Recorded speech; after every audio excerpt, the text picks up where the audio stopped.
This is Audible. Brutal Score, Book 3 in the Hawkeyes Hockey series. Written by Kenna King. Narrated by Juniper Young and Lee Samuels. Chapter 1. Canaan. Mr. Altman? Are you still there? Did you hear what I said? The lawyer on the other end of my cell phone asks, as I stop dead in my tracks on a busy sidewalk in Seattle. It doesn't matter that it's finally a warm, dry day as I walk down the crowded downtown sidewalk. What this woman just dropped on me has my feet frozen in place as pedestrians curse at me, trying to move around the 6'5" guy who just heard the words I never expected. You have a daughter, she repeats. Her statement feels as physically painful as a punch to the gut. Even the second time around. It can't be. She has the wrong guy. A kid? When and who with? If this is one of those stupid pranks one of the guys on the team is pulling, I'll make sure they taste the plexiglass the next time we run drills. What? A clog in my throat makes it hard to speak. I clear my throat and then try again. What do you mean I have a daughter? That's impossible. There's no way I heard that right. Berkeley, your daughter. It's in Ms. Wallace's will that if anything ever happened to her, that you would get Berkeley. As in Mia Wallace? As in the woman I dated briefly almost 3 years ago, who turned me down when I asked her to move to Seattle with me? Chills race down my spine at what she just said. If anything ever happened to her. I don't like the fucking sound of that. What happened to Mia? Aside from having a daughter. My daughter? Wait, hold on. Where's Mia? You don't know? She asks, her voice higher pitched like she's surprised. I'm done playing this back and forth. I just want to know what the hell is happening. I don't know what. What the fuck is going on? I demand, about ready to lose my cool. Pedestrians hearing my sharp tone start giving me a wider berth as they go around me. I begin pacing the front of my apartment building. I should be walking through the doors of the hockey arena's corporate offices right now, not pacing the sidewalks of Seattle, waiting for news on an ex I left in the past. There's silence on the lawyer's end for a moment. Mr. Altman, I'm sorry to be the one to tell you this, but Ms. Wallace suffered a cardiac arrest episode a couple of weeks ago and was on life support. Her family let her go peacefully a couple of days ago. My stomach lodges into my throat, and pressure builds behind my eyes. How could this have happened? She was so young, so vibrant, so full of life. The last time I saw her, she was 25 and more vivacious than anyone I've ever met. Her energy was contagious. Her smile was addictive. She's the only woman I've ever seen a future with. But she turned down my offer when I asked her to move to Seattle to make a life together. This has to be a mistake. They have the wrong girl. Cardiac arrest? How? I ask, rubbing my forehead to distract my hands from throwing something. The only thing I have to throw is my cell phone, and I need that right now. She had a heart condition. As I understand it, she was born with it. This can't be happening, I mutter, running my hand through my thick hair. How did I not know about her heart condition? Why didn't she say anything? Yes, we'd only known each other for a couple of weeks, and it fizzled out as fast as it started once I left. But still, I thought we meant something to each other during that time. After all, I cared enough to ask her to move to Washington. I'd never been that serious with a woman before, or since. I'm sorry to be the one to tell you. I assumed the family had already reached out to you. Her family? I don't know anything about her family, except that her mom is a recovering drug addict. Her twin sister is a flake. and Mia loved them. It's the reason she gave me for why she couldn't move away, to give us a real chance. She wanted to be near her mom and sister. She was the glue keeping their shattered family whole, and leaving would have meant things would fall apart. It's the reason this child can't be mine. No, of course they haven't. I haven't seen Mia for almost 3 years, I tell her, staring down at the concrete crack in the sidewalk above my foot. I can't be the father. Berkeley, She says the little girl's name again. she's 2 years old, and you're her legal guardian. I'm her what? This is not how I thought today would go. I didn't see this coming. Why didn't Mia tell me? Did she really think that little of me? That she didn't think I would want to know my child or didn't trust my ability to be a father? Berkeley isn't mine. That's the only explanation. I need to see the birth certificate. Mr. I need to see it. I need to see that Mia signed my name on the birth certificate and didn't tell me. I demand. The silence grows for a second, but she agrees. A ping hits my phone, and I pull it away from my ear to see that I received an email from the lawyer. I open the attachment quickly, and the minute it loads, I see the birth certificate. Mother, Mia Olivia Wallace. Father, Kanan Altman. Daughter, Berkeley May Altman. She gave her my last name. It's all there, in black and white. She put me on the birth certificate, and in her will. She made sure that I got the little girl if something happened to her. So why didn't she say a single word to me about this? Especially with a health condition. She had to know this scenario was possible, right? And that I'd be blindsided. What the hell? I mutter as I look over the birth certificate a second time, just in case it reveals something that no one else but Mia can tell me. I know this is a difficult decision, and you should take some time to think about it. However, if you choose to sign over your rights to Berkeley, Ms. Logan, Mia's mother, would petition the courts to retain custody of her. What do you mean, retain custody? The courts only granted Ms. Logan temporary custody while Mia was in the hospital, and then an extension until the funeral next week. Then permanent custody reverts back to you. The funeral for Mia? This is getting too fucking real. Yes, it's next week, and then you'll be allowed to take Berkeley home with you. Take her home. Who'd give me a kid? How fucking irresponsible could they be? What if she's not mine? Would you like to conduct a DNA test? I can ask the courts for one. I'm sure they'd issue it. I consider it for a second. Would it hurt her? I ask. No. It's just a swab on the inside of her mouth. If we do it right away, we'll have the results back before the funeral. Something about putting a 2-year-old through a DNA test feels wrong. I can already guess what my agent's reaction is going to be when I tell him about this. Get the damn DNA test. Let's wait. She's been through enough. I'll make arrangements to fly out to Montana for the funeral. I tell her. I'll be at the funeral with paperwork for you to sign. Call my office if you have any further questions, or if you change your mind about the DNA test. Okay, I say. Did you see the second attachment I sent? She asks. Second attachment? It's also attached to the email. It's a picture of Berkeley. I swallow hard as I back out of the first attachment and click on the second. A picture comes up immediately. My chest feels uncomfortably tight as I focus first on the beautiful woman with her caramel hair and soft blue eyes. My sight shifts to the little girl in the picture. Her dark chocolate curls and honey brown eyes tell me everything I need to know. She looks nothing like Mia. Berkeley looks just like me. She's mine. I won't be needing that DNA test, I say.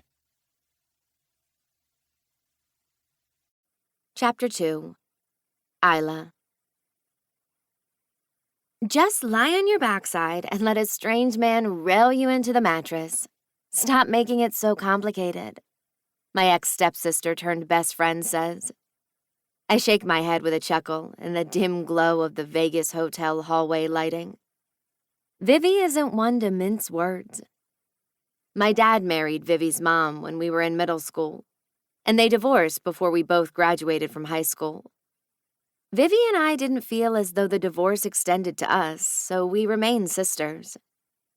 I'm the idiot who told her that I need a one-night stand tonight before I head back to Colorado and face my life. But now that I've said it, the logistics of picking a random stranger in a city as big as Vegas has me second-guessing my decision. Especially since I'm not as outgoing as Vivi. All my exes are people I met from my dad's country club, or the private schools my father sent me to. The only long-term boyfriend I had was a guy I met at Princeton who I ran track with. He graduated before me, got a high-powered CEO job through his father's connections, and married a socialite from New York. Now they have 3 kids and a vacation house in Martha's Vineyard. Pretty typical for our upbringing. It wasn't long after that my father introduced me to Colin Westfell, another Princeton alumni. He's a decade older than me, and my father's new protege. Not to mention the son of the mayor of Denver. I didn't make a fuss about the arrangement because I liked Colin right off the bat despite our age gap. He had that boy-next-door golden blonde hair and those piercing blue eyes. Although at almost 40, Colin wouldn't be considered a boy. He still has that youthful, bright-eyed look to him. I couldn't help but love the way his eyes lit up when he talked about a new business venture he and my father worked on.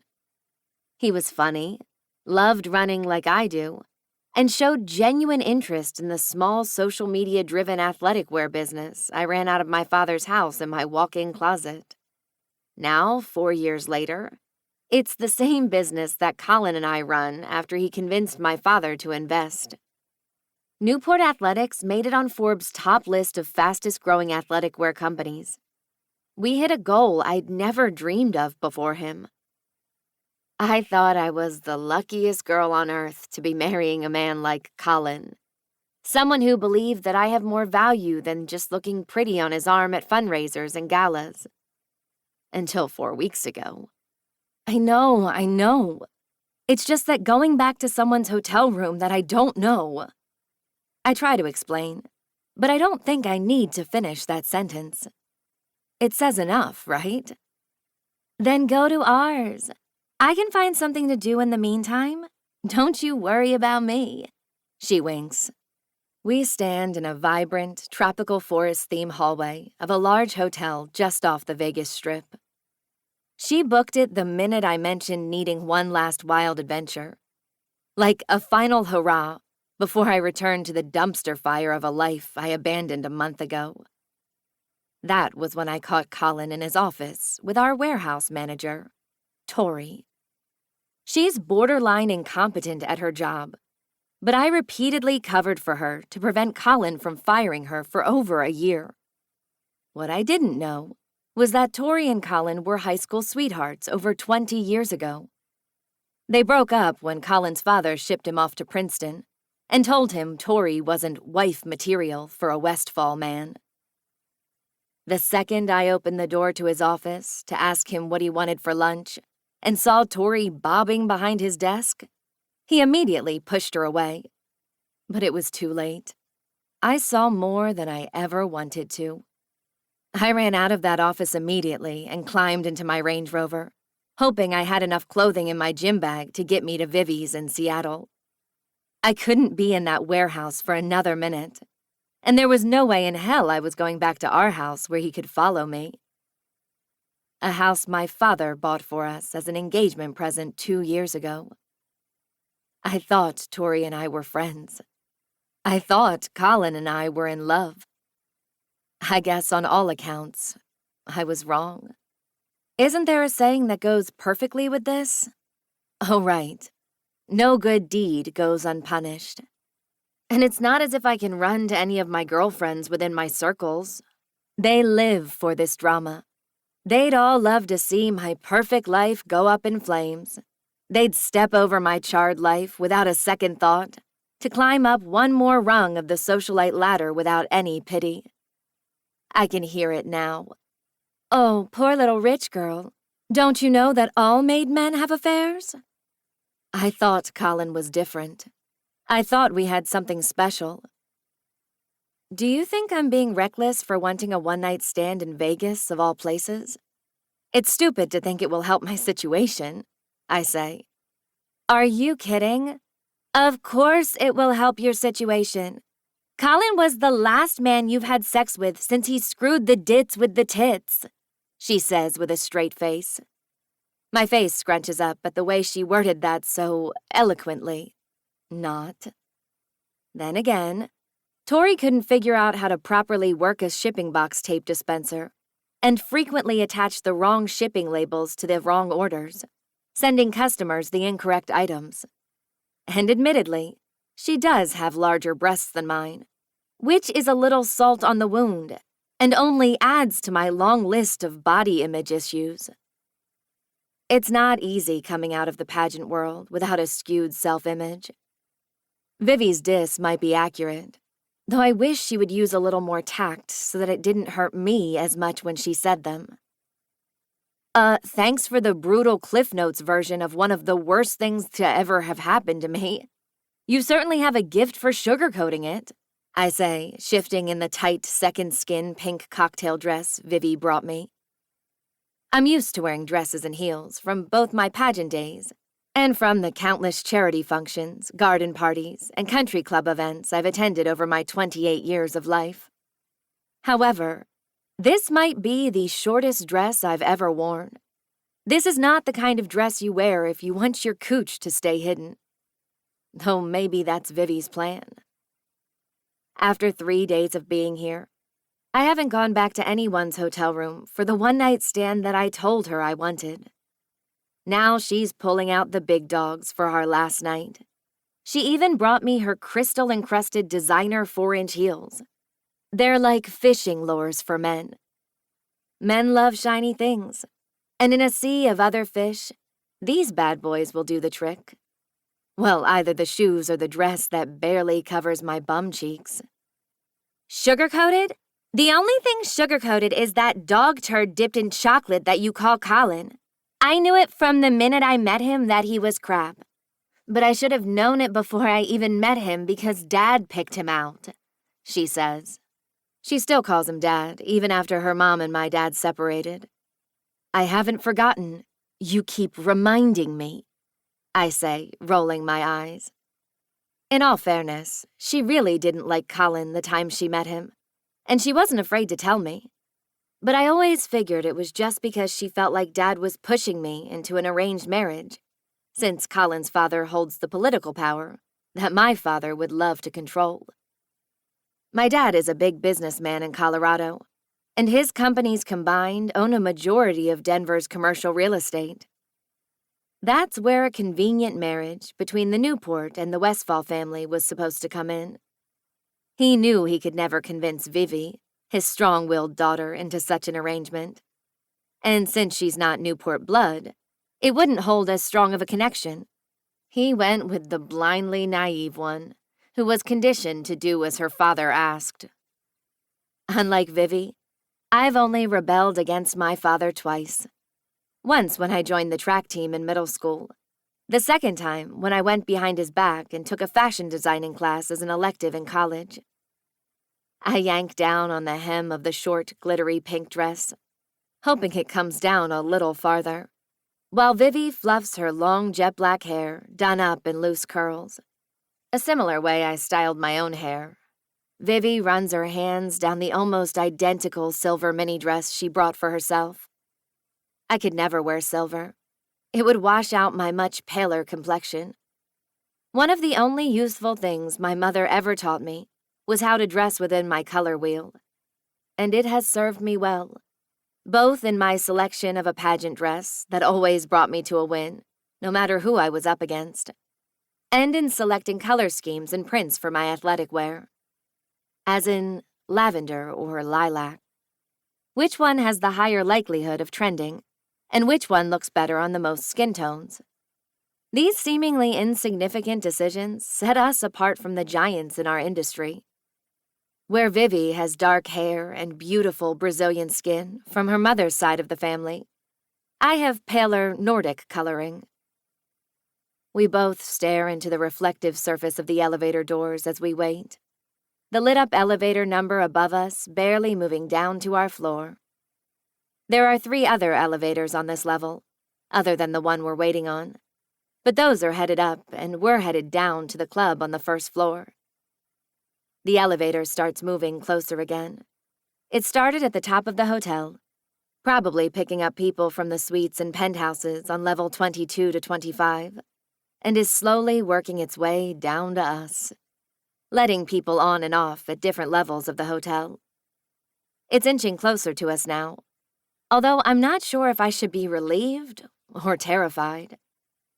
This is our last night before we head back to Seattle, and I get back in my Range Rover to head home, back to Denver, to the business that Colin and I still run together, and Vivi will stay in Seattle, where she owns and runs a successful nanny service she started back in college.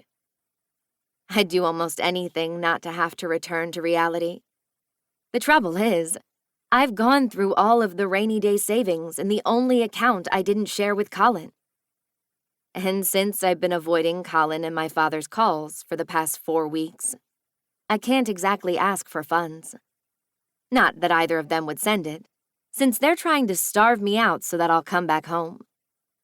Colin controls all our personal and business accounts as the chief financial officer, and my father already threatened to take away the company from me in his last voicemail if I don't return home soon and make up with Colin. Stop acting like a spoiled child. I've secured your future with the most powerful family in Colorado, and this is how you repay me? By causing gossip around the re-election and the Newport family name. Vivi warned me not to let my father buy in, and I should have listened. Now my father has full control. My home, my car, which is owned by Newport Athletics, my bank accounts, everything. I'm sorry if I say it too much. I just want you to know that you were always too good for Colin. He's lucky he had you for as long as he did. I know you are. Thanks for whisking me off to Vegas, I tell her with a frown I can't hide. I glance up at the elevator, willing it to move a little faster. Listen, she says with a soft voice. Forget Dad. If you're not ready, don't go back. You could Huckleberry Finn it for a few more months, and I could get you a temporary job as a nanny for one of my clients, she offers. Vivi's nanny service caters to wealthy families in Seattle. She built it without Dad's help, and I admire her for that. She knew better than to take our father's false praise and real money when my father tried to get in as an investor to gain control of her too. I'll find you a live-in situation so you don't have to pay rent in Seattle. Though I still think you should tell Colin to transfer funds into your account. Not asking for your own money is a little ridiculous, and Seattle's real estate market is insane. Not only that, but most places require at least a year-long lease. And I know I'm starting to outstay my welcome with Vivi. She has her own life to live, without her ex-stepsister taking up the spare room. Me? A nanny? I ask, but I'm almost ready to agree at this point, because I'll do anything to delay facing Colin, Tori, and my father again. This offer of Vivi's sounds better and better the more I consider not having to get on a plane to Colorado tomorrow. But how will my father and Colin take it? You'll be great. You've always wanted to be a mom, Isla. Colin is the one who convinced you that you two shouldn't have kids for a while and instead focus on your careers, she says, leaning in toward the mirror-like elevator paneling, reapplying some kind of lip shimmer, and then hands the tube to me to do the same. You're wonderful with kids. You always have been. I take the tube from her and pull the unscrewed lip shimmer top from the bottle, applying the pink shimmer.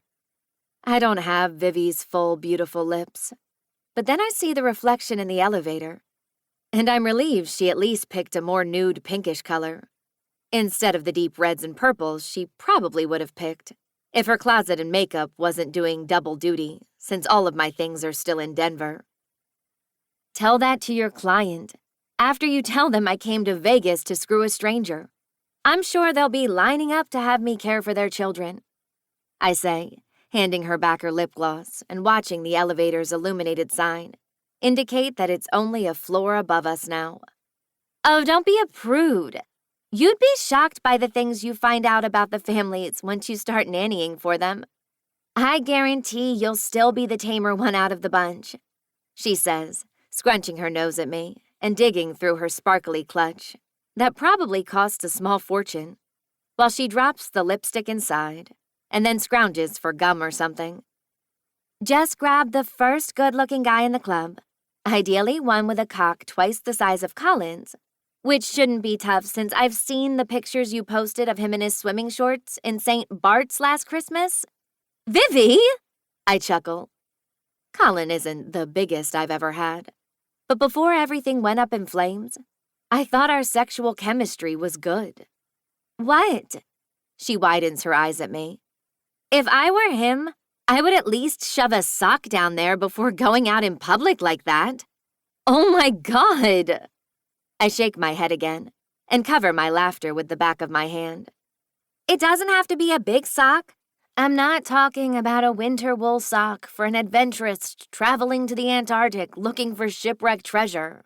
I'm talking more like a respectable-sized anklet rolled up would probably do the trick to give the man some volume. I mean, really, Isla? You were with that being the last penis you ever have? She asks with a side eye. I hear a ding sound from the elevator behind us, and I welcome the distraction from this conversation. It feels good to laugh at Colin's expense for a moment, since I've spent the last 4 weeks crying at my own. You need a good wanking by some brawny dude who spends more time in the gym than you do with your nose in your sketchbook and flipping through color swatches. Just let go tonight. Can you please? Vivi asks with a pout. No trust fund babies, though. You've had your fill. She's right about the rich frat boy types. I need a breather. But I suppose it should concern me that Vivi has more interest in my sex life than I do. Sure, let me just screw the brains out of the first man I see. Would that make you happy? I say, joking. It would make me happy. I hear a deep voice come from behind the elevator's double doors in front of us. Oh, no. Oh, my God. I thought it was the elevator behind us that arrived on our floor. My stomach drops, and I break out into instant embarrassment sweats. My hands turn clammy, and I feel my armpits warm. Thank God for deodorant. But there's nothing I can do with the fact that my cheeks and chest are probably turning tomato red at this very moment. I look over at Vivi, and she only giggles. I'm not so sure those pre-game shots back in our hotel room were such a great idea if she thinks this is funny. When the doors open, a large man stands to the left, leaning back against the corner with his hands in his pockets. He has dark hair, which looks like it would have a curl to it if he grew it out, and stares back at me with golden brown eyes. His nose is just a little bit crooked, and he looks like he lifts weights for a living, which isn't usually my type. I like a leaner body build, more like Colin's. A body built not in the gym like this guy, but more like the kind of guy who's training for a half marathon or a long-distance running event. Shut it, Brent, the guy in the corner says, his head turning towards someone I can't see yet, standing to the right and behind the elevator paneling. As the doors open wider, I see that it's not only one person inside, but 2 decent-looking men who both heard what I said. I debate running to the emergency exit staircase at the end of the hall, but then Vivi steps forward and into the elevator. Come on, Vivi says over her shoulder at me, taking the last step inside and turning around to face me. We have to get down and find you the perfect one-nighter." That gets both men's attention, and they both stare at me and gawk for a second. "Vivi!" I say, my eyes widening. I reluctantly do as she asks, but send up a small prayer to the powers that be, requesting that the elevator harness and safety harness all inconveniently snap at the same time, sending this lift car plummeting to the bottom with all of us in it, leaving no survivors. It's the only way to escape this embarrassment. Yes, I know it was my idea to sleep with a stranger on this trip, but I didn't plan on proclaiming it to a couple of men on an elevator. "Where are you ladies headed?" the guy tucked farther in the elevator asks, a smile still across his lips to Vivi's oversharing. I think I heard his name is Brent. Since I don't have a name for the other one, I'll call him Brutal Bodyguard, because that's what he looks like he does for a living. Maybe he's a bodyguard for someone famous in Vegas, or maybe a bouncer for one of the clubs. Brent angles toward the buttons on the elevator, waiting for our command, with a bright white smile still across his face. The elevator doors begin to shut, and I have a flash of fight or flight coaxing me to jump out before the doors seal me in. But my feet won't move. Out of all the times when being a runner could have come in handy, this would have been the moment. I watch in the reflection of the elevator panels as Brutal Bodyguard takes a full, slow scan of my backside. My body erupts with tingles as he takes in every inch of me. He doesn't realize that I can see what he's doing, and that makes this seem so much more thrilling, to see his unguarded reaction to me. This is exactly the kind of guy I meant when I said I want something different from Colin.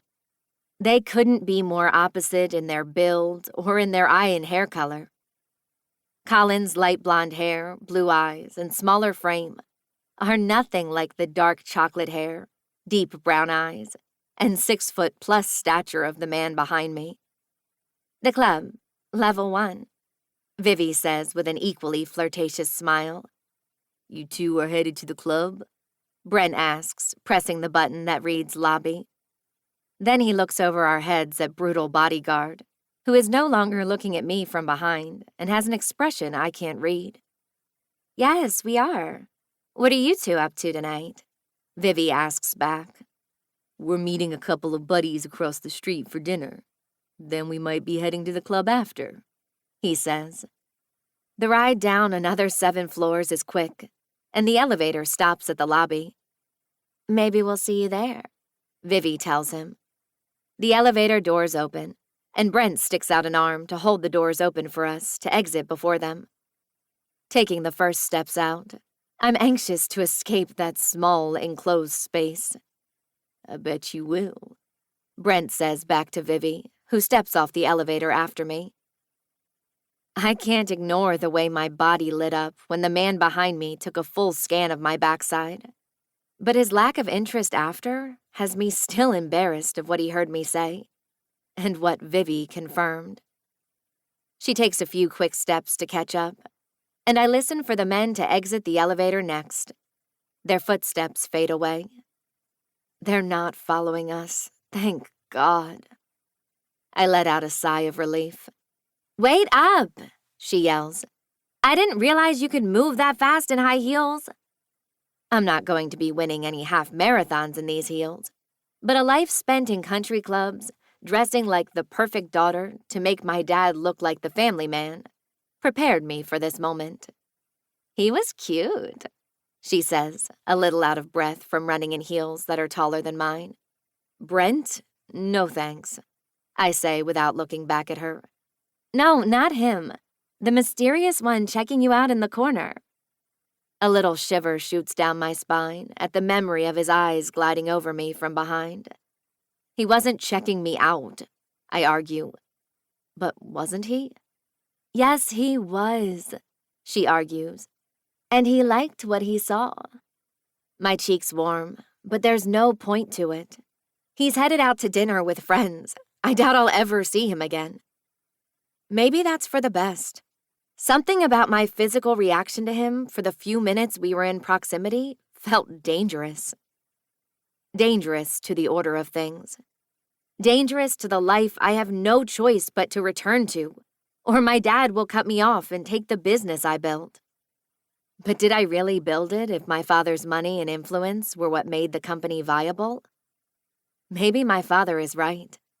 Maybe I am just a spoiled child who can't make it without his help. He's not my type either, I tell her, trying to convince myself more than her. What's not to like? He's big enough to flip you around and upside down in the bedroom. That should be every girl's type, she snickers. My memory flashes to those strong arms by his side that flexed as I walked into the elevator, his hand tucked in his pockets. There's no doubt he's very capable of some bedroom acrobatics. It's an appealing thought, I'll admit. But since we're leaving tomorrow morning, and my plan is to get upstairs with the first hot guy I see in the club, there's not much chance of bumping into him again. We veer down the wide hotel hallway and toward the vibrating bass coming from the club, still a ways from us. We pass dozens of people in various states of clothing and drunkenness the closer we get. Brutal bodyguard is attractive in that smoldering, mysterious way, like she said. I won't deny that, even though he isn't the kind of guy I would usually gravitate toward. One night in bed with a man who takes charge could be fun. An image of the hot stranger tossing me around the bedroom and into different positions while railing into me has my teeth sliding over the lip gloss of my bottom lip. Maybe it has been too long since I've been with a man, but still, I've never had a one-night stand before. A weekend-long fling that ended up fizzling out? Sure, I had plenty of those in college, but usually with a guy on the track team that I thought would go somewhere and didn't.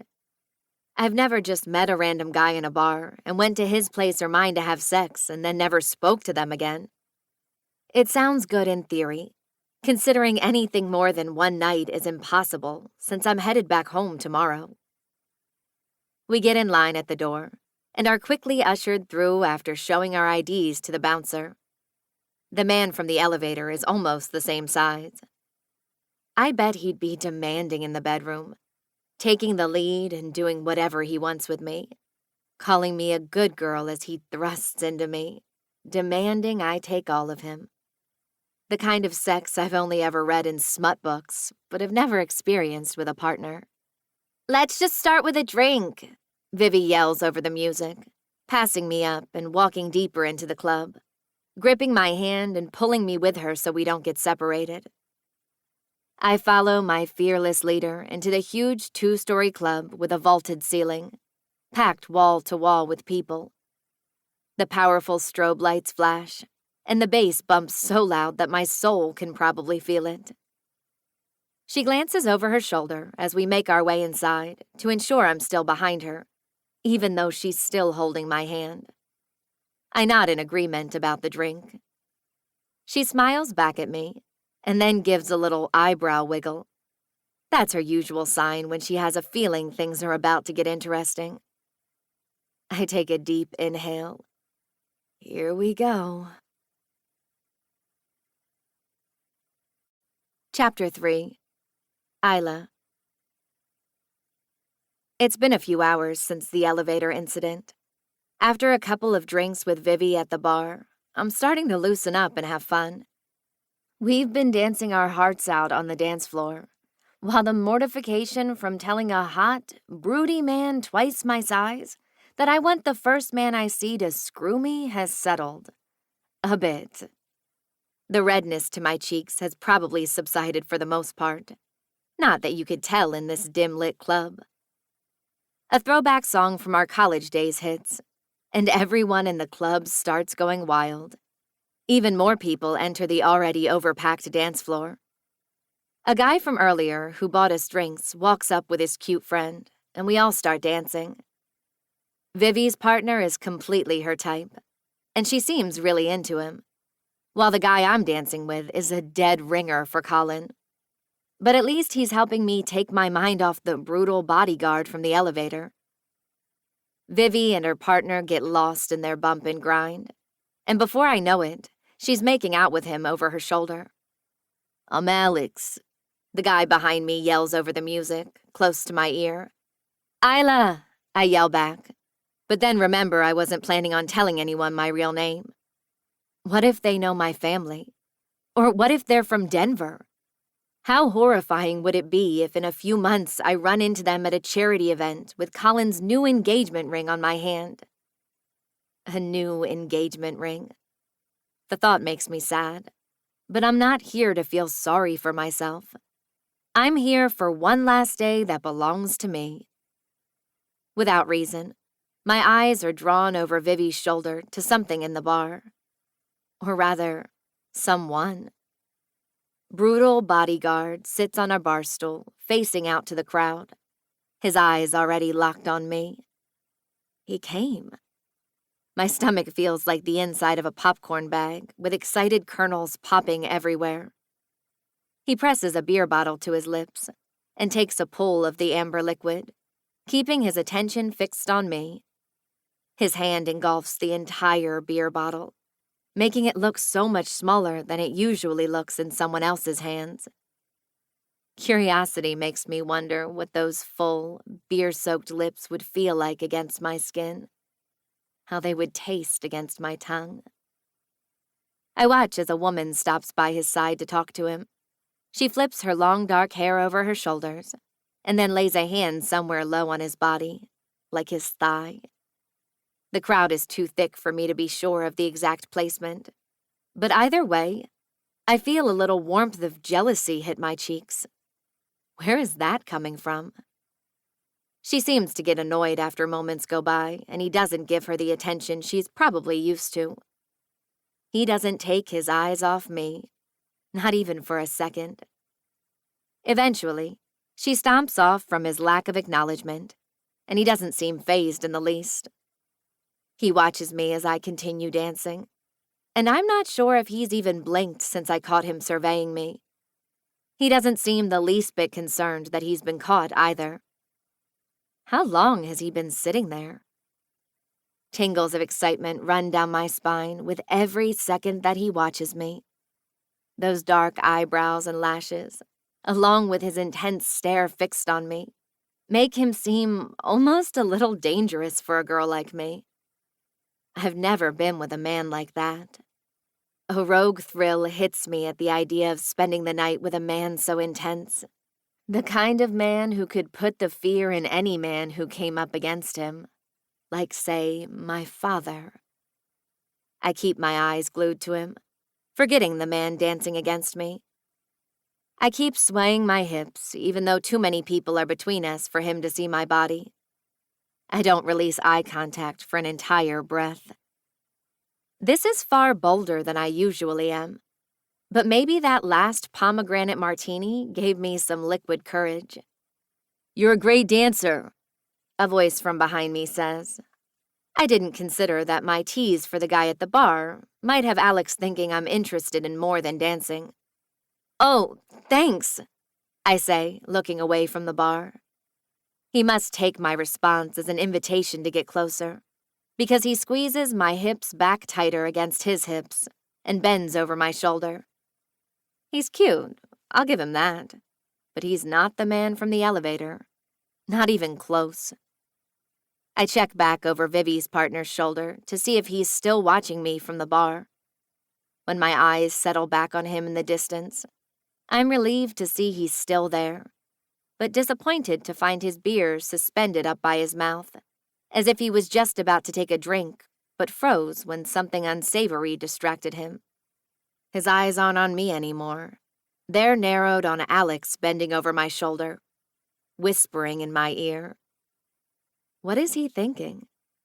Would he have come over if I hadn't already been dancing with Alex? I glance over my shoulder to see what brutal bodyguard is seeing.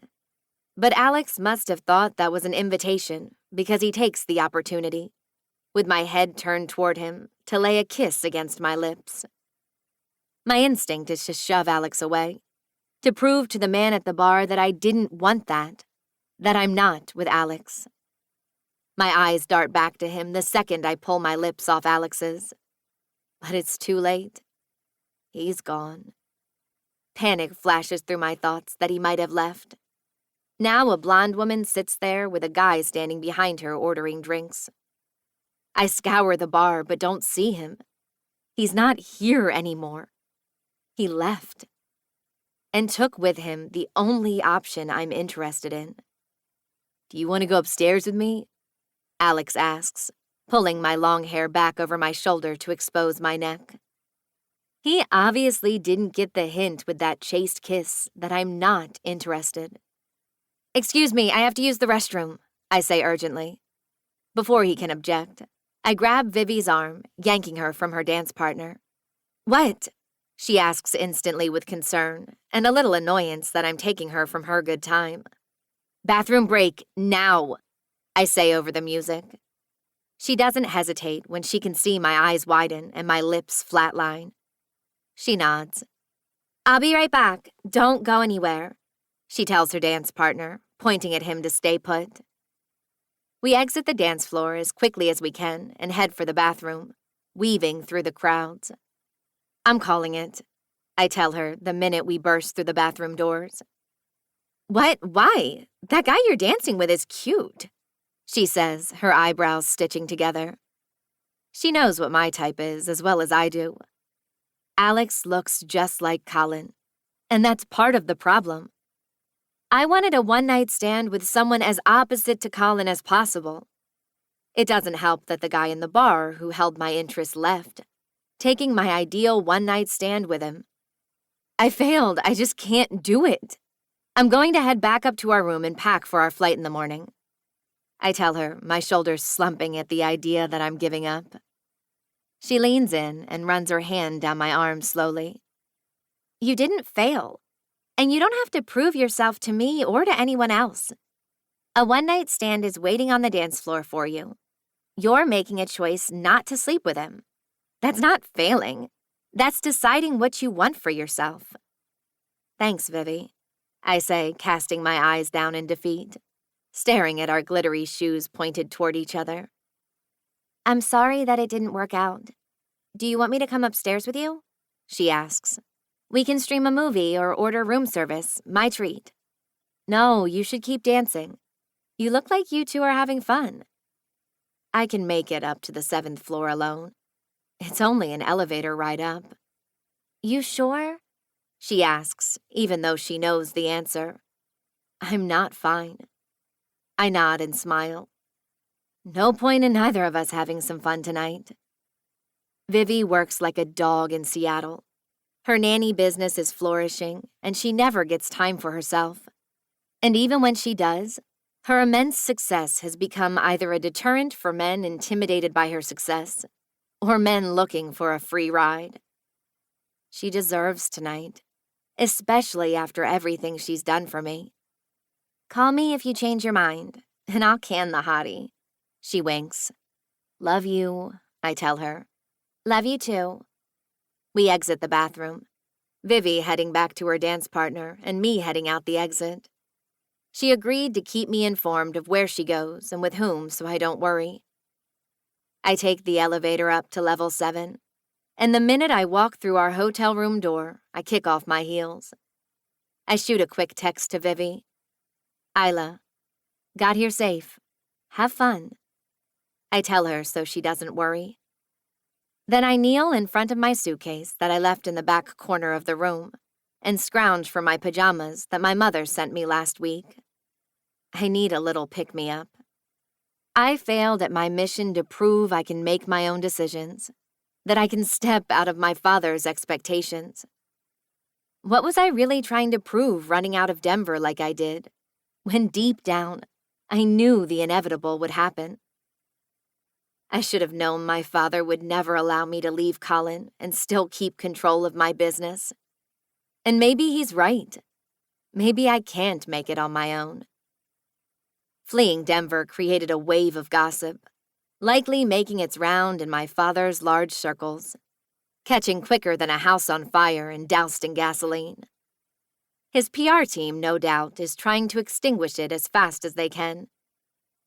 My little business, that grosses a respectable high 8 figures, isn't what my father cares to save. No, it's the fact that it looks bad on him when a man of his clout can have government officials under his thumb, but can't control his own daughter. I can only imagine that Colin's father must be up in arms about this whole thing, too. Our engagement and wedding have all been strategically timed with his re-election, and were designed to boost his family man values with the voters. I know what people are saying, and how much it must make my father furious. He hasn't ceased to remind me that my vacation from reality is about to come to an end. I walk over to my luggage bag sitting in the corner, flung open from going through it earlier. I kneel to fish out the pink silk pajama button-up top and shorts set with soft white piping. The name Gloria is stitched eloquently on the breast pocket. I pull out my favorite pair of comfy nude panties. I can't sleep in the white lace thong that I wore with the dress earlier. Gloria, my mother, sent me these pajamas, personalized with her name on it, from her villa in Italy. They were either a gift from my stepfather, who, God forbid, ordered her the wrong shade of blush, or she forgot she ordered these years ago and sent them to me to make room in her enormous closet for more things she'll never wear. Either way, I'm not turning down the designer jammies. They feel amazing against my fingertips, and I could use some comfy pajamas for my last night of freedom. Is that a little melodramatic? Probably. But right now, my hopes are at an all-time low. With my impending 7 o'clock departure flight tomorrow morning, and then a long drive back to Colorado, I need this. I hear my phone buzz with a text coming through. I stretch out to grab the clutch Vivi lent me to go with the dress, tug out my phone and my wallet, and toss the empty clutch onto Vivi's empty bed. I open the text and read the name.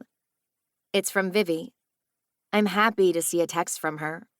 If I'm being honest, separating earlier tonight made me a little nervous.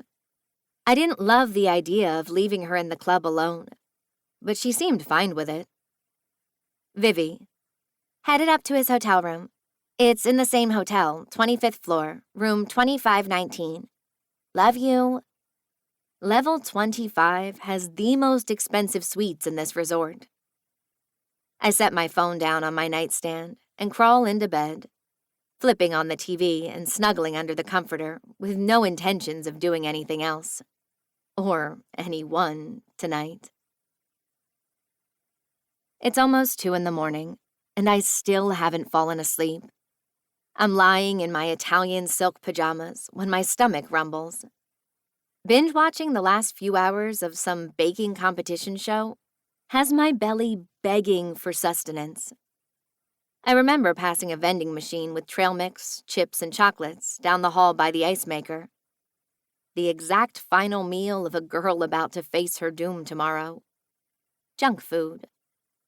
I'm well past the warm stage of drunkenness. Sadly, I'm stone-cold sober. And starving. I can't take the grumbling noises any longer and slip off my queen-size bed. I succumb to my body's demands, grabbing the clutch off Vivi's bed and head for the door. I walk out the door, checking right and left to see if anyone else is moving about the hotel hallway. This is Vegas, which seems like it's up all hours of the night. I'm sure I'll pass someone by the time I make it to the vending machine and back. But I don't like surprises. I want to know who's loafing around before I make myself visible. The hallway is empty, so I step out and pull the door back behind me. It's at that moment that I realize I left my phone on my nightstand. But not to worry, I'll be back in a few minutes. I walk down the long hallway and find the vending machines brightly lit and as happy to see me as I am to see them. I look over the selection as my mouth waters. Chocolate-covered peanut butter, salty cheddar chips, and sweet and sour gummies. I make my decision and then open Vivi's clutch. My stomach drops the minute I remember that I tossed my wallet in my luggage so I wouldn't forget it.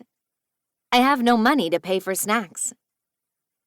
Then panic sets in when I realize that my room key is in my wallet. My phone is sitting on my nightstand, And I am dressed in my mother's pajamas. This is not how I wanted today to start out. I'm left with only two options.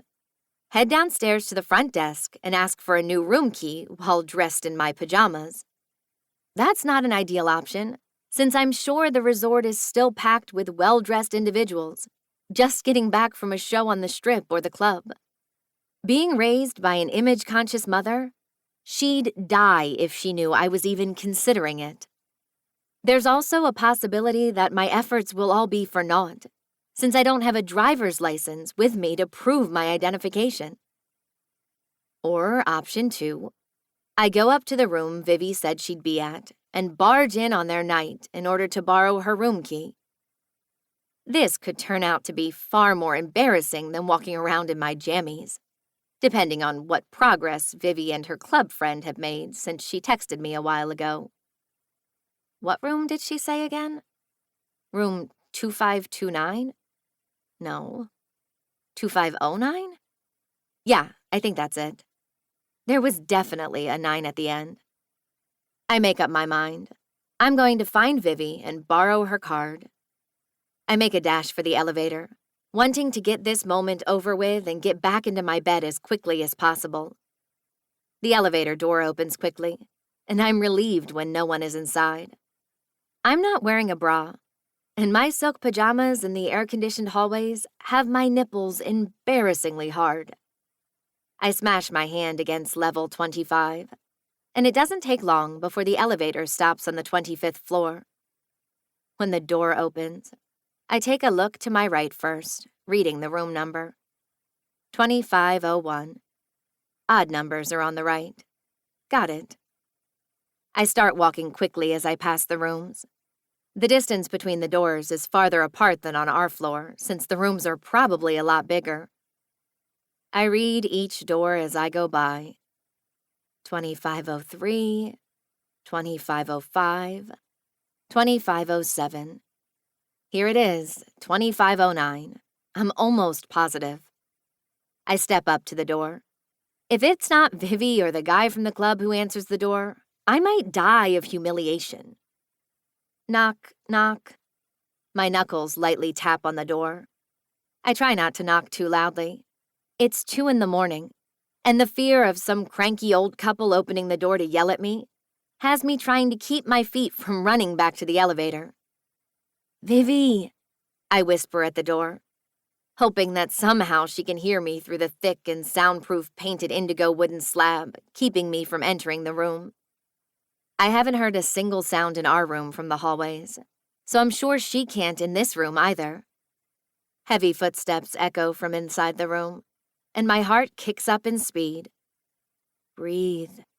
You're fine. A few seconds later, I hear the sound of the person on the other side unlocking the deadbolt and gripping the door handle. The door opens, and nothing could prepare me for the man standing on the other side, bare-chested in a pair of basketball shorts, and that sexy, disheveled hair look from lying in bed. It's him. It's the guy from the elevator. Chapter 4. Isla. An indistinguishable noise comes out of my throat as I stand face to face with the man from the elevator. Oh, I stutter. He glances down at me, one eyebrow lifted slightly. Oh, hi, he says, his throat groggy as if I woke him up.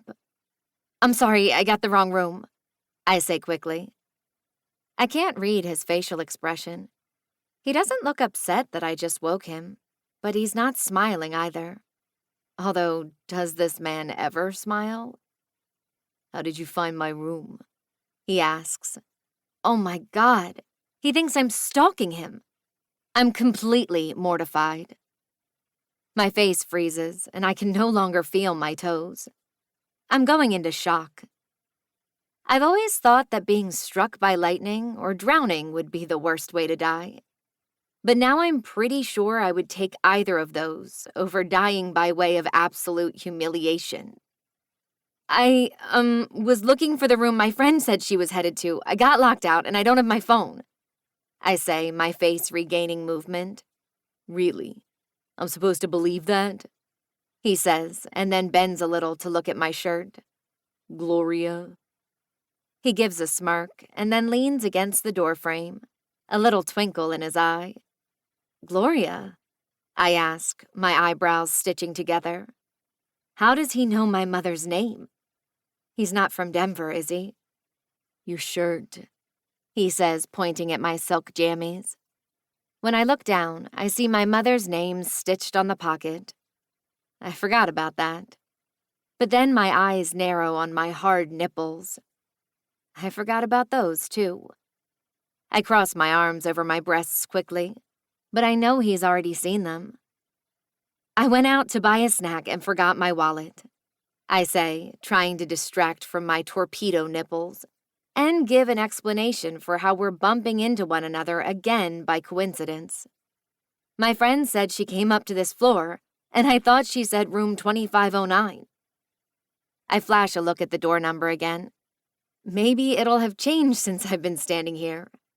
I'm not sure how that would help in this moment, but at least I'd know where to look for Vivi next. That's my room number, and I can assure you she's not in here, he says, giving my Pepto-Bismol colored outfit a once-over. I felt so cute in my room alone. Now I feel like a birthday cake pop from the coffee shop. Yeah, well, I thought that's what she said in her text, but I don't have my phone to double-check the number. And now I have no way of getting back into my room, I tell him. He nods slightly as he mulls it over. Does he really think I'm lying and that I would march up here in this ensemble to seduce him? Do you want to come in and call her on my phone? He asks. He still doesn't look like he's buying my story. But he pushes his shoulder off the doorframe anyway and pulls the door open a little more as an offer. He's letting me in, even though he thinks it might be a line I'm using to gain access to his room? I look to my right and then to my left, not seeing any signs of Vivi anywhere. Then it dawns on me. Maybe this isn't a coincidence. Maybe this is my second chance. Maybe my luck is turning around. I'll be on a flight in less than 4 hours, headed back to a life built for me. Or maybe it's the life I was built for. Be brave, Isla. You can do this. Okay, yeah, that would be great, I tell him, taking the steps forward, hoping he didn't bring someone else up here after he left the bar. If I interrupted his night with another woman, that will top the most mortifying moment of my life. Possibly worse than catching Colin and Tori together. His lip turns up on one side when he opens the door wider, and then moves sideways for me to enter. It's the closest thing to a smile I've seen so far. Come in, he says. Thanks, I say, unfolding my arms and then walking into his room. When I step into the small entryway just inside the door, I'm surprised to find the suite is 2 stories with a view of the Strip. 2 large sets of windows are stacked on top of each other to make it seem as though the wall is all glass. The Strip sparkles beyond the windows, where a small living room is set up. I take a few more steps in to find a kitchen and bar to my left and a doorway to the bedroom. The door is open, and I'm relieved to see that only one side of the king bed comforter is turned over. There's no woman asleep on the other side of his bed. As far as I can tell, he's alone. He left the bar and came up here alone? He doesn't turn on any additional lights in the room. The only lights streaming in are from the marquees and lights of the casinos on the Strip. The dimly lit room gives me the confidence I need to confront him about not asking me to dance. I take a few more steps and then stop dead in my tracks. Whoa, he says, just barely stopping short from running into my back. I spin around, my long blonde hair, now in a ponytail, swishing into the space between us. Why didn't you come out to the dance floor? I ask. What do you mean? Is he really going to pretend he wasn't at the bar? You watched me earlier while I was out dancing, but then you left. Why?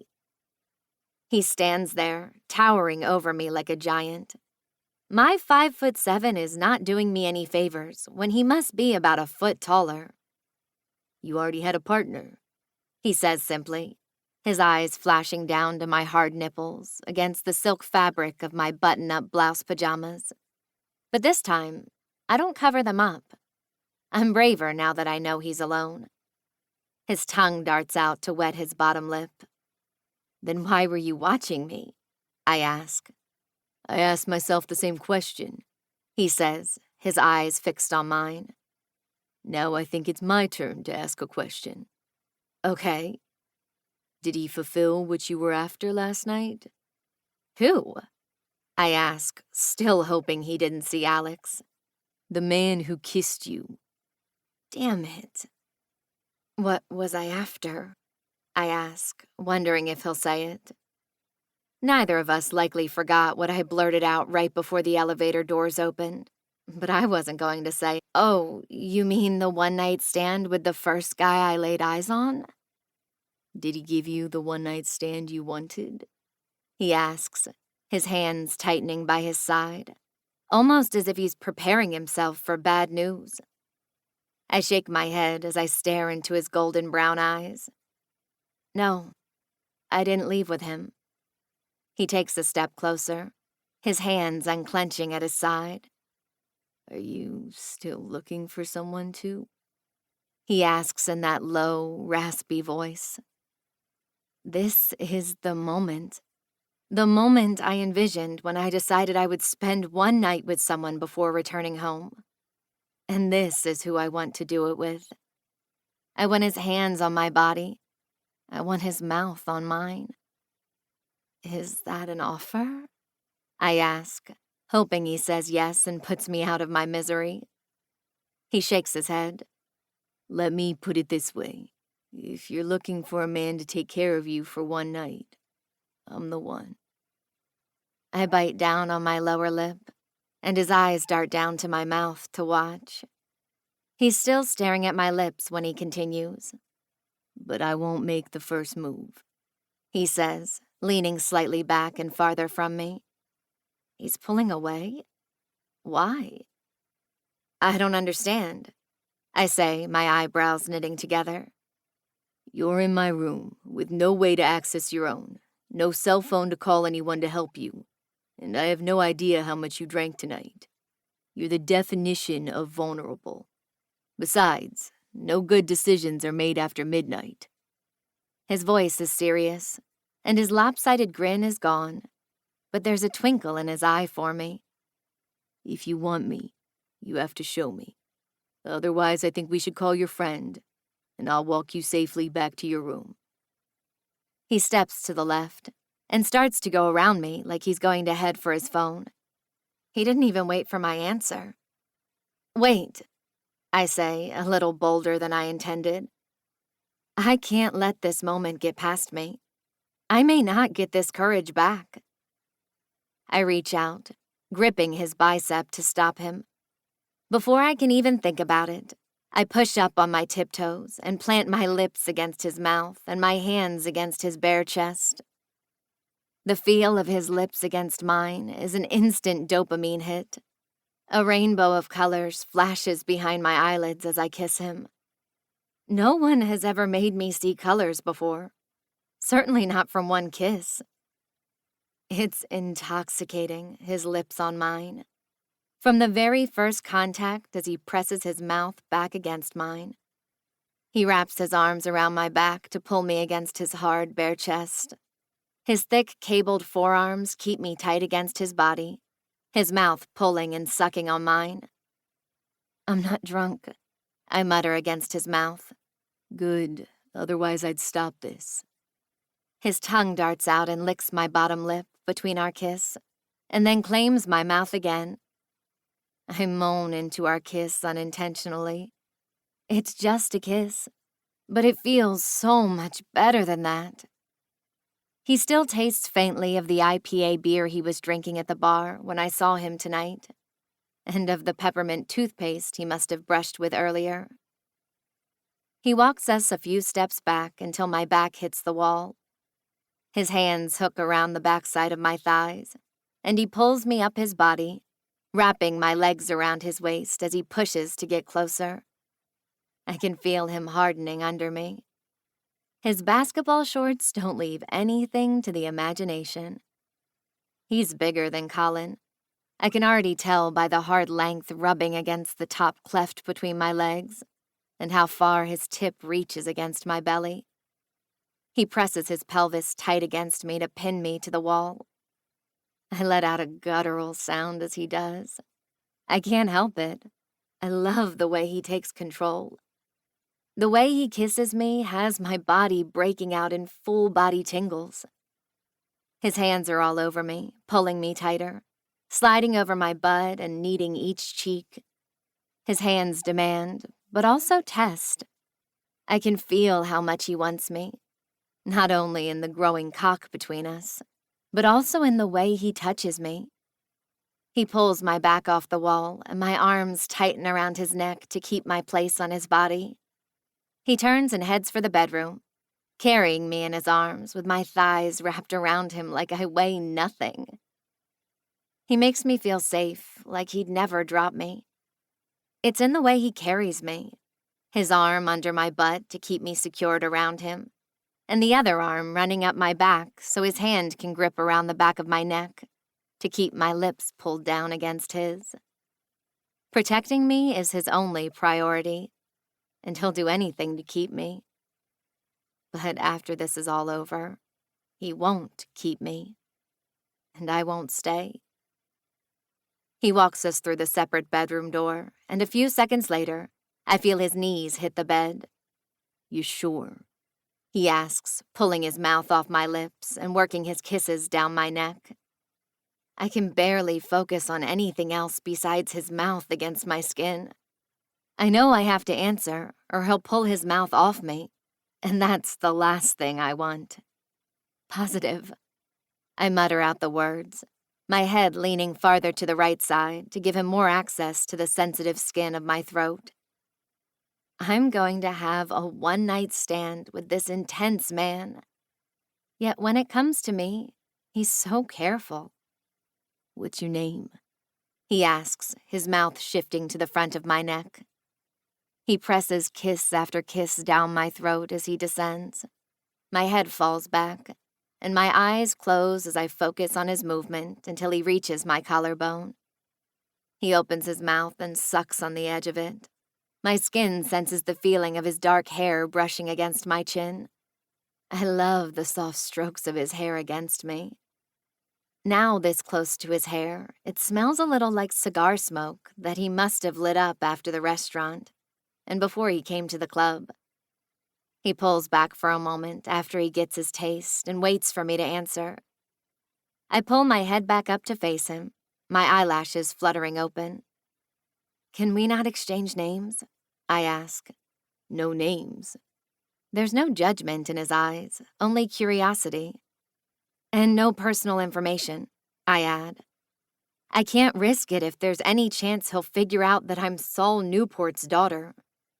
My reputation wouldn't come back from the gossip that would abound if someone back home found out that I was having a one-night stand in Vegas. I've already done enough harm as it is. He pulls back for a second, but I'm still engulfed in his arms. "I know this is a little late to ask, but you're not married, are you?" he asks. I'm not married, and I'm technically not engaged anymore either. I texted Colin the minute I pulled into Vivi's apartment garage the day after I left Denver. It was too long of a drive to make it in one day, and I needed the entire 19 hours to give me the courage to tell him it was over. I ripped off the ring he proposed to me with and chucked it out the window somewhere between Boise and the Oregon border. That's why he offered to buy me something bigger when I got home. As if I care about the diamond he puts on my hand. God only knows where it ended up.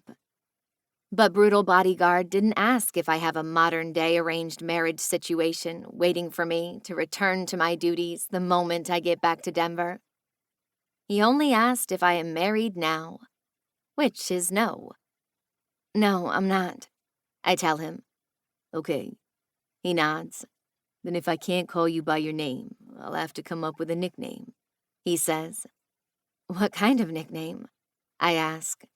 You're about to find out. He smiles back at me. Oh my God, that smile. He's so sexy when he smiles. He bends back down and seals our lips together. Canaan. I almost got on the elevator after cigars and drinks with the guys and headed back up to my room. We had just played a hockey game the night before, and since we won, Coach Bex let us have one night in Sin City. Technically, I shouldn't even be here, so this feels like the pass I never give myself. I wasn't looking for a one-night stand tonight. Ever since I brought Berkeley home, she's been my top priority, and any nights that I don't have to be away from her for work, I'm not. It's as simple as that. She's still struggling to bond with me, which guts me. Not like she is with my mother. Those two have practically been glued together since we brought her back from Montana 4 months ago. And I'm relieved that Berkeley has at least bonded with one of us. But something about this woman I saw when the elevator doors opened. Fuck. I don't know how to describe it. Before I knew it, I was sitting at the bar, trying to find the beautiful woman who turned cherry red the minute her friend blurted out that the blonde was headed to the bar to find a one-night stand. Jealousy hit me hard and fast, an emotion I know nothing about when it comes to women. I've never wanted anyone bad enough to be jealous that she might end up with someone else. Not until tonight, at least. At first, I figured I'd missed her, that she had left with someone already, or went to a different club, right up until my eyes locked on her dancing, swinging her hips on the dance floor. I couldn't take my eyes off her. She was mesmerizing in a way I couldn't put my finger on. I couldn't even think of the last time someone held my attention for that long, especially a woman who couldn't get out of the elevator and away from me fast enough. The words I heard echoed into the elevator before I even saw her angelic face have played on repeat since I heard them. Sure. Let me just screw the brains out of the first man I see. She looked so fucking cute when the elevator doors opened. She stood there with her cheeks bright red and her chest splotchy with embarrassment after Brent opened his damn mouth. I should have stepped up right then and offered to take her back upstairs. Damn it, I wanted to. But dinner was already planned, and the pussy-whipped jokes I would have gotten if I hadn't shown up to dinner would have been relentless for the next couple of weeks. Throughout the entire dinner with the guys, my knee bounced with the uncomfortable idea that she was in the club grinding against some asshole on the dance floor and slipping him her room key. What kind of asshole would she find out there? Would he treat her right? Would he make her come as hard as I could? Would she fuck his brains out like I wished to God she'd do to me? Damn it. My mind couldn't stop racing. I haven't touched a woman since I brought Berkeley home. 4 months of abstinence is some kind of record for me. But I can't have any distractions from being the father I never had. This thing between her and I is too fragile to let hookups and one-night stands cloud my judgment. Keeping my hands to myself hasn't been a problem over the past 4 months, though. None of the women at Oakley's, the local bar the Hawkeyes frequent after a game, or the puck bunnies waiting at the end of the game, have been tempting enough to break my fast. But this girl, God damn it. This girl had me physically unwell at dinner with the guys. I could barely keep my ass in the seat, and I don't remember tasting the steak I demolished, hoping to get through dinner as fast as possible. I'm solid, steady, and unshakable. It's what makes me one of the top right defensemen in the league. I don't fidget or squirm. But smoking cigars with the guys, which is usually calming for me, felt more like I took a double espresso shot and couldn't focus on any conversation in our group. I was antsy or jittery. I don't know which. All I know is that this woman makes it impossible to think of anything else. Dangerous is what she is. God forbid this woman lives in Seattle and shows up for a game. If the opposing team ever wanted to fuck with my season, they'd buy her a front row ticket to every game and sit her on the rival team's side. I can't even think about her wearing someone else's jersey without clenching my fists. Nothing gets to me. Not usually. I went to the club, found a seat, and ordered a beer. I had to do something to slow myself down from marching through the middle of that dance floor and throwing her over my shoulder like the goddamn caveman she makes me feel like. I want her. I fucking can't think about anything else I want more. I want to taste her on my tongue, feel every inch of her against my fingertips, watch her tits bounce as she rides me, flip her over and watch her come against my cock as I pin her under me. I want to claim the sounds she makes when I find the spot that has her singing my name.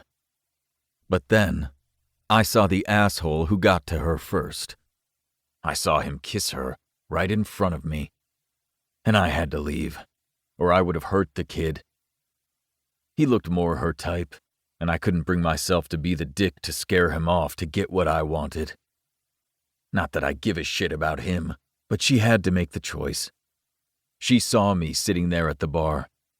We stared at each other for long enough that she had to know why I was there. What I came for. But she didn't tell him to get lost. She kept dancing with him. The minute he kissed her, I couldn't watch anymore. That's why staying celibate, until Berkeley and I are in a better place, is critical. I can't lose my focus on the one thing more important than anything in this world. My little girl.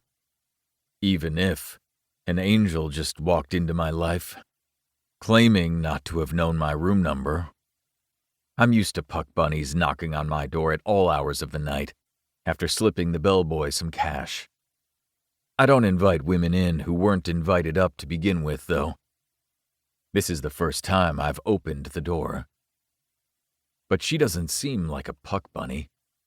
In fact, I'm not so sure she even knows who the hell I am, or what I do for a living. Maybe that's what has me so goddamn hard. She's not here because of the zeros in my bank account, or the fame I get from the jersey I wear. She just wants me, and I'll give her anything she asks for tonight. One night only. Chapter 5. Canaan. Once we get to the edge of the bed, I drop her legs down slowly until her feet touch the ground. She immediately attempts to reach her fingertips out around the tip of my cock, still contained behind my basketball shorts and boxer briefs. But I stop her. Once my dick gets involved, more than it already is, I'll have a difficult time slowing things down. There may only be a thin layer of material stopping my erection from springing free.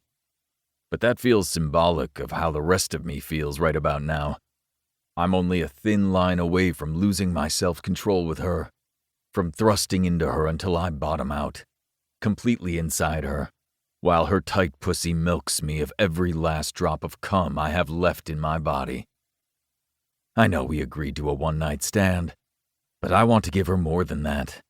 I don't want to rush this with her, even if my cock is calling me a liar.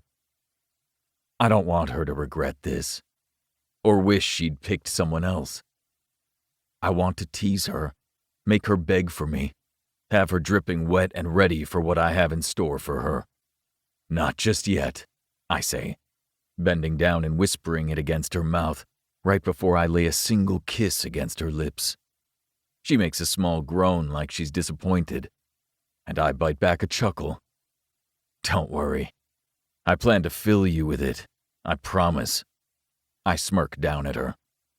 She nibbles down on the inside of her mouth, like she's excited, but a little nervous about me making good on my word. Playing with her should be fun. I reach my right hand up to her collarbone. My fingers slide down over the silkiness of her pajama top until my thumb and index finger glide over her hard nipple. Her breath catches as I touch her there. Can I take this off? I ask. She nods slowly, and my fingers work as I unbutton all 6 iridescent pink buttons that look like material from a seashell. I don't rush through it, but it only takes me seconds to unbutton each one. The second I undo that last one, she pulls her top open with her fingertips and lets the silky material drop over her shoulder and down her arms until it pools around her feet, revealing the buttery soft skin that was covered by that sexy as fuck dress she wore last night. Fuck, baby. You're beautiful, I tell her. Her tits are fucking perfect.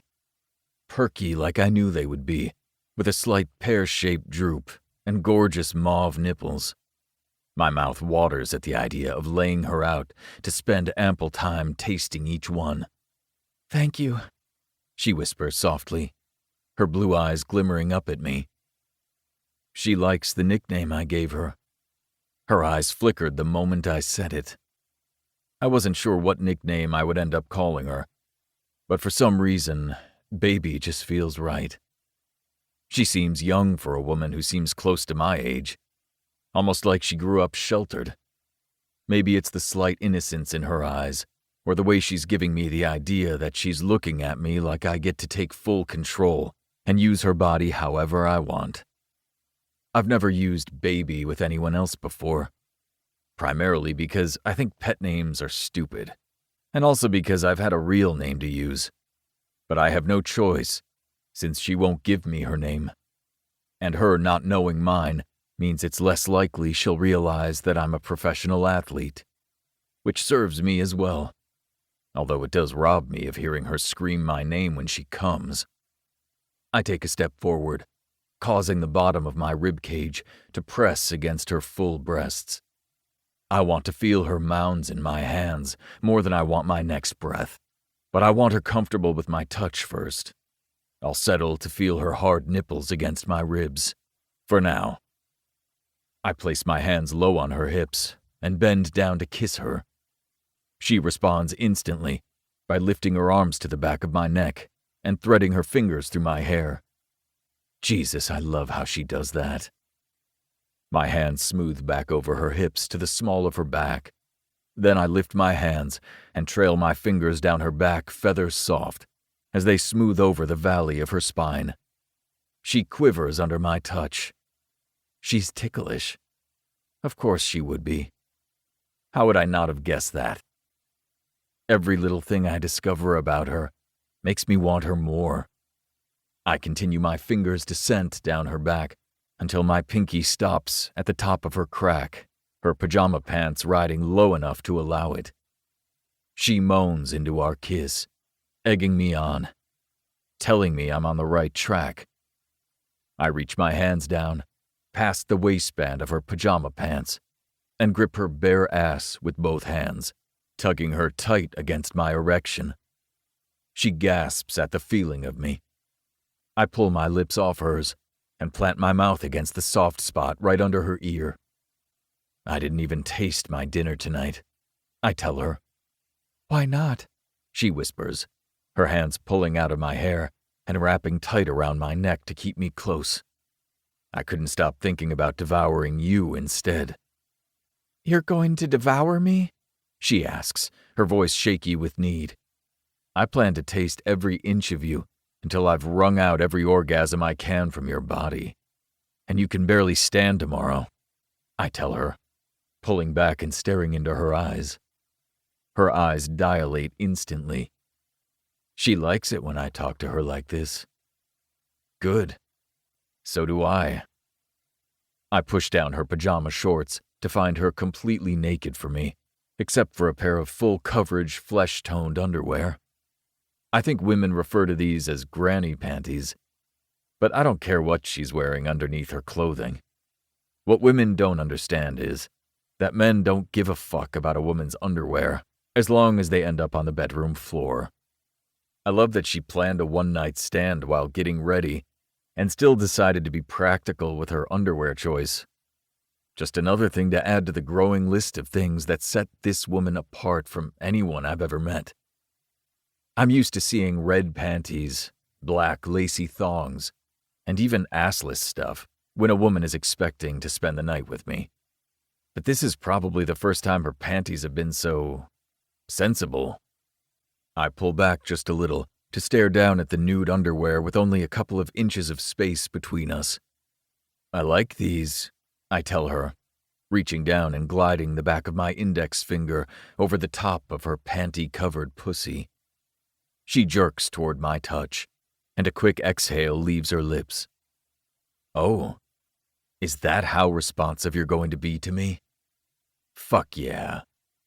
I didn't pack anything cuter, she tries to explain, glancing down at her own underwear. Is she embarrassed? She sure as shit shouldn't be. And if she could feel the pulsating of my cock in her hand, she'd know better than to think I want her in anything else. Here, let me take them off, she says, hooking her thumbs into the side of her panties. No, I stop her. Let me. She pauses at my instruction, and then pulls her thumbs out of her waistband. I press my hands on her shoulders, directing her to sit on the bed. Her eyes watch me carefully, but there's trust there that I wasn't expecting. I ease her all the way down until her back is lying on the white duvet of the hotel's bed. She pulls up her heels and rests them against the bed's wooden side frame. She's too short to have her feet flat on the ground. Her long blonde hair looks like spun silk, splayed out on the bed from her ponytail. I want to reach out and run my thumb and index finger over a few strands just to see if it feels as soft as it looks. She looks like an angel I plan to do wicked things to. I take a step forward and part her thighs with my hands. She doesn't hesitate to open for me as she watches from her position. Then I nudge them further apart as I wedge my legs between hers. She watches me carefully as I hook my index fingers into the side of her elastic band. I can smell her arousal as I bend down closer, my mouth watering with anticipation to get my tongue on her.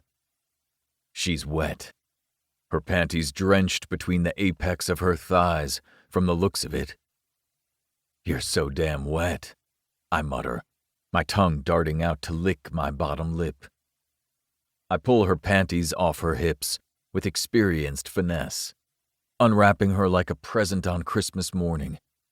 The second I uncover her, I have to stop for a moment and admire her. Her pussy is fucking perfect. Everything about her body is.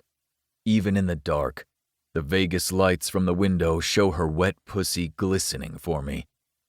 I remove her panties all the way to the bottom of her feet as she watches, her eyes locked on me.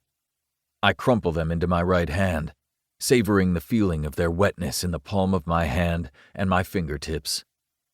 I did that to her. My chest puffs with accomplishment. I'm on birth control, but do you have protection? She asks softly, staring at her panties in my hand. I've always been responsible, even with Mia, except for the last night we were together.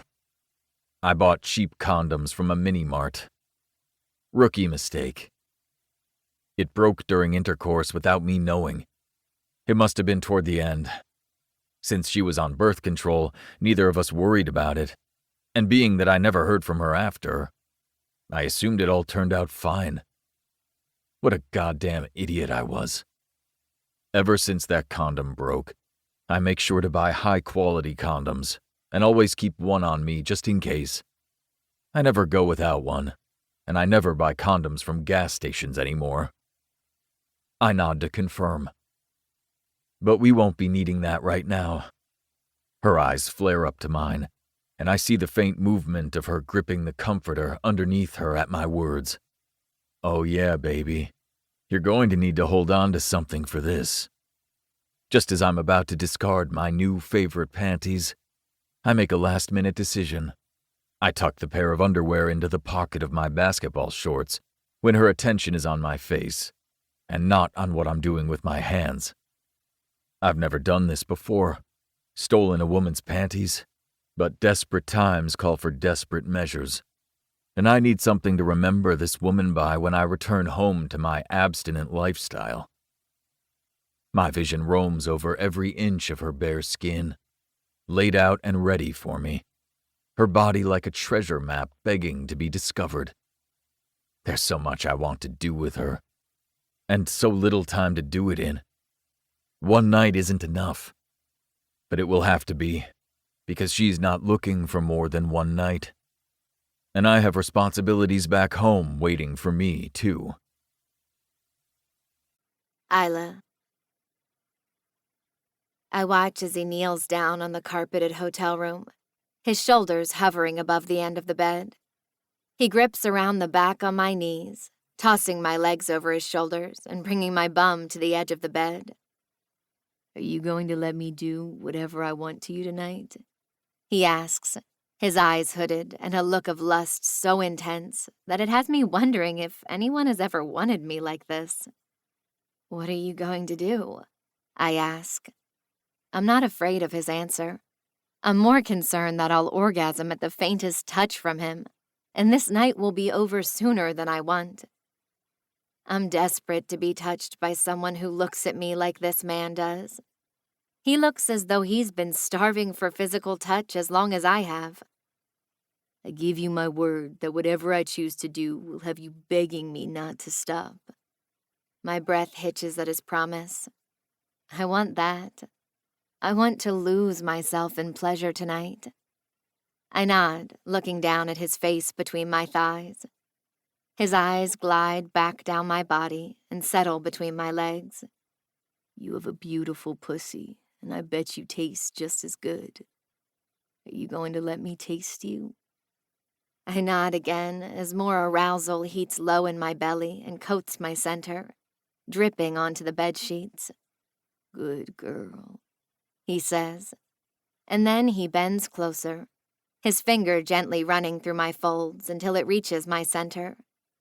Then his mouth opens against my pussy as his tongue dives in between and he takes a long lick. The feeling of his hot mouth on me has my toes curling, but the way he flicks my clit with his tongue has me arching off the bed. Oh, I say breathlessly. He pulls his mouth off me for a second. That wasn't near loud enough, he says, kissing the inside of my thigh. We should be testing out the soundproof walls when I'm between your thighs. If you don't scream, I'll have to suck on you harder. Now, nod like a good girl and tell me you understand. My eyes latch closed, and I nod. He's going to suck on me harder? The idea has my head spinning already. His mouth returns to my center, but his tongue reaches lower at my entrance. He starts by applying teasing strokes against it, but I need so much more. A small moan escapes my throat. Not loud enough, baby. If you want it, you better give me more than that, he instructs. His thumb presses against my clit and starts a circular motion as his tongue continues to tease, entering me. I squirm under his fingers and tongue. I need more pressure. I need everything he can give me. Please, I beg, louder than before. I reach down and thread my fingers in his hair, pulling him tighter against me. That's better, he says, his mouth reaching higher and covering my pussy again. His tongue swirls through my folds, sparking nerve endings until I can't take it anymore. Oh, God, please, I say louder than I have before. He responds by dragging his teeth down my center and lighting me up like a Christmas tree. Fuck me, I beg him, my fingers pulling on his hair harder. That's how I want to hear it, he praises. His thumb comes back to my clit and circles, and his tongue digs down and presses against my center. He's fucking me with his tongue, and I can't keep myself still. My back arches again, and my fingers dig deep against his scalp. I'm getting closer and closer the more his tongue presses into me. I'm so close, don't stop, I beg, just like he promised I would. At that moment, he does exactly that.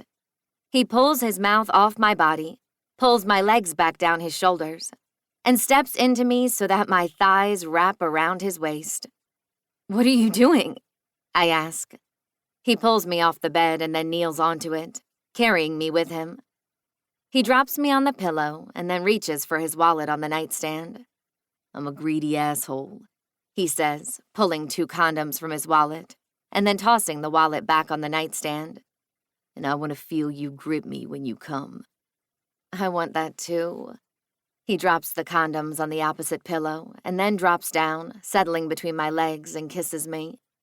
I can taste myself on him, and something about it is so sexy.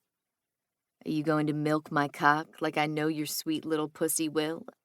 "God, I need you," I beg again. I love the way he talks to me in bed. Colin didn't like talking during sex, and now I don't want to go back to quiet sex for the rest of my life.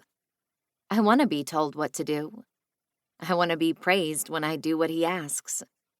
And I want to know when it feels good for him like it does for me. He sits up a little, his eyes glued to me as he reaches down and pulls his basketball shorts down his legs, along with his boxer briefs. Then he kicks them off his feet and onto the floor. "You're wet enough to take me now," he tells me, picking up one of the condoms and ripping the wrapper open with his teeth. He reaches down, and I watch in the small sliver between us as he pushes the condom over his tip and then all the way down his shaft. He runs his hands down it a couple of times to make sure it's secure. Looking down, I can't help but lick my lips at the size of him. He's a lot bigger than Colin, and the anticipation of feeling him stretch me has my legs shaking with need. Next, he doesn't line himself up with my opening like I thought he would. Instead, his right hand reaches between us, and his index finger glides through my folds again. I'm even wetter than I was before. "Fuck, you're wet," he says, his voice breaking off as his jaw clenches like he's struggling to hold on to his self-control. I wish he'd let go. I don't want him to hold back anything. He starts kissing a line from my neck to my left nipple, and then his finger enters me. I buck at the feeling of penetration from his finger and the sharpness of his teeth against my nipple. I whimper with need as I wrap my hands around the back of his neck. "I won't last much longer," I warn him. My knees shake harder, and my clit vibrates with an impending release. He pulls his mouth off my nipple and stares up at me, his fingers pulling out and gripping his cock. His mouth crashes down on mine, and then he lines up to my opening and rocks against me once. "Oh!" I moan loudly into his mouth, and he consumes my cries. It feels so much bigger than I thought it would. He rocks into me again, easing himself in slowly. But with every inch, I can feel my orgasm building quickly. "Hurry, I'm going to come," I beg again. He presses into me harder, and I know why he's trying to go slow. He's big, but it feels so damn good. "God damn it, baby. I'm going to end up coming at the same time if you beg like that again," he admits. He rocks into me again and again until he's fully seated inside me. The fullness of him inside me as his pelvis rubs back and forth, sparking my clit, as my body finally giving out and letting loose. I fall into the hardest orgasm of my life. My body erupts, squeezing his cock over and over as my legs tremble uncontrollably. He pulls me tight into his arms as I come, while he keeps his rhythm, rocking in and out of me to keep my orgasm going as long as possible. He makes a guttural sound. "Fuck, I'm about to come inside you," he says, his voice on the edge. I nod, words clogging my throat at how much I want to feel that. It's all the permission he needs. He thrusts a few more times and then buries himself deep. He groans out as his cock pulsates, and he releases as deep as he can, thrusting as he unloads inside me. Over and over again until he empties completely. He collapses on top of me and peppers kisses at the apex between my shoulder and neck. I love how sweet it feels to be kissed there, it's comforting in some way. His hand sweeps over my hair, back to my ponytail as he looks down at me, still under him. Our eyes latch onto each other as we breathe through our orgasms. Then he slowly pulls out and turns over onto his back next to me. I wait a moment until the silence feels right. Can we do that again? He chuckles. Yeah, baby. We can do that as many times as you want. He turns to look at me. Just give me a minute to reload. I laugh at his joke, and then he pulls me closer, guiding my head to lay against his left pec. I don't want to leave this bed. I don't want the sun to come up this morning. I'll have to leave in a few hours, and this will all feel like a distant dream one day. Will he dream of me too? Chapter 6. Isla. My eyes strain to stay open as I lie against his chest, his fingers gently running over my back. He's practically lulling me to sleep after everything he just did to my body. I shouldn't feel this comfortable lying in this stranger's arms, but I do. He shifts under me slightly and breaks the silence we've enjoyed for the last few minutes since our second time. With only 2 condoms, it limited us, but we made use of other ways to enjoy each other. Are you going to explain the stuffed giraffe? I ask, looking over at his nightstand to a plush toy I didn't notice when we first started since it was so dark in here. I think it's my good luck charm. I've had a couple of wins over the past few days. Call me superstitious. He says, looking over at it too. Wins? What kind of wins? But we said no personal information, so I can't ask, even though I'm curious. Do you like stuffed animals? I ask, not sure how I feel if he has some enormous collection. No, I bought it a few nights ago. Figured I'd give it to a special girl, he says. To me? Is he planning on giving his lucky charm to me? I could certainly use all the luck I can get. Although knocking on his door this morning was pretty lucky. Maybe I'm back on a lucky winning streak too. Not that I won't take it and hope it brings me the same luck it did for him. Hey, listen. He starts, shifting farther to face me better. I know we agreed to remain anonymous, but... No, I say, sitting up instantly. Hey, whoa, don't jump out the window. I'm sorry. He says, trying to pull me back against him. But I don't go easily. Shit. He mumbles to himself, almost as if berating himself for attempting to step out of our agreement. That gets my attention, and I glance down at him.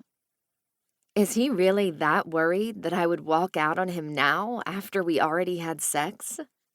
Isn't that what he was expecting out of a one-night stand? I thought maybe since things went well, we could exchange numbers, and I could call you if my job ever takes me near where you live. I didn't mean to change the arrangement if you're uncomfortable with it. He says, his eyes honest as they peer back at me. Just forget it, and don't go yet. I meet his eyes, staring back at a man I could crawl into and get lost for days if I didn't have responsibilities somewhere else. If I was stronger and could stand on my own 2 feet without my father making everything happen for me. But I'm not that girl. And I have no idea what life looks like for him either. Could I really see myself with a bodyguard who travels around putting himself in harm's way to defend someone else? Would he even want me waiting at home for him to come back? We agreed to a one-night stand, and maybe that's how we should leave it. Tomorrow I head back to Denver and start the life I was conditioned for. No more running, no more wishing for things I can't have. I thought you were okay with us not sharing anything personal about ourselves. In theory, that works great for me, but I'll admit this is a first. I've never had anyone ask for anonymity before. Is it really that unusual? I ask. I've never had a one-night stand before, but it can't be that odd of a request. For me, it is, he says. Why, are you a bodyguard for someone famous or something? I'm a little curious, I'll admit. He chuckles for a second, and I love the sound of his deep timbre laugh. I've never thought of it like that, but sure. I guess my job description entails guarding a few famous people. Then it's settled. No personal information. His eyes settle on me again, and I feel his thumb rub up and down on a small section low on my back. It's almost like he felt me tense during the conversation of exchanging information and is trying to soothe me back down. The weirdest part? It's working. His calming strokes are actually bringing down my anxiety over this conversation. How does he do that? Running is usually the only thing that soothes me when I get tense. Now I can add the stranger from Vegas who I'll never see again. You don't want to see me again? He asks. Do I want to see him again? Yes. I don't even have to think about the answer. The problem is that once I return to Denver, I'll have to go back to the life my father expects, and there's no room for a brutal bodyguard. Not unless I told my father that I need a bodyguard being the daughter-in-law of the mayor. But I don't, and having him so temptingly close wouldn't be good for the faithful, dedicated wife role expected of me. Not that I've agreed to marry Colin yet. I still need to see what happens when I get home. But I don't see how my father will let me keep my business unless I do what he asks. Honestly, even though it hurts, it's what I'll have to do. There is no possibility for me to see him again. I'm heading home after this. I wanted a one-night stand with no messy strings after, I say. Fine, I understand, he says, staring up at the ceiling. My life isn't simple either. You're right. I hate being right in this instance. The sex was fucking incredible. I just wish we could do it again, he says. My cheeks redden at his admission, mostly because I know exactly how he feels. I wish we could do this again, another time. It was, I say, reaching over and gliding my hand over his jaw. His eyes lock with mine, and he bends toward me, softly pressing his lips to mine, and kisses me. The kind of kiss I'll never forget. A goodbye kiss. He pulls me tight to him, and before I know it, I drift off in his arms. Chapter 7. Isla. I'm just barely awoken by the movement behind me. A satisfied groan rumbles through the intoxicatingly sexy man sleeping on the other side of the bed behind me. My brain is still foggy, as I'm only half awake, but falling asleep next to him came so easy. I feel safe with him. And maybe that's because he spent more time holding me between sex than we spent on the act. Colin never gave me after-sex cuddling, or wanted to talk before or after. Sex has always been scheduled in if it fits with his schedule. If he had a sliver of time before his strict 16-hour work weeks and 8-hour sleep schedule. My eyes dart open at the realization of what's happening. My one-night stand has shown more interest in being in bed with me than my fiancé did in our 4 years together. I hear another satisfied groan from him as he shifts again to the other side of the bed. He's talented, I'll give him that. And as much as I'd like to stay here until he wakes up to get one last experience with him before I leave Las Vegas, this moment of bliss is over for me. I glance up at the clock on the bedside table. It's almost 5 a.m. Panic starts to build low in my stomach. I wasn't looking for cuddling and talking late into the morning. I didn't ask to be with a man who I'd want more from if my life was different. I can't allow myself to want something else. Otherwise, I won't be able to get in that Range Rover and drive home. I need to leave before he wakes up. It's difficult in the dark to find my clothes all over the hotel room floor. But with the soft light of the strips still beaming through a crack between the curtains, I find my silk shorts and shirt. But no panties. Damn it. I always wondered how men ended up with women's underwear after a night like this. I mean, really, who leaves their panties at his place on accident and goes commando? Well, I now have my answer, and they're my favorite pair, too. What a bummer. Now I sort of wish I had his number so I could text him tomorrow and ask him to ship them to me if he finds them before checking out of the hotel. Except I wouldn't do that, because then I'd have to explain why I left like a thief in the night. Note to self, next time you decide to have a one-night stand with someone you plan on skipping out on, make sure to ask him to leave each of the articles of clothing he's pulling off your sex-crazed body in a nice, neat pile for a quicker escape later. I quietly pull my shorts over my body, and then slip on my top, buttoning it quickly, not bothering myself with whether I have the right buttons. I just need to get out of here. Something catches my eye on the nightstand. The stuffed giraffe. It's so cute, and he said it was his lucky charm and that he was going to give it to me or something like that. He squeezed me when he said it, but sneaking out of his hotel room without saying goodbye might have forfeited my rights to it. If he was seeing me off this morning instead of me leaving without saying goodbye, wouldn't he be giving that to me? I'm about 90% sure. And since a part of me wants a memento from tonight, I tiptoe over and pick up the giraffe, clutching it to my chest. I pull the soft, fuzzy material up to my nose, hoping it smells like him. It mostly smells like chlorine and the signature hotel smell that this place has, but a little of his essence is in there somewhere. I know there's a 10% chance that he wasn't going to give me the giraffe before I left, but that thought that he might give this stuffed animal to another special girl has my heart cracking a little. He offered to see me again, to exchange numbers and keep in touch. I'm the one who can't do messy. I need to forget about the what-ifs and stop thinking about a life I could have if I don't go back to Denver. I'm just not in a place to take this on, even if it also feels like a mistake to sever ties completely. I guess if we're supposed to be in each other's lives, fate will bring us back together, just like it did this morning when it brought me up to his room. An elevator ride and a few moments later, I arrive at Vivi's in my room. My heart thumps wildly as I check over my shoulder to make sure there's no tall, Hulk-sized man in pursuit of me, asking for an explanation for leaving without a word.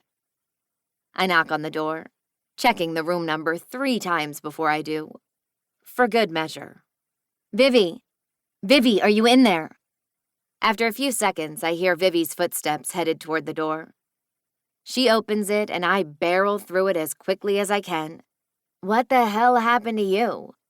She asks, dressed with her bags on the bed as she packs for our flight. It's a long story, I tell her, heading straight for my own luggage. A story that can wait until I'm safely on a plane and can no longer second-guess if not leaving him my number was the right decision, or whether I just made the biggest mistake of my life. Chapter 8. Canaan. I run up the stairs of the private jet, taking 3 stairs at a time. With my height and a running start, it isn't hard for me to sail up the staircase of the aircraft. I know what I'll find once I reach the top of the plane. 4 of my teammates staring back at me, already seated and ready for takeoff. All of whom will be wondering why the fuck I almost missed our flight. I'm usually not tardy for things. I take my responsibilities seriously, and I respect other people's time. But my morning got turned upside down when I woke up to find the sexy blonde from last night left without saying goodbye. What the fuck? I know it was a one-night stand. She was clear about that. And one-night stand rule doesn't exactly come with a list of decorum to be followed. She even went as far as to demand we didn't exchange information. I just didn't expect she'd split without saying goodbye. and I sure as hell didn't think she'd steal the stuffed giraffe I bought for Berkeley a couple of days ago at our first weekend game in Nashville. I did steal her underwear, I guess. I almost threw away the pair of nude panties this morning when I woke up to find the giraffe and the woman gone. I hovered over the bathroom trash can with the 2 used condoms inside from earlier in the morning. But I couldn't bring myself to do it. I'll keep the panties as a reminder. Women are a distraction I can't afford right now. Keep your eyes on what's important. Berkeley and being the father you never had. Where the fuck have you been? Lake Powers, the team's left wing, hollers at me from one of the 6 captain's chairs in the main part of the private plane. I thought I forgot something, I say back, keeping my head down, but not giving any emotion. Yeah, I forgot something. Something like an explanation from the woman who left me to wake up alone this morning in the suite's king-sized bed. The same bed we did things that are now permanently branded in my spank bank for life. I may be pissed off by the way she left things, but my cock won't forget the way she felt last night, or the way she followed every instruction I gave her. The minute I woke up and realized she was nowhere in the suite, I threw on a pair of sweats and a t-shirt and scoured the entire lobby level floor of the hotel, which included, but was not limited to, the restaurants, shops, casino, and outdoor pool and cabanas, before realizing the woman had, in fact, vanished. With no name and no origin story to help track her down, I stood in the lobby of the hotel for a solid 10 minutes, staring at the multiple large glass automatic doors. She's gone, and I'll probably never see her again to ask why she left the way she did, and why she took my daughter's stuffed giraffe. I told her it was for someone special. Sure, I didn't tell her it was for my daughter, but she was adamant that we didn't share details of our lives. I'm tired of being walked out on. I'm tired of finishing last. Between the father who didn't stick around, to high school coaches who didn't believe I'd make it to the NHL, to Mia, who kept Berkeley from me until she had no other choice, and now finally to the blonde who got what she wanted and then left. Not that I had anything more to offer her. My life is chaotic for more than what we did last night, but this is the first time I've ever woken up looking forward to seeing the woman in my bed from the night before. Why are you wandering around? Just take a damn seat, Brent Tomlin, our left defenseman, says. Jesus, Altman, you're making Tomlin anxious. You know he's a nervous flyer. Lake jabs at Brent. Fuck off, Powers. Spare a brain cell for his history with planes. Riker Haynes, our captain and fearless leader, says. Lake sobers, clearly remembering too late that Brent's parents died in a plane crash when he was younger. He's the most sensible one of our crew, which is why we all respect him. But I've seen him get buck wild when he wants to. Why can't we just fly commercial again? Those don't go down near as easily, Brent says, glancing longingly out the window at the solid ground. Brent is a fucking animal on the ice, and he's one of the first to jump in and defend a teammate in a fight. But when it comes to flying, well, he clams up. Although, if you didn't know that about him, you probably wouldn't guess, since he sits quietly in his chair with his eyes shut and noise-canceling headphones blaring some kind of Swedish rock band he's gotten into. The toilet in the bathroom located at the rear of the aircraft flushes, and then the doors open, and Briggs Conley walks out. He's our right wing, the man who plays directly in front of me. He's the teammate I'm the most in sync with out on the ice. Shit, there you are. I was 5 minutes away from calling hotel security and asking them to check your room for a man tied up to his bed with a gag in his mouth and his wallet and his kidney missing. He smirks, walking down the aisle of the captain's chairs. Whatever chick you ended up with last night must know how to suck some morning wood for you to almost miss your flight. You're never late, he says, setting down his backpack by a chair and then flopping into one of the other 6 captain's chairs not currently occupied by Brent, Lake, or Riker. Brent pulls his headphones off, while Lake and Riker gawk at me. "Did you find that woman from last night?" Brent asks, his eyebrow rising with interest as he leans forward in his chair. "What girl?" Lake asks, his interest peaking as he leans toward Brent for the answer. He knows sure as shit that I won't be giving up any details. A bunch of fucking gossips. "No one," I tell Lake with a threatening look. "I wouldn't say she was no one." Brent smirks up at me. "She was hot as shit, and her friend was parading her around for a one-night stand. You should have seen Kanan in the elevator." "Shut your mouth before you regret it, Tomlin," I threaten, but Brent knows me well enough to call my bluff. Kanan looked like a dog in heat. I half expected him to bend her over in the elevator and fuck her right there in front of me and her friend. I stomp off past him, dropping my heavy-ass backpack in his lap. He wasn't expecting my titanium, hawk-eyed issued water bottle hitting his crotch first. "Fuck," he mutters, pushing the backpack off his lap. My backpack hits the private jet's floor with a loud thud as Brent cradles his jean-clad crotch for a moment. "Shake it off, Tomlin. He warned you," Riker says, while Lake chuckles. Turns out that wasn't an empty threat after all. The guys know I've been abstinent since I brought Berkeley home, and they're all waiting for the moment when I break. That moment was this morning. Even before Berkeley, I started slowing down on the frequency of random hookups. Those days of chasing women are reserved for your rookie years, when you think you'll never get older and have to actually work at your job. After 11 years in the league, I can no longer wake up 20 minutes before the morning skate with a hangover while scarfing down an entire cold pizza left in the fridge from the week before, and then wash it down with a 6-pack of beer and play at championship-winning levels. Nowadays, half of us are just striving to stay relevant in a sport that retires you young, leaving you with bad knees, fucked up shoulders and ankles, broken facial bones, and memory loss from all those damn hits to the cranium.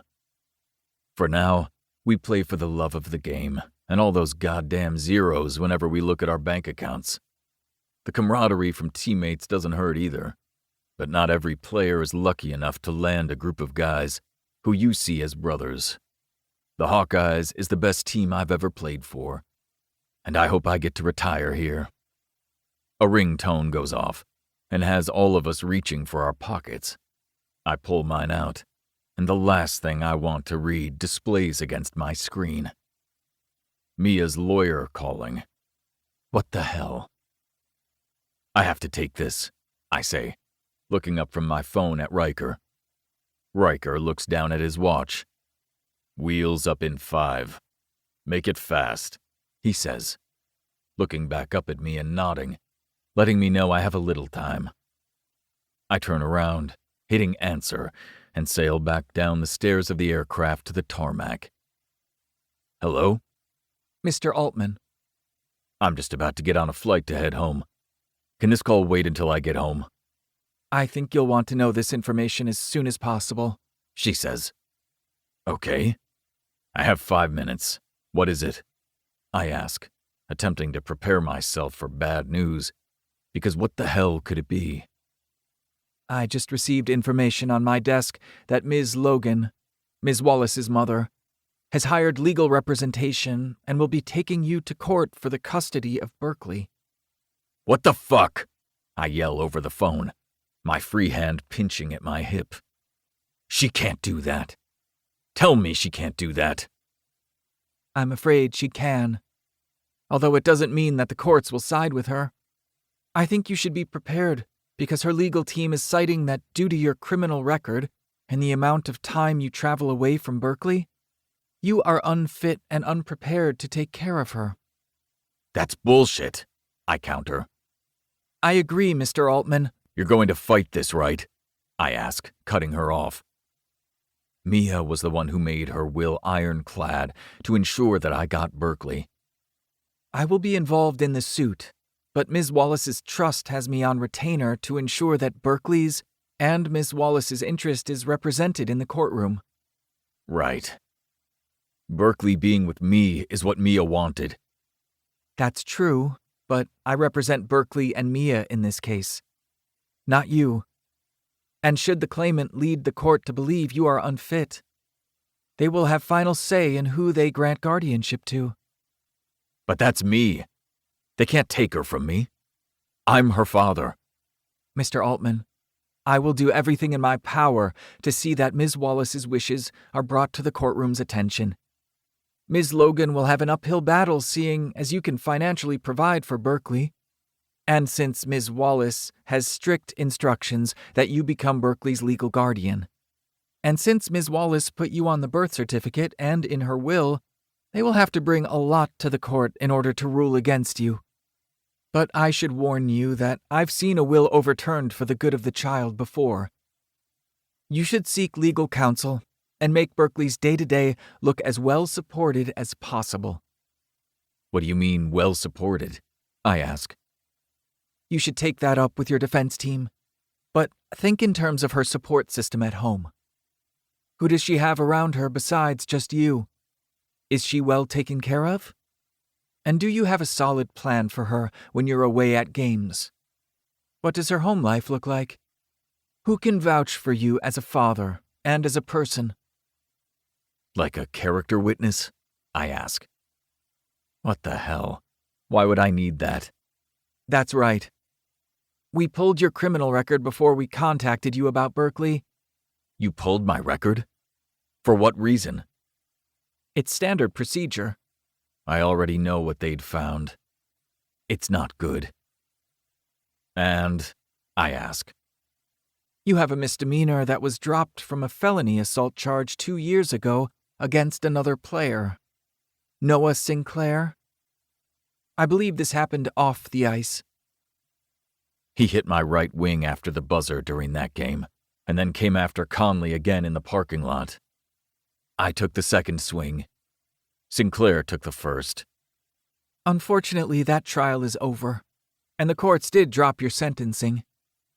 This isn't an argument anymore, and it's part of your record, a record that will be brought up during this trial to poke holes to make you look unfit. Jesus Christ. I can't lose her, I say, staring out across the Vegas casinos all lined up near the airstrip. I know. Retain the best lawyer you can, and make sure they've won a suit where the father won. Where the father won? Just trust me, she says. But trust when putting my daughter in the hands of lawyers is tough for me. What are my odds here? We'll have a better idea once they assign a judge. And I would take the letter that Ms. Wallace wrote to you to your lawyer meeting. It was in Berkeley's luggage when you picked her up from the funeral. That's not reassuring. And a letter from Mia? Even if I had seen it, I wouldn't have read it. There's nothing Mia can say now to make this right. She couldn't have done anything worse to me than what she's done. I have to go. I have a client walking in for an 8 o'clock meeting, she says. Get a lawyer, Mr. Altman. Today. Then she hangs up. I have the urge to get on a flight right now to Montana and tell Mia's mom to eat a dick. She sure as shit is not going to take my daughter from me. I won't let it happen. I'll sell every asset I have, quit hockey, and move us to a corner of the world where she'll never find us before I let Mia's recovering drug addict mother take my daughter from me. I see the pilot climbing the stairs after doing his final checks and heading for the cockpit. I'm out of time and need to head back up. I take the stairs to the top and take a right into the cabin. The self-induced celibacy has finally expired. Welcome back, buddy, Lake says, looking up from his phone as I walk to the back of the plane, taking one of the captain's chairs at the end of the row. I'm not back, Lake. It was one girl, I say, even though the blonde from this morning couldn't be further from my mind. I wish that getting skipped out on and a stolen plush toy were still the worst things that happened to me today. I'd take that problem over this any day. Now I have real fucking problems. I walk back to the last row on the left side of the aircraft. Briggs gets up from his right seat in the middle row and switches to the seat right next to me. "You?" he asks. I don't usually like discussing my personal shit, but Briggs is a good guy, and he's had his own problems this year, though he doesn't talk to any of us about it. We're kindred spirits in that way, I guess. I glance over at him, about to tell him it was nothing, when he interjects first. "I heard you yelling at someone, and you said Berkeley's name a couple of times." I look down at my phone still sitting in my lap, remembering the call from hell I just had. I suck in my lower lip, debating what to tell him. The truth is all I have. That was the lawyer for Mia's will. All the guys know enough about what happened and how I found out about Berkeley. Mia's mom wants Berkeley. He leans over the armchair closer to me, his piercing stare on me, and his eyebrows stitching together. "Mia gave you full rights in her will, didn't she? And you're her dad." I nod, looking over toward Riker, Brent, and Lake. There's so much that I still don't know yet. I'd prefer to keep it close to the vest until I get the facts. I see them all texting on their phones with their headphones on, so I know they're not paying attention to our conversation back here. Yeah, Mia did. But her mom thinks she has a case. But she doesn't, right? I let out a sigh. She might. "You're fucking kidding me." "No," I say, turning to look out the window to clear my thoughts for a second. The cockpit door opens, and the pilot sticks his head out. The guys pull their noise-canceling headphones down to hear him. "You gentlemen ready for takeoff?" he asks. "Get us out of here before one of us ends up in jail, or married by Elvis," Brent says from the front. "Which one would be worse?" Riker asks. "Married, obviously. Now let's get this rattle can in the air," Lake says in Brent's general direction. "Shut the fuck up, Powers," Brent yells, keeping his eyelids shut and lacing his fingers together, squeezing tightly enough that his fingertips go white, the blood draining from his hands. "What are you going to do?" Briggs asks once we've taxied out of the runway. I turn to him and look him dead in the eye. "I'm going to spend every last dollar I have to make sure Trisha Logan doesn't fuck with me or my daughter again." Then I pull my phone back up in my hand and dive into searching for the best lawyers. I'll pay anything to keep my daughter. There's no price tag on Berkeley. Chapter 9. Isla. "Well, I, for one, am really glad you decided to stay," Vivi says as she tosses a pillow that she pulled from the linen closet onto the spare bed I've spent the past month on. "I'm glad to be here, too. I sent off a text to my father the second we landed in Seattle. Isla, I need more time before I come back to Colorado if you expect me to agree to your terms." I ignored his attempt to call me, and then watched for 20 minutes as the bubbles jump on the text screen. He hates texting, and I'm sure he had to rewrite over the things he wanted to say to me. It ended up coming out like this. "Dad, You have 90 days, and then you make up with Colin. Otherwise, I'll have the board remove you from Newport Athletics, and you'll lose your house, your car, your cell phone, and anything else the company owns that you've had the pleasure of using." Harsh, Dad. I just couldn't bring myself to get back in my car when we got back to your condo. "Are you sure you can get me temporary employment for the next 3 months? I can't keep mooching off of you, and Dad won't send me money." "Isn't that illegal?" "No. He'll just say that I'm not working since I'm on sabbatical. And end-of-year disbursements for next month go directly to me and Colin's joint account." It's not mooching, by the way. The longer I can shield you here, the better. Stay forever if you want and send Dad the middle finger. Start a new business. You're far too talented to let Dad strong-arm you. I want to believe what Vivi is saying, but my dad's right. Newport Athletics would be nowhere without his money and connections. Then I'll need a bus pass and a pay-by-the-minute phone if I tell Dad off. What? Dad owns your Range Rover and your cell phone? Don't look at me like that, V. I already know, okay? I set myself up for this, I say, focusing my attention on pulling back the sheet towards the headboard and hooking it over the mattress. Vivi never would have let Dad get his hooks in her like this. She's smarter than me. Or maybe it's just that she's never craved my father's good opinion as much as I have. He conditioned me this way since childhood, and I see that now. Vivi's told me this for years, but I always thought she was being overprotective. Don't be so hard on yourself. Dad is a master at this. He has a few decades on you of being a Class A manipulator, but you see that now, right? She asks, pulling her corner down over the corner of the mattress.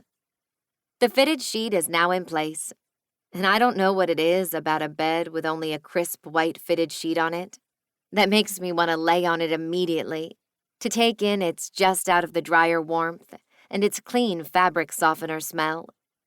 I nod. But he's not a monster. She takes a deep sigh, and her shoulders sag a bit. I know that. I wouldn't speak to him anymore if he were. One shitty deadbeat dad is my max, and my sperm donor of a father already fills that role. But I've established my boundaries and hard lines with Dad, and you need to, too. He needs to add to your life, Isla, not try to live it for you. He doesn't, I say, walking down to the edge of the bed and grabbing the opposite side of the comforter that Vivi just picked up to finish making the bed. She gives me a, "Did you forget I've been around for 20 years look?" And I know she's right. I don't understand how you and I have such different relationships with him, I tell her. I rejected his little school. You mean Princeton, I say, giving her side eye. She knows it's no little school. She rolls her eyes back at me, but she knows I'm right. And then I moved 2,000 miles away from him and told him that I'll only endure his presence once a year during Christmas, as long as he buys me a new pair of Prada shoes. She winks, and I know she's kidding. Although I think there is some truth to that. My father respects Vivi and brags about her around the country club that she's making it out here in Seattle without his help. Once the comforter is in place, we both pick up the pillows that Vivi already put new covers on and flop them on the bed. I'm going to start running again, I blurt out of nowhere. Running has always been my hobby, my release, my happy place. I mean, after all, I built a tiny little empire with my passion for the lightest weight fabrics on the market and trend-setting designs that set us apart from the big box athletics wear brands. That's a great idea. There's a lot of cool places to run around here and a good community of outdoor enthusiasts. Maybe branching out and meeting new people will be good for you too while you're here, she adds. Yeah, we'll see, I say, bending down and tossing my bag up on the spare bed and unzipping it to pull out my phone charger to plug it in. The battery is half dead after traveling this morning. Have you lined me up a nanny position yet? It's not always easy to find a family that only needs a nanny for a couple months. Most people are looking for someone long-term, but I know something will come up. Thanks, Vivi. Her phone starts ringing and she looks down. It's the calling service. They're probably patching over a client. I should take this. Want to order takeout tonight? Sounds good, I tell her over my shoulder as she starts walking out the door of the spare bedroom. Something greasy and cheesy? How did you know? Pizza coming right up, she calls out while walking down the hallway. Stuffed crust, I yell after her. I'll run it off tomorrow. She chuckles at my empty promise. I hear the faint sound of her answering the phone, and her voice goes up an octave. Sounds like a new client, potentially. Good for her. I love that Vivi's business is doing so well these days. She works hard to ensure her employees are supported in their roles, and that the families she selects are a good fit for each nanny. It affords her this gorgeous 3-story condo that's located downtown, and I know it must cost a small fortune. My phone rings on the nightstand, and I walk back over to grab it. Colin calling. I take a second to debate whether to answer, but after ignoring his calls for the last 4 weeks, curiosity is starting to get the better of me. Hello? Finally, you answered. Are you going to be at Thanksgiving dinner tomorrow? We need to talk. I'll miss the country club's annual Thanksgiving dinner.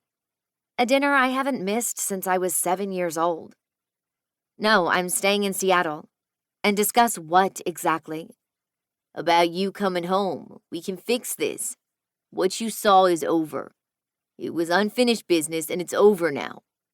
It didn't look like unfinished business to me. It looked like it was just getting started. I said I'm sorry. Can you please come home now? The line your father is giving people that you're at some spa retreat to decompress and relax before the wedding is starting to get some whispers. My father is an expert at deflecting. I'm sure he'll think of something. And he'll need to come up with something new anyway, because my father agreed to another 90 days. 90 days? He asks, raising his voice louder than I've ever heard him before. Not a lot gets to Colin. He's usually cool and calm under pressure. I'm glad he's sweating it a little. My father's going to shit a brick. We're supposed to be rubbing elbows, and as a couple around town to help with his campaign efforts. And what are people going to say when you're out of town for another 3 months? Tell them that I rented a cabin in Washington, and I locked myself away until I finished next summer's collection. It's not that far from the truth.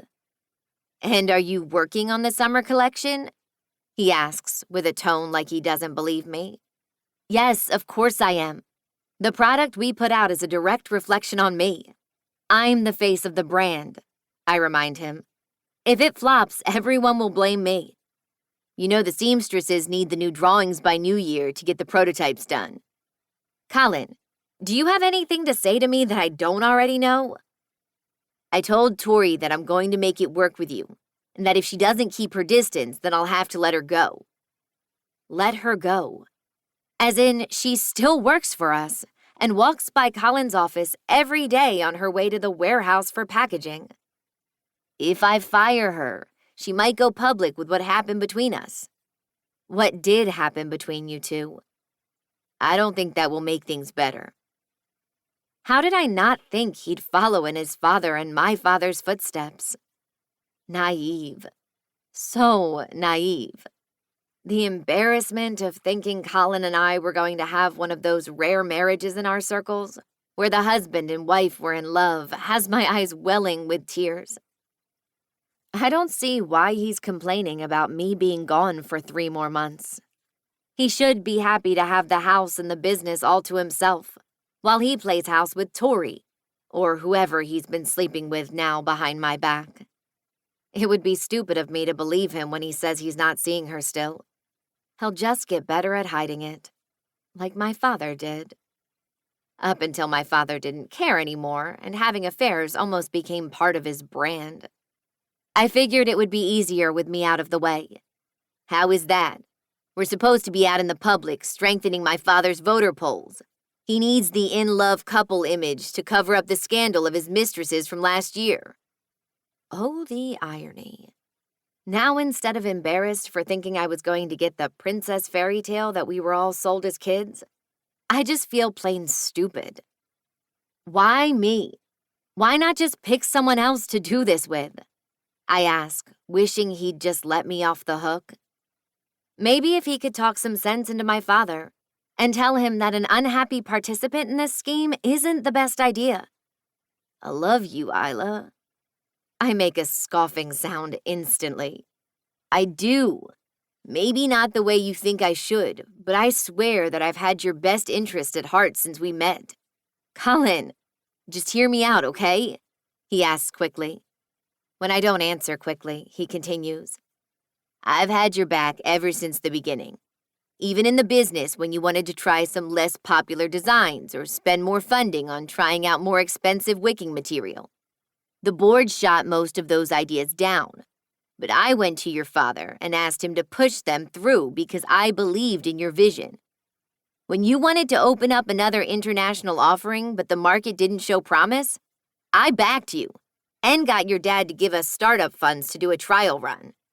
When your dad wanted to outsource the designing to a company overseas, I told him that I would quit if he took that from you. Wait, what? I ask.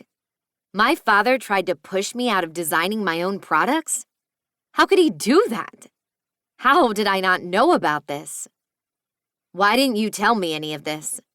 Because your father isn't always right. And in this case, I knew how to diffuse the situation and make him see. If you had found out, it would have been a blow-up. He didn't want me to do what I finally did when I found Colin with Tori. He didn't want me to leave and mess up everything. He wanted to replace me? I ask, the sting almost unbearable.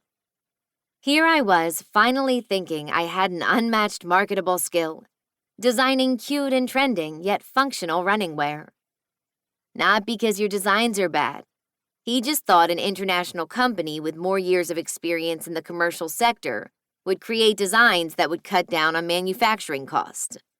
I made him see that this company is what it is because of your designs. Our brand is social media driven, with your customers wanting your designs. Without you, it would fail. You did? I believe in you, Isla. We make a good partnership. Can't that make us happy? A faithful husband would make me happy, I tell him, almost shocked that I spoke out loud what I need from this relationship. This has been a business deal marriage from the beginning. I thought that your father explained this to you. Well, I guess I didn't get the memo. I thought we were different, I say. He lets out a sigh. Just come home. I'll give you anything you want. You have to know that. He almost pleads over the phone. Kids, how about kids? I know you've always wanted them. I'll give that to you. Just come home, Isla, and I'll get you pregnant the minute you walk through that door if that's what you want. I want monogamy. It's not as if I'm out looking for an affair, but I can't promise that they won't ever happen.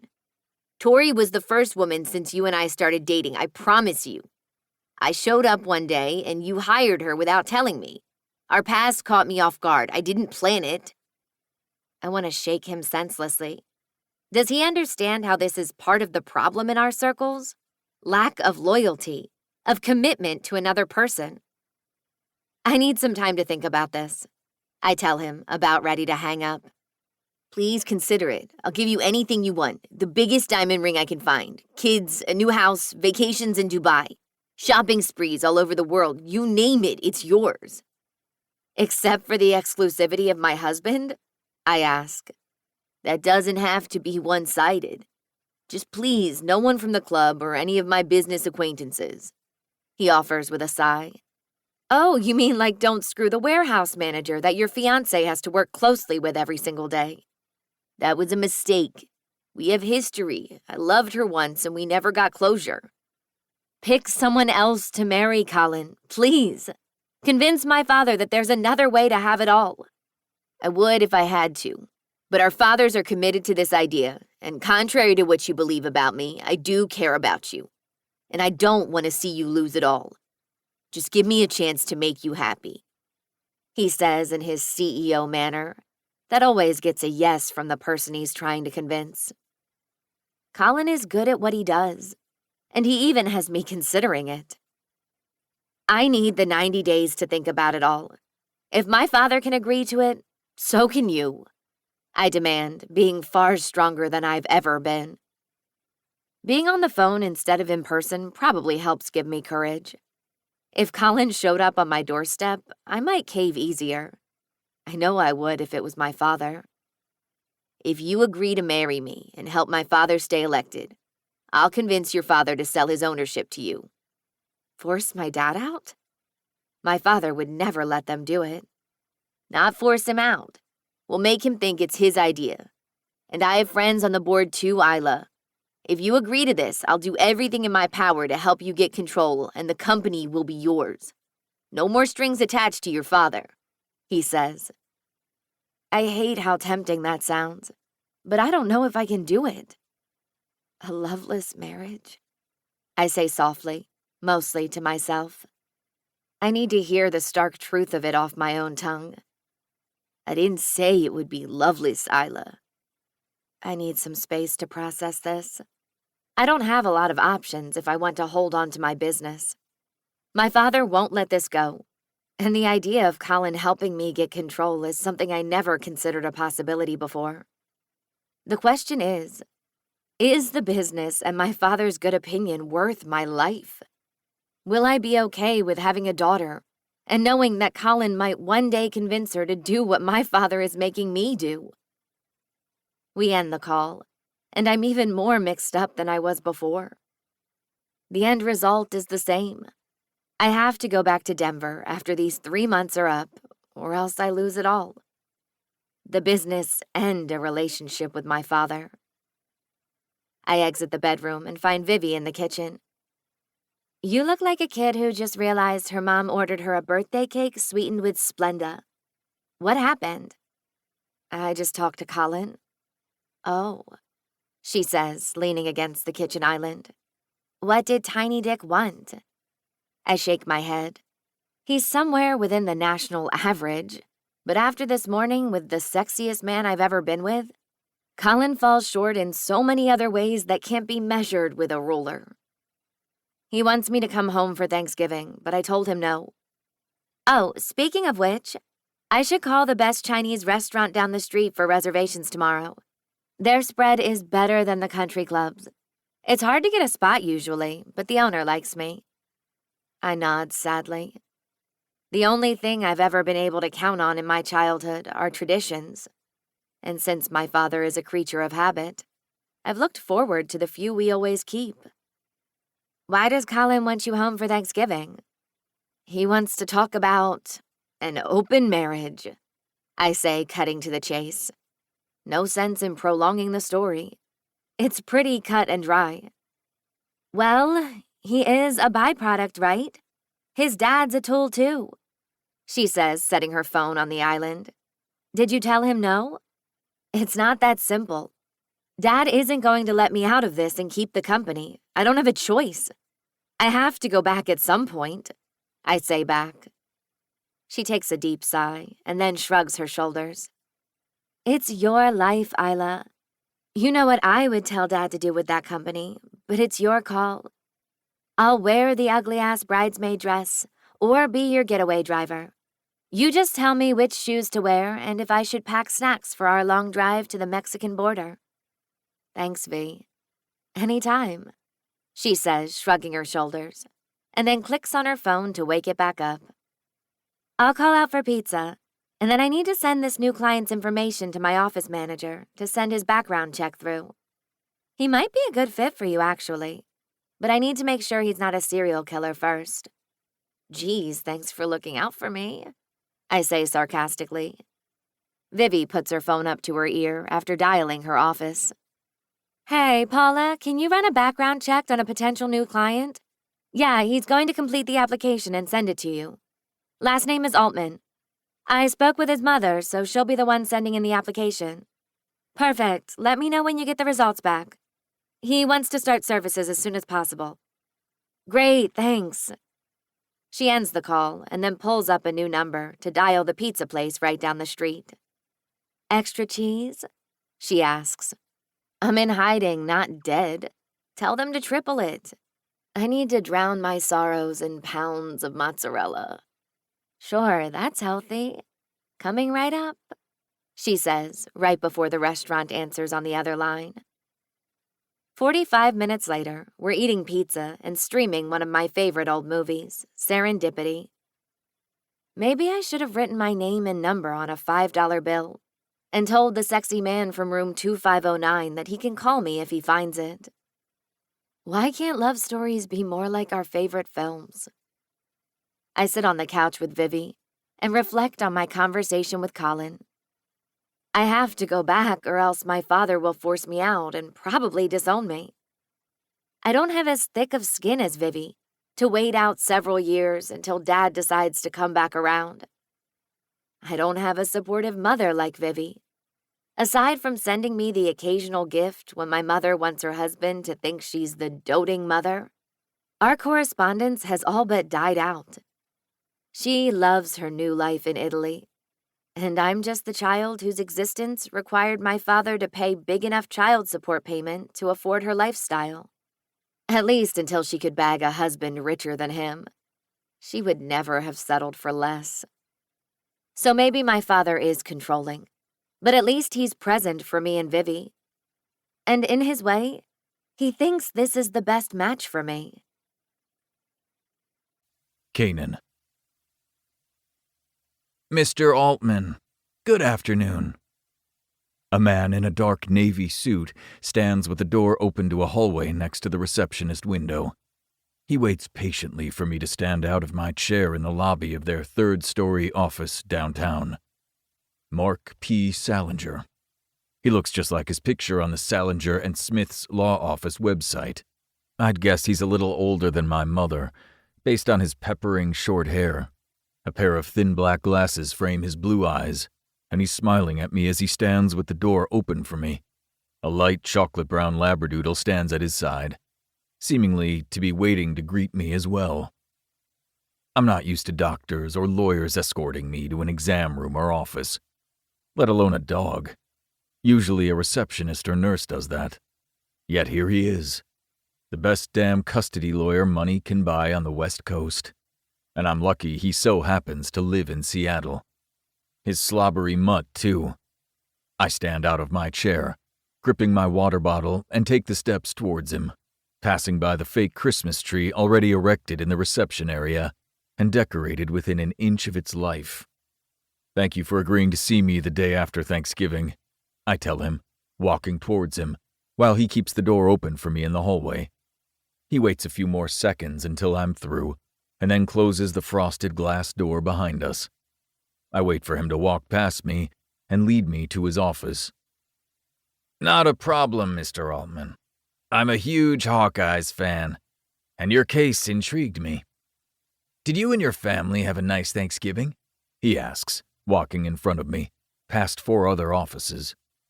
The office smells like hot-off-the-press ink and paper, dark roast coffee, Christmas pine tree, and sadness. I assume that's what most law offices smell like during Christmas. Though this office seems cheerier than I would expect, with bright lighting, Christmas music streaming through the lobby speakers, and a welcoming receptionist who asked me countless times if I wanted something to drink. I finally accepted a bottled water to make her happy. She was very pleased when I accepted. I'm glad I could make someone happy today. Yeah. My mom is living with me during the season to take care of my daughter, so she made too much food as usual. How about you? It was great, thank you. I have 2 grown daughters a few years older than you. They brought their husbands and my grandkids to visit from Arizona. We lost my wife to cancer 6 years ago, so being together is important. Oh, I'm sorry to hear about your wife, I say. That can't be easy during the holidays, especially. We'll be right in here, he says, offering a hand towards an identical frosted door and into a small conference room with another Christmas tree, just as well decorated. An elongated oval table sits with 6 chairs. A woman sharply dressed, with a platinum blonde pixie cut, gelled to perfection, and probably in her middle 40s, sits on one side of the table facing me with a yellow legal pad and a file folder next to her. I've seen her picture on the website as well. She's a lawyer at this firm and is probably here to help Mark with the case. Another woman in a Christmas sweater dress sits at the end with a laptop. Probably an assistant here to take meeting notes. Mr. Altman. Kanan, please, I tell him. This whole situation is cold and heartless enough that formalities make it worse. He nods. Well, as you can see by the looks of my dog Willoughby and the Christmas explosion, we are quite relaxed around here too. he says. Thanks, I say, taking a seat across from the other lawyer where he instructs. Let me introduce you to the team. Corin Taylor, a junior partner and amazing lawyer here with years of experience in family law, will be here to assist us in every step of the way. And our legal assistant, Sherry Lentz, who will be taking care of a lot of the behind scenes and aiding in the research needed to win our case. I nod at each and say hello. They each smile back, and Sherry gives a quick wave. Sherry's black hair is pulled back into a bun, and she looks about my mother's age. And I'm Mark Salinger, one half of Salinger and Smith, and your lead counselor. You can call me Mark. I assume you've read my bio on the website, and that's why you selected us. So unless you have any questions, I say we dive into our meeting, he says with a smile, pointing at his dog to lay down on a Serta mattress dog bed in the corner of the conference room. The Northwest and their dogs is something I've had to get used to, and also their penchant for hiking in any and all weather conditions. Mark walks around and takes the conference chair next to Corin, his own notepad waiting to jot down notes as we go. We received Ms. Wallace's will via email yesterday, and Corin had time to get through the documents. Since we don't have anything from the plaintiff in this case, that gives a small advantage to prepare ahead of time. Yes, Corin says. Our first act of business is for you to show that Berkeley is in a safe, loving, and well-organized household considering your travel schedule. Right. Mia's lawyer mentioned that to me. Great, Mark says, folding his hands over the notepad and leaning in. You mentioned your mother is the caretaker for your daughter when you're out of town. I nod. Yes, she's a retired high school counselor. She and Berkeley are glued at the hip. But we just found out 2 days ago that my grandmother broke her hip and needs to be moved to a long-term memory facility. My mother already reached out to live-in nanny services to fill her spot. This is going to be crucial to get a nanny in the house and show a consistent support system. Like a live-in nanny that can keep Berkeley's life as unaffected by your line of work as possible. Make sure to select the most reputable nanny service in town, Corin says, jotting down a note. I nod, understanding the assignment. My mother pored over reviews and called the top 3. I trust her more than I would anyone else to find the right person for the job. We may need some character witnesses, and the courts will want to dive into who Berkeley surrounds herself with. This can be positive influences, but you'll want to make sure there aren't negative influences that the plaintiff can bring against you. Like who? Like friends, teammates, coaches, Mark suggests. Women, Corin shoots out. I don't bring women home. Berkeley has never seen any of that, I say, narrowing my sights on Corin. I can see in her eyes. She thinks I might be a player off the ice. I get it's her job to play devil's advocate, but it doesn't mean I won't fight back when I'm wrongfully labeled. My player days are in my past.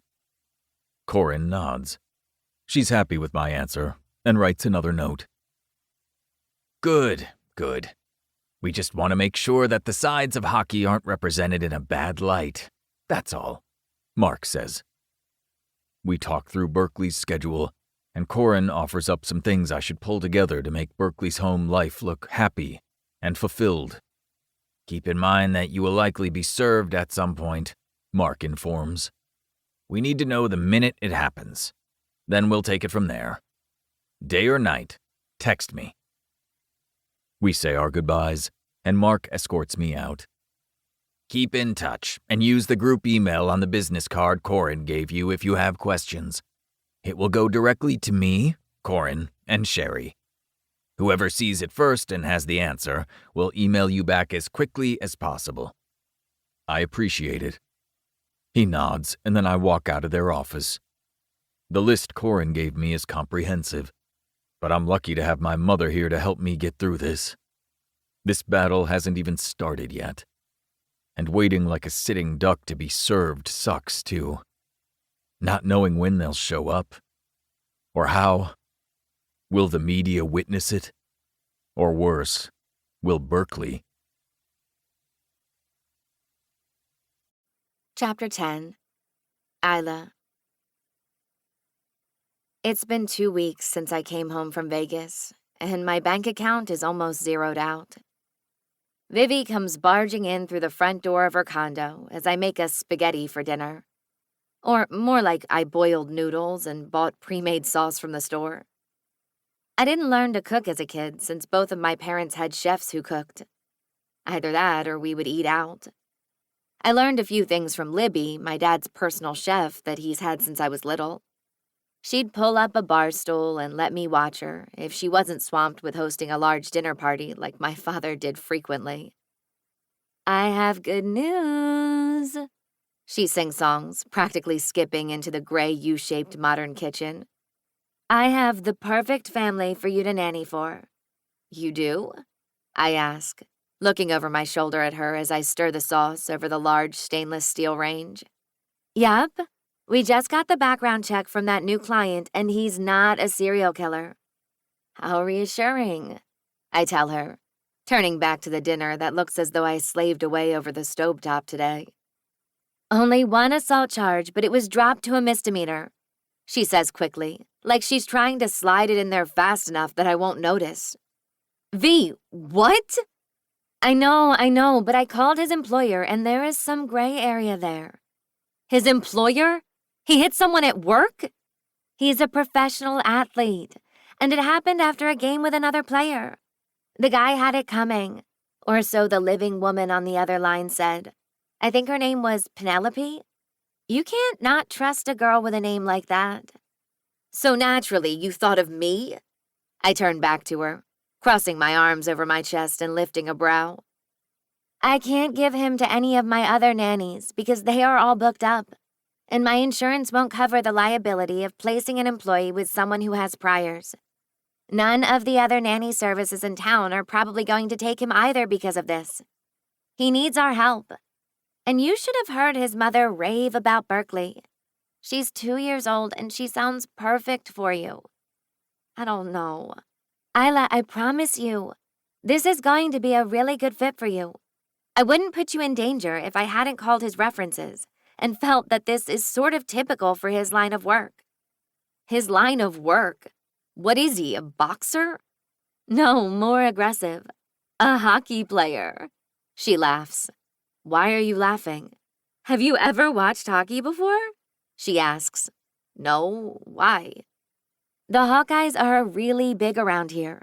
And if you knew anything about hockey, you'd probably be shocked he only has 1 prior on his record. If that was supposed to make me feel better, she missed the mark entirely.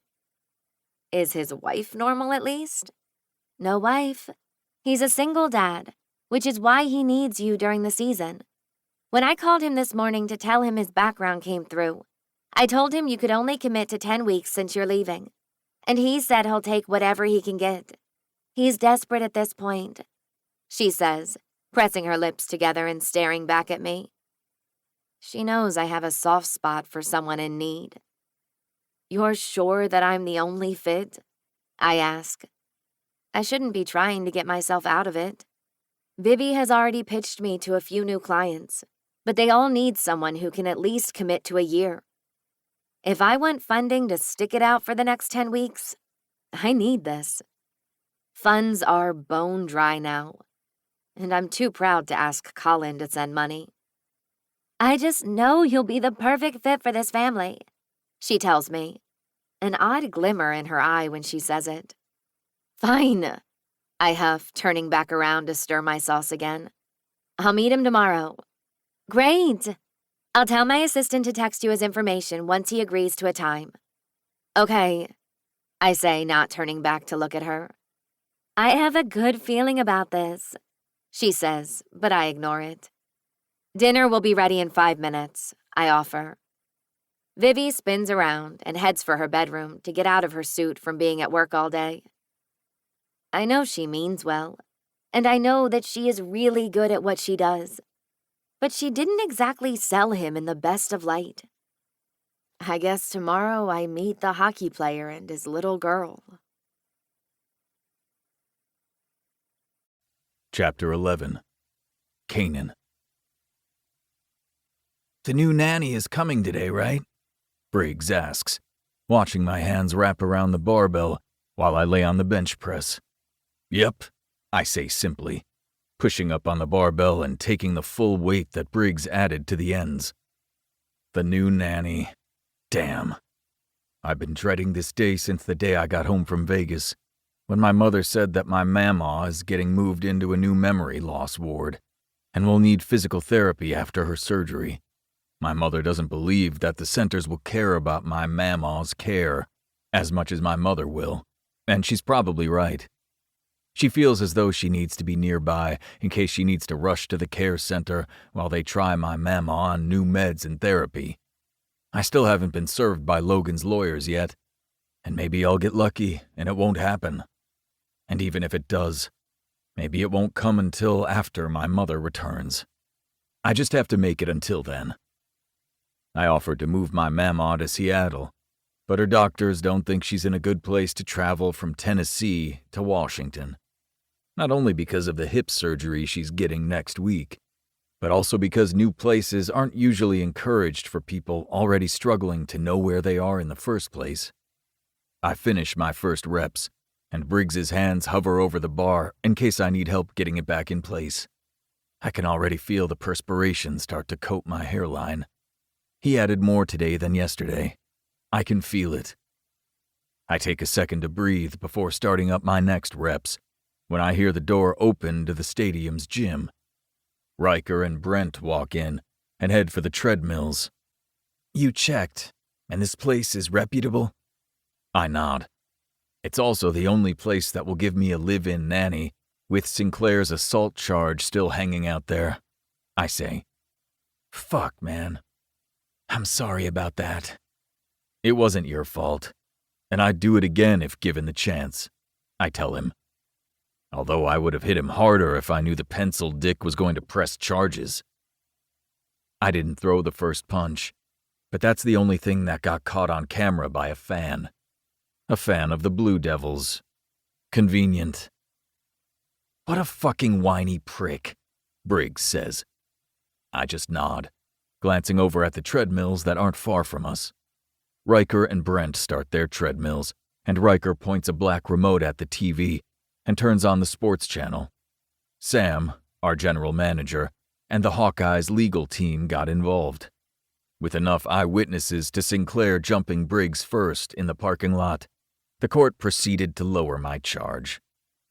We never saw the inside of a courtroom. Sinclair and I have hated each other ever since. Now, games against San Diego aren't just games against San Diego. They're our biggest rival, and with Sinclair on the roster, emotions during that game will always run high. Briggs is a good friend for asking about the nanny service. All the guys have been protective of Berkeley since the day I found out that I have a daughter and was bringing her home. The team broke into the backyard of the new house I had bought while my mother and I were back in Montana picking up Berkeley. They built her an impressive play structure on the large lawn. She's still a little too small to play on it now, but the sentiment meant a lot to me. Her eyes lit up when she saw it. After a long plane ride with almost non-stop tears, I was happy to offer her a little bit of sunshine on her otherwise cloudy day.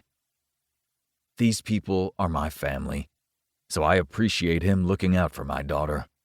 He knows how unsure I am about letting a stranger come into my home and have access to her. When does she move in?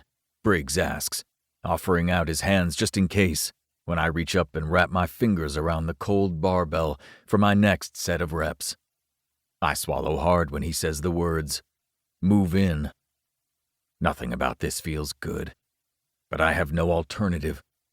Mia isn't here.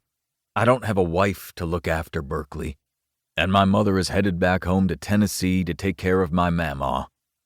Hold on. The nanny is going to live in the house with you? Riker asks from across the way on the treadmill. I guess they can hear us, even over the whistling sound of the treadmill belt and television broadcasters. Before I can answer, Brent chimes in. Whatever you do, don't fuck the nanny. Briggs lets out a snicker and shakes his head at Brent. I abandon the weights for a second and stare back at Brent. No shit. Thanks for that groundbreaking update. It's not Brent's fault I'm on edge. It's the impending first meeting with the new nanny today that has me riled up. And he's not wrong. Getting involved with Berkeley's nanny would be a huge mistake. Maybe pushing my muscles to the brink of collapse is exactly what I need to do to take my mind off things for a couple of hours. Is she hot? Riker asks, looking over at me. What kind of fucking question is that? She's the damn caregiver to my child. But goddammit. I hope she has the face of a donkey and a body that resembles a hunchback turtle to make it easy on me. How the hell should I know? The service didn't exactly send over her Playboy centerfold with her resume, I say sarcastically. What if she ends up being one of those video girls who does it on the side while you and Berkeley are sleeping down the hall? Brent asks with wide eyes and a grin. I shake my head and try to ignore it. Hey, doesn't your bedroom share a wall with the spare room upstairs? It might be worth brushing up on your Morse code. He winks. Jesus, really? I blow out a frustrated breath. Does anyone have any athletic tape I can slap over Brent's mouth?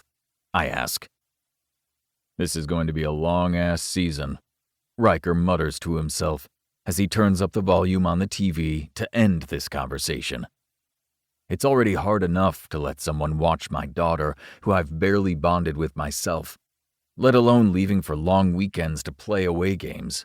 Now these dumbasses have me worried about what else the nanny is doing for side money. Not that I care what she does with her own time. I'm just not ready for Berkeley to be exposed to any of that. Not until she's at least 80. And with this woman living in our home, it makes her own time a little trickier. Additionally, I don't want her second job to potentially come out in court if I have to use her as a character witness. I never thought to ask Vivienne whether the nanny makes a side living doing anything else. Or, these days, a really good living online. When she told me that the nanny was 28, I liked the idea that the nanny was young enough to chase Berkeley at the park and keep up with my wiry 2-year-old. Playdates at the stadium with Penelope, our general manager's assistant, and Tessa, the PR manager for the team, have been great. I appreciate them always offering to let me drop her off at their offices when I have a coaching meeting or an appointment with the physical therapist. But Berkeley needs more consistency, and I need to prove to the courts that I'm not just dropping my kid with anyone who has an hour or two to keep her. I'm still concerned that bringing in a new person will disrupt the progress she and I are making toward bonding. My instinct is to protect it, guard it, be the defenseman I'm known to be on and off the ice to shield my daughter from something that might upset our current norm. But I still have a couple of years on this contract with the Hawkeyes, and providing for Berkeley is still a priority. At least my ability to financially provide for Berkeley won't be in question with how much I earn. Berkeley will never want for anything. She'll always have what she needs. I'll make sure of it. Briggs can see the frustration on my face. He sets a hand on my shoulder. He's just fucking with you, man. It's going to be fine, I promise, he says. Yeah, don't stress so much. People hire nannies all the time, Riker says over the loud treadmills and the TV. Yeah, I say simply, though I don't feel any better than I did before I walked into the Hawkeyes gym today. At the end of the day, it doesn't matter how I feel. I have to make it work with whatever nanny that Little Stars Nanny Services sends me. Isla. You've reached your destination. The navigation on my Range Rover tells me. I stare at the large wrought iron gate of this gated community through the misty windshield as I pull up to the security building perched just in front of it. It hasn't stopped raining since we returned from Vegas 2 weeks ago. but I can't complain. Beggars can't be choosers. This is typical October weather for Seattle, and I'd rather be here than in Colorado. A man in a security uniform steps out of the small enclosure and waves me forward. His hat and jacket's starting to dampen, while he waits for me to roll down my window. "How can I help you, miss?" he asks politely, one hand resting on the windowsill of my door while he bends down to get eye level with me. "I'm here to meet with..." I pull up my phone and scroll to the text from Vivi. Mr. Altman? 1913 Valley Way? I'm the new nanny." I tell him, hoping I have the right address. "Sure thing, miss. He said you'd be coming through. Go ahead," he says, stepping back toward the security enclosure and pushing a button to allow the gate to open. I roll my window back up and drive toward the gate rolling open on a set of tracks.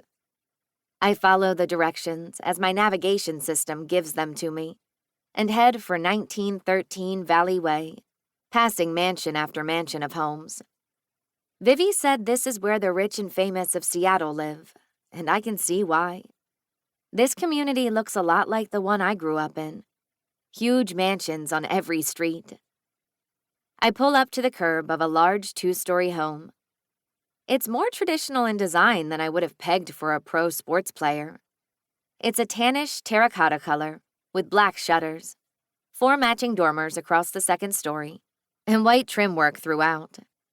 I just assumed he'd live in a home with a modern style. Something with a lot of cement and glass to show off. Maybe it was his ex-wife's taste? Or at least I assume there's an ex-wife. Vivi didn't tell me any of the details. She said the client will fill me in on everything I need to know. In theory, I guess letting the nannies do the switch-off would be better than parents having to do it every week. My mom relished the drop-offs and pickups with my father. She used it as her way to show off her new plastic surgery or fillers, hike her boobs up to her chin, and try to make my father come groveling back to her. He never did. My father gets bored too easily to stay with one woman. It was only when my mother moved to Italy with a rich Italian dressmaker 10 years ago that she finally gave up hoping my father would come back. I haven't seen her since her wedding, and I'm not surprised or disappointed. I get the occasional gift, like the pajamas, but I'm never sure how to interpret them. I always felt like a pawn in her war against my father, up until the moment I aged out of child support payments. Suddenly, it seemed I had become obsolete. Maybe that's why life has me here. Maybe I'm supposed to help this sweet little girl for the short time I'm in her life. I climb out of my car, then run my hands down my black jeans and pull my puffy hooded jacket tighter around me as a gust of wet wind comes swirling past. I'll probably have to buy a warmer jacket for the 10 weeks I'll be here, since I left Colorado with only running clothes, and I've been borrowing clothes from Vivi ever since I got here. I push my door closed and hit the lock button on my key fob as I walk around to the front of my car and take a step up onto the sidewalk. I check my phone before sliding it into my back pocket and see that the time says I'm 5 minutes early. Being a little early is better than late. I just hope whoever is expecting me wasn't planning on using those last few minutes to stow the skeletons in the closet. Okay, maybe not great timing to bring up skeletons in a strange person's house. I know Vivi did a thorough background check on this client. She probably went as far as she could, short of conducting her own cavity search of the guy. Vivi takes the safety of her staff very seriously.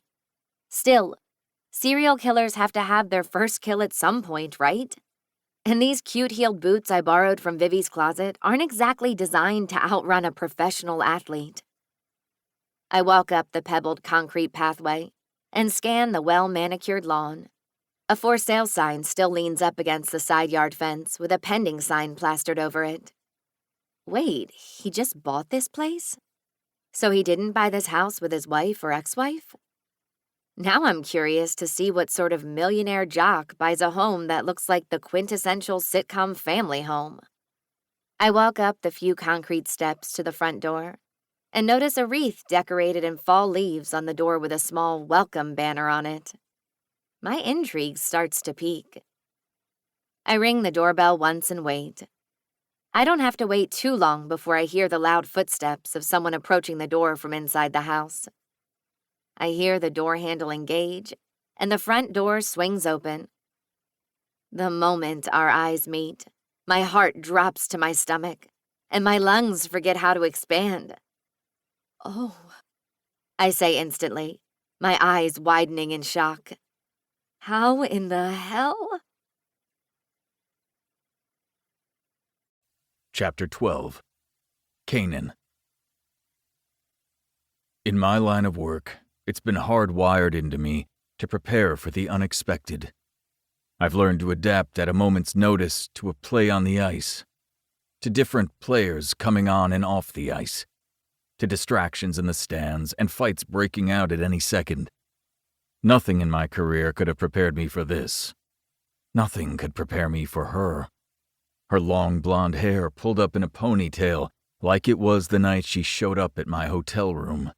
Her casual jeans and Patagonia jacket are completely opposite from the pink second skin dress or the silk pajamas that I saw her in last. Actually, the last time I saw her, she was bare naked and laying on my chest in a king-sized bed in Vegas after I had just thoroughly fucked her. But the biggest difference from when I saw her 2 weeks ago? That angelic smile she wore the entire time she spent in my suite is gone, replaced by a look of pure dread. She looks almost more shocked to see me than I am to see her. Highly unlikely, since she's the one who showed up at my door. How the hell did she find me? Why is she here? Did she come to apologize for leaving without saying goodbye? Or maybe her guilty conscience kicked in and she's here to return the giraffe? Either way, how did she figure out who I am? Did she know who I was the entire time and thought that agreeing to not exchange names was her little game? Did she have a good laugh about it after? I look over her shoulder to see if the new nanny is about to walk up on this bizarre encounter. "What are you doing here?" I ask, my voice low and threatening.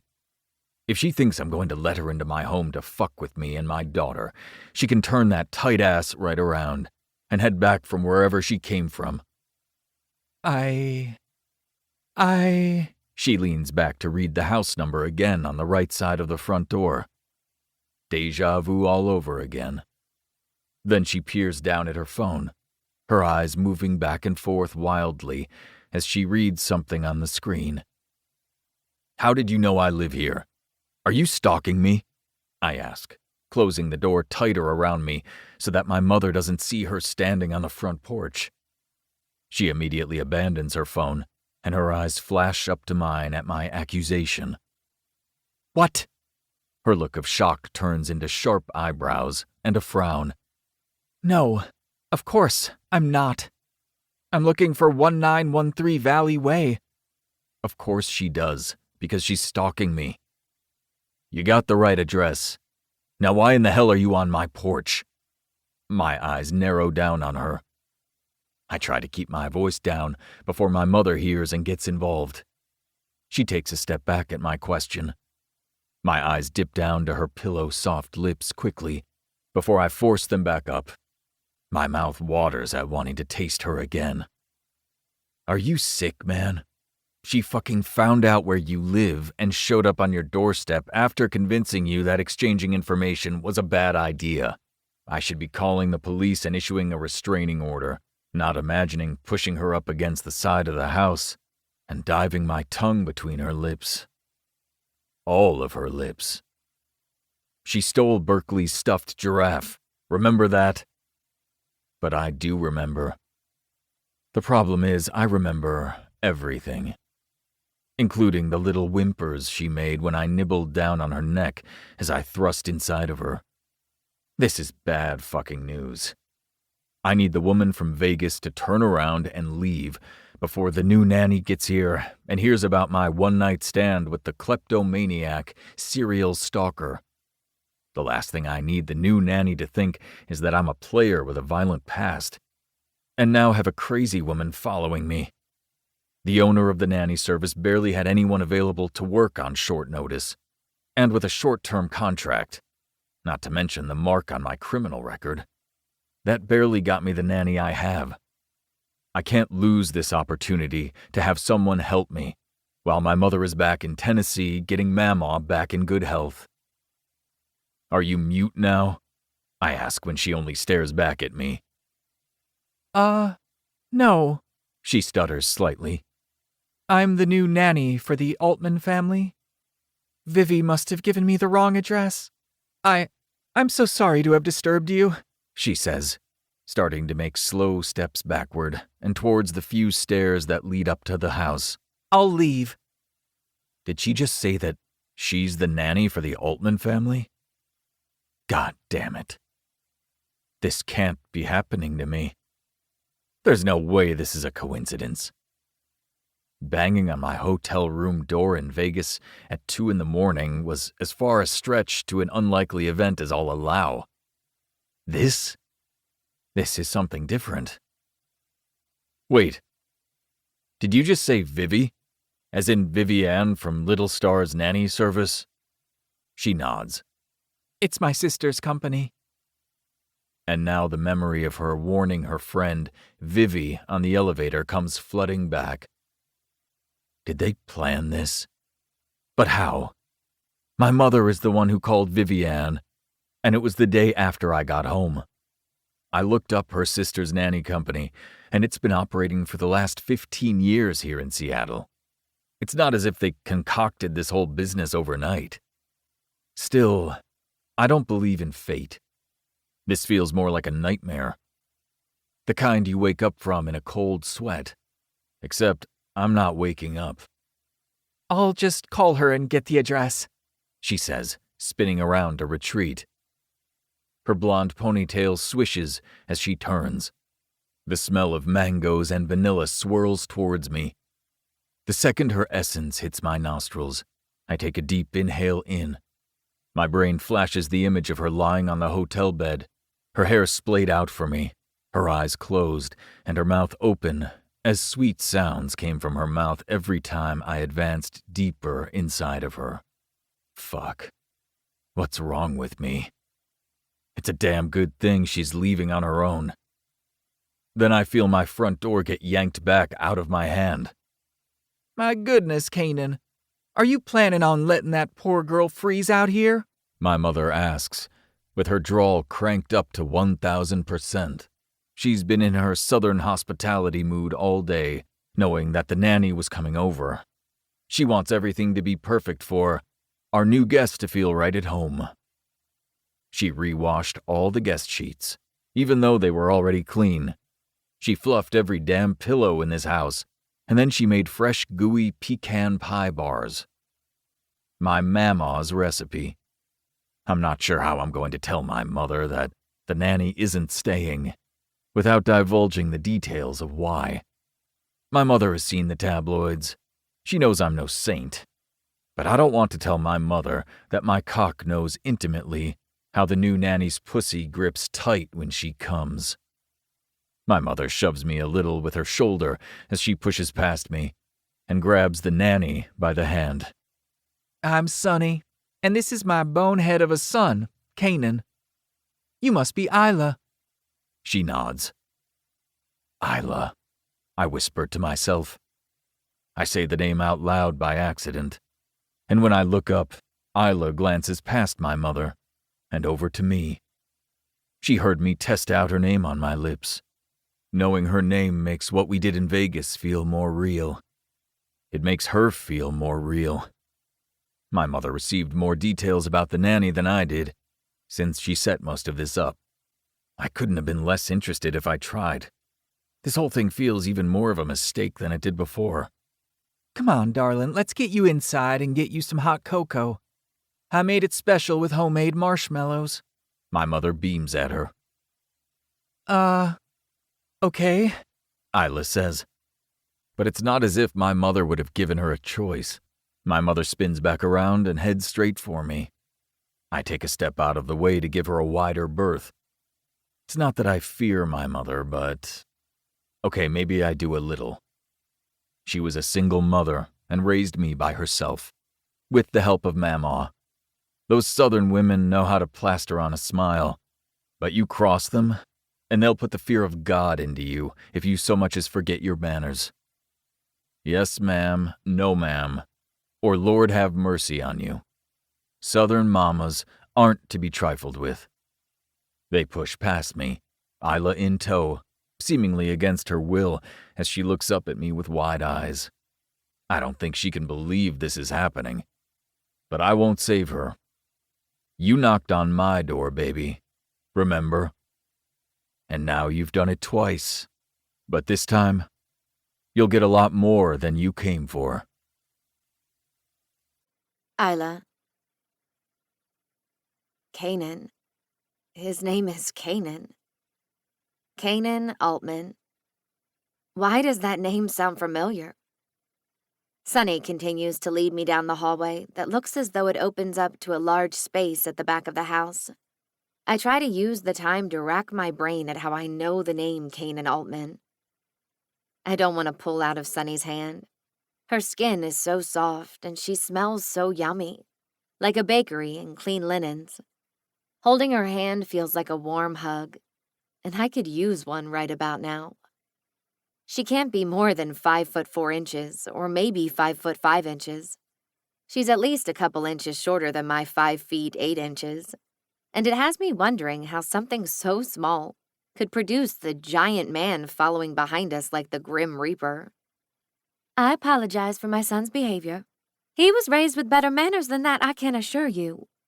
I heard her southern drawl when she introduced herself, and now it has me trying to recall if I heard the drawl in Keenan's voice the night we spent together. I'm sure I would have remembered if he had whispered all those dirty things in my ear with a sexy southern voice. I didn't take offense. His reaction is understandable. I'm a little surprised too, I say, glancing over my shoulder back at him. His jaw clenches slightly, and his hands dig into his pockets as he follows a few feet behind us, keeping his distance like I carry the plague. He looks anything but happy, and I can't blame him. This isn't what I had in mind for today either.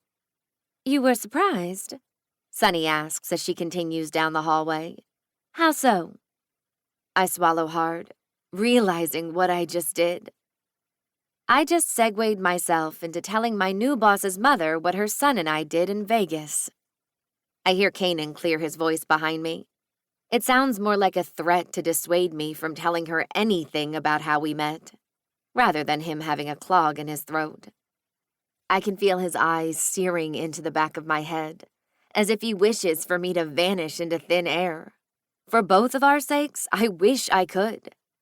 However, Sunny has me glued to her hand, and I'll be honest, it's been a long time since I've felt this warm connection with a mother figure. Is it shameful that I'd like to hold on to it for a few moments longer? I follow her through the arch at the end of the hallway, and into the large, vaulted space with a large family room to the left and a chef's kitchen to the right. To the left, a long L-shaped couch divides the family room from the kitchen dining space. A TV far bigger than any human should ever need sits against the far wall facing towards the kitchen. Children's toys are all stacked in a large pile in a bin in the corner of the family room. I imagine Sunny cleaned up before I came over, but it does have me wondering where Berkeley is if we're all here. I haven't heard the little pitter-patter of tiny feet yet. Sunny pulls me to the right and towards the open-concept kitchen. Walnut-stained cabinets and black granite countertops give this more family-friendly house its first masculine feature. A large island sits just inside the kitchen border between the two rooms. The island is close enough to the living room to make it a great place to sit on the bar stool and watch a cute toddler play. I can already guess that Berkeley and I will spend a lot of our time here. I peer out of the big bay windows that face out to the backyard as Sunny leads me towards the island. There's an impressive playset erected outside in the backyard. Another great spot to play when the weather allows.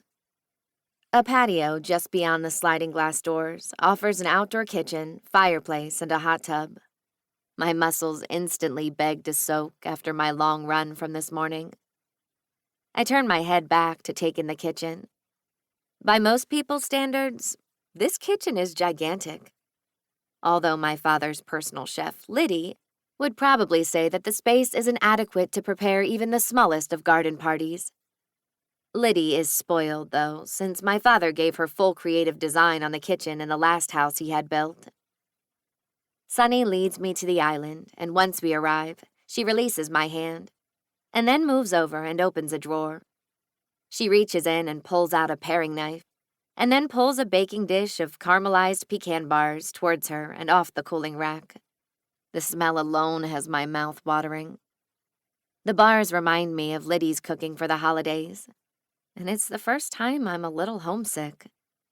Not for home per se, but for the times I'd sat in the kitchen with Liddy while she concocted delicious meals, not unlike these yummy-looking pecan bars. I missed Thanksgiving dinner at the country club, and she usually designs the menu every year. Here, you should eat something. You look like you haven't eaten in days. Doesn't she look like she hasn't eaten in days? Sunny asks Kanan, while the tip of the knife presses into the gooey deliciousness. My eyes reluctantly break away from the confection to find Kanan sulking at the opposite side of the kitchen. He's leaned up against the floor-to-ceiling dark cabinets that probably make up some kind of pantry space. His thick forearms cross over his chest, and the memory of being wrapped up in them a couple weeks ago flashes into my mind.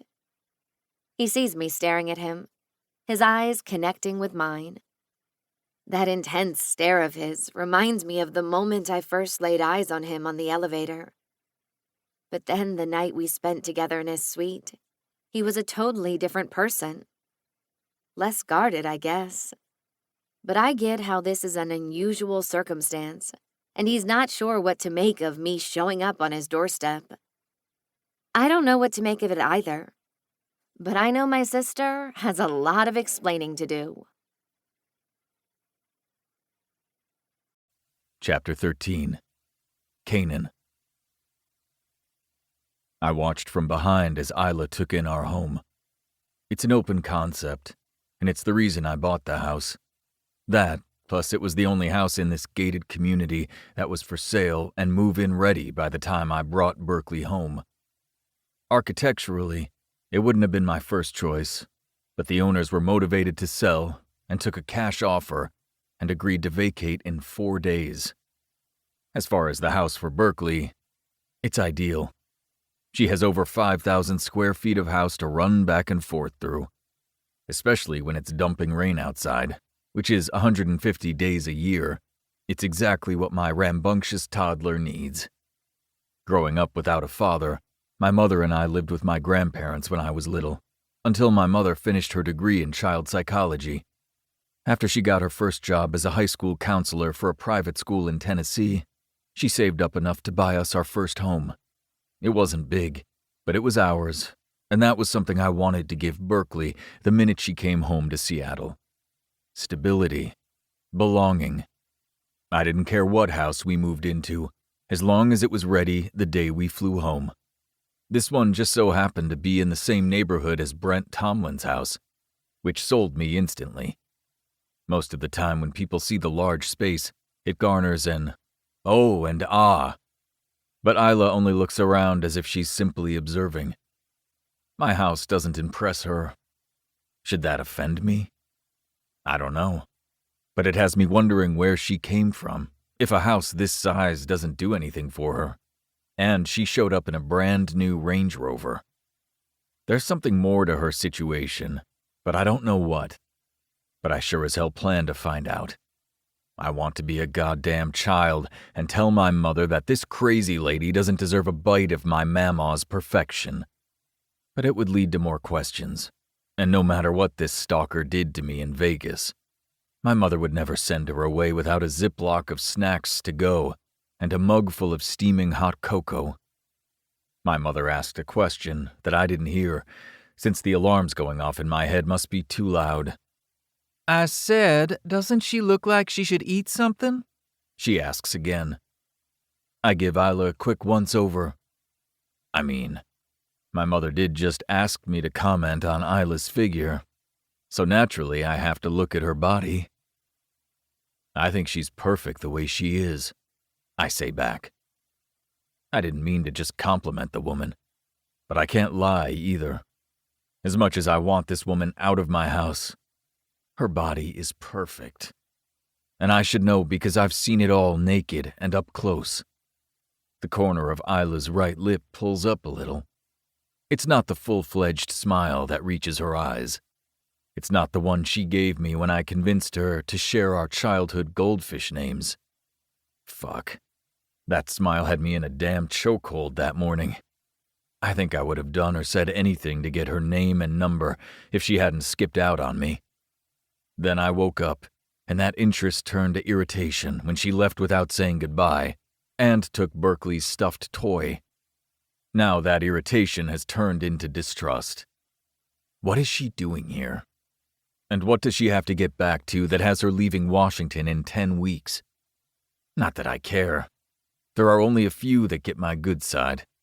My mother, my mamaw, Berkeley, and on occasion my teammates. We're certainly lucky to get you for the time we do, Isla. I can't tell you how relieved I am that you'll be here to look after Berkeley and Kanan while I'm gone, my mother says to Isla. I'm an adult, Mama. I don't need a nanny. And she's not staying, I say. Isla's eyes flash up to mine from her plate of pecan bars that my mother just handed her. To her credit, she doesn't look the least bit fazed, like she was already expecting this to be the result. Why not? She just got here. It's just not going to work out, I tell her, shaking my head. I pull my hands out of my pockets and cross my arms over my chest. The kind of body language to cue my mother into the fact that I won't be budged on this. That's just silly, she says. May I remind you that Isla is the only available option you have? And she's agreed to help you on such short notice. Not to mention that my flight leaves in 3 hours. I'll find someone, I say quickly, even though we both know that I can't keep asking Penelope and Tessa to fill in for what my mother has done for me. They both have lives and work full-time. Oh, really? How has that worked out so far? My mother asks. She doesn't look up at me as she continues to cut bars, but I can see that "you can run but you can't hide" glint in her eye from here. I told you, I'll figure it out, I say, trying to avoid Isla's line of sight as she watches my mother calling me out.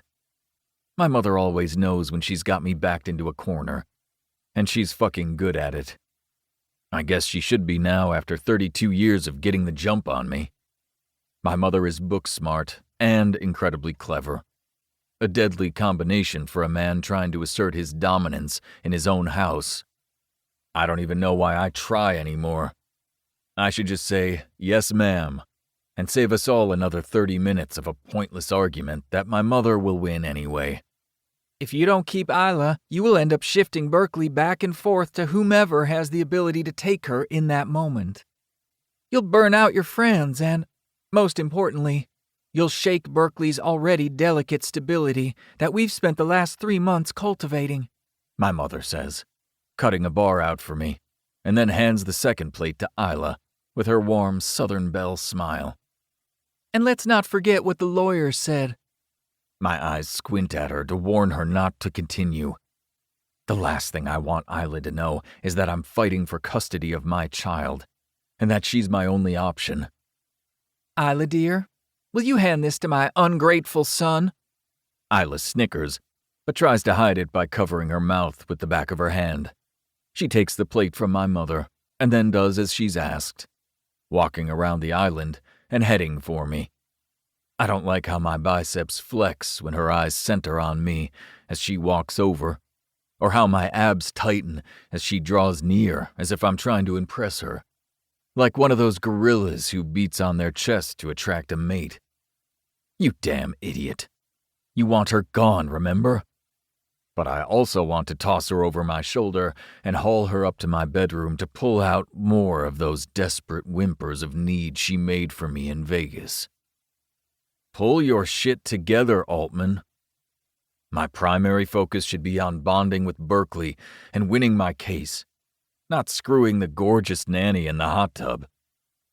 Have you forgotten that the woman stole your daughter's plush giraffe before she left your hotel room without so much as a "thanks for the fuck" note?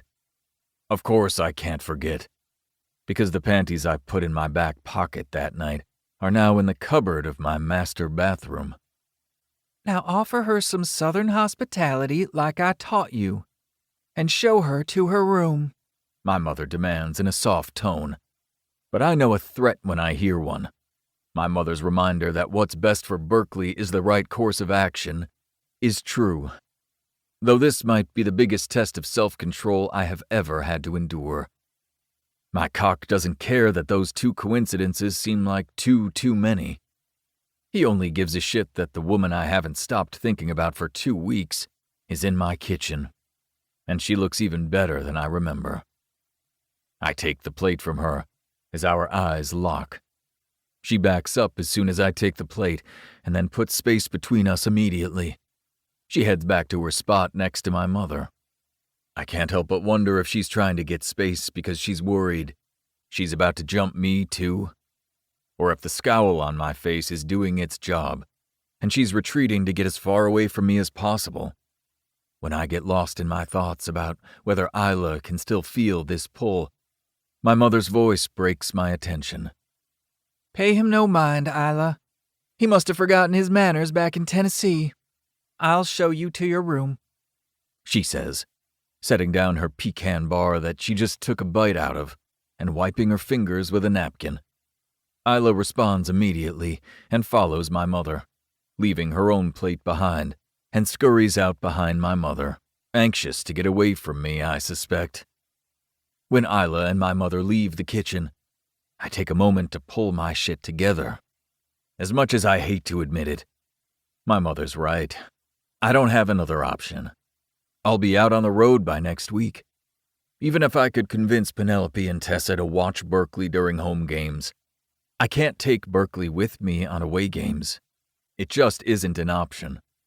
I need Isla at this point, even though it kills me to admit it. I have no idea how we're going to live in the same household for the next 10 weeks, and how I'm going to keep my hands to myself. Isla. Please excuse my son, his mother says. I watch her open the child gate at the end of the stairs, and then I follow her up the stairs to the second story. Give him some time, he'll come around.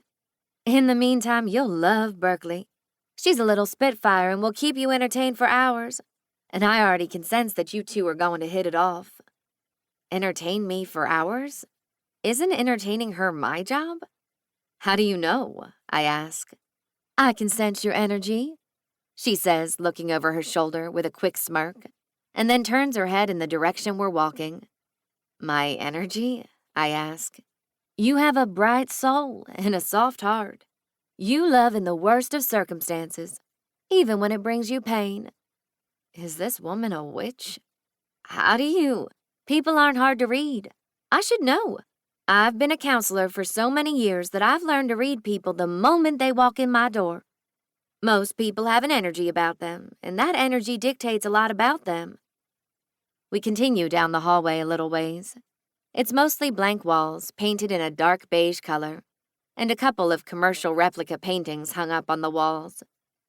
No family photos to be seen, but then again, he's a guy. They also just moved in, judging by the recent for sale sign still outside. She points to the right.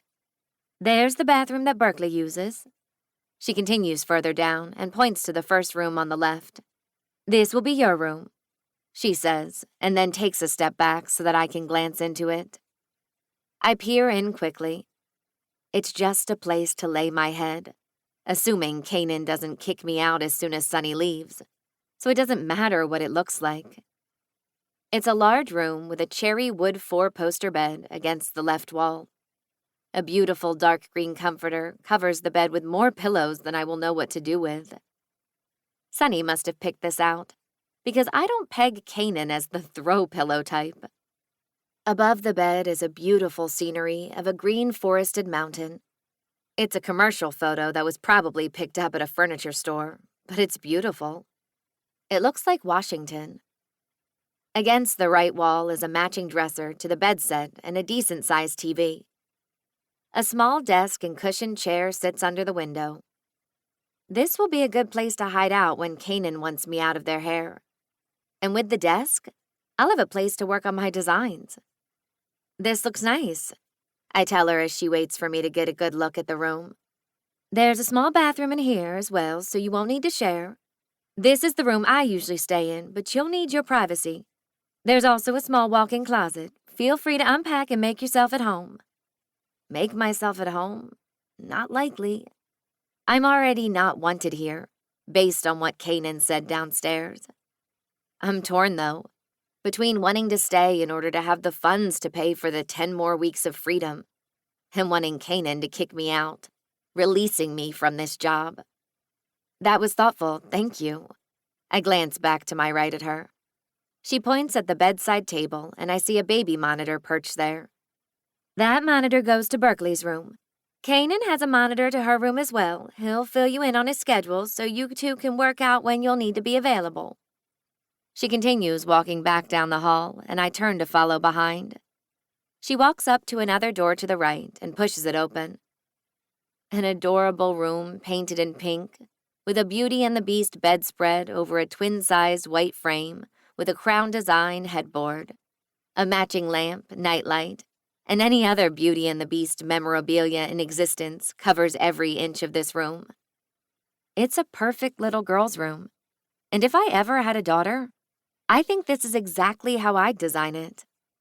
A full-size decal of Belle and the Beast dancing is plastered on the opposite side of her wall.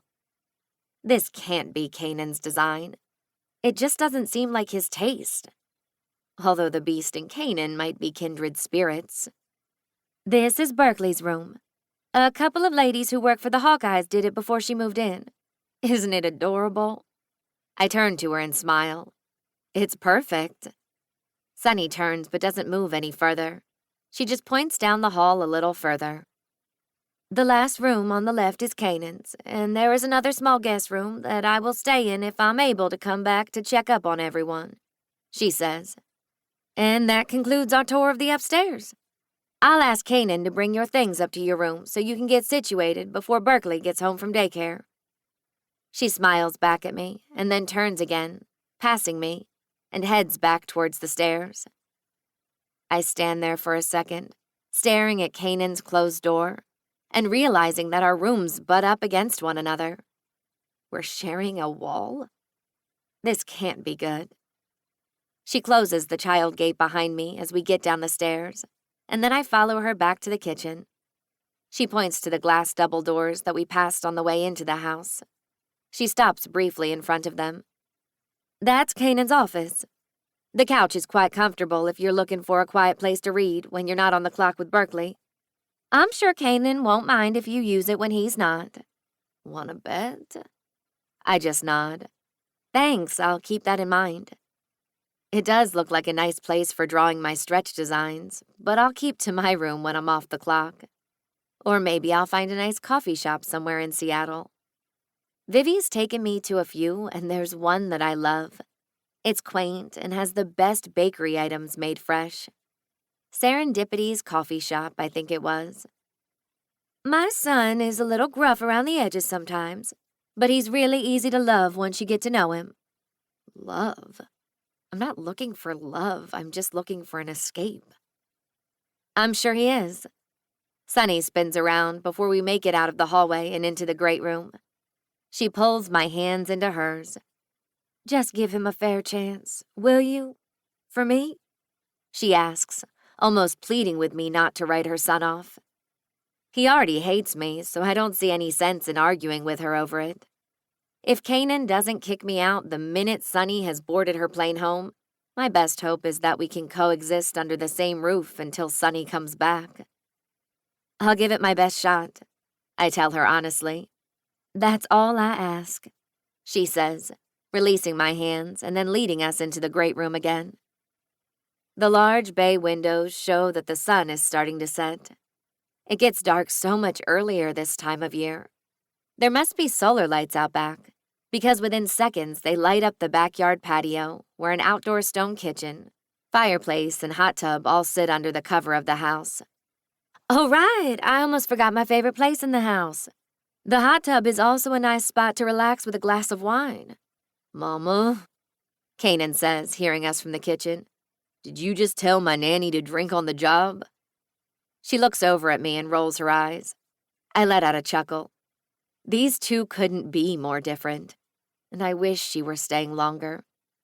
Use the hot tub when you're off the clock, and text me if he gives you trouble, she whispers. We walk back into the kitchen, and Kanan is still standing where we left him. He hasn't touched his pecan bar, and his scowl almost seems permanent at this point. Except I've seen him smile. I know what it feels like when those honey brown eyes sparkle back at me, and that perfect smile stretches from ear to ear.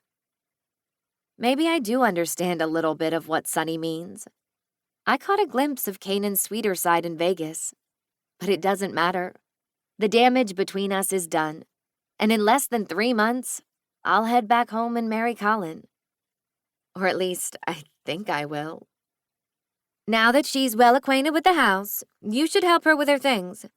I'm going to go get Berkeley down the street while you two have a chance to talk and Isla can settle in. Kanan doesn't object this time. He just stands where he has the entire time, his arms still crossed over his chest. Sonny grabs a set of keys off the counter and a small leather purse and then turns toward me and sets her hand on my shoulder. Thank you for showing me around, I tell her. Anytime, dear. Then she walks out of the kitchen, and Kanan and I stare at each other as we listen for his mother's footsteps down the hallway. The front door opens, and a chime sounds with a voice. Front door open, a pre-recording says. The security system, in case Berkeley tries to get out. Kanan informs me, though I already guessed that.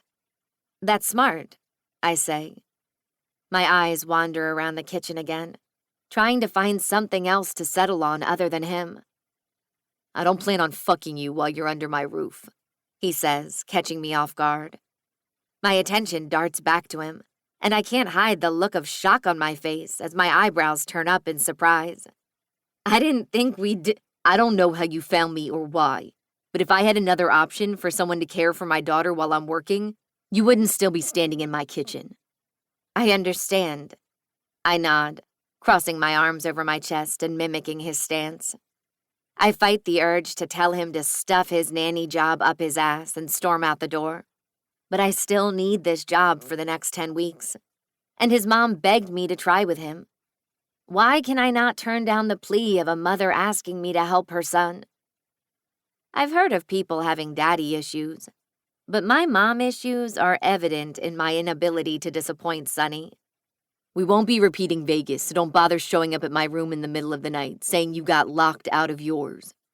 I fell for that once, but I won't a second time. My daughter has been through a lot, and she's my priority. The last thing I need is a distraction that takes away from Berkeley bonding to me, he says, interrupting my thoughts. I bite my tongue to keep from saying something snarky.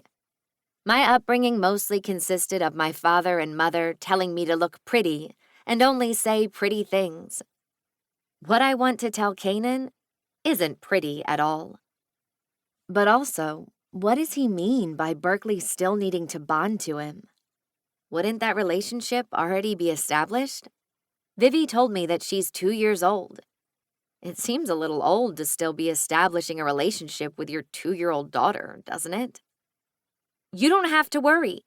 You've made it perfectly clear that you won't be fucking me under your roof, and I'll be more than happy to make sure you don't slip up, I say with my best debutante-like poise. His eyes flare at my words, as if me using the phrase fucking me incites something akin to interest. His stipulation is more than fine with me. I have zero interest in him laying another finger on me with the way he's treated me since I knocked on the door. Even if the man is incredible with his fingers. I'm just as shocked to have landed on his doorstep. Although I suspect the one person in this arrangement who isn't shocked by this is Vivi. I can't wait to rip into her as soon as I get a minute to call. Good. We're in agreement, He says, and then unfolds his arms and trudges over to a calendar magnetized to the stainless steel fridge. He points to the writing in blue. My mama wrote out the calendar for the next 2.5 months for you. The blue is all of Berkeley's scheduled events. She has daycare during the day and ballet twice a week. You'll need to do drop-off and pick-up. Then ballet on Tuesday and Thursday, unless I'm here to take her. You'll have her for the afternoon until the evening. Once I'm home, you're off duty, and you can have the rest of the night to yourself until daycare drop-off the next morning. Does that mean I can get in a run in the mornings? You run? He asks. I'm training for a half marathon. He stares at me for a second, like he doesn't know what to do with this new information. Yeah, sure. I'll do breakfast. You'll just need to get her to daycare at 8 a.m. If you're making breakfast, do you want me to make dinner for you two if I have her in the evenings? I ask. I'm not sure why I'm offering to do something I'm no good at. Neither my mother or father ever cooked. I grew up with a chef, and all of my friends did too. He eyes me for a second, like he's trying to imagine if I have any culinary skills to speak of. I don't have many, but I've helped Liddy in the kitchen before, and I'm sure she could send me a couple easy recipes. I want that time with Berkeley, and I eat a lot. I'll make dinner, he says, and then focuses back on the calendar. What am I going to do with all the time during the day then? The schedule changes during the weekends. He points to the area on the calendar, written in red dry erase marker. These are my games and where I'll be, home or away. On away weekends, you'll have her 24/7. When I'm home, I want to do bedtime if I can make it home in time. And I'll have her in the morning before I have to leave for the stadium. Seems like you'll have her a lot. Are you sure you even need me? I ask, looking past him at the calendar. He turns to me. Trust me, Isla. If there was any way I could eliminate you from this situation entirely, I would have already done it the second I saw you on my front porch. Ouch. I can't hide my frown and my eyebrows downturning at his inability to at least conjure up the least bit of kindness towards me. I know that what I did in Vegas has him thinking the worst of me, but I am the one bailing him out right now. I stare back at him. I have no idea what to say at this point. If I wasn't so desperate for funding to keep me from driving home and marrying Colin right now, I'd have already turned around and slammed the door on my way out. His eyes shift between mine for a moment, and then he closes his eyes and shakes his head. Shit. Sorry. I'm an asshole, and I have enough people reminding me of that fact daily. If you haven't already come to that conclusion already, you will. I'm not sure how to respond to that. Great, thanks for the heads up. Duly noted, I say, trying to give him zero emotion. If he's hoping to get a reaction from me, he won't. I've been trained by the best to hold everything in and never look weak. My father would tisk-tisk if he saw my pageant girl facade falter in the least. He paid far too much money to my coaches to create the ideal daughter. 2 of those coaches added to his collection of wives, wife number 3 and wife number 4. I just need you for 10 weeks until my mother gets back, as per my agreement with Vivian. Then we'll be free of each other and we can both forget this ever happened. Can you handle that? He asks. I'm not sure if he means to be condescending or if it just oozes out of him naturally. Well, when you put it that way, I say, sarcastically running my hand through my ponytail. My daughter lost her mother, Isla. Berkeley's mother died? Vivi didn't say anything about that. She told me that the client would tell me what I do and don't need to know. That poor little girl. Does that make him a widower? The last thing she needs is for there to be friction in this house. If you have any issues with this arrangement, then... Her mother died? His eyes darken. His irises are deeper chocolate than before. I touched on a subject I can see I shouldn't have, but I didn't mean to. I just blurted it out without thinking. I won't be discussing Berkeley's mother with anyone. I've kept it out of the media to protect my daughter, and that's how it will stay. I nod quickly. I didn't mean to overstep about something as sensitive as the death of Kanan's wife or girlfriend or whatever she was to Kanan besides just his daughter's mother. She must have meant more to him than just Berkeley's mom. Right, of course. His eyes break from mine. Let's get your things so you can unpack. My first away game is in 3 days. His tone is short, and if things could get any more awkward than this, I sure as hell can't think of a way. We've reached max capacity at this point. I follow him as he leads us back down the hallway, out of the front door, and down the small cobbled steps that lead us down the path into the street curb.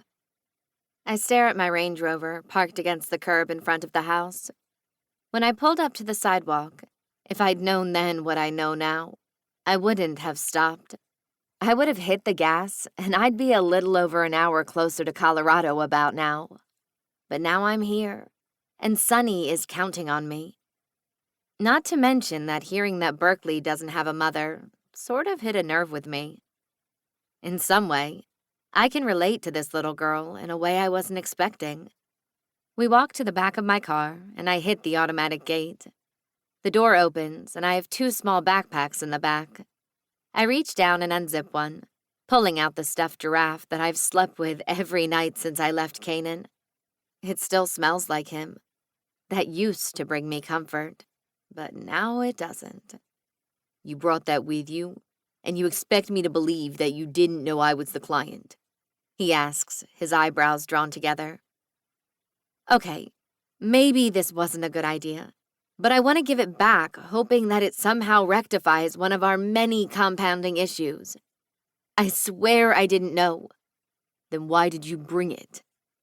The truth might sound worse, but I have to give it a try because the klepto thing isn't winning me any favors. I sleep with it at night, I say, bracing for impact. You sleep with the stuffed giraffe you stole from my room. Why? He asks, shaking his head like he can't understand. I look down at the stuffed animal and rub my hand over its head and down the backside of its neck. Because it reminds me of... I stop in my tracks. Shut up, Isla. This is the moment he sends me away. He's going to think I'm insane. Me? He asks in the softest voice he's used since I arrived, though it's still guarded. I look up, his eyes locking with mine. It isn't what he said that has my attention. It's how he said it. Before I can answer, I hear a car pull up behind us and into the driveway. We both turn around to see who it is.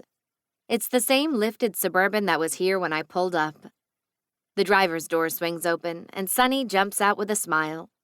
"Someone is very excited to meet you," Sunny says to me, then turns back towards the car. She opens the side door and bends in, messing with the car seat. Then she twists around, and I get my first look at Berkeley.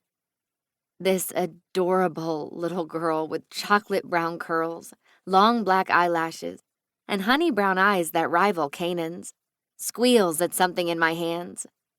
She's the spitting image of him. My heart squeezes at the similarities. Sunny puts her down, and Berkeley comes barreling towards us. All hair, a puffy vest, jeans, and rainbow-colored rain boots. I glance down at what she sees, and I realize I'm holding the giraffe. "For me? For me?" she yells as she runs straight for my legs and wraps both arms around my right thigh. Her big brown doe eyes and lashes flutter up at me, and I'm a goner in that moment. "Hi, Berkeley," I say, squatting down to her level and handing her the giraffe. As much comfort as it brought me, the only memory I'll have now is of a grumpy asshole. It's time the giraffe goes back to its rightful owner. Her sweet little arms put the giraffe in a tight chokehold, and she pulls it to her chest. "Mine! Mine! Giraffe!" she squeals, twisting side to side and squeezing the giraffe tighter. She steps between the space between my bent knees and releases her left arm around the giraffe to wrap it around my neck. "Oh," I hear Sunny say as she starts walking closer to us. But I keep my eyes on Berkeley and her wild eyes as she admires every inch of the stuffed animal. She's the cutest toddler I have ever seen. Maybe I'm a little biased, since I don't think anyone has ever greeted me with that much excitement before. I'm Isla, I say, wrapping my right arm around her to solidify our hug. Lala, Berkeley says back, still staring at her giraffe. I guess you have a new name, Sunny giggles. I was supposed to be Momo, but Berkeley calls me Mimi, so that's what I get. It turns out they name you. I glance up at Kanan, who's watching his daughter with a lopsided grin and those light honey brown eyes that I saw in his hotel room in Vegas. The ones I got lost in that night. When he catches me staring up at him, his eyes meet mine. My belly flips at having those beautiful eyes back on me once more. He loves this little girl, and for some unknown reason, I swear my uterus tingles at how attractive Kanan is as a doting father. I've always wanted kids, but I've never had that baby fever that women usually talk about. Maybe the idea that I'm doomed to repeat the same life my parents have led makes me worried to bring a baby into that world of unrealistic expectations and a life not your own. But wrapped up in Berkeley's arm, I'm now not sure how I'll leave in 10 weeks' time and leave her behind. Brr, it's cold out here. Let's get your new giraffe inside and warm her up, Sunny tells Berkeley. She and Berkeley hold hands as they trudge through the grassy front yard. And then she turns abruptly to Kanan. Grab Isla's things, and she can get unpacked while Miss Berkeley here takes me to the airport. Kanan pulls my 2 backpacks out of the back of my car and then closes the door. This is it? He asks of the 2 small bags carrying my only possessions in the city. Yes, I say simply. He doesn't ask a follow-up question and then turns to head for the house. I'm relieved not to have to explain why I have so little for someone moving in for 2.5 months. I follow him as we enter the house and go back up the stairs. He drops my things on the bed and then turns to leave. I'll be back in a couple of hours. The fridge is stocked, just don't steal any more stuffed animals while I'm gone, he says. Can you handle that? I want to cover my cheeks, which are probably flaming with embarrassment. I think I'll manage, I say, cutting eye contact from him and walking over to my backpacks. Good. Then he turns and leaves the room. I listen for when Sunny, Berkeley, and Kanan leave. Once I hear the door shut a half hour later, I look out the second-story window for Kanan to back out of the driveway. And then I dial Vivi immediately. I listen for the minute she picks up, and I don't bother to wait for her to speak first. What in the hell were you thinking? I demand, starting to pace the large guest room. Although it's more like a smaller second primary bedroom. Hello to you too. How was your meeting with the client? She says, playing coy. Are you really going to pretend you didn't know? Didn't know what? She asks. Oh, please. That the guy from the elevator and my one-night stand from Vegas is also the client. I know you knew. Yes, I knew. Vivi! Not only is this completely awkward, but it's completely unprofessional of you. He almost kicked me out of his house, but his mom warned him that I'm his only option. Now I'm stuck living under the same roof with him, and he hates my guts. Wait, why does he hate you? You wouldn't stop smiling the whole drive to the airport, and you said that he asked for your number. I never told Vivi that I left without saying goodbye, or that I stole something from his room. I might have taken something from his room. Oh my God, Isla, what did you take? Vivi's voice is now the one elevated. It was a giraffe stuffed animal, nothing crazy, I swear. I thought he wanted me to have it, but I snuck out before he woke up, so I took it with me. It sounds worse than it felt at the time. If she had heard the way he said who the stuffed animal was for, I guarantee she would be on my side. You snuck out? She pauses for a second. Wait a second, what grown man has a teddy bear? Oh, why did she have to ask this question? Now I sound like a terrible person. It was for his daughter, Berkeley. I squeezed my eyes shut, waiting for her to berate me. I know it's bad. It's so bad. She just gets quiet for another second. Why didn't you tell me any of this? I don't know. You liked him, I could tell. You were glowing on the airplane and blushing whenever I asked questions. Then when his background check came through and I Googled him, I knew why I recognized his name. It just seemed... Don't say it, I warn. Serendipitous. You freaking said it, I say, shaking my head and picking up my pace across the floor. I knew you wouldn't go if I told you who he was, but I thought if you could just spend some time together, you might realize that going home and marrying someone you don't love is a mistake. So this was a setup. I knew it. Yeah, well, I knew that without me giving you a little push, you'd run from this like you run from everything. I don't run from everything. Come on, Isla. Maybe she's partly right, but that doesn't make what she did okay. God, this is such a mess. How bad could it really be? He thinks I'm a thief, and he thinks you and I came up with this scheme and that I'm a jersey jumper. Is that what they call it? I have no clue. I can't believe you stole his daughter's teddy bear. You're more cold-hearted than you let on. Oh, shut up, I snicker. You're not going to change the subject and put this on me. It sounds to me like you need him, and he needs you right now. 10 weeks won't kill either of you, and I'll call him and straighten this all out. Then you can go back to Dumb and Dumber back home. Neither of them are going anywhere. I wouldn't call him just yet. It's still a little fresh. Wait until he calls you, or at least give it a day or two. Fine. I'm sorry I put you in this position. I didn't know you stole his beloved giraffe. Next time, maybe don't steal things from strangers. Oh, this experience solidified that there will never be another time. Just be open, please. A lot can happen in 10 weeks. We make plans to get together for lunch later in the week, and then I hang up, returning to getting my things in order. I have no intention of unpacking my things. There's still a chance he'll kick me out, but I have to try to make this work, because I don't want to go home any sooner than I have to. Chapter 14. Canaan. Something wakes me out of my deep sleep. Then I hear the sound from the kitchen that I never want to hear at 5 o'clock when everyone under my roof is asleep. Front door open.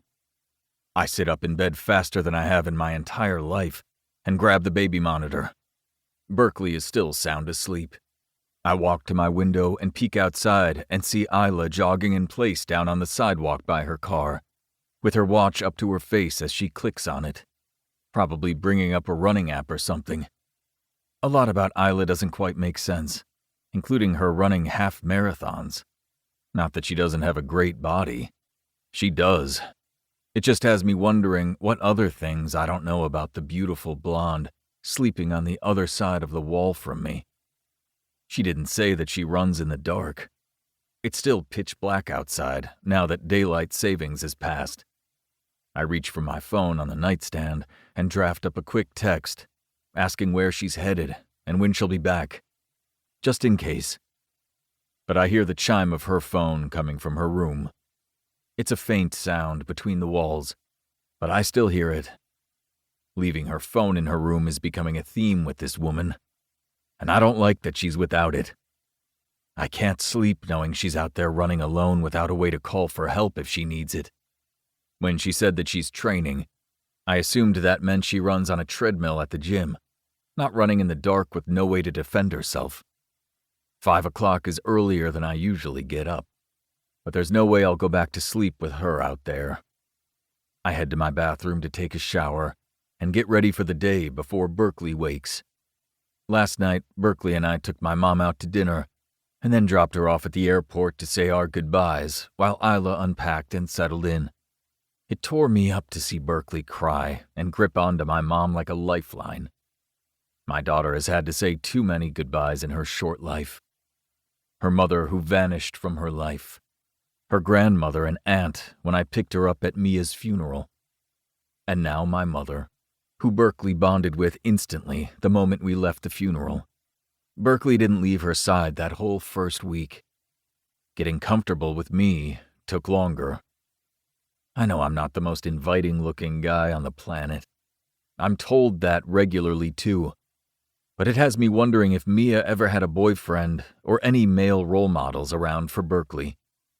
Since Berkeley took a minute to warm up to me, I'm lucky that my mother and Berkeley had an instant connection in order to make the transition for Berkeley a little smoother. An hour and a half later, there's still no sign of Isla, and I'm tempted to load Berkeley up and go looking for her.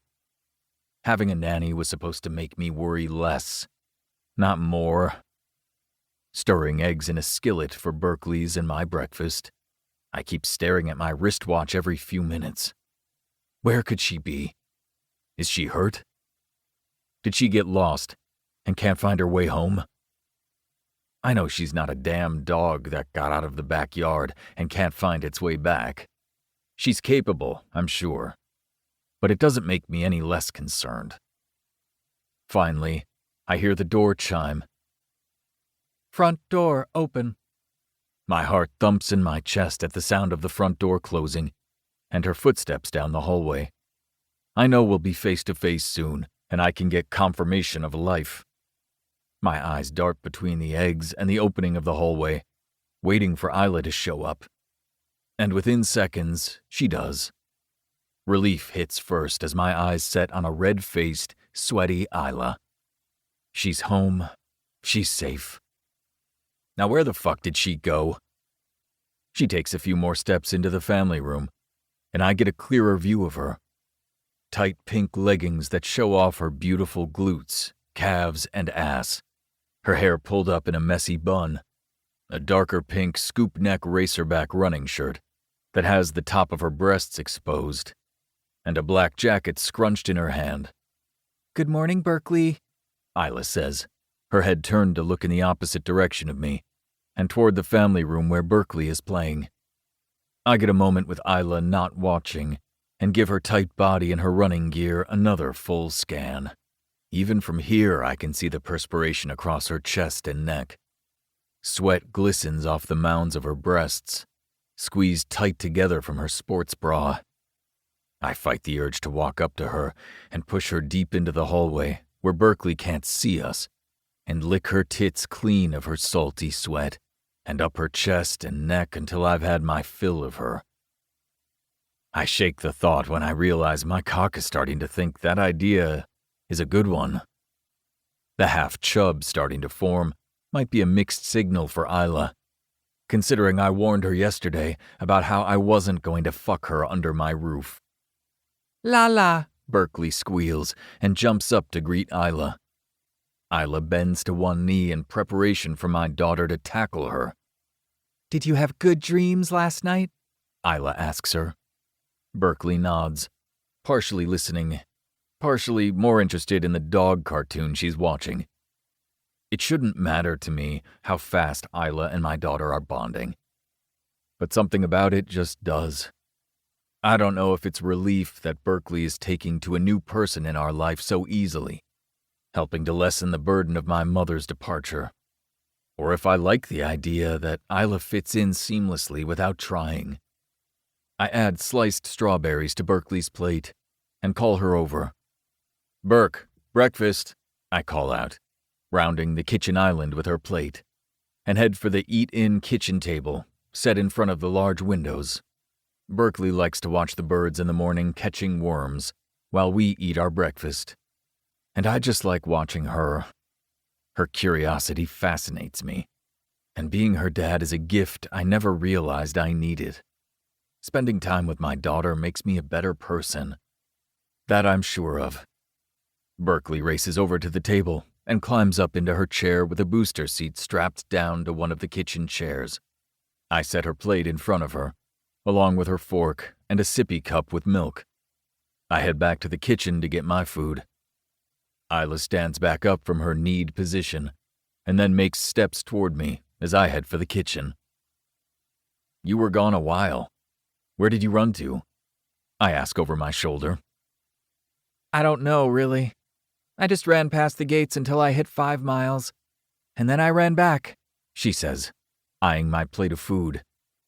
I want to ask her why she didn't take her cell phone, but I'm trying not to seem overbearing or overprotective.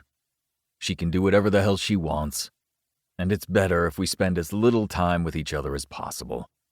I can't allow myself to get distracted by the beautiful woman living under my roof. I spent too much of last night convincing myself that picking her up off her bed and hauling her back to mine was a bad fucking idea. But goddamn, do I want another taste. Want some? I ask.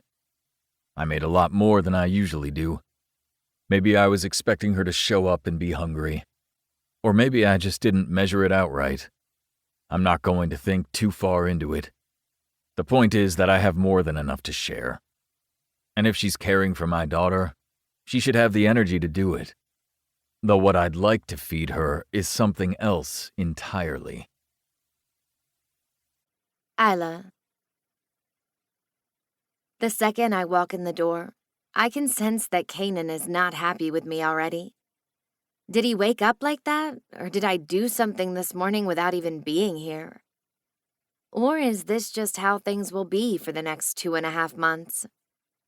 I watch him set a plate for Berkeley on the kitchen table, then prepare one for himself. He walks back into the kitchen and assembles another plate. He sets the plate up on the island of the kitchen over the top of a bar stool. "Here, eat something," he says without making eye contact, his voice low and gruff. He walks back to the kitchen table with a gray plaster shaker cup full of a protein shake he just made. He sets down his shake before lifting Berkeley into her booster seat, and then sits beside her. On his plate is a mountain worth of eggs, a stack of thick, crispy bacon that I could smell permeating out on the porch when I got back to the house, and practically a half a loaf of sliced bread toasted and slathered in butter. I turned to study the plate of breakfast he set out for me. Sure, he set me at the island instead of at the table with them, but this arrangement is awkward enough not to have to force ourselves to pretend we want to be in proximity to each other. He served me a heavy helping of eggs, sliced strawberries, a piece of toast, and a few strips of that thick-cut bacon that has had my stomach growling since I opened the front door to the house. "Thanks," I say over to him, but he doesn't acknowledge it. We're close enough that I know he heard me, and I see his eyes reflect at me from the glass pane of the bay windows that frame the backyard. It's only a moment, and then his attention gets drawn elsewhere when Berkeley becomes enamored by the red robins hopping around in the dawn light. The frosty morning dew coats the tops of the blades of evergreen grass. "Look, Daddy! Bird! Bird!" Berkeley squeals with a piece of bacon in one hand and her sippy cup of milk in the other. "Whoa, Berk. Is that bird eating breakfast just like us?" Kanan asks. His voice is more animated than I've ever heard before. He's so sweet with her. His interest in what she's thinking and saying is obvious with how he watches her carefully, not to miss a single wide-eyed look or funny facial expression she makes, while she watches the few dozen birds hopping around in the grass, looking for worms and bugs. I take my seat and spear a strawberry as I watch them both. I finish my breakfast quickly, and then head for the kitchen to get a jump on cleaning up before I have to take Berkeley to daycare. "You don't have to do that. I can do it when I'm done," Kanan says. He already loaded a lot of the bowls and utensils he used to make breakfast, but the pans still need to be hand-washed. It's not a problem, that's what I'm here for. He doesn't respond. He just stares for a second while I wash the pans, until he finally turns back to his breakfast and his entertaining conversation with Berkeley, where she tells Kanan which birds are the mommies and daddies and which ones are the babies. Berkeley's family tree becomes more and more fascinating as she progresses through the flock. Her toddler voice is still something I'm trying to train my ear to. I don't quite understand each word, but I could listen to her talk all morning. I finish wiping down the range while Kanan rinses off his and Berkeley's plates. After he loads them into the dishwasher, he starts to walk out of the kitchen back toward Berkeley. Thanks for cleaning up, he says. Thanks for making breakfast. Sure. I'll get Berkeley's shoes, and then I'll drive you to Berkeley's daycare this morning so you know where it is for pickup. Okay, can I go like this? I ask, turning toward him, giving a flick of my wrist toward my body to indicate my workout outfit. He gives my body a long scan and then clears his throat quickly. That's fine, he says, and then turns toward Berkeley, helping her out of her booster chair. They head down the hallway together in search of her shoes. Berkeley skips in front of Kanan. Within 20 minutes, we're all set in the car and headed down the street. The butt warmers on my side of the car are already heated and toasting compared to what the tan leather seats would usually feel like. Kanan must have turned them on when he walked out to heat the car after he got Berkeley's shoes on. When I study his control on his side, I notice his isn't on. You didn't turn on your seat warmer? I ask. I don't mind the cold. Professional hazard. I've never met a hockey player before, but I suppose that makes sense. And why is that so freaking sexy? Because he'd have to be either physically or mentally strong enough to handle this morning temperature in the thin long-sleeve base layer with no jacket that he's sporting in 32-degree weather. Sure, that could be it. It's only a short 10-minute drive to Berkeley's daycare, and he spends the time pointing out the closest gas station and grocery store, as well as Berkeley's ballet studio that's on the way. When we arrive, Kanan introduces me to the owner of the daycare. This is Isla. She'll be bringing Berkeley in and picking her up sometimes over the next 10 weeks, he tells her. The woman smiles up at me and asks for my contact information so she can add me to the approved pickup and drop-off list. A few minutes later, Kanan and I are back in his SUV and headed back to the house. You asked me that already. Like I said, nowhere in particular, just past the gates until I hit the miles and then turned around. We pull up to a red light at an intersection, and I see Kanan's hands twist around the steering wheel slightly. I don't like the idea of you running alone, in the dark, without your cell phone. What if something had happened to you? The light turns green, and he eases back on the gas pedal. He's concerned about me? Wasn't it just yesterday when he was ready to kick me out on my butt? Now he's worried about me? Or is this about control? With the current state of the men in my life, I can't be sure if I know the difference anymore. I'll be fine. I've been running most of my life. Vivi's words come back to me about how I use running to cope with the life I have no control over. In one way or another, I've used running as an escape. Maybe that's one of the reasons I'm pushing so hard to prepare for this half marathon, after having given up on running in more recent years to build my company. The first thing I did when I caught Colin with Tori was run. And now I'm still running from the life I'm bound to. I turn and watch out the passenger window as we pass by homes near his neighborhood. My hands flatten against my thighs, covered in Newport Athletics running leggings in cherry blossom pink. The new spring edition color gets released in early March, but I just so happen to have the box of prototypes in my car when I left Colorado. At least I can say that one thing in my life is going right. Our spring launch is our most highly anticipated release to date, with our first day of pre-orders crashing our website. Colin was a mess that day, trying to get our website designers to work as fast as possible to get the website back up. We posted like crazy on social media, thanking our loyal customers for their support. There, I say, pressing my pointer finger against the truck's window to indicate at the sidewalk. There what? He asks, quickly glancing out my window, but misses it. That's where I stopped this morning. Kanan grabs the rearview mirror and angles it in an attempt to see what I was referring to. He glances back and forth between the rearview mirror and the road ahead of us to keep from wrecking. You stopped there and then turned around, he asks to clarify, and then settles back into place once he seems to have mentally GPS'd my stopping point.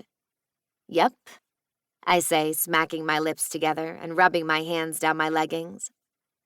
He turns on his blinker and then turns right, back into his gated neighborhood. Driving up to the guard station, he points up to a camera device off the corner of the building. That monitor senses the magnetic code on the window sticker, he says, now pointing at a small metallic sticker in the left-hand corner of his windshield. I have one at the house for your car. We drive past the sensor, and the gate starts to slide open. A moment later, we're through the gate and headed down the street toward Kanan's house. Take your cell phone next time. Ask nicely and I'll think about it, I say, closing my arms over my chest. I'm not sure where this braver version of myself comes from. Maybe I'm taking it out on Kanan because I'm struggling to stand up for myself in front of my dad and Colin. Or maybe because Kanan has resented me since the day I showed up on his porch, so I don't care what he thinks of me anyway. Kanan pulls into the driveway, and as soon as the car stops, I open the door and slide down the tall vehicle. Berkeley has ballet today. I'll do pickup, he says out the window. I just nod and head for the front door. I hear him back out of the driveway, but then he stops in the road. Feeling his eyes on me as I march along the pebbled walkway up to the house has me consciously aware of how I look from behind. Once I input the code to the house and twist the door handle to open it, Kanan puts the car back in motion and leaves for the stadium. Good, he's gone. Now I just need to think of what I'll do for the rest of the day to earn my paycheck. I can tell that Sunny kept the house immaculate, so there won't be much to do immediately. Making Berkeley's bed and putting all the toys away in the living room took up a small chunk, and unloading the dishwasher from running it earlier. I start Berkeley's laundry since I didn't ask if Kanan would like me to do his, and then rounded it all out by spending the afternoon scrubbing out the oven when I internet searched the most commonly forgotten places to clean. No wonder, because no matter how many times I scrubbed, the grease kept coming. It's just past 5 o'clock when I hear them pull up to the house. The front door chime sounds, and then Kanan's steady steps and Berkeley's toddler gallop come down the hallway. I'm still on a stepladder wiping down the bay windows with window cleaner when Berkeley busts through into the living room. How was ballet? I ask her, but then meet Kanan's eyes. That place is organized chaos. How that woman wrangles 20 toddlers, I have no idea. His eyebrows shoot up, and his nose flares as he shakes his head. We got her tutu for the recital, though. He drapes a royal blue heap of tulle stuffed in a dry cleaning bag over the back of the couch. A recital? I ask Berkeley, with an excited expression to gauge her interest in it. She just keeps twirling in her leotard without giving me an indication if she knows what a recital is. It's their Christmas program. Ages 2 to 12. Each age group has a performance, he says, studying the window behind me. You clean the windows? Better visibility for the birds. I think they like watching Berkeley eat her breakfast. A small lopsided grin emerges on Kanan's face, and then disappears just as quickly. It looks good, he says, straightening his lips, and then turns and walks to the kitchen. The kitchen smells like oven cleaner. Wait, did you clean the oven? He walks over and opens the oven door to peer inside. I had plenty of time on my hands, I say simply. He nods and then closes the door. I'll take it from here. The rest of the night is yours. He's quick to get rid of me, but it's better this way. After yesterday's event, I'm still not sure how many eggshells I'm walking on with him. I'll just be right upstairs if you need anything. Thanks. Good night. Night, I call out. He's already turned his back to me while rifling through the fridge, pulling out ingredients I assume for dinner. I could ask Vivi if she wants to get a drink at the bar down from her condo, but it's so dark tonight, and the rain is pouring harder than it was earlier when I went to pick up Berkeley. I turn and head upstairs to work on my sketches for Newport Athletic. Something about going upstairs while Kanan and Berkeley are down here feels a little lonely. Not that my first choice of companionship would be Kanan Altman. My phone dings, and I pull it out of my back pocket. Vivi. How did day 1 go? Me. No one died. Vivi. That's literally the bare minimum requirement of your job. Me. He banished me to my room like Cinderella as soon as they walked in the door tonight. Vivi. It will get better. I know it will. Me. I think I'll try sketching at Serendipity's Cafe tomorrow for a little change of scenery. Vivi. Good idea. Text me tomorrow to let me know how day 2 goes. Me. I will. Night. Vivi. Good night. An hour later, I hear Berkeley's chitter-chatter as Kanan follows her up the stairs and heads to her bathroom for her bath time. A little while later, I hear Kanan's deep voice as he reads her a bedtime story. Before I know it, there's silence in her room, beside the slight sound of Kanan breathing heavily in his sleep. A sound that lulled me to sleep in Vegas while he held me against his chest.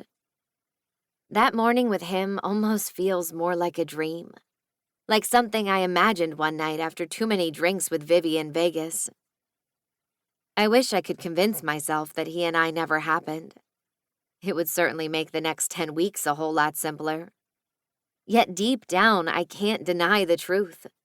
Those fleeting hours with him made me realize what I'll give up if I marry for privilege. I'll give up marrying a man who looks at me the way Kanan did in his hotel suite. Chapter 15. Isla. The next day, the morning repeats itself. I go for a run and show up to breakfast on the island. Only this time, my eggs are accompanied by 2 pancakes with chocolate chips cooked into them. The pancake smiley face, made with sliced bananas and blueberries on Berkeley's plate, looks a little lopsided. But I smile at the thought that he puts this kind of effort in for her. I didn't know you were an artist, I tell him as I take my seat on the bar stool and squeeze a dollop of ketchup next to my eggs. Burke wanted pancakes, and I need to carb load today. I look over to find a not-so-short stack of pancakes, void of chocolate chips and syrup on a plate, next to a heaping pile of eggs and bacon, taking up a whole additional plate. You weren't kidding when you said you eat a lot. I'll burn all of this off during drills this morning. Then I have weights in the afternoon. As a runner, I understand that food is fuel. I have just never seen anyone besides a competitive eater put away so much in one sitting. Now I understand why he says it's easier for him to cook for Berkeley and himself. I wouldn't even know where to start with portion sizes for him, let alone how to cook almost anything besides spaghetti. I finish my breakfast first again and start to clean while Kanan and Berkeley discuss the tooth fairy and her exchange rate. Berkeley's too young to lose any teeth as far as my limited knowledge is on the subject, but her curiosity is boundless. I can see Kanan chuckling at something she just said. Seeing him with her reminds me that there are 2 sides to Kanan. The side that the world gets, and the side that Berkeley gets. But what I don't understand is why. I'm taking off, Kanan says, rinsing off his plate and then dropping it in the dishwasher. Daycare by 8, pick up at 4. I nod. I remember. Berkeley and I have it under control. Okay, thanks. I loaded her spare car seat in your car when we got home last night. I stuck the sticker in your window, too, he says, and then bends down to kiss Berkeley on the head. I'll be back for dinner, okay? Be a good girl today. She gives him a hug and then runs off to get her shoes so we can leave for school. Kanan leaves a few minutes before, and he's backing out of the driveway as we exit the house. It's a chilly morning, even more frozen than yesterday, and this morning's run had my throat burning a little. I see my car parked against the curb still from yesterday. It's already running and looks warm from here, thank God. Even with an automatic start button on my key fob, I always forget to do it. Kanan must have grabbed my keys and started it for me when I wasn't looking. I walk Berkeley to her side of the car and notice that he scraped all the ice off my windshield and side windows. I know it's probably just because he wants to ensure that Berkeley makes it to daycare as safely as possible. He could have just left the ice scratcher for me to do it, but he didn't. My cheeks warm in the cold November breeze at the sweet gesture. Colin is always rushing from one place to another. It's not as if he wouldn't do it for me. I just don't think he would think of it with his brain clamoring with spreadsheets and sales projections. And Tori. I let out an exhale at the memory of what brought me here, and a cloud of steam flutters out of my mouth. I load Berkeley up, and we head for school. After dropping her off, Serendipity's homemade chai spice latte and scones are calling my name. I head into town, a little worried about the traffic since it was crazy when Vivi drove us around. But I make it and find a parking spot only a block away. Pushing through the apple red door, the smells of Serendipity's coffee shop pastries hit me immediately. The line is relatively long, so I head to find a table first. A little one close to the cashier is open, so I take it, deciding to start sketching while I wait for the line to die down. "Oh my gosh," a woman says who seems to be standing near the line, but I don't look up to see. "Are those the new Newport Athletic running leggings for the spring line?" she gasps. Oops. I didn't even think about wearing these outside of the tight-knit community that Colin and I live in.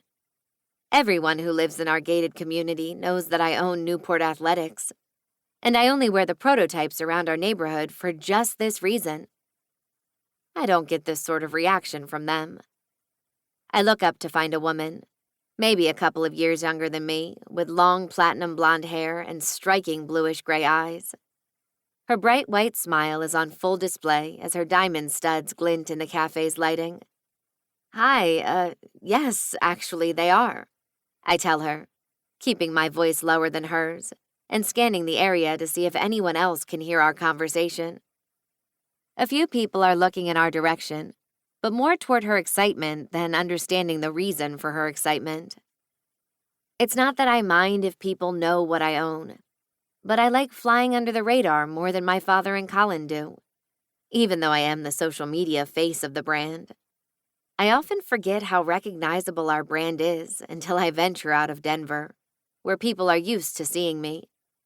"Tessa, come here right now," she says over her shoulder, waving over another woman to our table. Tessa looks closer to my age, with gorgeous dark curled hair and stunning hazel eyes. "Look, she's wearing Newport Athletics spring line." Tessa smiles and then laughs at her friend. "You'll have to excuse Penelope. She's obsessed with this clothing line." "Oh, please," Penelope says. "You have a pair of leggings from every season." Tessa looks at me and then nods as if she's been called out and is fine with it. I don't usually tell people who I am unless they put it together. And since they haven't, I'll let them assume that I got my hands on the leggings early. "I'm glad to hear that you enjoy them too. I'm Isla." Penelope stares at me for a second like she's nervous to ask a question. "Can I touch your leggings?" she asks. "I pre-ordered them in all 8 colors." I laugh. "Sure, I don't mind." "Just don't feel her up. This is a family establishment," Tessa teases. Penelope runs her hand over my thigh for a second, and then her eyes widen. "You have to feel this, Tessa. They're like butter." She says the word butter with such dramatization that Tessa and I look at each other and chuckle. "Don't worry. I have no intention of making this encounter any more uncomfortable for you," Tessa tells me. Penelope's peacoat opens slightly, and I get a glimpse of the name on her shirt. Hawkeyes Hockey. "Are you a fan of the Hawkeyes?" I ask. "I guess you could say that. We work for them," Penelope says, motioning her hand to include Tessa. "Do you watch the games?" Tessa asks. "No, I've never seen a game, but I know one of the players." "You do? Who?" Penelope's eyes sparkle, and her eyebrows lift with her question. "Kanan Altman. I'm helping watch his daughter." "You're Kanan's new nanny?" Penelope's eyes widen to the size of saucers. It sort of just fell into my lap. "Will you be coming to any of the games?" Tessa asks. "Oh, Kanan hasn't asked me to. I'll have Berkeley when he leaves town, but I haven't watched her for home games yet." "If you come, tell us, and we'll get you a pass to the owner's box where we hang out most games," Penelope offers. "Okay." If he wants me to bring Berkeley to a game, that would be nice. And if you need help with anything, I live at my brother's house down the street from Kanan's in the same neighborhood. Brent Tomlin is the left defenseman on the team. The what? They both smile. We'll teach you when you come, Penelope offers. If you need a sitter for a doctor's appointment or need help with Berkeley when Kanan's at away games, you can drop her by my house or the stadium, Tessa says. I might take you up on that if I get into a pinch. Penelope, peppermint mocha. Tessa, vanilla latte. The barista yells over the noise of the customers and the milk being steamed. Oh, that's us. We have to get to work, but it was really nice meeting you, Isla. I'm sure we'll be seeing you around, Penelope says. It was nice to meet you both.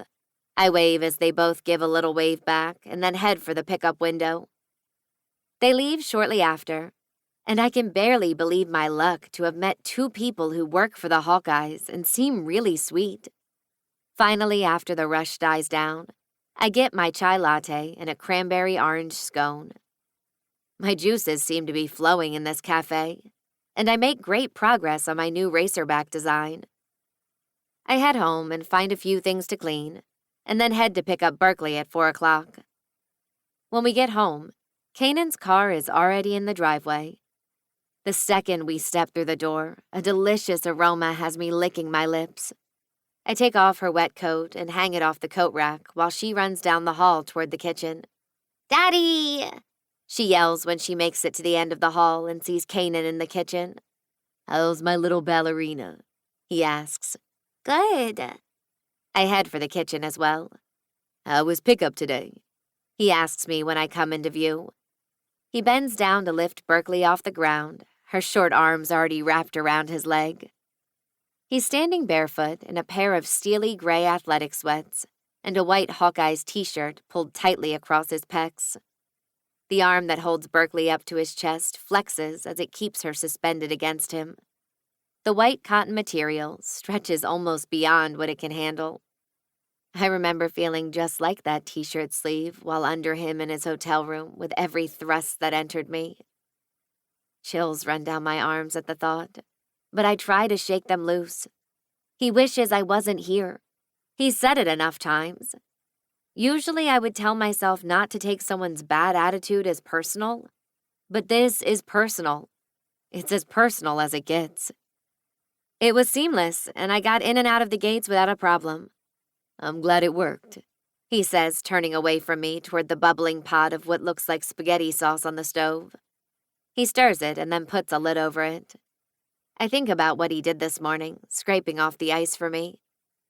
We may be in a weird place, but that doesn't mean I shouldn't thank him for his thoughtful act. Thank you for this morning, the ice and warming up my car. It was freezing this morning. I didn't want you out in the cold having to do it, he says, adding a pinch of salt to the pot of noodles in the water. I just wanted to tell you that I appreciate it. I take care of the woman living under my roof. It was how I was raised, and since you live here now, you're under my care. I'm not exactly sure if I should swoon or feel like the act I found so generous was out of duty and obligation. Either way, thank you. He just nods and then opens the oven to set a loaf of garlic bread wrapped in tinfoil inside. My stomach begins to rumble at the savory smells coming from his cooking. Then I remember who I met today. I don't know how well Kanan knows Penelope and Tessa, but it must be well enough since Tessa is the sister of a player. I ran into a couple of Hawkeyes employees today at Serendipity's Coffee Cafe. You did? Who? He says, looking over his shoulder at me. Penelope and Tessa? He smiles and then turns back to stir his sauce. Those two love that place. How did you find it? It's down the street from Vivi's office. We go there together sometimes. What did they say? That if I ever take Berkeley to a game, they'll get me a guest pass for the owner's box. That must have gotten his attention, because his entire body turns around when before I could barely even get a look. You would want to come to a game and watch me play? He asks, searching my eyes as if he's searching for the answer before I speak. Yeah, it could be fun. If you want me to bring Berkeley to one of your games, I mean. They said they'll teach me the ins and outs. A little smirk shows across his lips for a second, and then he turns back to the dinner. What was that? He seemed interested in whether I wanted to come to a game. Down, Dada! Berkeley finally says. She runs straight for the living room, and I watch as she unpacks everything I packed up last night. But that's to be expected. You're off for the rest of the night, he says. I turn toward him in the kitchen and find him watching me, watching her. His butt leans up against the countertop, and he holds a pair of noodle tongs, his right ankle crossed and resting over his left foot. You can go out and get dinner with friends or whatever. You don't have to stay here in the house with us. He almost says it as if there's something about being here with them that shouldn't appeal to me. I'm not looking for a way out of this house, and with how well I did today with the sketches, I want to keep working until I run out of inspiration. Thanks, but I think I'll stay in and sketch. Okay, he says, and then turns back to the stove. He shuts off all the burners and then pulls the big pot off the stove and walks it to the sink to strain the noodles. I turn to head down the hall and up to my room. You can use the office if you want, he says right before I enter the hallway and out of sight. The idea of sketching in the office instead of upstairs alone feels really nice. That would be great, thanks. I remember that I left my sketch pad out in the car. Damn it. I slip on my shoes and head outside to my car to retrieve it. It's freezing out now that the sun has gone down. I grab the sketch pad and race back to the front door, closing it and the cold behind me. The minute I set my sights on walking back down the hall to the office, I barely catch Kanan walking out of it. When I get to the double French glass doors, I see a plate of spaghetti, a slice of garlic bread, a pile of green beans, a fork and a napkin waiting for me. I smile to myself and then set up on his desk, keeping the doors open so that I can hear Berkeley's little voice during dinner, but also so I can hear Kanan's answers to her questions. Sometimes his answers are just as entertaining. I get lost in my sketches until I hear a knock against one of the open glass doors. Hi, I say, looking up from my sketch pad.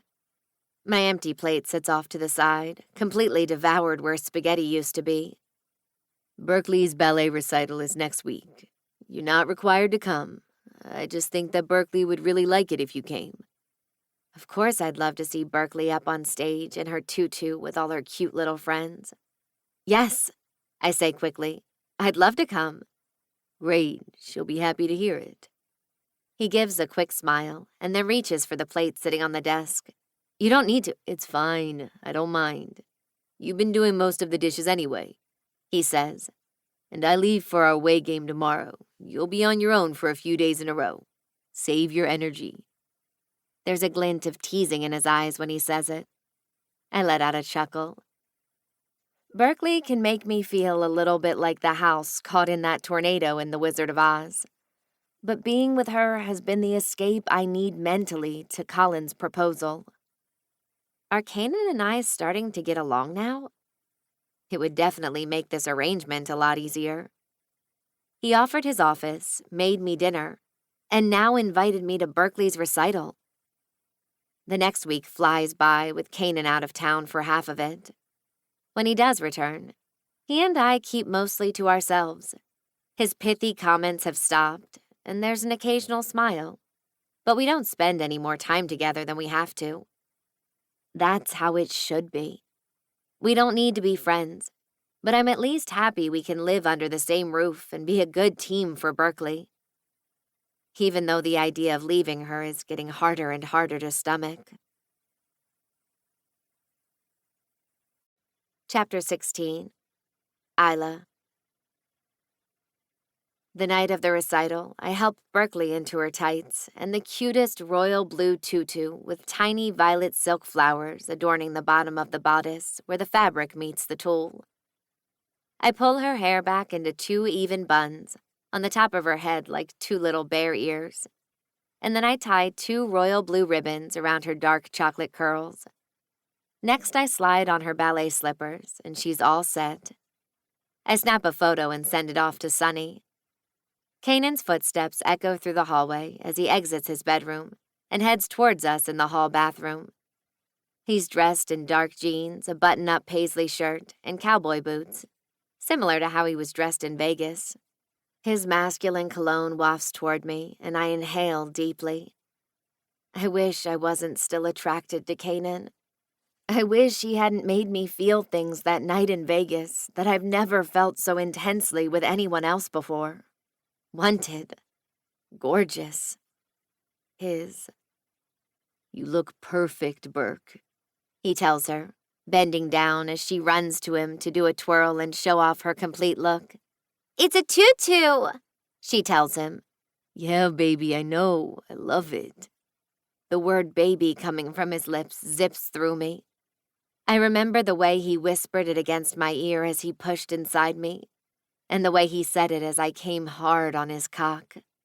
I've dreamed of the way Kanan Altman says baby when you belong to him, and I have no doubt that the night we spent it in Vegas, he made me belong to him.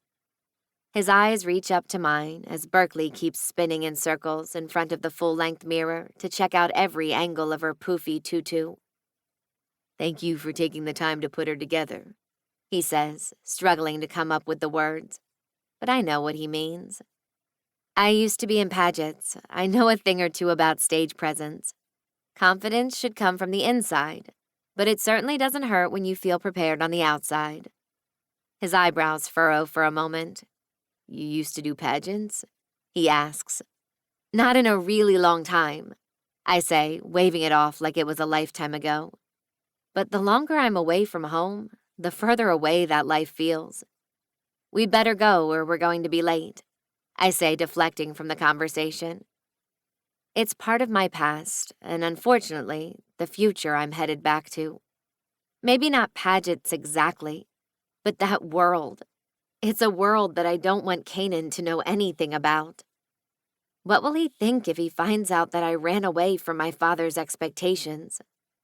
Oh, poor rich girl running away from a home that has given her more opportunities than most people can dream of. I shouldn't care about Kanan's opinion of me, but I do. He looks down at his watch.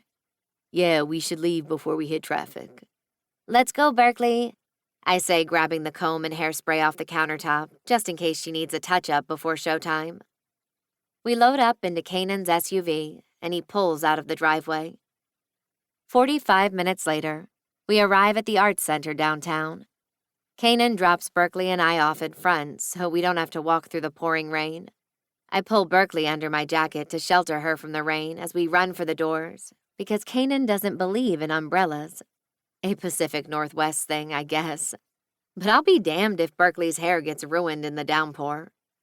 I managed through 2 full-blown toddler tantrums and a snack break to get this look together.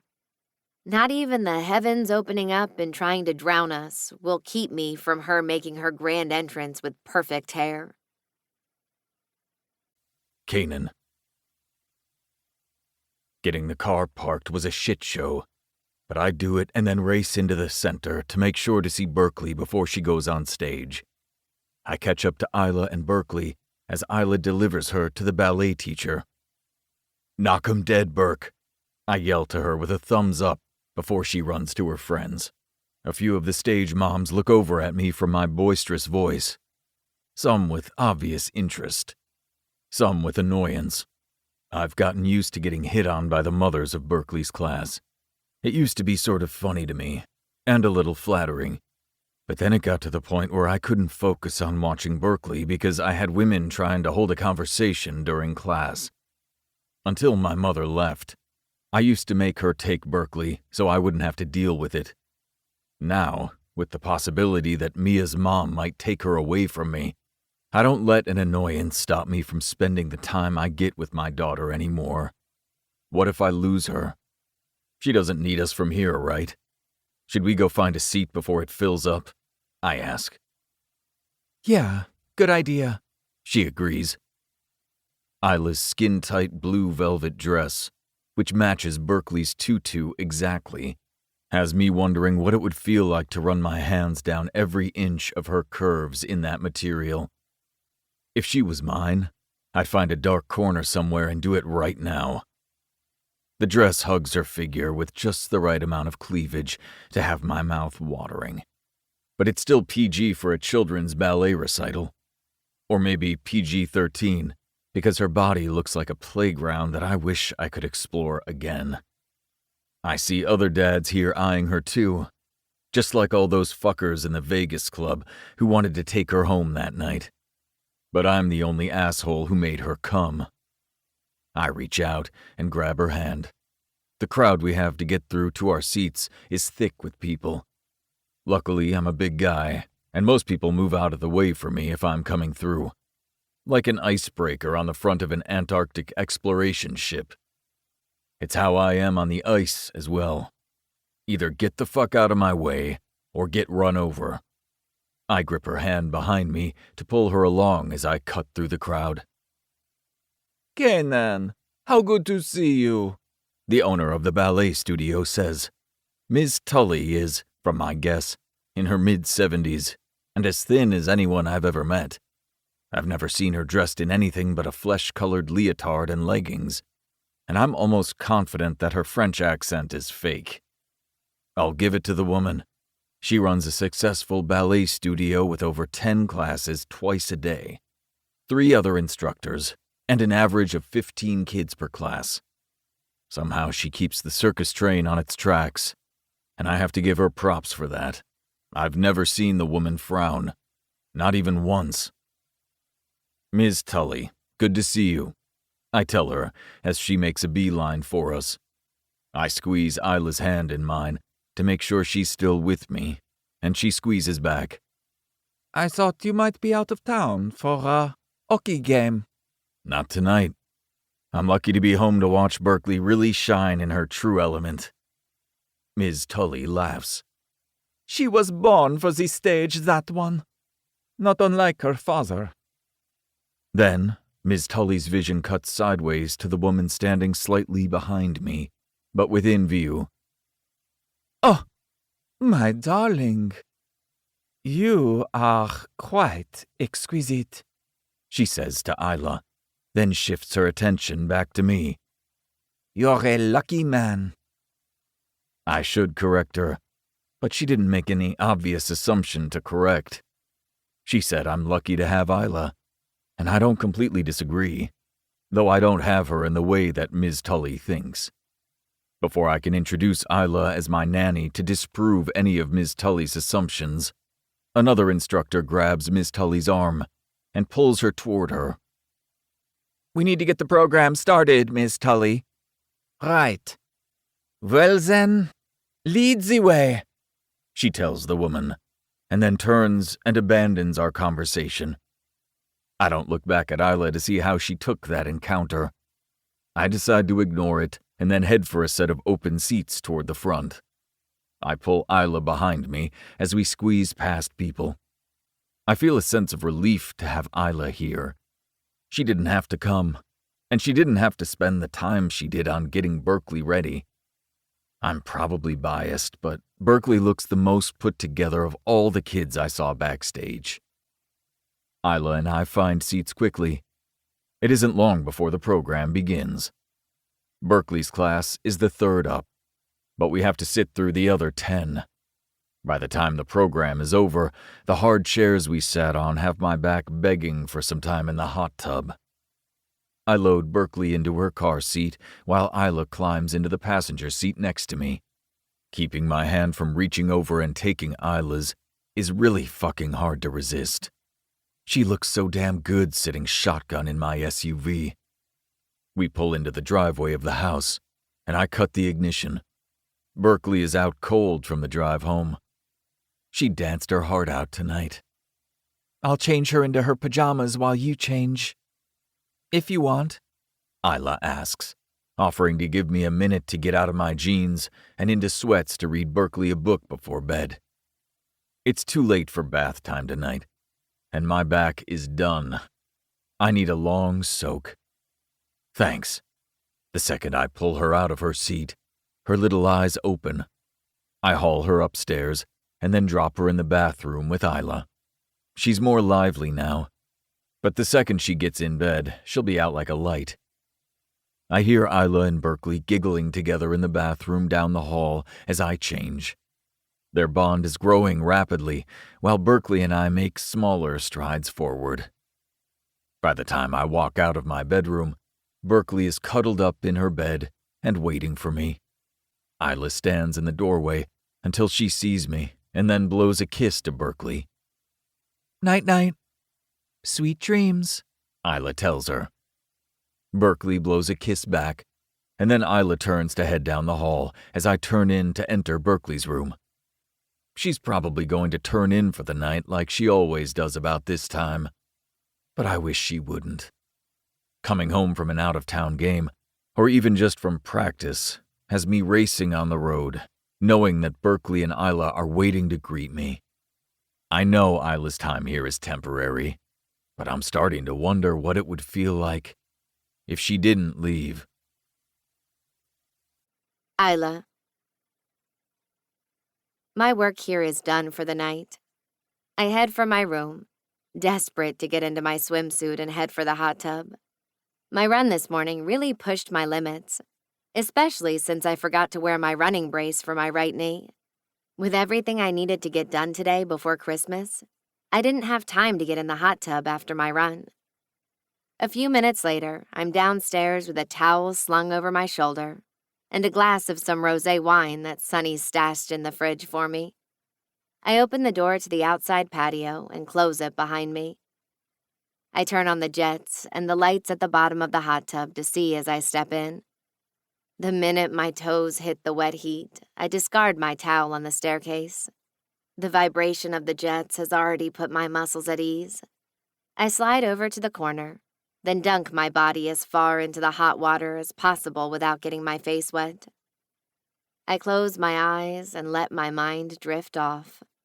Today I experienced some confusing feelings that I thought Kanan had permanently scared away. But then they were there again. It doesn't matter what feelings I do or don't have. They are irrelevant because in 8 short weeks I'll be headed back to Denver. I'm pulled from my relaxation when I hear the glass sliding door open. Who was that? I push back up until my shoulder blades are out of the water. My tasty pink wine swishes almost out of the glass, but I don't care because it's the only blunt object in my current possession, and I'm ready to use it if I have to.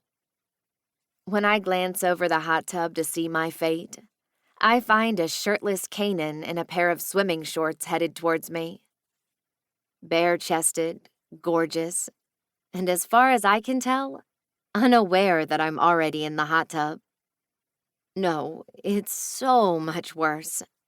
He's a hot asshole hockey player with washboard abs, a dirty mouth, and a talented cock to match. I'm going to need more rosé. Just bring the whole bottle. Chapter 17. Isla. He must not have seen me at first, because when I sit up straight in the hot tub, his eyes connect with mine, and he pauses in his tracks. "Oh, I didn't know you were out here," he says, standing between the house and the hot tub. This is his home, and I don't want to be the intruder. "I'll leave," I say quickly, standing up out of the water. The cool night causes my nipples to harden under the thin material of my bathing suit. "If I had known you were coming out here, I wouldn't have," I tell him, wading to the edge of the hot tub. I bend to grip the side of the hot tub to swing my leg over to exit. When I look back up, Kanan has his eyes locked on my thin aqua blue bathing suit top. My breasts strain to stay inside the confines as I bend forward. Is he checking me out? Excitement bubbles up in my belly at the sight of Kanan's perusal of my body. "No," he says, lifting his hand up to stop me. "Don't leave. There's enough room for both of us." He starts walking again and takes the first step onto the wooden staircase of the hot tub, discarding his towel in the same place I did. I take steps back to the far corner again and sit while I watch Kanan's muscles flex as he lifts himself over the edge. I watch as he steps in and then settles into the opposite side to me. He leans back and rests his head on the back of the headrest on the edge of the hot tub. He moves his body so that the jets are hitting a spot on his shoulder blade. A groan vibrates through his throat as he must have found the spot causing him discomfort all night. It didn't seem like he could get comfortable during the recital. "Is your shoulder bothering you?" I ask. I've had some experience massaging out a knot with all the years of running I've done. "It's from a bad hit in last week's game," he says, his eyes closed as he presses his shoulder against the jets. His face scrunches up like it must cause him a lot of pain. "I could rub it for you, if you want," I offer softly. Tonight might have been a small breakthrough for us. Just maybe he'll stop avoiding me during the days, and I won't feel the need to hide out in my bedroom when I'm off the clock. But I won't be getting my hopes up. If he wakes up and it all resets, I'll deal with 8 weeks of this. "Okay, thanks," he says. He bends forward and pushes out of his corner. He's tall enough that he can kneel on the bottom of the hot tub and still have his shoulders out of the water. He pushes against the water. Even with the water already swirling around us, big ripples flow behind him in his wake as he inches closer and closer to me. I stand out of the water and sit on the edge of the hot tub, giving him room to sit in front of me so that I have better leverage rubbing his muscles from a higher vantage point. My body is hot and tingly from the 103-degree water, so the brisk cold night air feels good, tickling my skin with the light breeze whipping through the trees in the backyard. He raises up to his feet and towers over me from where I sit. Then his hands slide over my knees, and we both watch as he pushes gently on them to ask me non-verbally to open for him so that he can sit between my thighs. I give him what he's asking for, and my thighs separate farther to accommodate Kanan's wide body. Kanan's eyes drift over me quickly, catching on my hard nipples before he turns around facing the house and sits down. He lifts his arms and drapes them just above my knees, giving me room between us to access both of his shoulders. "Which one bothers you the most? We'll start there," I ask. His right hand comes up over his left shoulder and he squeezes. The ends of his fingers turn white with the pressure as he shows me exactly where he needs it. "This one took a hit last week into the plexi." The moment my fingers connect with his skin, a flash of our night together in Vegas replays in my head. I try to shake the memory loose. No matter what happened in our past, our present is less than ideal. Kanan can't stand me, even if he held my hand tonight. And my choices don't come with a future with Kanan and Berkeley in it. In 8 weeks, I'll be gone, and that's how Kanan wants it. I begin to rub my right thumb into his left shoulder as my left hand grips around his arm to keep him in place. Not that he's trying to get away. In fact, he's pushing against my thumb to add pressure. The last time I gave a massage with this much pressure, I was working out a knot in Colin's back, and he asked me to stop because it was too painful. This man's pain tolerance is impressive, and I never realized how much of a turn-on that is. He groans when I hit the most painful spot on his shoulder. The sound vibrates through his ribcage and against my inner thighs. I attempt to clench my legs together to stop my clit from tingling at the sound he just made. Kanan must have felt my squeeze because he looks up over his shoulder for a second. "You okay?" "Yeah, I'm fine," I say quickly. "Am I hurting you?" he asks. "I think I should be asking you that. If anything, I need it harder." I smile to myself at the thought of asking for it harder. When I did in Vegas, Kanan was happy to oblige as I said it in the heat of the moment. I don't think before I say it. I just blurt it out the minute it comes to me. I think I'm the one that should be asking for it harder. The instant I let the words go, I know what I've done. What I don't know is how he'll react. Will he kick me out of his house? Ask me to leave in the middle of the night and not come back? He made it clear that nothing will happen between us while I'm here, and I agreed to it. This is completely unprofessional, and I won't be surprised if he asks me to leave. Vivi will take me in, no questions asked, and then I'll be headed back home because I failed to make it on my own for a few more months. How humiliating that will be when my father says he told me so. I'm basically a bird with clipped wings since I've been dependent on him my whole life. Kanan looks over his shoulder at me, and I wait for the moment he pulls his body away from mine and lectures me about crossing the line. But he doesn't. He just looks at me. Is that what you want? His eyes search mine. There's no judgment in them like I expected. No disapproving side-eye. He asked me a question, and I already know the answer.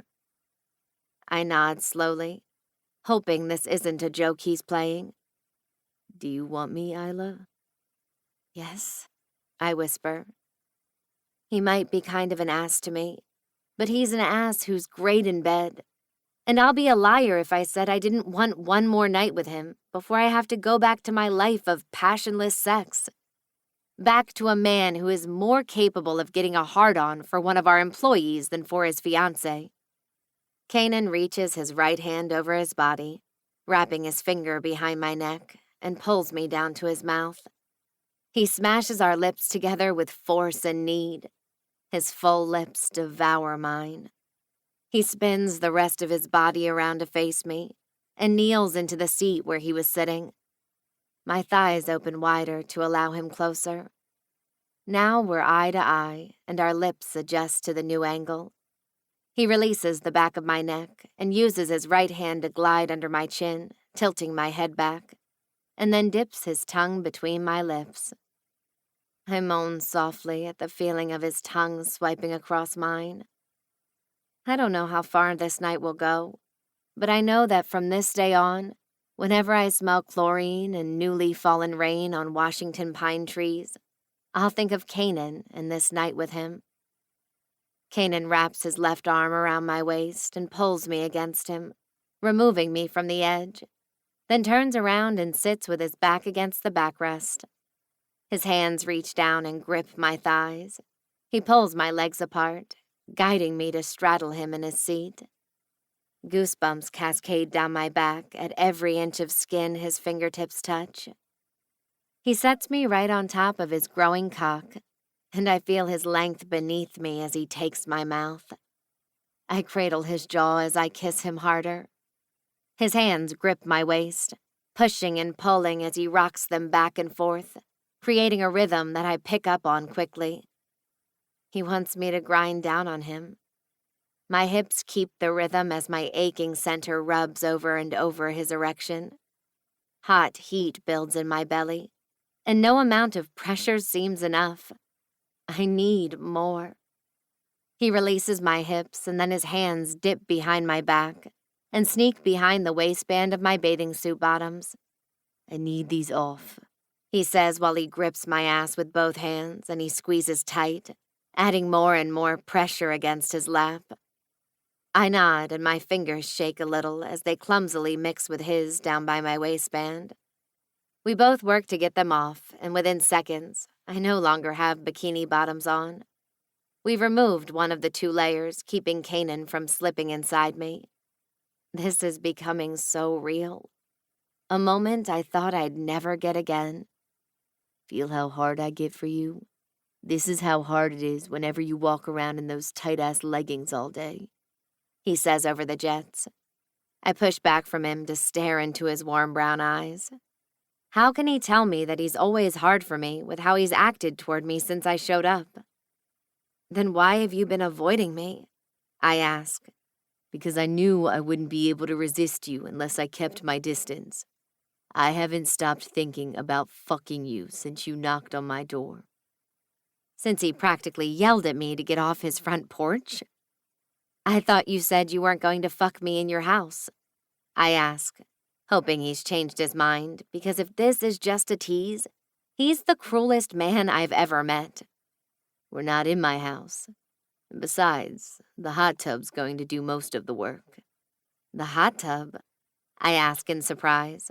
But before I can get an answer, Kanan lifts me off his lap and sets me on top of a jet. The swirl of the water hits right where he should be. right at my center. Without bathing suit bottoms on, the jets work better than the best vibrator I've ever owned. He kneels in front of me and then grips my hips to angle me just the way he wants. Oh, oh God, I say as the new position has the jet hitting me right where all my nerve endings meet. I look down into the water. The jets cloud some of my vision, but the lights in the bottom give me just enough to see the bubbles coming up between my legs. I reach out and grip the back of Kanan's neck to have something solid to hold. Does that feel good, baby? He asks. When I look up, I find that Kanan isn't watching between the jets with me. He's staring at the look on my face instead. I nod. How about now? He asks. Kanan reaches down and adds a thumb to my clit and starts to circle in smooth rotations. Kanan, I whimper, gripping tighter against the back of his neck. My eyes flutter closed again as I focus on my body's reaction to what Kanan and the jets are doing to me. More tingles shoot from my clit down my legs as warning signs of my body building up. Jesus, you're fucking beautiful, he says. My eyes flutter open to see him still watching me. Are you going to come for me? He asks. I nod profusely. I'm already on the edge. The vibration of the jets and Kanan's thumb have my center pulsating and so close. Then be a good girl and lean back for me, he instructs. He helps me back until my neck hits the neck rest on the back of the hot tub. I don't have anything to brace my back against with how far forward I'm sitting on the jet, but I'm able to balance like this with my back arched up toward him and my hand around his neck for stability. Kanan reaches for my bathing suit top. His right index finger hooks into the triangle fabric. In one quick motion, he pulls the material over and to the side, exposing my breast. I gasp and then shiver when my bare nipple hits the cool night air. I watch him as he bends down, his hot mouth connecting with my breast, and I buck the instant his hot tongue connects with my freezing skin. My fingers lace through his hair, holding on tight as his tongue swirls and licks. Without warning, his mouth clamps down hard as he sucks on the hard nub. A bolt of lightning shoots down my belly and hits my clit. A buzzing sensation takes over my body. Kanan, I whimper. I pull his hair harder, begging him to stay in place. He pulls his mouth off my nipple. I like you when you pull my hair. It means you're close. I groan from the missing heat, and he chuckles.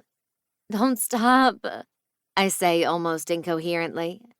His thumb continues to work my clit until I'm now just a bundle of nerve endings firing uncontrollably. I can't control my body anymore as I rock into his hand, needing more friction. The pressure building up in my center is gaining so much force that I couldn't stop the orgasm nearing its peak even if I wanted to. Only because you asked so politely, he says, his voice low and gravelly. He bends back down, but instead of returning to my right breast, his finger hooks into the left side triangle of fabric and repeats the same motion he did with the right. He takes what he wants from me, knowing what I need before I do.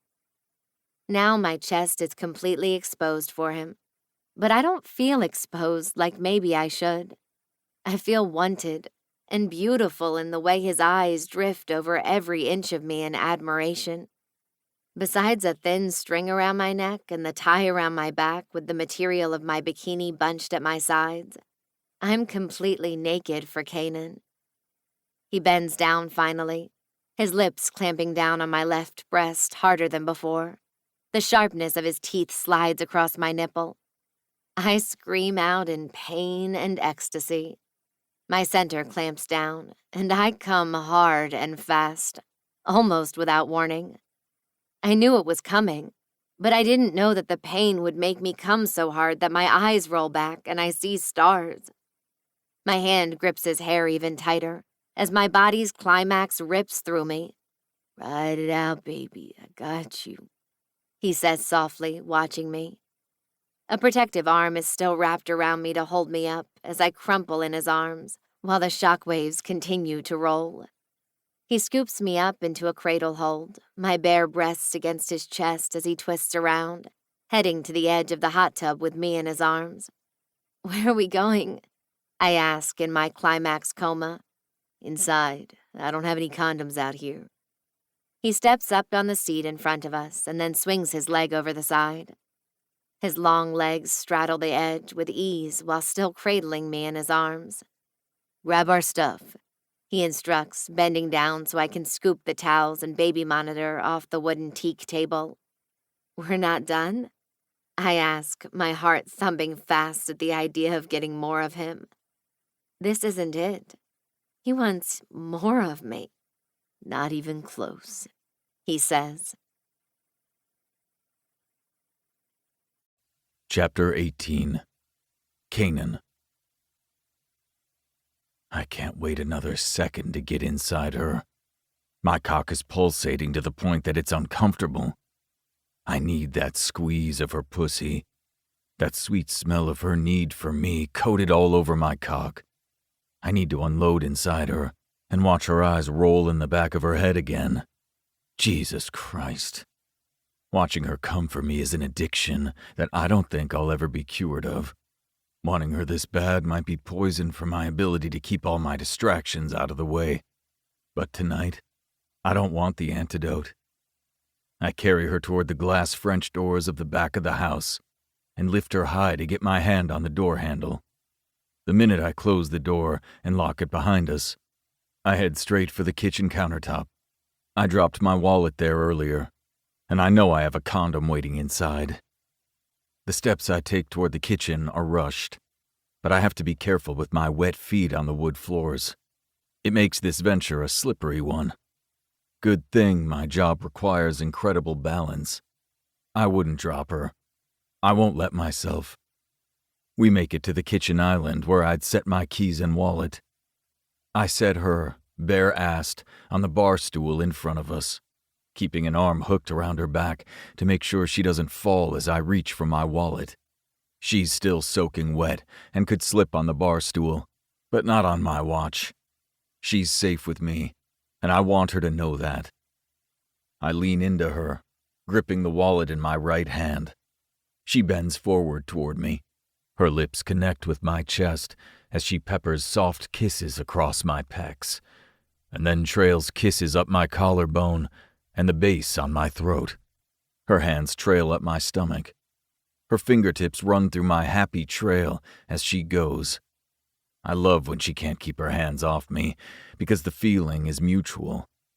I grip the condom and pull it out of my wallet when I immediately suck in a breath the second Isla dives into my shorts and wraps her fingers around my cock. Fuck, I say, my eyelids fluttering closed at the feel of it. If my cock wasn't already as hard as it's ever been in my entire life, it would be now. I have to focus to keep from coming in her hand right now. "Are you going to use this on me?" She asks with that sexy as shit, innocent little eyelash flutter she does. But she doesn't try. It's part of who she is. Sweet on the outside, but wants to be dirty once I get her on her backside. All night, I tell her. Her eyes dilate at my response. I push down my soaked shorts to the floor. A loud thud rings out through the vaulted ceilings of the space, her hand still firmly gripping around my erection. Before I see it coming, Isla dips her head down, and I feel her hot breath right before her lips wrap around my cock. God damn it, I hiss, squeezing my ass cheeks together to keep myself from coming in her warm mouth.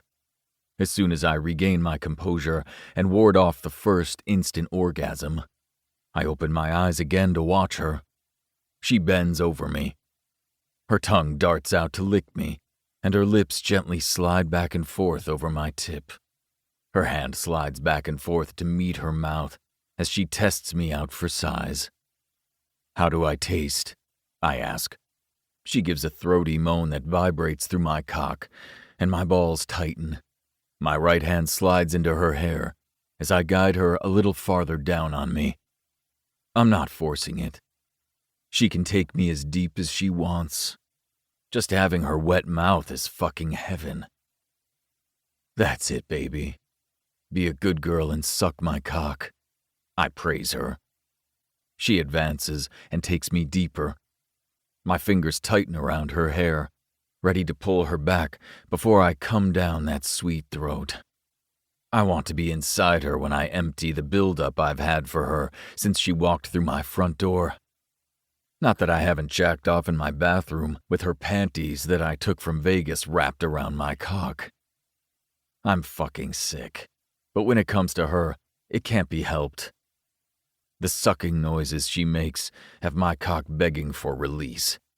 Her tongue swirls around my tip and then sucks down on me like a straw. A burst of nerve endings explodes at the base of my skull, and I react instantly, pulling her hair gently, but firmly, to get her off my cock. A pop sounds when her mouth unsuctions from my cock. I pull the condom to my mouth and rip it open. I need to get inside her as fast as I can, or I'm going to come all over her lap. Did you not?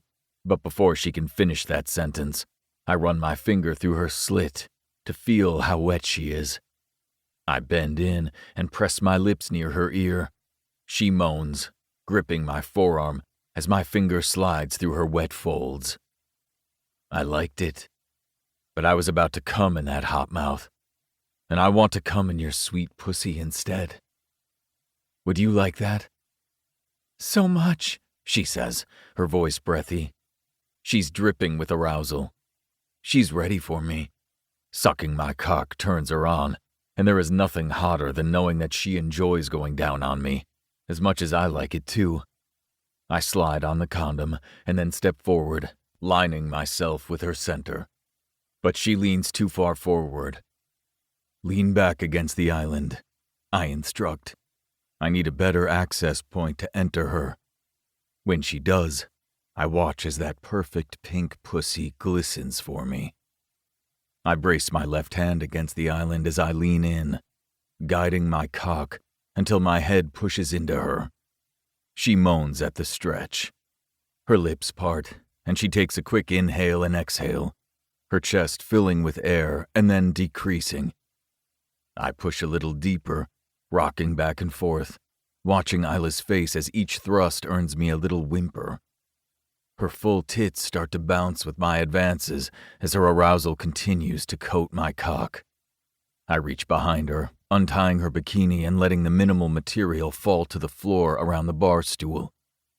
I groan at how fucking good she feels the farther I sink inside her.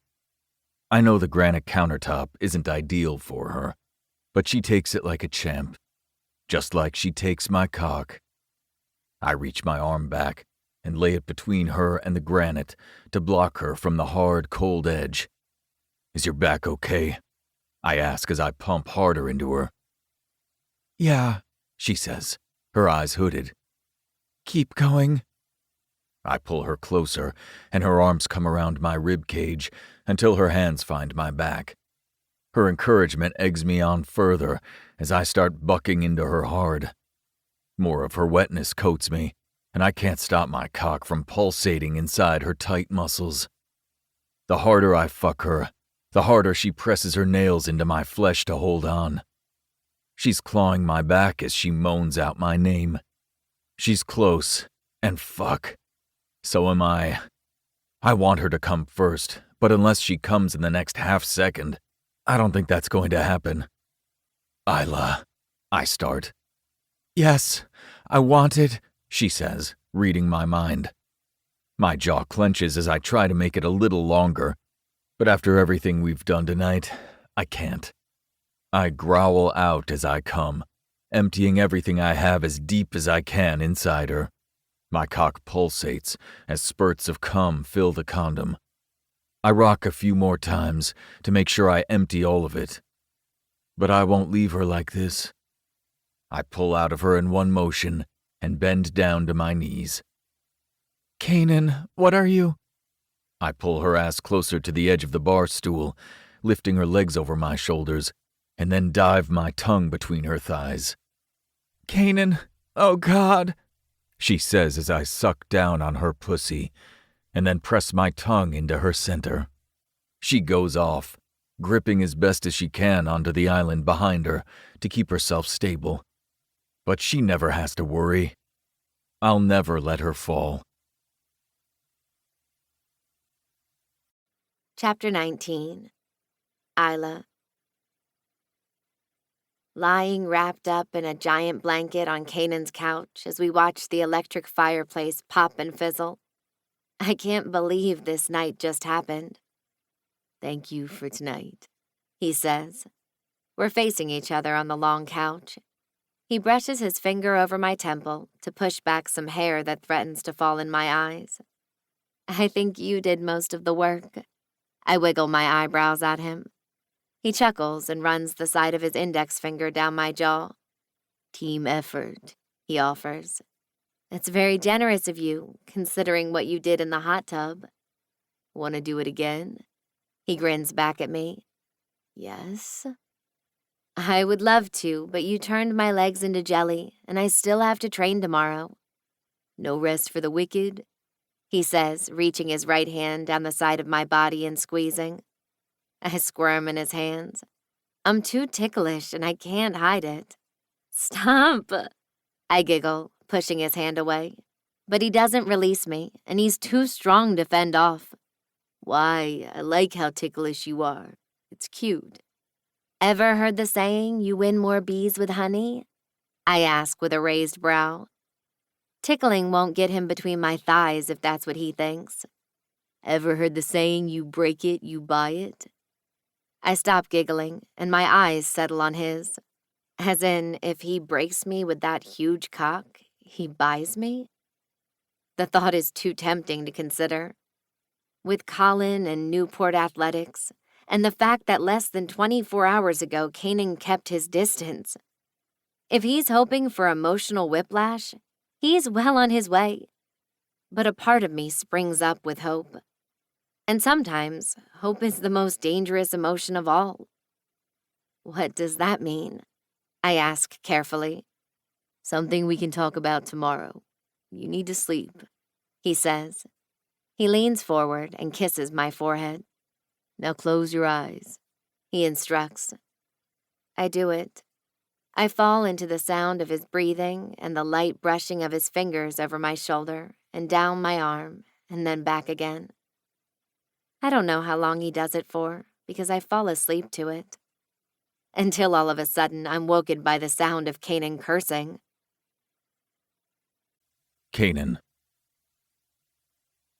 "Dada!" I wake immediately, wondering if I heard what I thought. My eyelids open, and I look around, barely awake. I glance toward the large bay windows with the morning sun starting to rise. The windows are icy from the morning frost. The birds are chirping, and the smell of sex still lingers in the air. "Dada!" I hear Berkeley's desperate voice this time. The fierce sweats shoot down my back the minute I hear my daughter's cries for me. "Dada!" She screams. The sounds of sobbing come from the baby monitor. I had brought it with us when we moved to the couch. Normally I wake before Berkeley, but on occasion she wakes up before me and heads for my bedroom. "Shit, shit," I yell as I realize my daughter woke up and came looking for me, and I wasn't in my room like I always am. I wasn't in my bed this morning, where I should have been, because I'm butt-ass naked with her nanny downstairs. What's wrong?" Isla's groggy voice wakes to my yelling. I flip off the blankets between us, lunge off the couch, and head for the towel, since I have no clothing down here. My swim shorts are still soaked in chlorine water that I left on the kitchen floor last night. Berkeley woke up. She's in my room. She can't find me, I say, urgency in my voice. I find the towel I brought down to the hot tub last night and wrap it around me. "I'm coming up, Burke," I yell up towards the ceiling, hoping she can hear me and it brings her some comfort. Then I toss the second towel toward Isla, but it only makes it to the back of the couch. And then I notice that Isla is already wrapping herself in the blankets we slept under together last night. The last thing I need is for Berkeley to see Isla and me naked together and think that she's not my priority. I'm sure she's okay. The baby gate is up above the staircase. She's probably just confused about where you are, she says, getting up off the couch quickly and wrapping herself in the blanket that we slept in all night together. I take a quick assessment of everything around me to make sure that whatever Berkeley sees when I bring her down won't scare her for life. I grab Isla's bathing suit top and grip it in my hand and start heading for the hallway to get to Berkeley, whose pleas haven't let up. She's scared and not sure why I'm not where I should be. I fucked up. I took my eyes off my priority, and now Berkeley is awake, upstairs, and thinks I left her. Isla takes quick steps down the front of the couch, and then around it like she's going to hurry up the stairs. I got it, I tell her, outstretching my hand and handing her the bathing suit top, and turn to get to Berkeley right away. This is my fault. I knew better. Knew better? She asks, following me. I can't see her, but I can hear her quick footsteps and the sound of the blanket that's far too big for her, swishing around her feet. I knew something like this would happen if I got involved with you, I say, taking the first few steps up the staircase. I know the minute I say it that it came out completely wrong. I should have told her that guys like me don't get to have it all, and that I might lose my daughter to Mia's mom. But it's for the best for her to hate me. I can't let this happen again, and history would suggest that I can't keep my hands off her. Involved with me? I no longer hear her footsteps follow me. I glance over my shoulder for a second to find Isla at the bottom of the stairs, gripping the blanket up higher over her chest, her eyebrows downturned, and her lips parted. Now to drive the wedge, to make sure she never lets you in again. I told you I wouldn't fuck you again. Last night was a mistake. Dada! I look back up the stairs to find Berkeley standing at the child gate at the top of the stairs, tears streaming down her face, her little fingers wrapped around the white metal fence.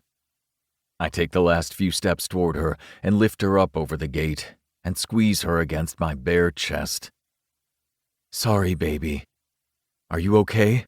I ask, looking over her, but she's fine, just like Isla said she would be. I open the gate to walk through to get Berkeley and I both dressed. When I glance back down the stairs, Isla's no longer waiting at the bottom of the stairs. She's gone.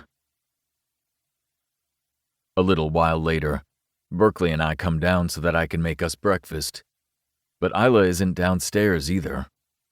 I walk back from the kitchen to the hall and see that her running shoes aren't by the door where she leaves them every morning. It's just as well. I need a second to clear my head, too. Isla doesn't show back up until Berkeley and I are putting on her shoes in the entry.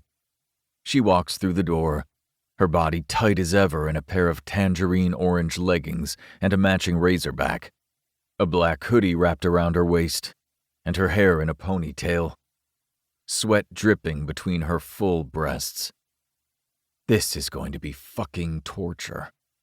She doesn't look at me when she walks in the door, but she flashes Berkeley that beautiful pearly white smile, the same one she gave me all night last night.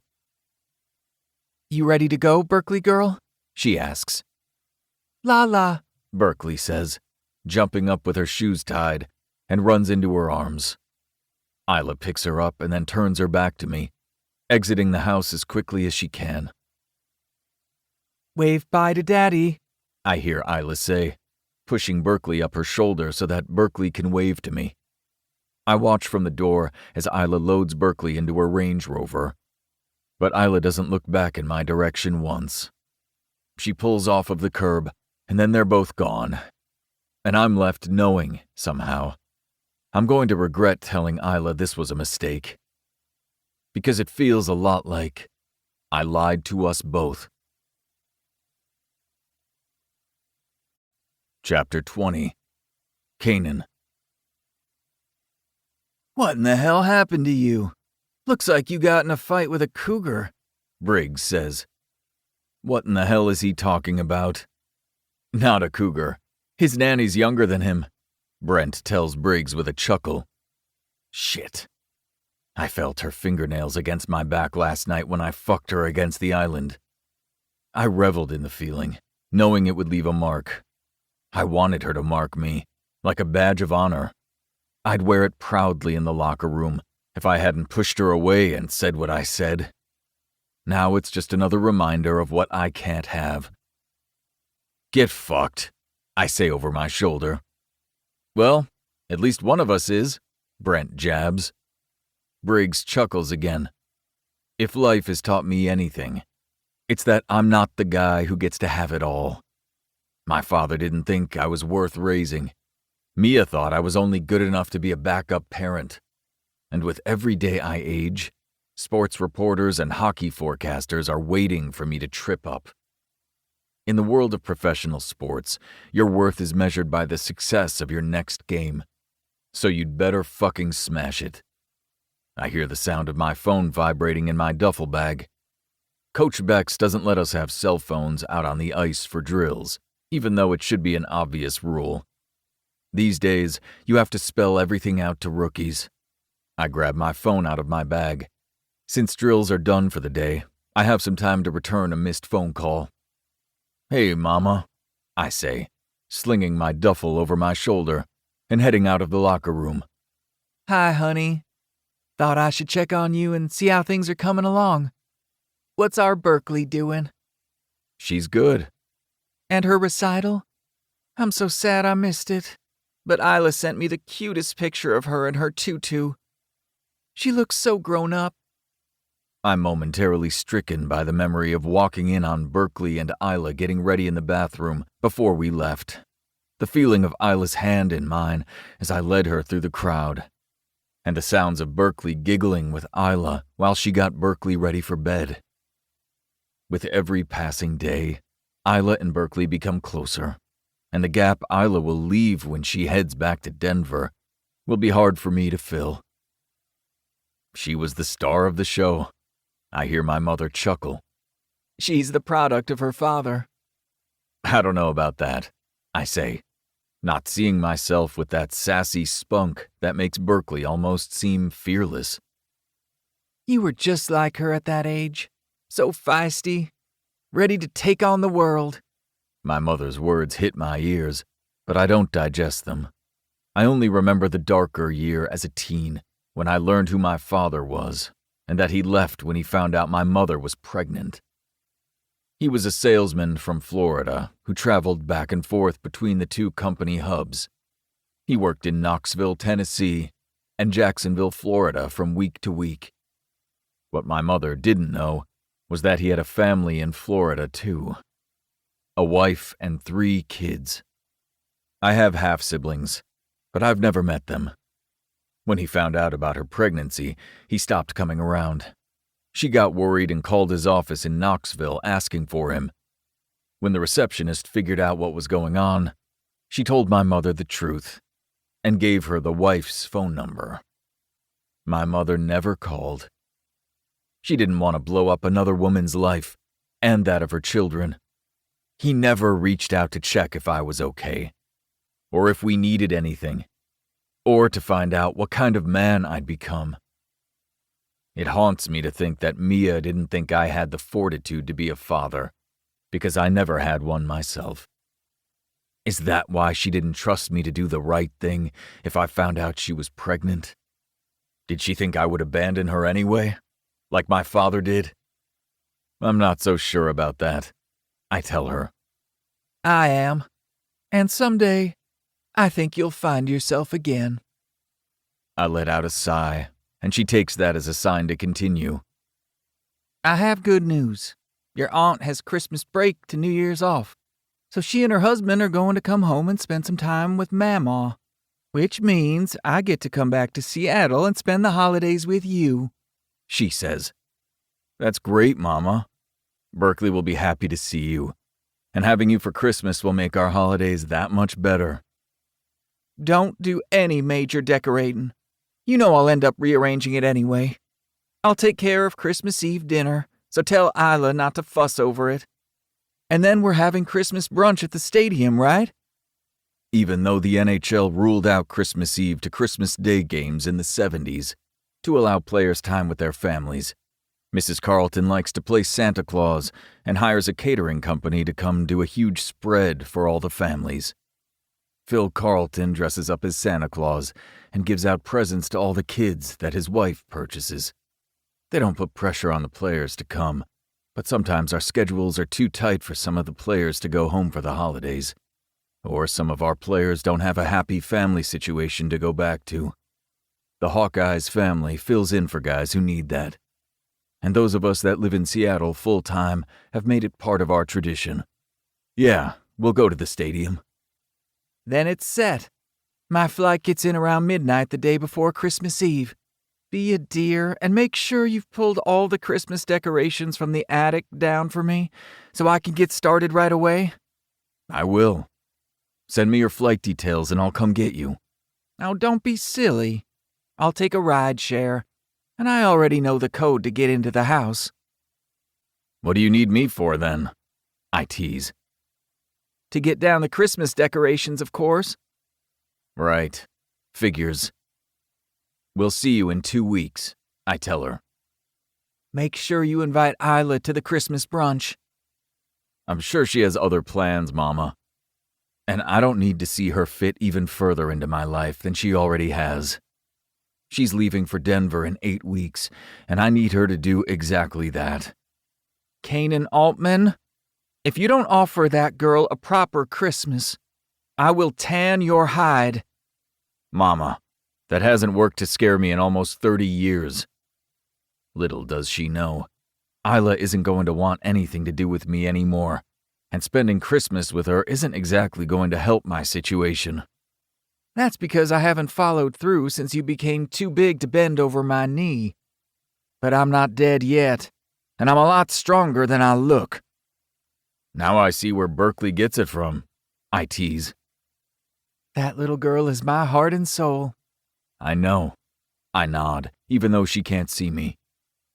Have you heard anything yet? She asks hesitantly, as if her question might conjure up custody papers out of thin air. Not yet. Maybe she changed her mind. I hear the hope in her voice. I doubt it. Maybe. We'll see you soon. I don't want to talk about what-ifs. I just want to prepare for war. It's what I know to do. It's what I do every day when I step onto that ice every game day. Give that girl a kiss for me. I just about say, which one? But catch myself.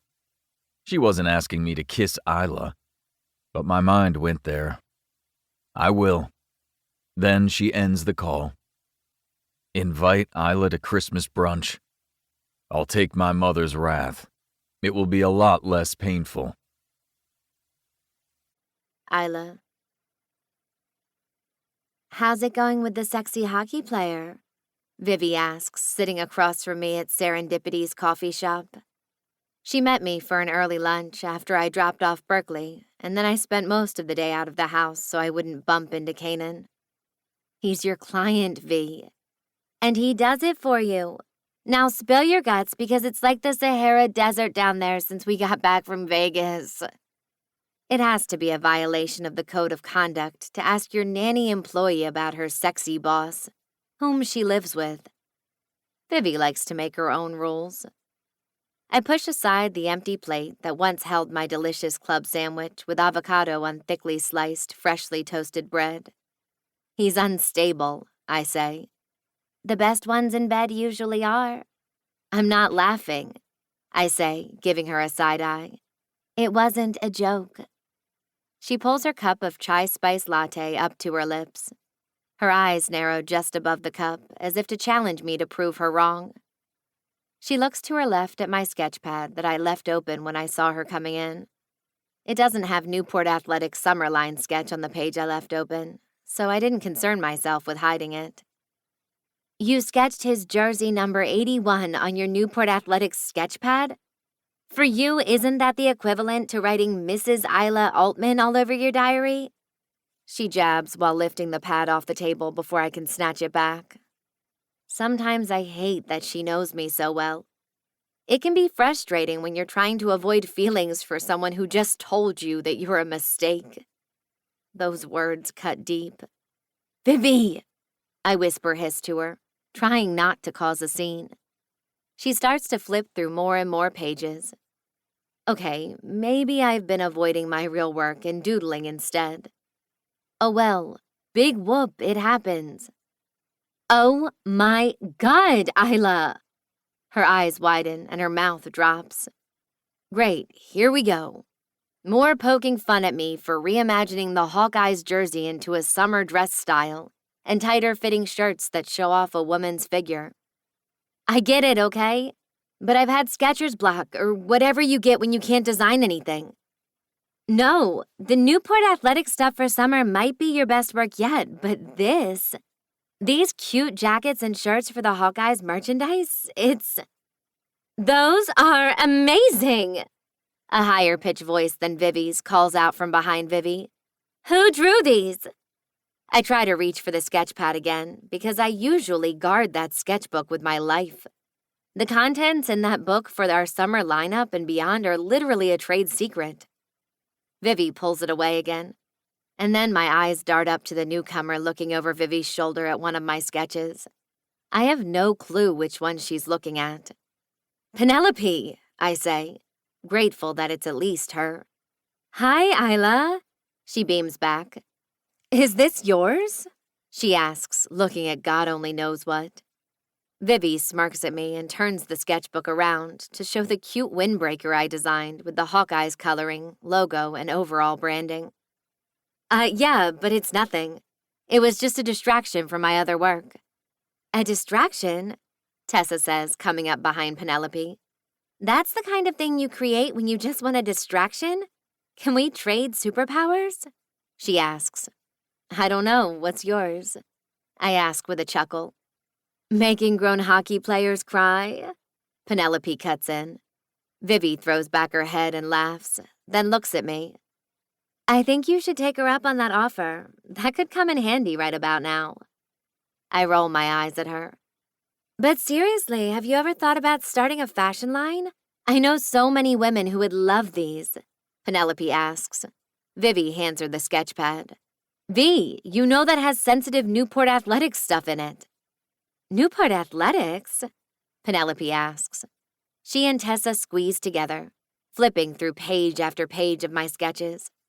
I even designed a dog sweater, which I hope to God they don't see, or I'll die of embarrassment. Do they know that you own and design Newport Athletics gear? Vivi leans forward to ask me, but it's loud enough that Penelope and Tessa both pick up on it. You own Newport Athletics? Tessa asks. Penelope's eyebrows dart up to her hairline in surprise. Yes, I do, I say, giving Vivi a small scowl for outing me. It's not as if I'm not proud of my company or proud to be a part of it. It's just that now that they know what I do, and they are holding highly sensitive sketches in their hands, the kind of sketches I wouldn't want our competitors to see before we release our pre-order. Isla? Tessa starts, her eyebrow lifting and giving me a similar reaction to Penelope's. What are you planning on doing with these? Nothing, they're just doodles, guys, really. I say, trying to look each of them in the eye to see if any of the three women standing in front of me will believe me. You know, my dad is the GM for the Hawkeyes, and he has an in with the person who makes the decision on licensing gear merchandise.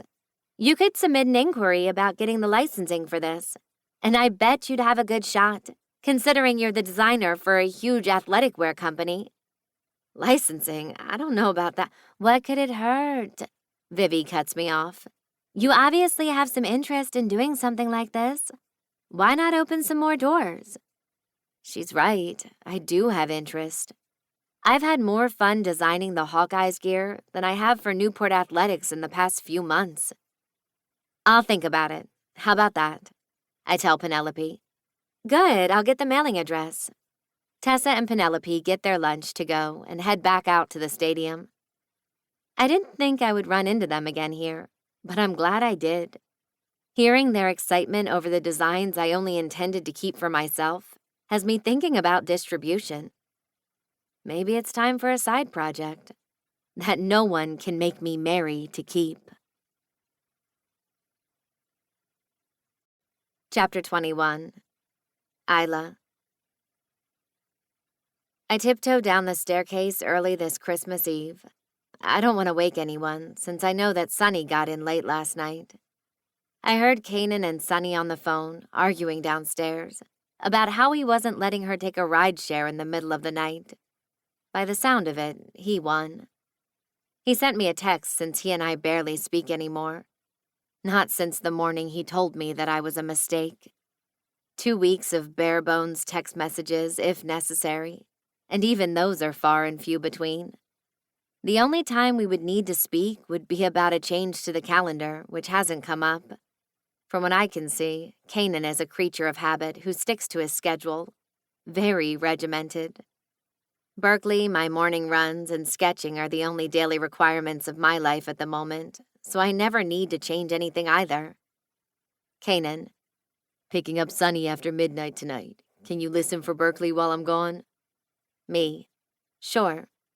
He hasn't attempted to give me more information on why he reacted the way he did. And I don't care anyway.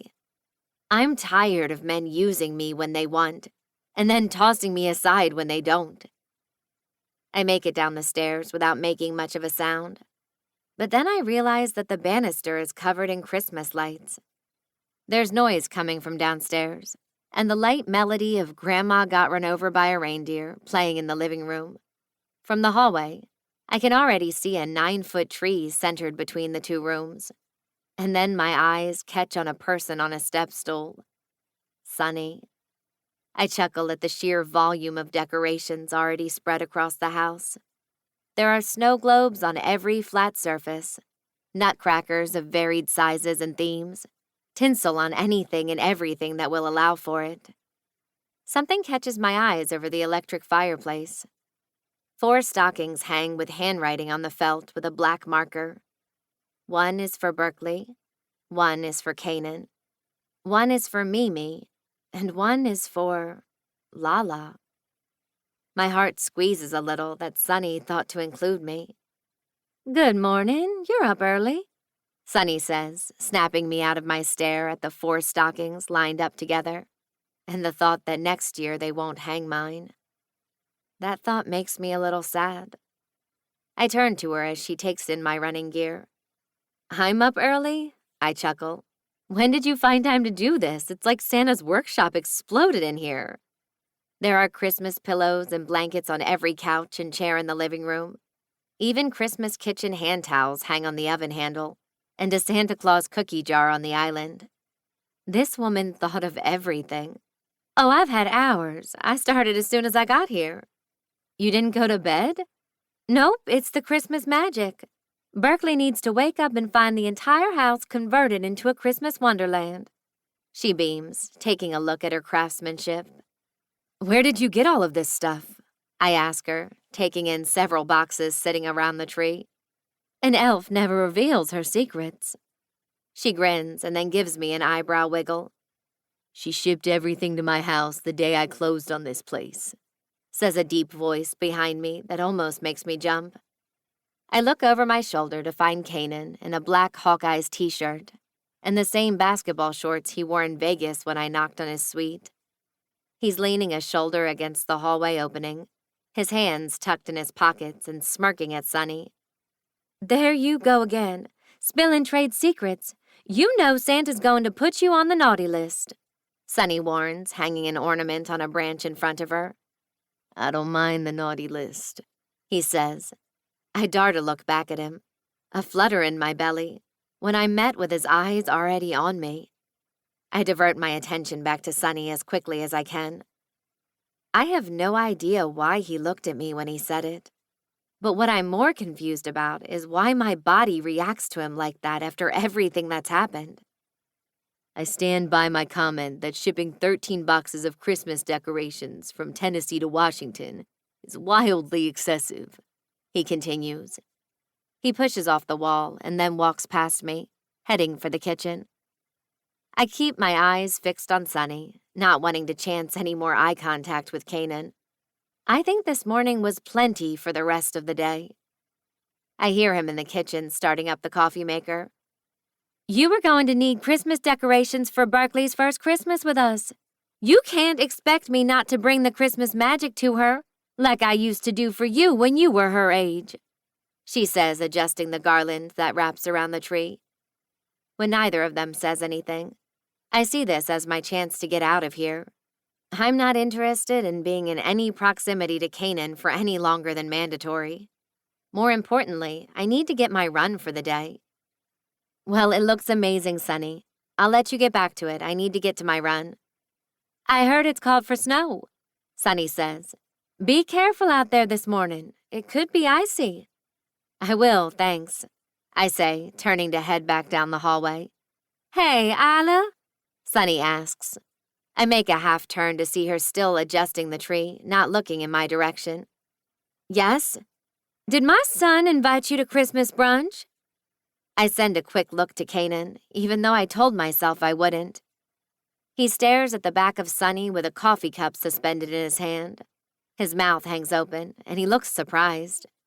Then he narrows a look at me. Is there something going on here that I should know about?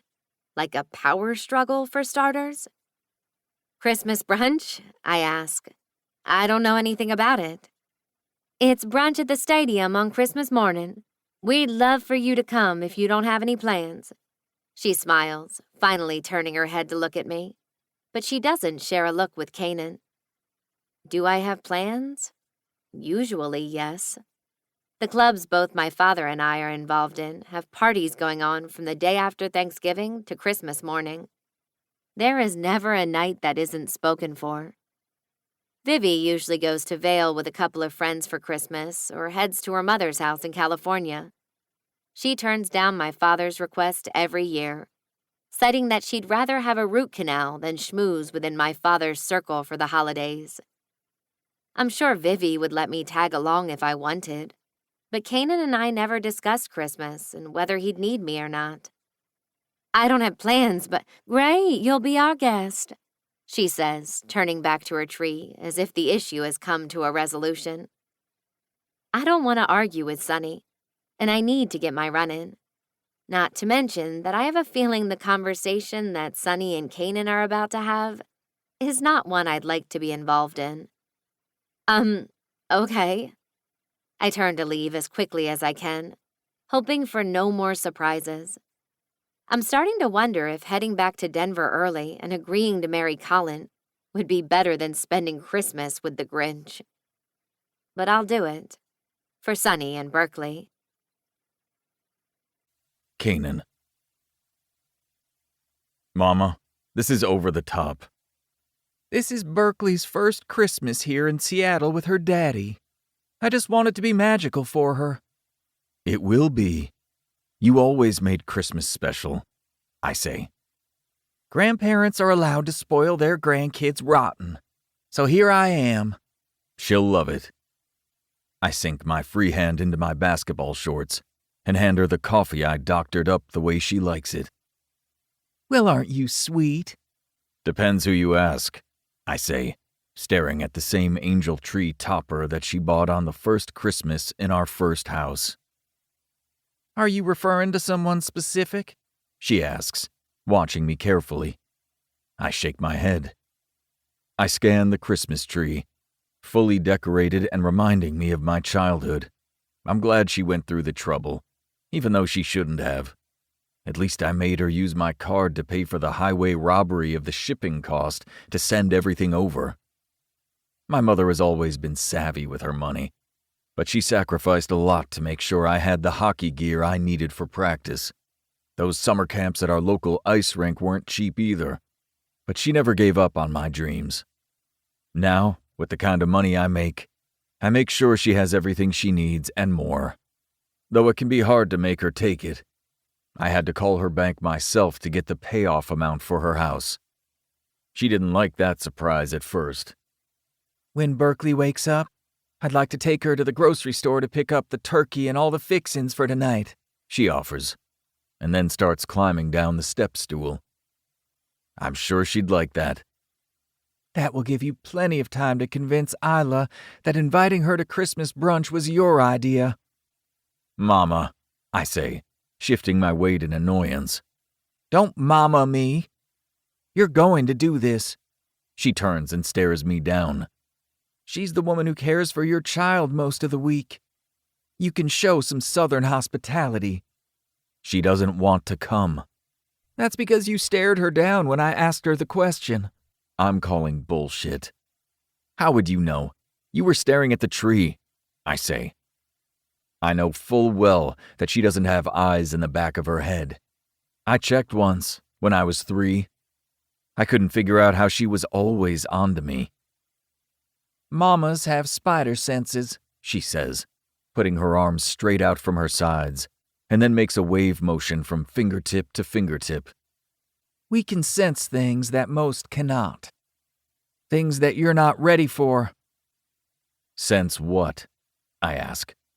I hate when she's cryptic. You'll see, when you're ready for it. Then she smiles and takes a sip of her coffee with cream and spins back around to look at the tree. I already know that Isla won't come if I ask her. The silent treatment she gives me is for both of our benefits. Getting closer to her again will cost me. I just know it. But that still doesn't change the fact that for the last 2 weeks, she hasn't touched the breakfast that I leave out for her. She's still pissed at me, so there's no way she'll agree to come. But I can handle rejection. I should be a damn pro at it by now. An hour and a half after Berkeley and my mother left to go grocery shopping together, I realize that Isla isn't back yet. I look out the back window to see the snow starting to stick on the ground floor, no longer melting when it hits the ground. I check my watch. I shouldn't know her run time by heart, but I do. I've been timing her runs for the last 2 weeks, but not telling her about it. She's improving every day. Based on when she left, she should be back by now. I decide to wait a few more minutes before running for the car, even though my feet itch to take off towards the direction I know she left in.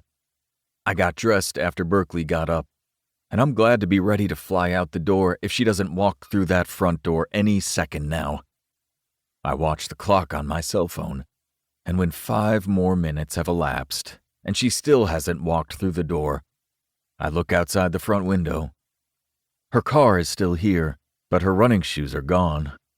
The weather has now shifted, with large fatty snowflakes falling and covering every inch of grass and asphalt. The neighbors' roofs are solid white, and something just doesn't feel right. Where could she be? She's never late. It's just not like her. I try her phone. Even though she hates me enough right now, she probably won't answer. But then I hear it ring upstairs in her bedroom. God damn it. I throw on a jacket and my shoes, snatch Isla's keys that she hangs on the key ring, and haul ass out to Isla's Range Rover, since my SUV is at the grocery store with the girls, and my sports car in the garage is only front-wheel drive and handles like shit in the snow. I start the vehicle, and then throw it in reverse. I know her route. Mostly, unless she's changed it. It's at least a good place to start. Driving down the street, I know I should have started running with her in the morning. I should never have let her be out here alone in the first place. I check the route inside the gated area first, but there's no sign of her. I don't like how this is going. I could stop and ask the guard if he's seen her, but I'm too wired to stop. I'll come back if I don't find her myself. I take a left at the stop sign and pull out onto the city roads, knowing that this next stretch is about 4 miles to where she turns around. I only make it 1.5 miles when I see a woman sitting on a park bench along the sidewalk that Isla uses. Snowflakes fall on her blonde ponytail and jacket, while she seems to be gripping around her knee. Then I see it. Blood. Not a ton of it, but it looks like she's sustained a pretty deep gash to her knee. Shit. I pull over to the shoulder and throw my hazards on. "Isla!" I call out, the second I whip open my driver's side door. Her eyes dart up from her knee to me. I jump out of the SUV, pushing the door shut behind me, running around the front of the car. The door slams loudly behind me. "What are you doing here?" she asks, watching me haul ass up the sidewalk and towards her. "You didn't come home, and the weather's getting worse." "I know," she says, looking around at the snow starting to build up around us. The visibility is getting worse, and she looks wet and cold. "What happened to your knee?" I ask, taking the last few rushed steps to stand in front of her. "I slipped on some ice that I didn't see. I have an old knee injury from running, but it's been fine without my knee brace. Until I slipped." I kneel down in front of her, my jeans dampening as the snow melts under my knee.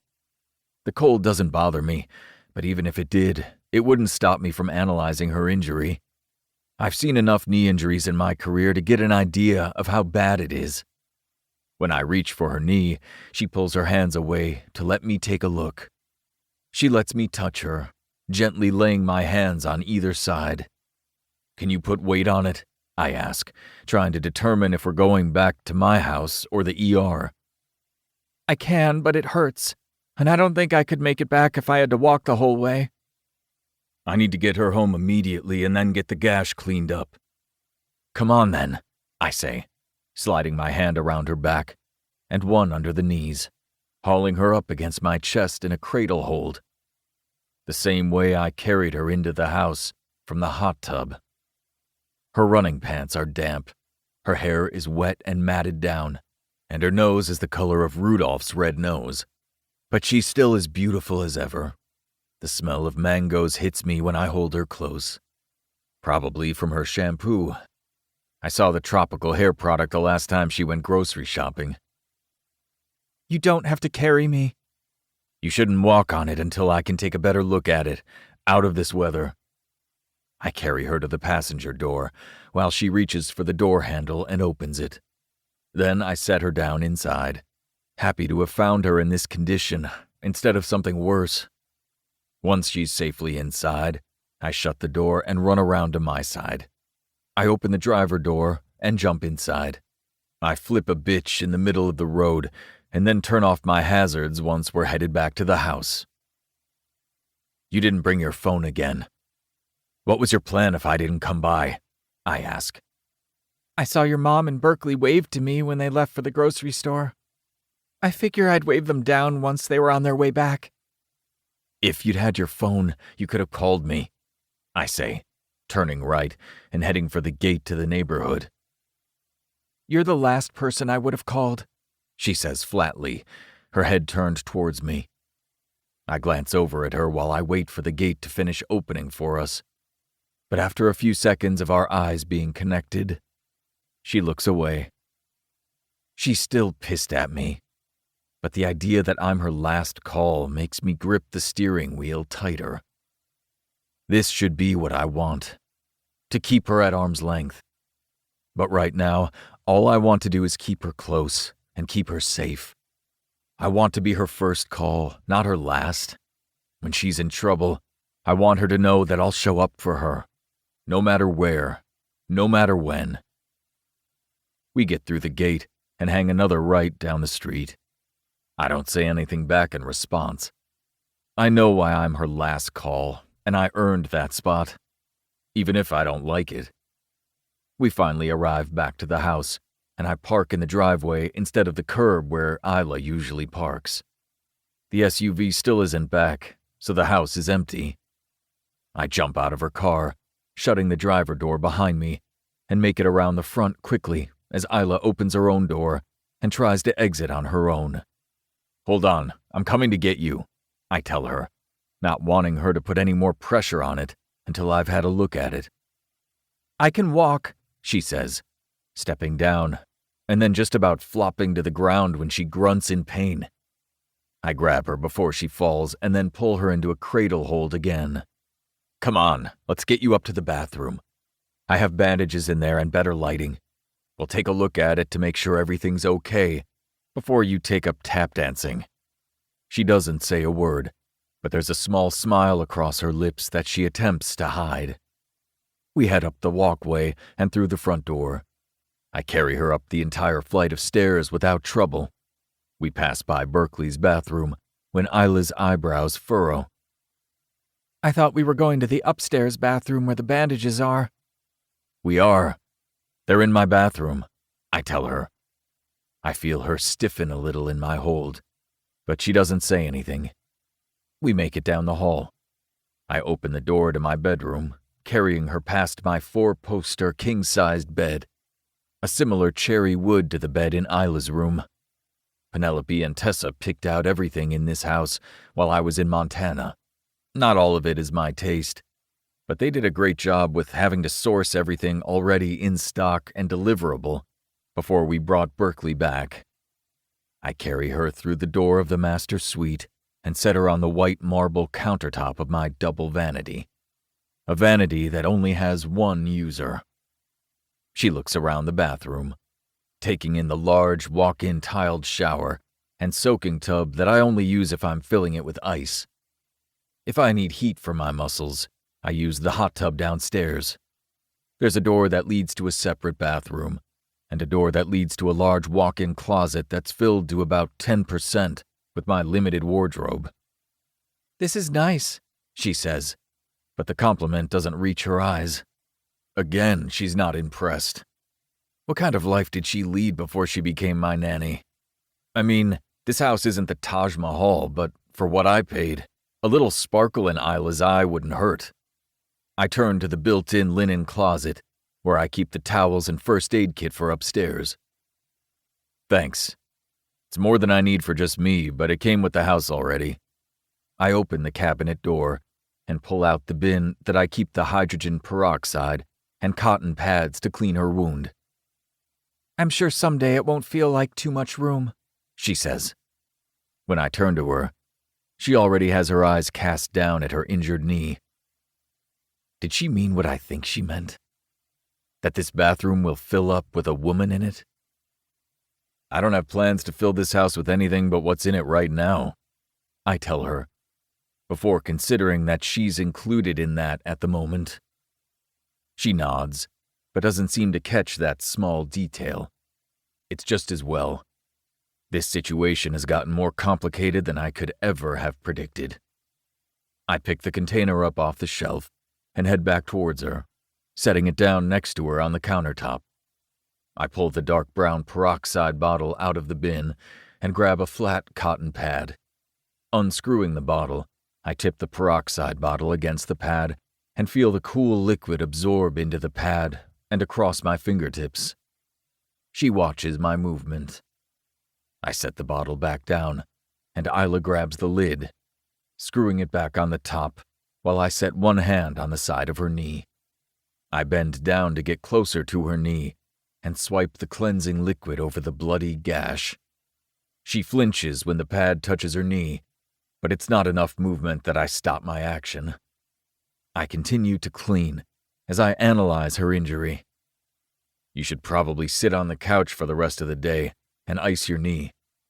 Wearing your brace, after you get the swelling down, is probably a good idea.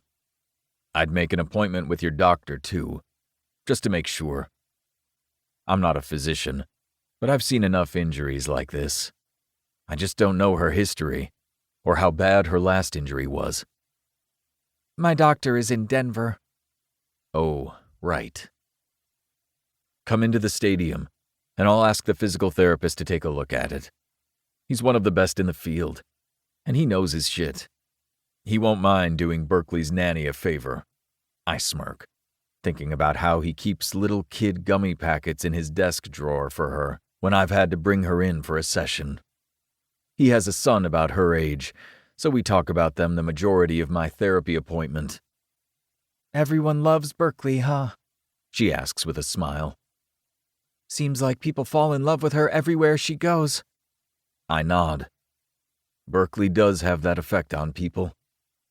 Isla has that too. She won over Berkeley in 5 seconds, and my mother in 5 minutes. All I had to do was see her on the other side of an elevator door to know that I had to get to know her. Yeah, they do, I say, pushing back now that I have her wound cleaned. I walk across the bathroom and open the door to the toilet. I only have a trash can in there. It's not something I use often, so it's not an issue. I could use a minute anyway to dislodge the memory of the first night we met. Where are the bandages? She asks, her voice muffled a little from the small room I just walked into. In the top cabinet on the left, I tell her. But I can get it. I hear her slowly slide off the countertop and head for the cabinet as I drop the cotton in the wastebasket next to the toilet. I can hear her limping across the floor, but probably more to take it easy than because she can't put weight on it. I hear her open the cabinet and rifle through the cabinet, and then nothing. Did she find the bandages that quickly? I head back out of the enclosed bathroom, and the minute I see her standing in front of my cabinet staring at something in her hands, I know what it is immediately. Fuck. Isla, she turns to me, her finger rubbing over the soft material of her nude underwear I kept from Vegas. What is this? She asks, still staring at her panties in her hand. Is she not making the connection? Or is that a rhetorical question? Listen, I looked everywhere for these. Where did you find them? Shit. She's going to make me admit to it, or make me lie about it. Either way, I kept a woman's underwear after the best fucking sex of my life. I can't see into the future, but I'm going to guess that this isn't going to turn out well for me. I take a step across the bathroom floor towards her. As I get closer, she spins towards me, almost protectively facing me head on, and keeping her hands out front, clutching the one thing that's kept me barely sated since that night in Vegas. I didn't find them, I say. I've only lied to Isla once in the time we've known each other. I told her she was a mistake. I won't lie to her again, not after what it felt like this morning, when I thought she could be in real danger. If you didn't find them, then how are they here? These are definitely mine. I cut the tag out, she says, opening up the underwear and checking inside. God damn it, she's gonna make me come clean. At least she's not looking at me when I say it. I slid them into my pocket right after I took them off of you. Her eyes dart up to mine, while her forehead creases and her eyebrows knit together. You stole these? She asks, her lips parting in disbelief as her eyes search mine for the answer. I know it makes me a hypocrite for taking something of yours to remember you by, but can you blame me? I needed something of you to keep.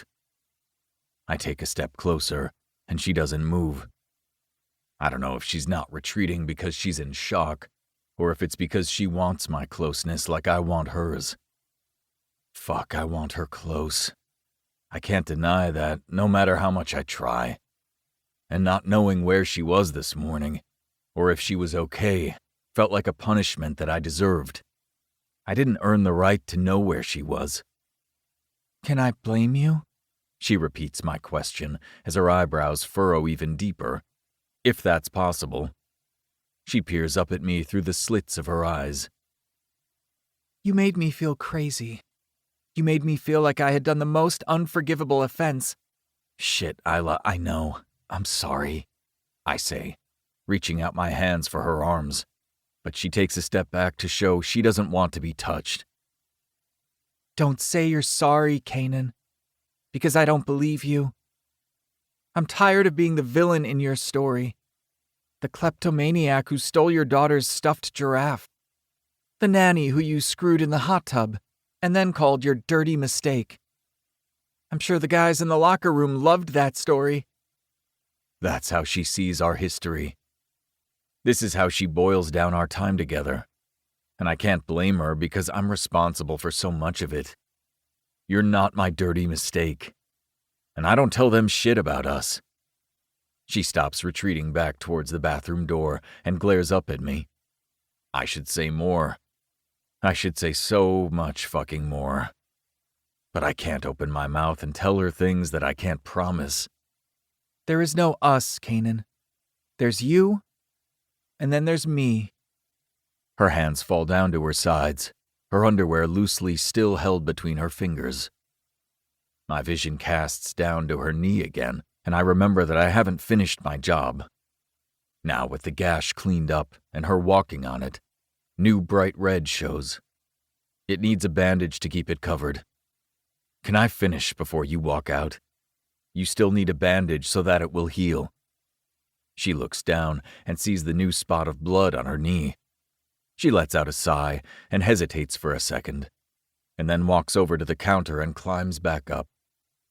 I want to wrap my hands around her waist and set her down carefully so that she doesn't re-injure it. But she doesn't ask for my help, and I don't want to get slapped. Not because I'm worried it would hurt. I get hit 100 times harder than Isla could slap in every game. I just don't want her to feel threatened enough to feel like she has to do it.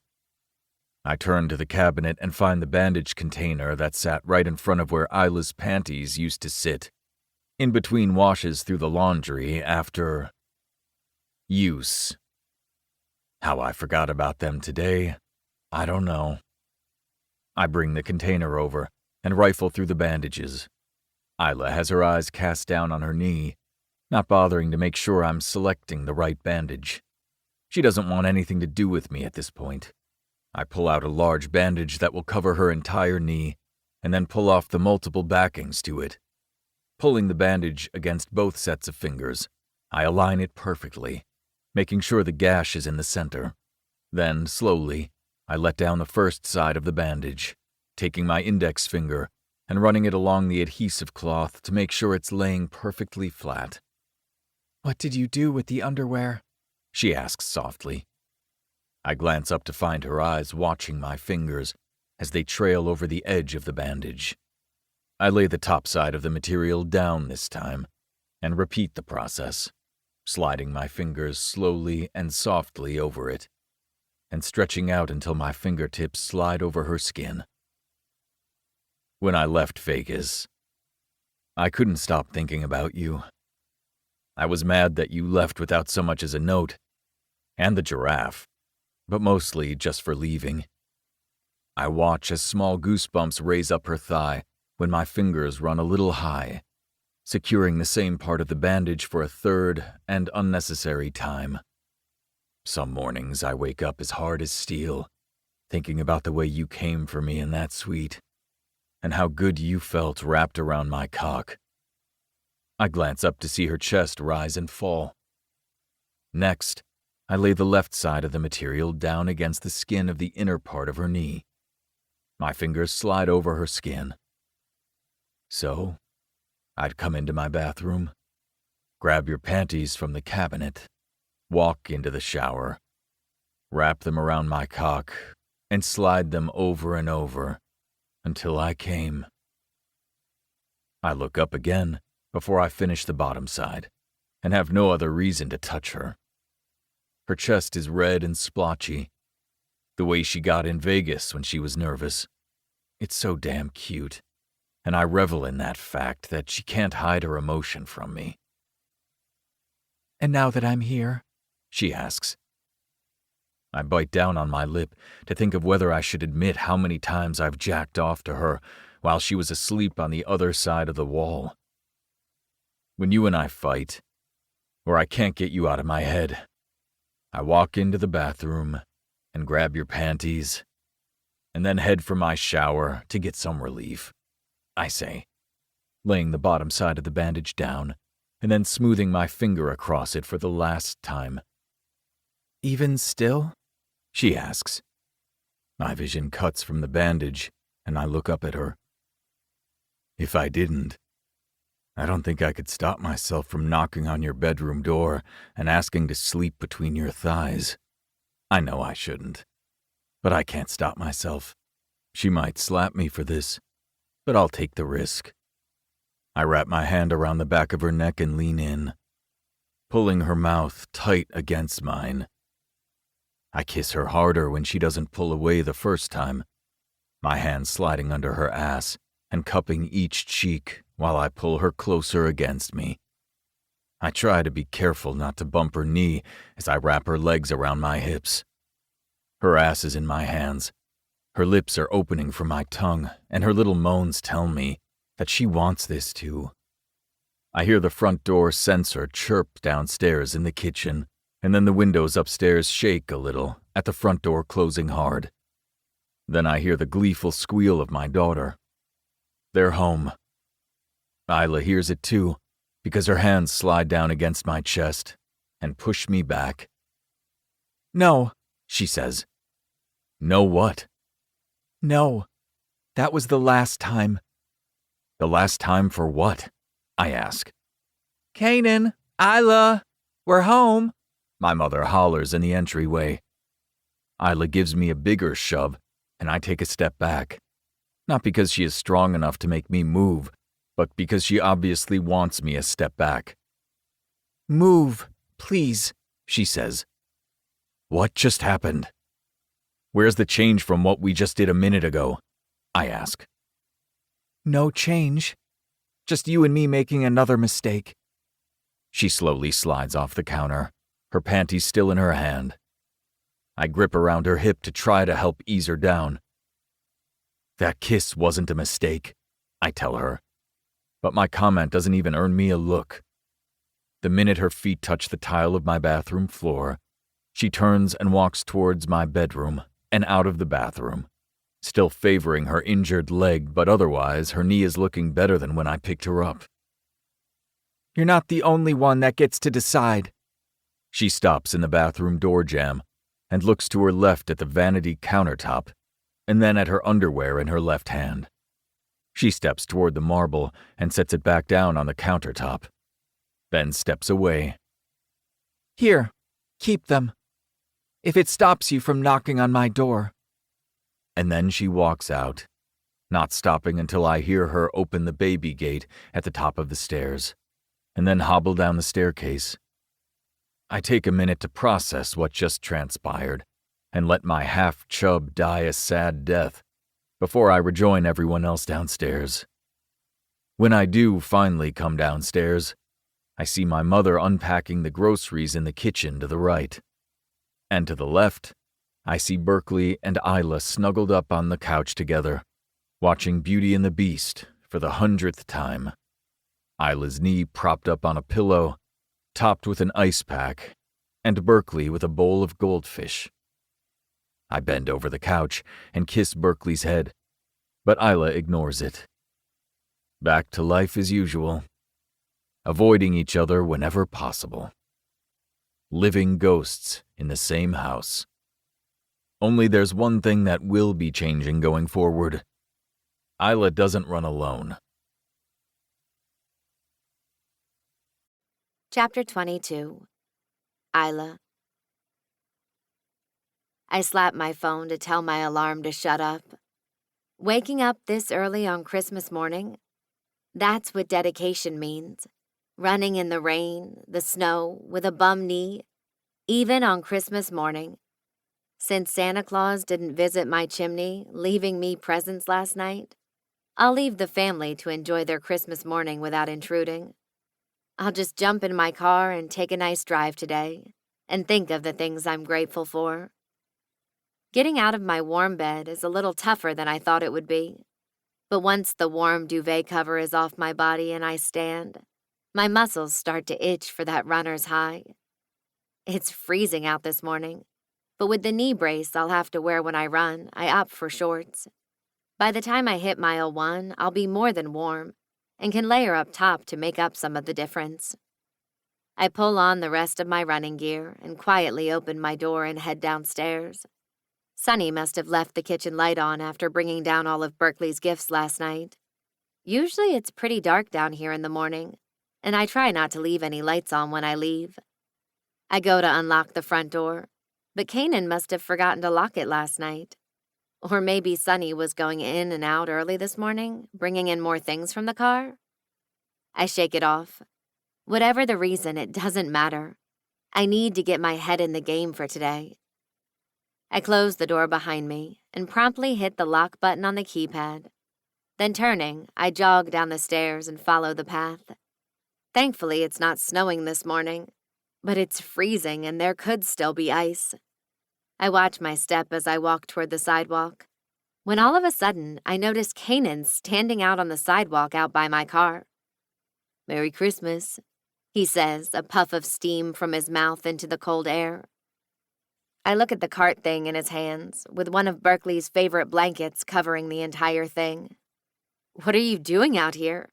I ask, looking over what he has out in front of him. It looks like a jogging stroller. "You're not running alone anymore. Burke and I are going to run with you." "What? Berkeley's in there?"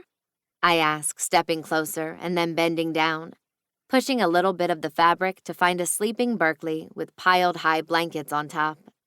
"Yup," he says, messing with something on his wristwatch. "You don't have to do this," I assure him. "You won't carry your phone, and I could use the cardio anyway." "Kanan, "Let's go. I already input your route on the app on my watch. It will tell us where you can improve in your route." you downloaded a running app? For me?" "Don't think too hard on it, Isla. Let's just run." I hate to say that it's comforting to know that he's out here with me, especially since this will be the first time I'll be running on my knees since yesterday's incident. He just went through so much trouble, and after yesterday, I thought we'd go back to strangers, both just doing our part. I still haven't decided whether I overreacted to that kiss. Back on that sidewalk bench yesterday, seeing my car pull up and Kanan jump out of it, had my heart racing the second I saw the look of concern on his face. He scooped me up and carried me off, taking time to clean the cut and add a bandage to it. He came looking for me when he knew I was supposed to be home, like the protector he is. What he said to me when I first moved in came back to me. "Since you live here now, you're under my care." Kanan finding me like that was the first time anyone has truly shown up for me. Not because I asked for it, but because they intuitively knew I needed it. Like he could sense that I was in trouble and came to find me without being prompted to do so. "Are you sure you can run 5 miles there and 5 miles back?" I ask. "I'm a professional athlete. Just lead the way," he says, his hand open and motioning for me to start running in front of him. "Okay, here we go," I say, pulling on my headphones and selecting my favorite running playlist. 2 hours later, I get back to the house 5 minutes ahead of Kanan, but I wait for him at the garage. He did really well, but by mile 8, he started to get a little winded. In all fairness, he was pushing a stroller as well. Just like a true athlete, he kept pushing through. Berkeley had woken by then and was having a blast watching all the Christmas decorations as we ran by them. As soon as Kanan arrives, I pull Berkeley out of the stroller. He's completely gassed out. I can't help but smile at him, though. Seeing him pushing a baby stroller with red cheeks and trying to catch his breath, I remember exactly why he just put himself through this. Not for any other reason than to protect me. He didn't do this for the cardio, despite his claims. Between drills and the amount of time he spends on the treadmill every week, he gets plenty of cardio. And no one wakes their 2-year-old daughter and creates an entire bedding system for her so that they can run at the butt crack of dawn when they could run later while the nanny has the child. He did this for me. It's that simple. Neither Colin nor my father have ever done anything like this for me. "Where did you find the stroller?" I ask. "Went down to the store and bought it last night while you were icing your knee. Had to arm wrestle a 40-year-old mother for it, but it was worth it," he says, holding his watch up close to his face. "No, you didn't," I say, calling his bluff. Or at least, I hope I am. "No, I didn't. Who would buy themselves a jogging stroller on Christmas Eve? It's a terrible gift," he says, reading something on his phone. I think it's a pretty great gift. Thank you, I say with Berkeley on my hip. He looks up for a second, our eyes connecting. You're welcome. He looks back at his watch. You shaved off 1 minute and 45 seconds from the day before yesterday. I'm not counting yesterday, since you were missing. That's good, considering I haven't run with my brace in a while. I should have run worse today with my knees still being sore. But maybe I had a little more motivation to push harder in order to impress Kanan. I hear the garage door open, and Sunny is standing inside. Hey, you three. We need to open presents so we can get ready to leave for brunch. Berkeley and I head inside while Kanan parks the stroller. 20 minutes later, Sunny hands me a cup of coffee, and I sit on the couch while Kanan helps Berkeley rip through the gifts. She doesn't seem to have the concept completely down yet, and she'd rather play with it than open a new one. Between the gifts that Kanan, Sunny, and I got for her, I have no idea where we'll put all the new ones. I'll have to start a donation box tomorrow to make some room and give to other kids. We get through all of Berkeley's gifts, and then it's time for us to exchange gifts. I give Sunny a digital picture frame so Kanan and I can send pictures of Berkeley to her after she goes back to Tennessee. That way, she misses few moments until she comes back. Sunny hands me a small box, and I open it. It's a tiny diamond hummingbird necklace with small jewels to make up the hummingbird's colorful chest. A hummingbird necklace. It's beautiful. In my peripheral, I see Kanan shoot Sunny a look. In the Altman family, we have a tradition that started back with my great-great-mama. All women who enter the Altman family at the appropriate age, she adds, looking down at Berkeley, who isn't paying attention, get a hummingbird necklace. It's meant to connect us women through the generations, but also to remind the women in our family that we are strong, fierce, and powerful, even when we think we are too weak and can't do it on our own. You are more capable than you think, and all you have to do is flap those wings, little hummingbird, and you'll do great things. Mama, Kanan almost seems to warn. I'm not an Altman, though. Will great-great-mama be upset? I ask, not wanting to give the necklace back, but not wanting to overstep. Blood or last name doesn't make you family, darling. You came into this family when we needed you most. And as the most senior of this family, currently in this room, I dub you an honorary member. She gives a little wink. I see her eyes flash to Kanan quickly and then back to me. It's perfect, I say, looking down at the diamond-encrusted pendant and running my thumb over the design. I feel Kanan's eyes on me, but I don't look back at him. Kanan, get up and help her put that on, Sunny demands. Kanan stands at her request and walks behind the sofa where I'm sitting. I pull out the pendant and chain, handing it back to him. Our fingers touch as he takes the necklace, lifting the pendant over my head and around my neck. He engages the clasp, his fingers brushing over the back of my neck. Goosebumps break out where his fingertips connect with my skin. He sets the chain down against my chest softly. He dips down near my ear. It looks good on you. His approval of me wearing a symbol shared by the women of his family makes me proud to be considered an honorary member. After Kanan and I each get showered and ready for brunch, we all head out to the stadium. I'm excited to see it since I've never been there before. We pull into the players' parking lot. There's a lot of vehicles here, I say. Players and their families look forward to the Hawkeyes tradition every year. We have brunch out on tables set up on the ice, and the kids get to skate on the ice to their heart's content. Sunny beams. Sunny carries a bag of gifts she brought to hand out to the kids as well, while Kanan pulls Berkeley out of her car seat and carries her against his chest. He waits for me to exit the car, and then gives me his arm to hold on to, since the parking lot is icy and I'm wearing wedged heels. We head for the door when a man in a Hawkeyes jersey beams at us from the sidewalk of the stadium. A fan? Kanan steps up to him a bit cautiously and hands Berkeley to me to hold. He takes longer steps in front of us, as if to block us, but there seems to be no threat that I can see. Kanan Altman, can I get your autograph? I'm a big fan, the man says. Yeah, sure, man, Kanan says. But then the man pulls out an envelope that he had tucked behind him and hands it to Kanan. Mr. Altman, you've been served. Served? What? By who? The man hands the envelope to Kanan and turns to leave. In front of my family? I hear Kanan mutter to the guy.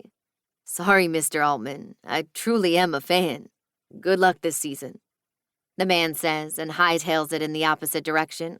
On Christmas morning? Sonny yells after him. Your mama would be ashamed.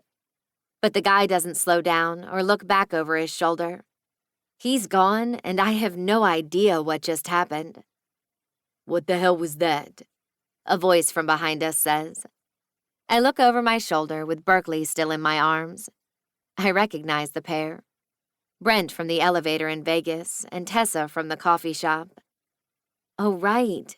She said that her brother's name was Brent and that they lived down the street. Kanan walks over to him, almost like he doesn't want Berkeley to hear.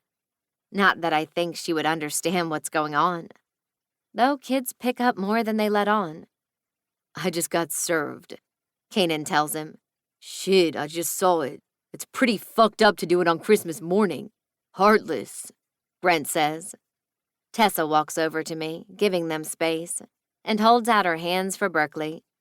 Hi, pretty girl, she says. You okay? She whispers to me. Yes, I'm just not sure what happened. I watch Brent and Kanan's exchange. Listen, you don't have to come in. I'll explain it to Sam and Phil. They'll understand. We knew this was coming. What was coming? Just go home and take care of your family. Kanan nods. He did it right in front of Berkeley, Kanan says. Brent lays a hand on Kanan's shoulder. You're going to win this. The whole Hawkeyes family will show up to that court if that's what it takes. Berkeley couldn't have a better support system, and you've done the work to show the courts that you have it all worked out, Brent says. Support system for Berkeley? What does she have to do with this? It's going to be fine. We'll call the lawyer in the morning. He's been waiting for this, Sonny says, rubbing Kanan's back. Kanan twists the envelope into a roll in his hand and grips it tight. It's a thick envelope, but Kanan's hands don't seem fazed besides the whites of his fingertips. We can stay if you want, Sonny says. No, let's go home. The lawyer told me to call day or night when I get it. He'll want me to come in tomorrow. God, what? Sonny nods, and then Kanan walks past her, taking Berkeley into his arms and kissing her on top of the head. We'll see you later, Tessa says, and then she and Brent watch us leave for a moment before heading inside to the stadium. Kanan juts out his arm for me again, and I latch on tighter than I did before. What just happened? I'll tell you when we get home. Chapter 23. Kanan.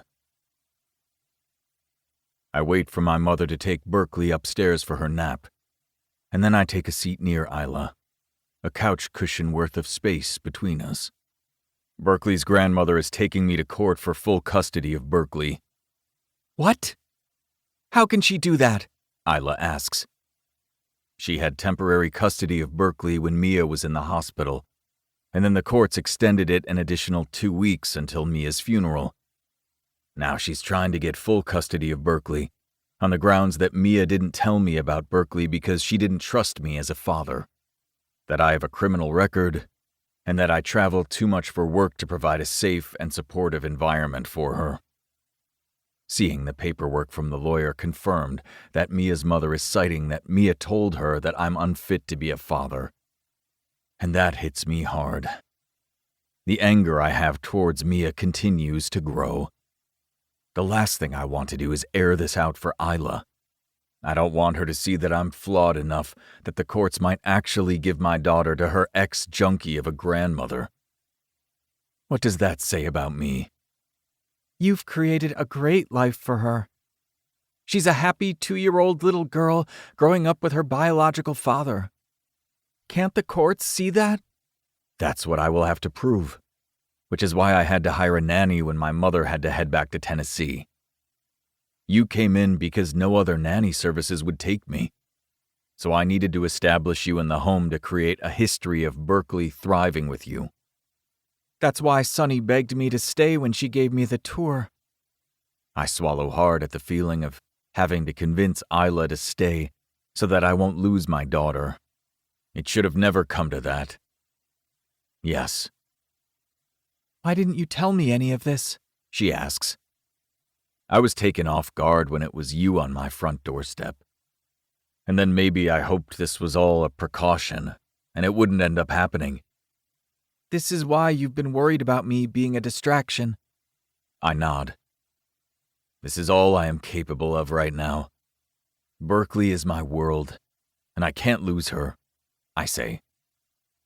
The thought of watching the courts pull her out of my arms and hand her to someone else makes my stomach turn, and my fists clench.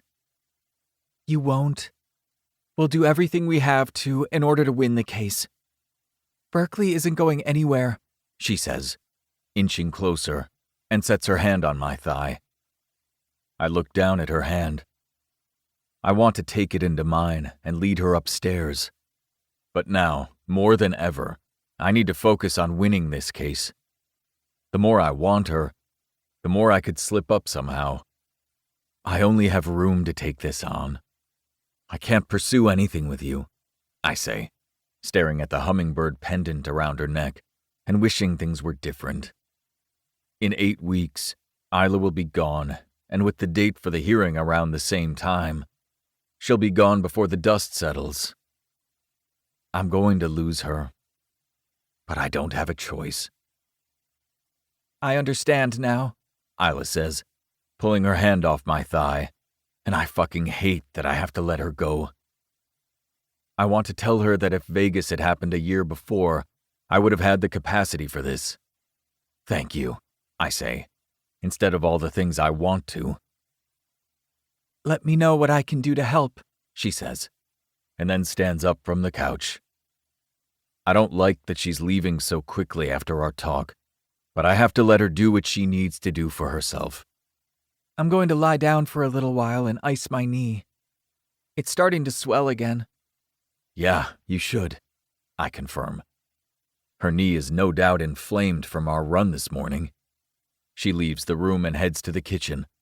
I hear the sound of her retrieving an ice pack, followed by the heavy steps of her ascent up the stairs. When her door shuts, I close my eyes and take a deep breath. I can't lose this custody battle. It's the last thing I think before I fall asleep on the couch. Chapter 24. Isla. It's been almost 5 weeks since Christmas Day, when Kanan was served legal papers, and he told me he couldn't pursue anything with me. Since then, things have been awkward between us. Though he and Berkeley still join me for morning runs, and we remain civil, there's an undeniable strain. It's different from the initial tension when I first moved in. Now there's a sense of resignation in his gaze that weighs heavily on me. Every part of me desperately wants to wrap my arms around him, to assure him everything will be all right. But those promises are beyond my reach. And any touch, however comforting for both of us, only makes the inevitable of letting go even more painful. Maintaining our distance seems like the safest path. Physical contact only seems to get us in trouble. At least now I understand the depth of his struggle and why he maintains his distance. Who wants to bet on how many minutes Lake spends in the penalty box this game? Tessa asks of her new boyfriend since last game when he beat up her ex-boyfriend out on the ice. The same man who pressed charges against Kanan. Maybe I enjoyed that fight more than I should have. Seeing Lake serve him up felt like Lake was getting even for all of us, though they did kick him out of the game and he almost got suspended. For the past month, Tessa, Penelope, and Briggs's girlfriend Autumn have invited me to the games up at Penelope's apartment and lunch dates at Serendipity's coffee shop. Autumn is the last of the group I met when Berkeley and I went to our first game. Her hazel green eyes and shoulder-length light brown hair flow over her Conley jersey. Her smile is warm, and she just has that best friend since grade school feel about her that makes it feel like I've known her for years. It's been nice to have friends in the hockey world who can help me navigate through what to expect and how the sport and franchise rules work. More importantly than that, these strong, independent women have been role models for me that I've never had before. Tessa's fierce and loyal spirit, Penelope's outgoing and bubbly soul, Autumn's vivacious goals and career aspirations. I've never had women like this in my life, besides Vivi, who want more for themselves than a rich husband who is almost never home, designer pedigree dogs, and social media-ready snaps of a life that now feels empty of anything truly tangible. It's the life I'm heading for in 3 weeks, and the only thing keeping me going is that I can make my business my life. I'll dive nose first into work to keep myself busy and my mind off the home life I cannot control. It's what Colin does. Maybe if I don't think about the world I'm leaving behind in Seattle, or think of it all as one beautiful dream, I can live in the world my father designed for me and play within his rules like I have my whole life. I clutch the hummingbird pendant when these thoughts get too overwhelming for me, and I remember Sonny's words to me. "No betting for me. You wiped me out the last game," Penelope says, handing Berkeley a blue building block while they sit together on the carpeted floor in front of the TV. "And I'm too smart to bet you after my losing streak. But Briggs wants 2 minutes on Brent against Cincinnati's right wing. I guess they have bad blood?" Autumn says, locking in Briggs's bet like the good girlfriend she is. "Easy money. I'll take that bet. The big sponsor is in the house tonight to watch the game. Sam told me this morning. Everyone will have to be on their best behavior." Tessa gives an evil smirk. "Damn, you're good." Penelope laughs, handing Berkeley another block that she bought so Berkeley would have toys when we come to visit, which now has become a more regular thing. We watch the game, and though I'm starting to understand more plays and the calls from the ref, all the hockey lingo is still taking some time. I follow the puck from one side to the other, but my peripheral always knows where Kanan, number 81, is on the ice. I can't help it.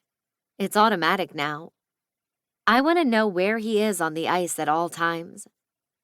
I watch carefully as the opposing team player, number 71, shoulder checks Kanan, as Kanan defends Reeve at the goal. Kanan goes down first. Then number 71 falls too, just to Kanan's left. Kanan slides into the sideboards, and the guy who checked him slams into Kanan.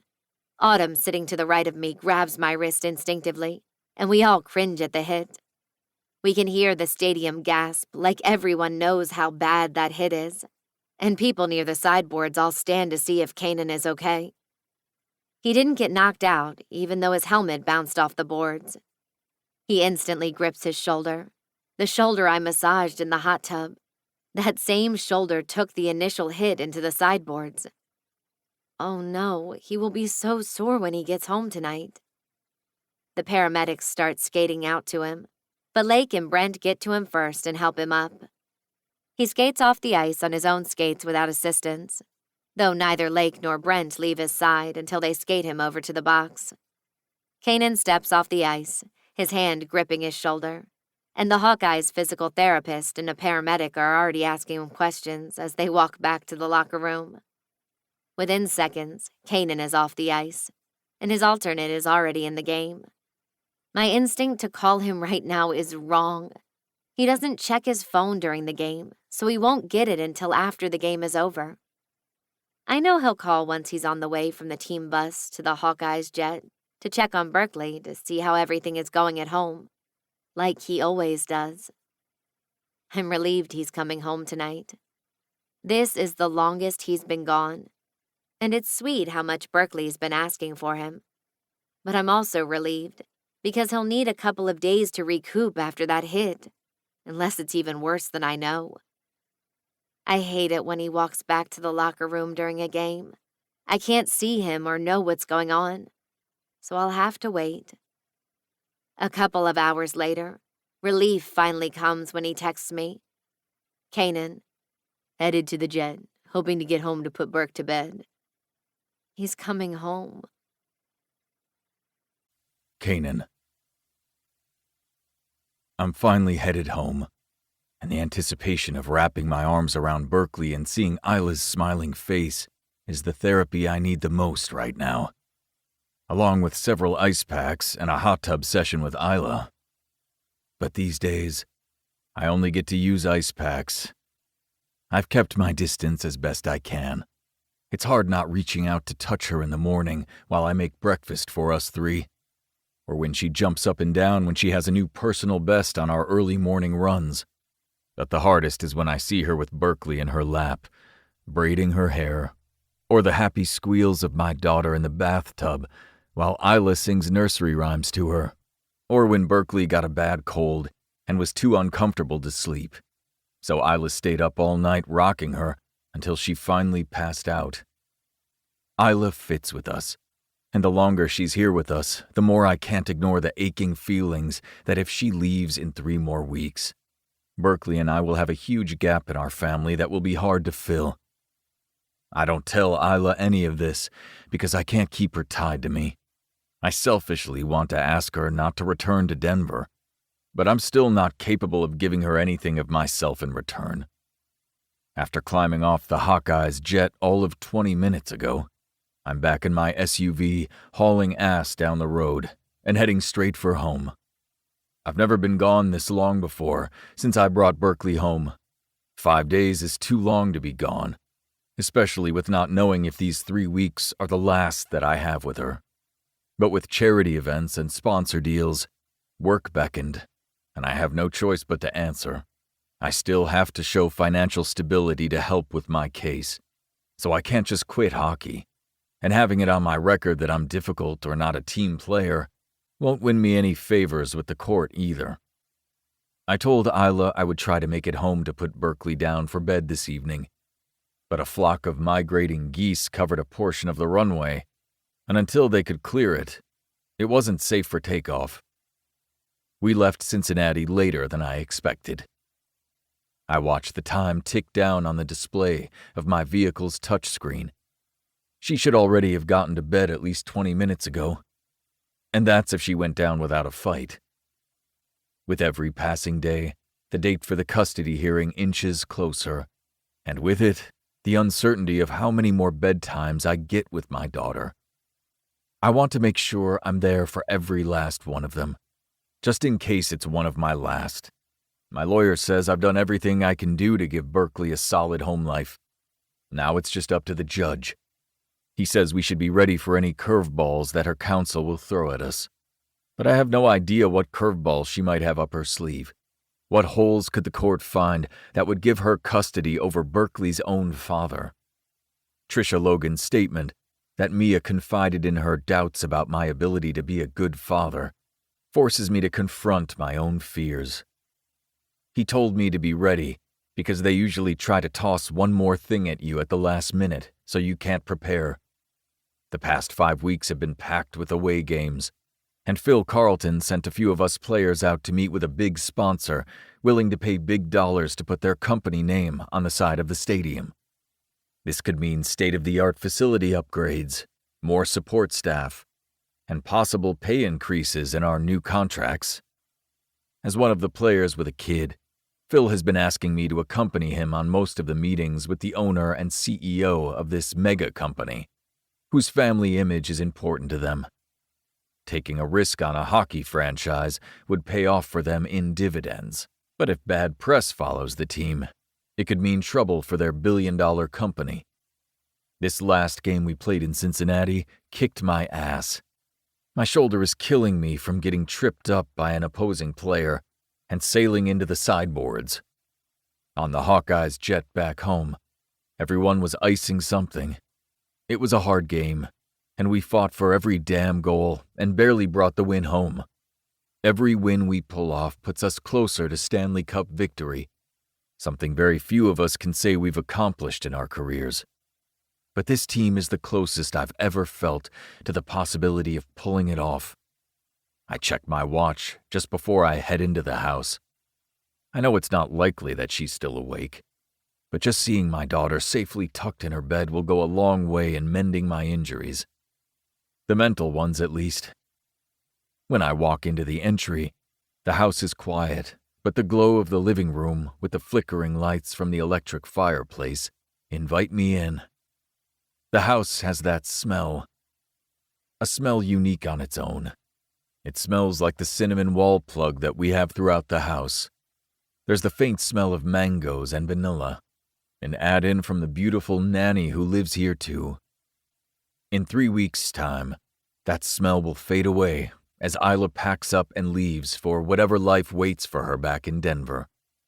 I enter the living room to find Isla sitting on the couch with a blanket and a book. The fireplace crackles and offers a warm glow over her already beautiful face. Hi, She says, her gaze briefly meeting mine. She puts a bookmark in her book and lays it down on the couch next to her. Is she asleep? I ask. She nods. Poor little trooper couldn't keep her eyes open after all the fun at Penelope's. I appreciate how Isla's bonded with the other players as girlfriends. It reinforces my feeling that she fits into this life. What's waiting for you in Denver? I ask, needing to understand her choice. She hesitates, her eyes flickering away to the fireplace. A life different from this one. One that's been meticulously planned out. I can sense the unsaid words hanging between us. And what does that life entail? She looks down, playing with the blanket nervously. I sense her discomfort, but I can't back down now. I've opened up to her more than I have with anyone else, and I need something, anything, in return. I don't have full control over my business there. My father does. He's expecting me to return and fulfill my commitments. If I don't, She trails off, a hint of resignation in her voice. He can force you out of your own business? I ask, my voice edged with disbelief. How can a father do that to his own daughter? The thought of ever forcing Berkeley into a corner like that is unimaginable to me. my father always ensures he has the upper hand. Her voice is tinged with a bitterness that tells a story of its own. I get the feeling that there's more to it than just the business. But as I'm about to delve deeper, the baby monitor interrupts, bringing our conversation to an abrupt halt. Unanswered questions hang in the air, adding to the complexity of our situation. Berkeley's waking up. This is my chance to lie down with her and say goodnight. Isla pulls the blanket off her legs to stand. I've got it. You just relax, I tell her. I drop my duffel bag on the floor near the entry of the great room and head toward the stairs. I climb the staircase quickly, even though my body is sore. I creak open the door as quietly as I can to find Berkeley's eyes fluttering open, and then shut. She's rubbing her eyes and is too tired to sit up. I walk into her room, leaving the door open. Hi, baby, I whisper, and walk slowly to her bed. I lay my long legs on the outside of her bed and lie next to her. Daddy's home. Within seconds, she falls back to sleep. And so do I. Chapter 25. Isla. I watch from the baby monitor as Kanan lies with Berkeley, his strong arm wrapped around his little Minnie. The resemblance to the Beauty and the Beast graphic on the wall is striking, tugging at my heart. Belle and her beast. I try to focus back on the book, but I can't help that my vision slides off the page more often than I'd care to admit to watch them together. If Mia could see the father that Keenan could be, she never would have denied him. He missed so much, and that's sad to me. Kanan has so much to offer someone. I try to focus back on my book when I hear groans from Berkeley's room. Kanan's shoulder is bothering him, and he's groaning in his sleep. He needs to ice his shoulder to take down the swelling, or it will only get worse. I throw off the blanket and set the book on the small end table next to the lamp. The baby monitor has a belt clip, so I attach it to my hip because I don't like being without it. As I head up to Berkeley's room, I realize too late that I should have brought ice packs with me. I push the bedroom door open a little more and walk in, softly whispering Kanan's name so I don't wake Berkeley. "Kanan," I whisper. He mumbles incoherently. "You can't sleep here. You need to ice your shoulder." His eyes flutter open, and he looks over his shoulder back at me. "Yeah, right." He grimaces as he sits up out of her bed and then stands. "I want to take a shower first." I know they usually take a shower after a game, but maybe he didn't after his injury. Either way, the man can take a second shower if he wants. "You can go do that, and I'll get you ice packs."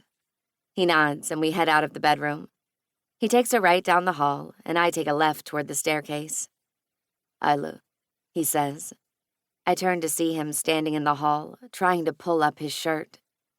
"I need help. My shoulder can't lift my shirt that far over my head." Right, his injury. Of course. I follow him into the bedroom and then into the bathroom.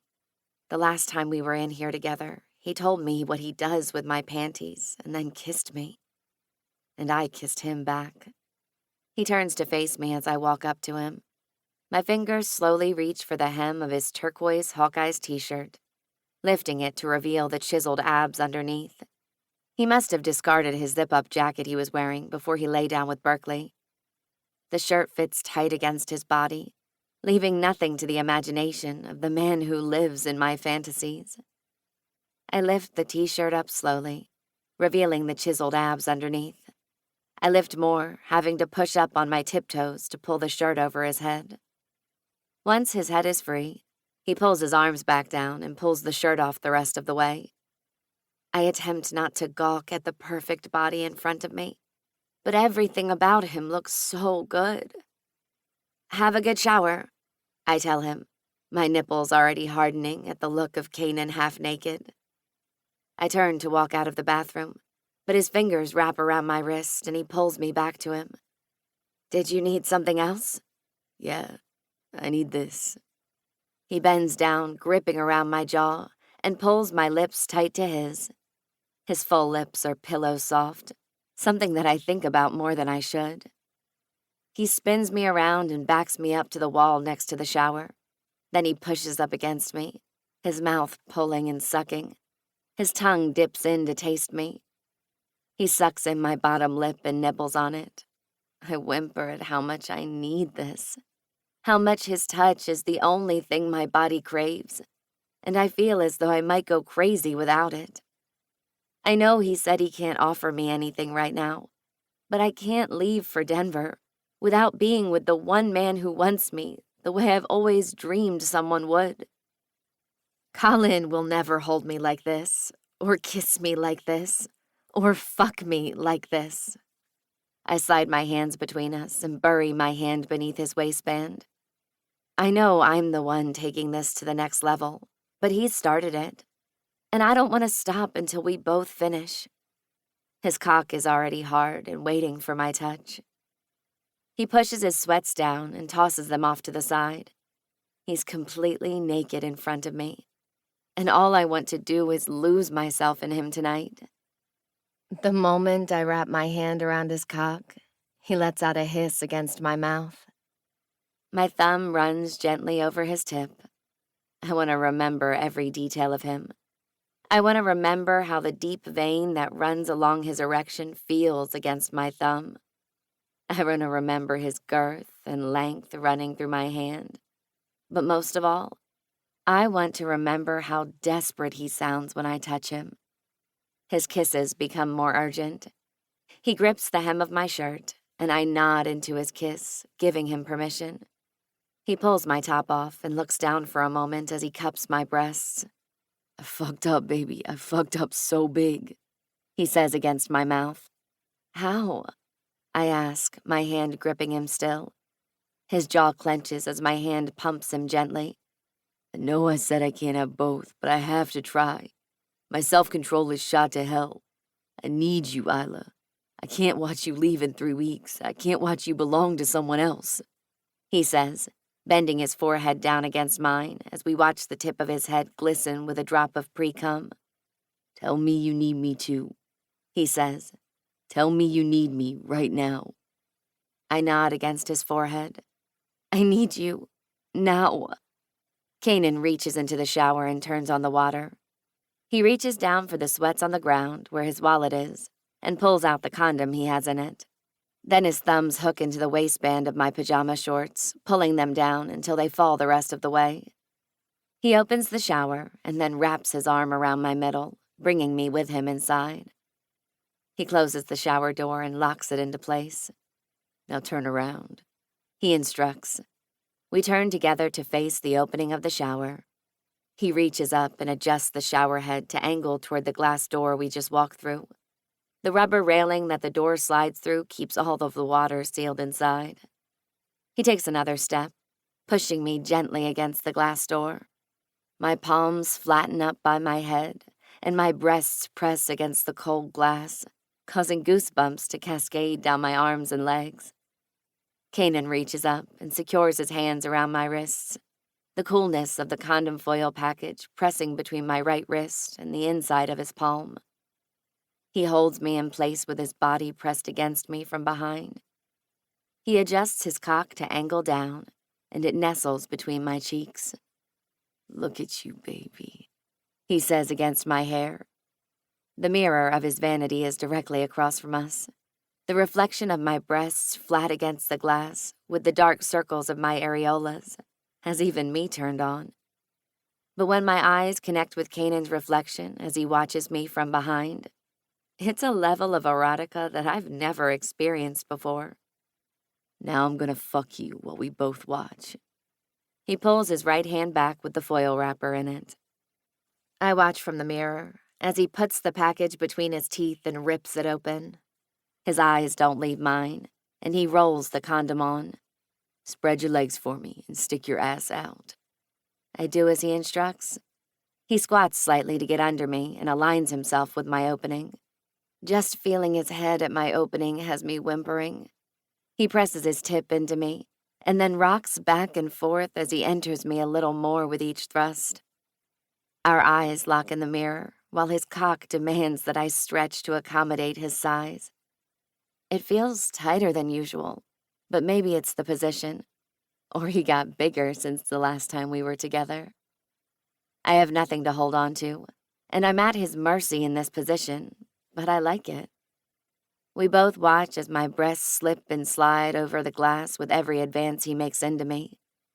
"I've fantasized about fucking you like this for so long." He changes position with his hips and hits a spot that has my eyes rolling to the back of my head. "That's the spot, isn't it?" he asks. It's not really a question. He saw my response. He changes his hip rotation and hits it again. "Kanan," I whimper. "Yeah, baby, that's my name. Say it again," he says, hitting the same spot for the third time. "Oh, God," I say, my head falling forward as I try to keep my feet from giving out under me. "That's not my name," he says. "What's my name?" He thrusts one last time until finally my body tremors so hard that something breaks loose, and I free fall into an orgasm that has my center spasming over his cock. "Kanan!" I cry out. "You're gripping me so good," he says against my neck. I can hear how close he is in his voice as he groans at the feeling of my orgasm. He keeps up his rhythm until finally he can't take it anymore either. He bucks one more time and then groans against my neck as he comes. We take a couple of minutes to come down, and then Kanan pulls out slowly. He opens the shower door and grabs us 2 towels. I step out on the shower rug, and he pulls a big fluffy white towel around me. He gives me a second one for my hair, and I rub it around my hair for a moment until it dries. He wraps a matching towel around his waist and then pulls me out of the bathroom and toward his king-size bed. "I'm thinking we should do that every morning after our run," he says. I smile at the idea that he's making plans, but I feel like this has happened before. He pulls the sheet back on his side, and I slide in far enough for him to have room too. When he slides into bed, He's careful to lay his shoulder down gently. "Come here," he says, patting his chest for me to lay on it. I do as he asks, relishing that he wants me close still. We've been here before, twice, and it never worked out. I need to be sure it's going to work out this time. What do you mean by the mornings after our run? If we start our morning 20 minutes early, we could fit in a shower and morning sex before I have to go in for practice. For the next 3 weeks? I listened to what he said in the moment, but I need to hear it now that he's been sated. His eyes search mine for a second before he speaks. Don't leave in 3 weeks. Stay here. Stay with me. I never expected to start this nanny job with Kanan and think that this is where it would go. I never could have predicted this was how things started. Staring into Kanan's eyes, a mixture of hope and uncertainty swirls within me. I want to say yes, but you've hurt me before. Saying yes means I have to let go of something incredibly important to me. My business. My independence. I say, brushing my hand over his chest. How do I know you won't change your mind again? I ask, seeking an answer I can use. Kanan exhales deeply, his eyes reflecting an honest remorse for the emotional whiplash he's caused. I know I've made mistakes when it comes to you, but I'm asking for a chance to prove to you that I'm a reason to stay. I won't let you down again. His words stir something in me. They're what I needed to hear. You're already a reason for me to stay, Kanan. But what about your father? Will he really take away your business? And is it even fair for me to ask you to choose? His voice is tinged with concern. I nod, feeling the weight of my decision. Yes, he might. And it's not about choosing between two competing options. My business is something I built from the ground up. It's the one thing in my life that's truly mine. Everything else has been given to me. If I walk away from it, that door closes forever. As I speak, a thought nags at the back of my mind.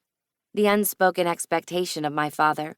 The plan for me to marry Colin. I've never mentioned Colin to Kanan. How would he react knowing that marriage to Colin was always a part of my father's design, and that I've intentionally kept that information from him? But then again, what does Colin matter now if I'm considering not going home? So, where do we go from here? He asks gently. I want to go slow and see if this is real. If you and I can make it work for the next 3 weeks while we try to win this case. And if we make it work? He asks, anticipation in his eyes. Then I'll stay here with you, and I won't go back to Denver. I'll start a new chapter with you in Berkeley. The thought of closing the door and starting a life that's my own is both exhilarating and painful. My father, despite his flaws, is the only parent I've truly known. He's been overbearing, yes, but also a constant presence in my life. He might not have always shown his love in the best ways, but I know he cares.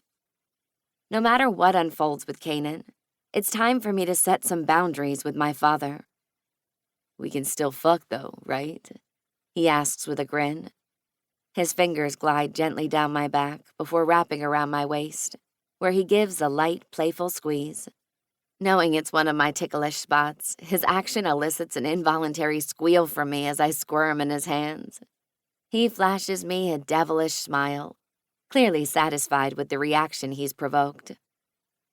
Seeing this playful side of him towards me that I haven't seen since Vegas further convinces me that this time might work. I give his chest a light slap to get him to stop, and he does. I can't answer the question if I'm being tickled. Actually, he groans and pulls me tighter against him. He knows he's not going to like my answer, but he still wants me close.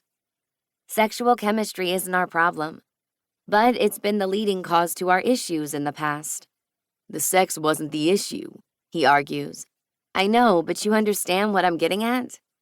Yeah, all right. No sex. He agrees, even though he's practically frowning when he says it. We're dating, right? Yeah, I guess we are. The thought of dating Kanan causes my belly to flutter unexpectedly. I didn't realize how much that title for dating solidifies things. So, no sex, but can I kiss you? I smile up at him. That would be nice. Will you sleep in my bed? He asks. Let's wait. Maybe too many changes for Berkeley isn't good right before the trial. He nods. Okay, you're right. I hate telling him no when he asks me to sleep next to him. But the no sex rule will be hard enough without sleeping together. We need to stay in our own beds for now. Even though I want to kick my butt for making these stupid rules. 3 weeks, no sex. And by the end of it, I have to make a decision. Do I go back to Denver and live the life I was designed for while still keeping my company? Or do I stay in Seattle and give up the company but get everything that makes me happy? Like Berkeley, Vivi, my new Hawkeyes friends, Sunny, and of course, Kanan. I already know which one I want, but goodbyes are hard. Chapter 26. Isla. It's the day before the custody hearing, and Sunny is back in town for Berkeley's hearing. Since Kanan's grandmother is now healed from her surgery and seems to be doing well at the memory care center, Sunny and her sister have agreed to take turns checking in on Mama so that Sunny can be here with us more weeks in a row. I find Kanan in the kitchen. He hangs up his cell phone and sets it on the island. His hands are planted against the granite, and he's leaning in. What was that? I ask. The lawyer said he got an offer from Trisha Logan's attorney, he says flatly, staring at the kitchen countertop like he's trying to piece it together. An offer? I ask. He shakes his head, looks at me, and walks to where I stand.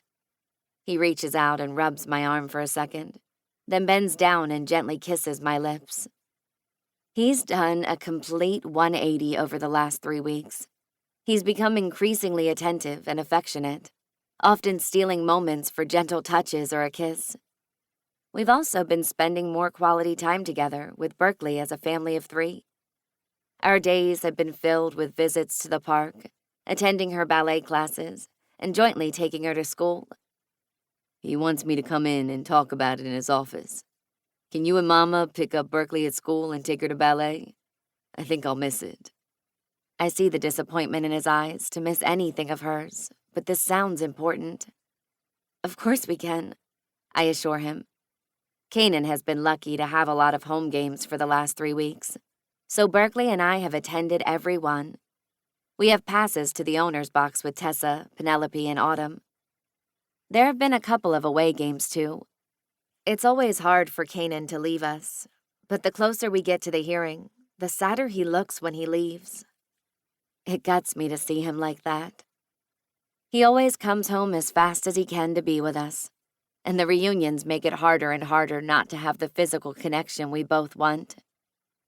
Tomorrow is the hearing, and subsequently, day 90 on the calendar. I've informed my father that I need a few more days, but will return home soon with my decision. I haven't mentioned packing my things, but he'll find out soon enough. Are you leaving for his office now? I ask. We have until the end of the day to answer them, or the offer is off the table. Did he say what it was? No, but something in his voice. It doesn't sound good. I need to go and find out before tomorrow's hearing. Right, yes. You should do that then. I agree. He bends down and kisses me again. I'll call you after I get out of the meeting, okay? I nod and he turns back, swiping his phone off the counter and heading for the front door. I hate the waiting game. I can only hope that whatever shared custody she's offering ends up being reasonable. Maybe she only wants a couple of days a month visitation in Seattle. Or she wants Berkeley to visit every 3rd Christmas. Something like that could be manageable. And we could walk away with everyone getting something. Everyone gets something they want. I wish my decision had the same potential. Kanan. Mark leads me back to the same room, where Corin and Sherry are already waiting. Thanks for coming in to discuss this letter we received from the plaintiff's legal counsel this afternoon. I look at the room to find Sherry and Corin both looking at me as if I'm a bomb about ready to detonate. Before I read the letter, I want to preface this by saying that this letter, although not as common, has been seen by offices plenty of times before. Most commonly, custody hearings are between two parents, so this type of offer is less seen between parents and grandparents of a child. But not non-existent, unfortunately, Corin interjects, snarling as if this type of offer physically upsets her. Sherry and Mark both nod in agreement. God damn, will someone just spit it out already? Mark leans in and then pushes a copy of the letter from Trisha's lawyer to my lawyer. I read the top and then skim down to the number. Now this isn't, Mark attempts. Holy fuck, she's demanding $1 million to not go through with this hearing? I say, about ready to get up and punch a hole through the drywall. Instead, I grip the letter so hard that I crumple it in my hands.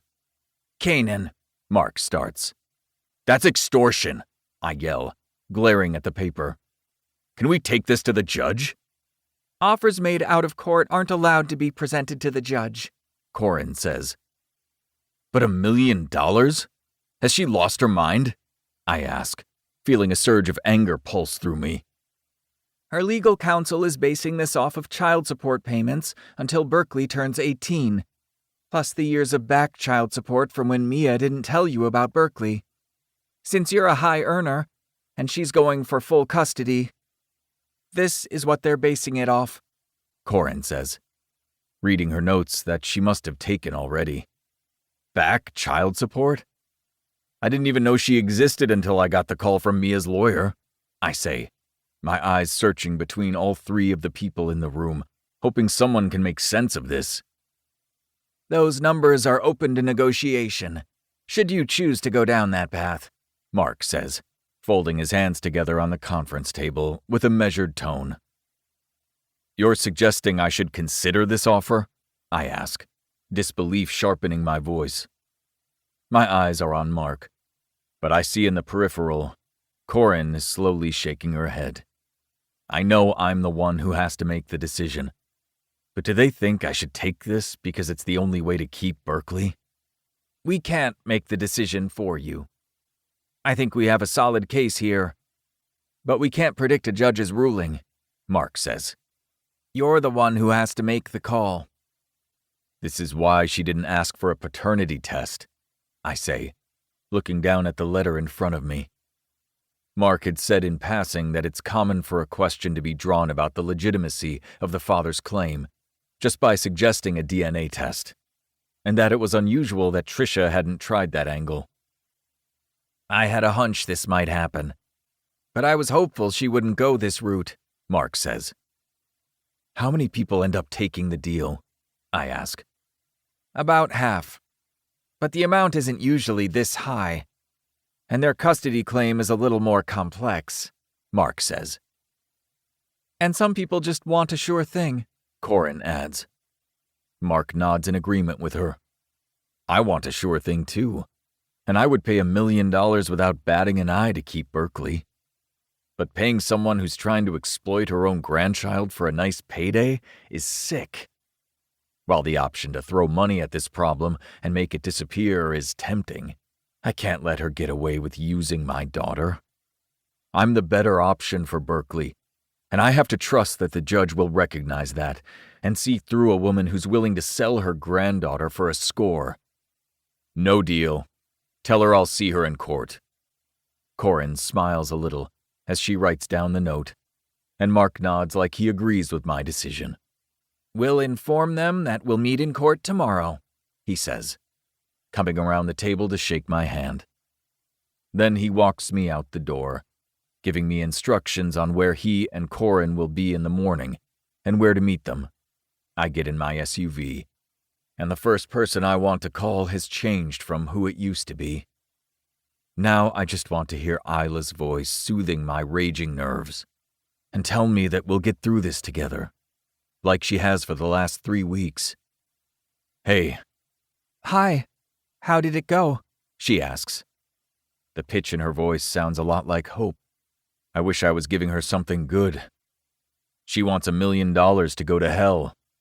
She actually sent you an offer to pay her $1 million to drop the hearing? I've informed my lawyer that we'll face this in court tomorrow. I hear her sigh. She was hoping I was coming home with a resolution that didn't require courtroom time. But this is what Mia did. If anyone should be held responsible for this whole shit situation, it's her. She's the one person I'll never get a resolution from. I'll never get to ask her why she did it, and why she left me in the position to fight Trisha for our child. If she wanted her mother to have Berkeley, why put me through any of this anyway? If I lose Berkeley, I'll never forgive Mia for this. Healing and moving on doesn't exist. Not completely. You never truly heal, and you sure as hell never move on. You just learn to live with the pain people put you through. But for the first time in my life, I want to leave it all in the past. Isla makes me finally feel good enough. Like I might actually be the guy who gets it all. Chapter 27. Canaan. Today is the day of the custody hearing.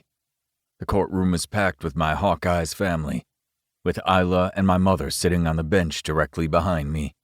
Mia's lawyer is here too, and she acts as a witness to Mia's wishes. We've done everything we can at this point. I glance over at Trisha Logan and Mia's sister. It's weird to see Mia's twin, who looks so much like her, except Mia's twin looks rougher, like life has been hard on her. I guess that happens when you spend your life fucking other people over. You don't age well. They both look stone cold and don't make any attempt to make eye contact with me. Mark had me line up 3 character witnesses to read a statement regarding my character as a father, and then Mia's lawyer would follow at the end with her own assessment of my character and whether I'm still the best option based on Mia's intention for Berkeley. Sam Roberts goes first, and what he has to say about my character means a lot. As he finishes, and Riker Haynes takes the podium to read his letter, Mia's lawyer hands Mark a letter. I try to focus on Riker's words, but I see my name written on the letter that Mark is beginning to open. Mark reads it quickly, and then smirks. He hands the letter to Corin, and after she reads it, she smiles and passes it back to the lawyer. Corin and Mia's lawyer cover their mouths as they talk, but they both seem to be nodding at something. When Riker finishes, I give him a nod of gratitude. Sam and Riker did me a solid, and their letters mean more to me than they will ever know. Now it's Isla's turn next, and as the nanny who spent the most time observing me as a father, Mark wanted to save her for last as the most important character witness. But as Isla stands, Corin gives her a gentle motion to sit back down, and Mark nods to confirm that she isn't going up to the podium. Mia's lawyer stands instead, and heads for the podium. Isla, my mother, and I look back and forth at one another in confusion. But there's no time to ask questions. Mark and Corin know what they're doing, and I have to trust them. My hands tighten against either side of my thighs, in the slate-gray slacks of my suit. I don't know what she's going to say, and that makes me uneasy. Your Honor, you were supposed to hear from a wonderful woman who has been Berkeley's nanny for the last 2.5 months, and has done an amazing job with her, she says, unfolding the letter that Mark and Corin read. However, it has come to my attention that we have a character witness letter from maybe the most important person that you should hear from today. This woman was someone that I had come to know as a beautiful soul before her life ended so young. She came to me to protect her wishes for her daughter, and I would like to read the letter that she gave me to give to Canaan the day he picked up Berkeley. However, the letter never made it to Canaan. The lawyer looks over to Trisha and glares for a second. I never found the letter the lawyer told me was in Berkeley's bag, but since I never planned to read it, I didn't concern myself with it. Did Trisha take the letter out of Berkeley's suitcase, before giving it to me at the funeral? Luckily, I was the one who typed up the letter and had a hard copy on my desktop. With your permission, I would like to read it to you now. The judge nods for her to proceed. Kanan, if you are reading this, it's because my condition finally became something my body could no longer fight, which means you probably have, in your possession, one of the sweetest little girls the world has ever known. Our Berkeley May Altman. God, I can only imagine how furious you are with me right now, and I deserve it. I deserve your anger, but please know that I never meant to hurt you. In those 2 short weeks we spent together, you were the first thing in my life that made me believe in love. Your big heart, your protective spirit, your ability to love a girl whose childhood traumas made me almost too skittish to love. But you held on, and I will love you until my last breath for showing me that I was worthy of it, even just for that brief moment. I know I broke your heart, but please know that I did it to protect you. The moment you offered to bring my mother and sister with us to Seattle was the moment I knew that if I loved you, if I truly loved you, I would protect you from the woman who raised me. Her soul is not gold like yours, and her intentions would have found a way to drain every dollar she could by exploiting you to feed her addictions. When I found out I was pregnant, I lied to my mother and told her that I didn't know the father. My heart has been deteriorating for some time, and I wanted Berkeley protected from being a target. If my mother knew that Berkeley's father was a professional athlete, I knew she would fight for custody in order to get the child support payments. My greatest fear is that my mother will end up raising our beautiful girl, and she will grow up as I did. I went to great lengths to ensure my last will and testament clearly gives you all parental rights. Fight for her, and raise her up to be strong and fearless, just like you. Forever and always. Mia. I look over my shoulder at Berkeley, sitting on my mother's lap. The emotions stirred by that letter hit me hard. How can so few words soothe so much pain? In a single moment, an entire misconception of a failed relationship is resolved. Mia didn't think I would make a poor father, and she did want to come to Seattle with me. She made the decisions she did to protect me, and I'm just now understanding the depth of her actions. I wish she had allowed me to help her, too. I wish she had known that I was strong enough to face whatever Trisha threw at us. I have to come to terms with the way things worked out and forgive Mia, something I never thought I would be able to do. After a short recess, the judge comes back and rules in my favor. I get to take Berkeley home, and Trisha goes home empty-handed.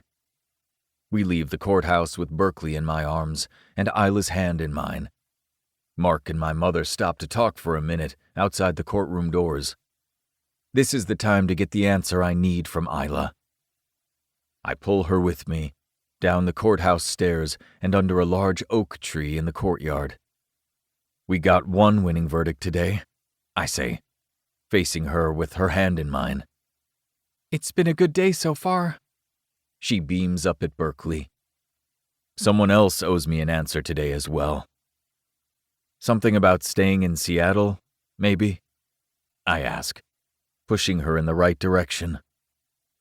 Oh, right. Isla?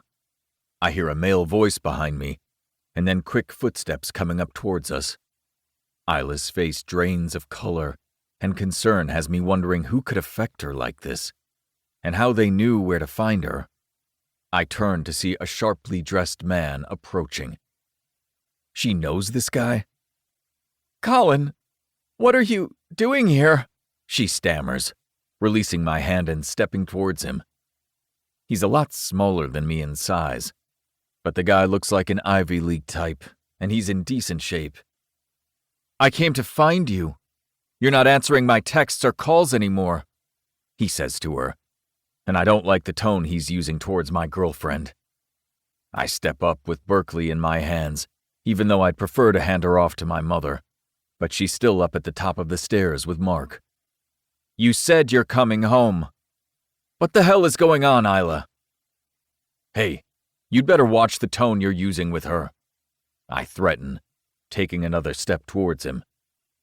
I wish my mama would see what's going on and come take Berkeley from me while I handle this asshole who thinks he can talk to Isla like that.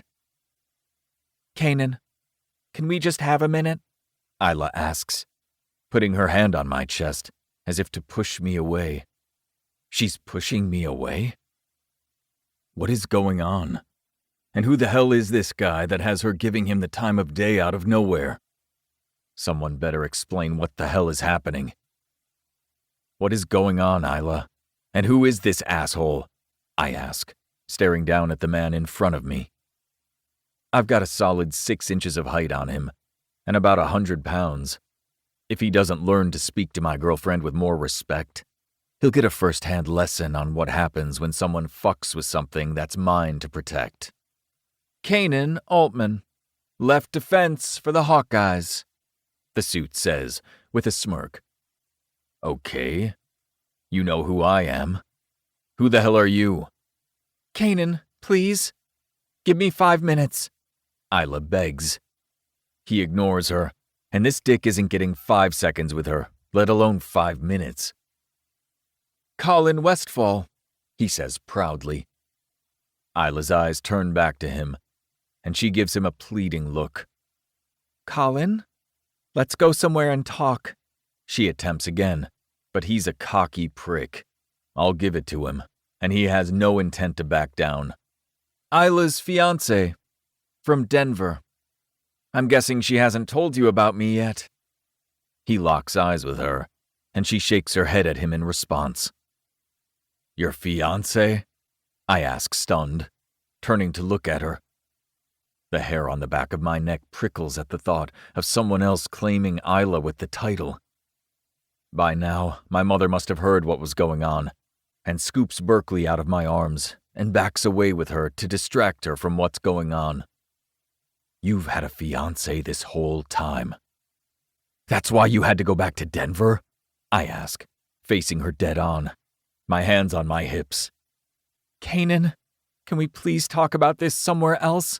She asks, taking a step towards me and reaching out a hand to touch my arm. I pull back before she can touch me.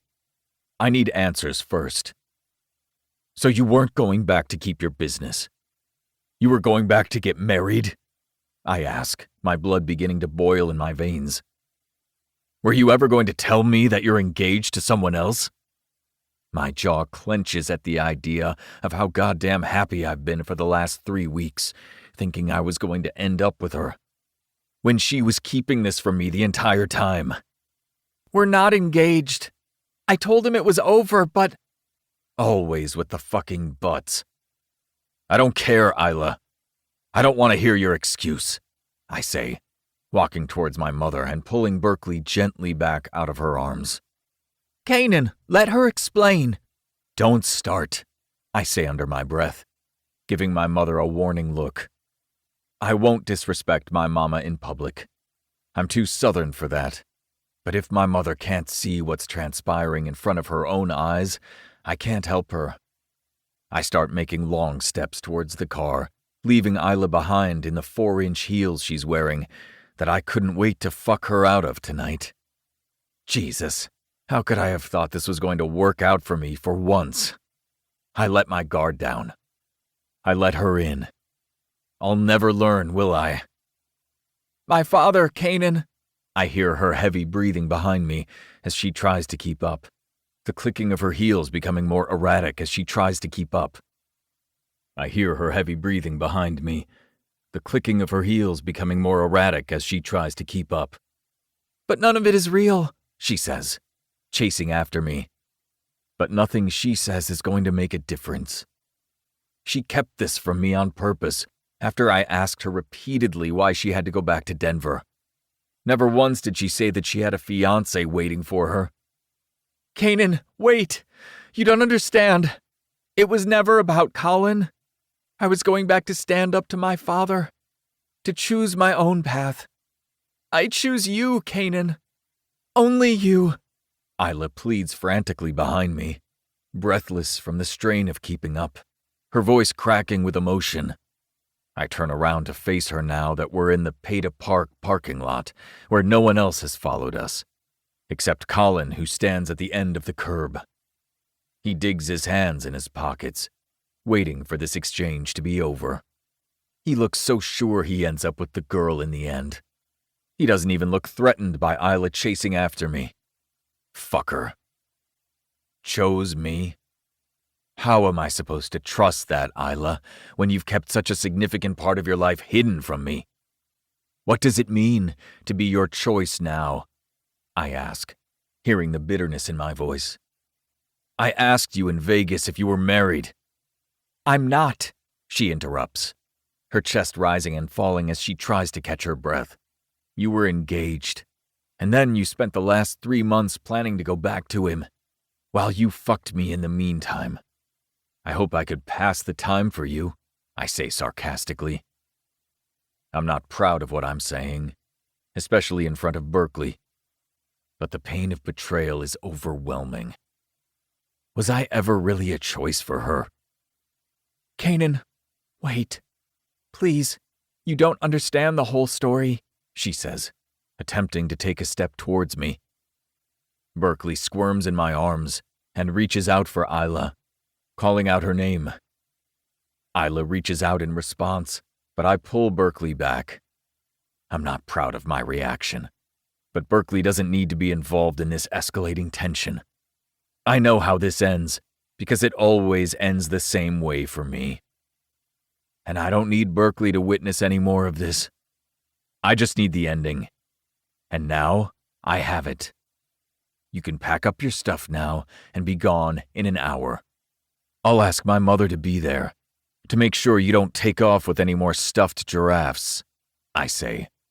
Though the second I say it, I know that was a step too far, whether she deserves it or not. The fury, anger, and hurt is starting to boil over, even though I'd rather bottle it up and not let her see how she's affected me. She swallows hard at my words, and now I know I hit deep, deeper than I should have. No matter what she's done, I was falling for her, and seeing her look at me with tears starting to well in her eyes is too painful to watch anymore. I glance down at the hummingbird necklace around her neck. She hasn't taken it off since she got it for Christmas. Something about seeing it around her neck every day gave me hope that she and I were going to make it work. I turn around and walk to the SUV. She stops following me, and even though that should make me feel better, it doesn't. Chapter 28. 2 weeks later. Denver. Isla. I walk into the commercial-sized kitchen, designed to be big enough for 3 small restaurants to operate comfortably. Okay, that might be an exaggeration, but not far from the truth. My dad let Liddy go wild with her wish list for the kitchen. Then again, nothing screams money like telling your buddies at the country club that you're rich enough to let your chef design whatever monstrosity of a kitchen she wants. I'll give it to her, though. She uses every square inch. The smell of freshly baked bread wafts through the air, and I'm brought back to some of my fondest childhood memories. The houses might have changed, the stepmothers might have come and gone, but the smells of garlic and rosemary and freshly baked bread are the one constant. Those and Liddy, of course. "Tell me about this boy you like," Liddy says, whipping pieces of basil into her world-famous creamy tortellini soup with Italian sausage. My father requested my favorite dish for dinner tonight and canceled his dinner party. Likely a peace offering after the argument we had yesterday. It's not a complete ceasefire, and I know he'll have to save face in some way to his constituents. But for now, I'm not disowned. I can't think of a time he's ever done this, but he is tonight. It doesn't matter, I tell her. I screwed it up. She stops what she's doing and opens the fridge, grabs a flavored sparkling water and plops it in front of me. He's a man. They don't hold grudges that long. Just flutter those long eyelashes of yours at him and he won't be able to resist you. She grins, her smile lines forming around her eyes. Then you don't know Kanan, I huff under my breath. Liddy, a few years older than my father, lived an envious life in her youth before she became a personal chef. She cooked her way through Europe, fell in love with 3 Frenchmen simultaneously, and skinny dipped in all 4 oceans. Those smile lines have lived life, and I hope someday when I'm sitting in a kitchen recreating her dishes at the same age, I'll have earned my smile lines too. Out with it, Isla. You gave up your company for this man. He must be an animal in the sack. She chuckles.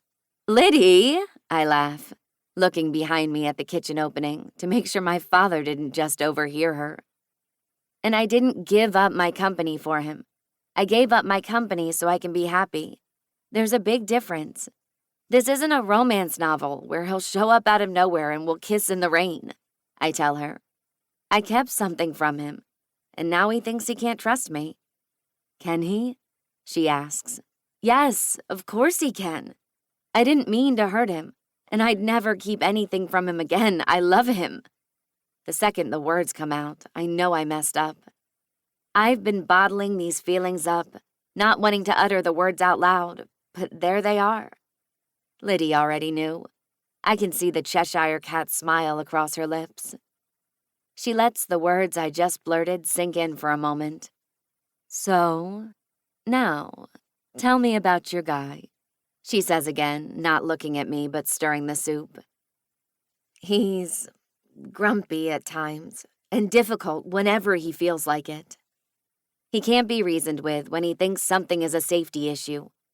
He's protective and strong, but not just in that strong muscular way. He's like this big lighthouse, the shelter in my storm and my beacon home. I let out a heavy sigh. He's completely perfect in every flaw. She turns halfway towards me, still stirring the soup. Call him Isla. I can't. Why not? Because if he doesn't answer, I might actually die of a broken heart that's being held together by the hope that someday he'll forgive me, I admit in one long breath. Wow, admitting it all to myself actually felt therapeutic. I hate how vulnerable I feel when it comes to Kanan, but mostly, I hate that I can't do anything about it. I'm in love with him, and he has every reason not to want to see me, even if Colin and I weren't together anymore. I understand why he's upset, but I wish he'd let me make it up to him. I wish he'd let me explain. Liddy dishes up 2 small bowls and drops a large slice of bread into the creamy soup mixture, and then walks them both over to me at the island. She grabs 2 spoons out of the metal tin she keeps on the island for quick utensil access and hands one to me. It's not ready for dinner yet. It needs to simmer a little longer, but you need some hot soup now, she says, scooting one of the bowls toward me. Heart-mending tortellini? I ask. That's what we should rename it. Heartbreaky soup. Sounds delicious, I say sarcastically, and we both laugh. She raises her spoon, and we clink them together before diving in. Talks with Liddy in the kitchen are better than any therapy session that my mother has ever pushed me to go to. 30 minutes later, my belly is full, and my heart is a little bit lighter in some way. I go back up to my room and start drawing again. I got an acceptance letter granting me exclusive rights to create a whole line of women's and children's wear for all pro hockey teams in the mail at Vivi's office. And with the money from my buyout, I have more than I need to start my new company.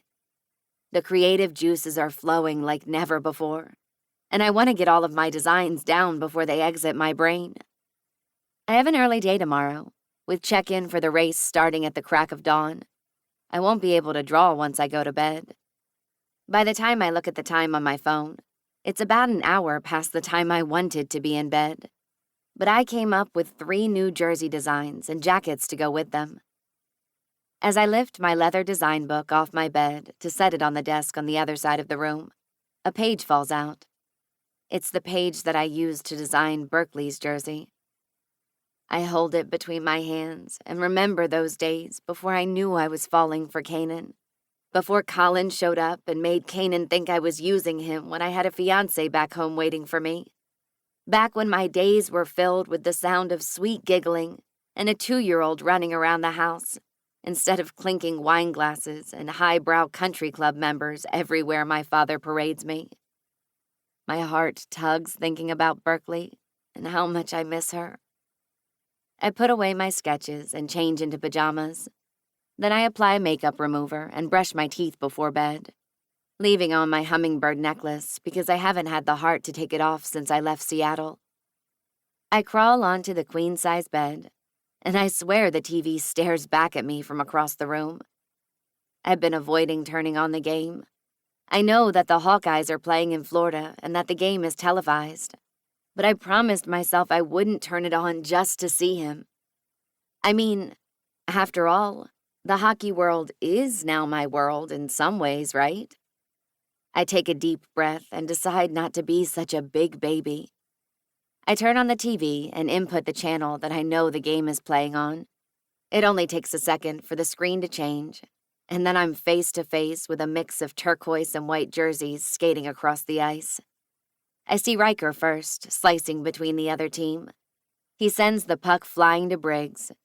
Briggs goes full force speed toward the goalkeeper, with the puck kept carefully in against his hockey stick. I can see he's nearing the goal, about ready to take his shot when a player from Florida comes whipping in. Then, out of nowhere, Kanan slides in and blocks the Florida player, causing 2 Florida players to collide, and then Briggs makes the shot. The crowd goes wild, and so do I, jumping up and down on my bed and cheering. Then, without warning, a Florida player comes up and high-sticks Kanan to the front of his helmet.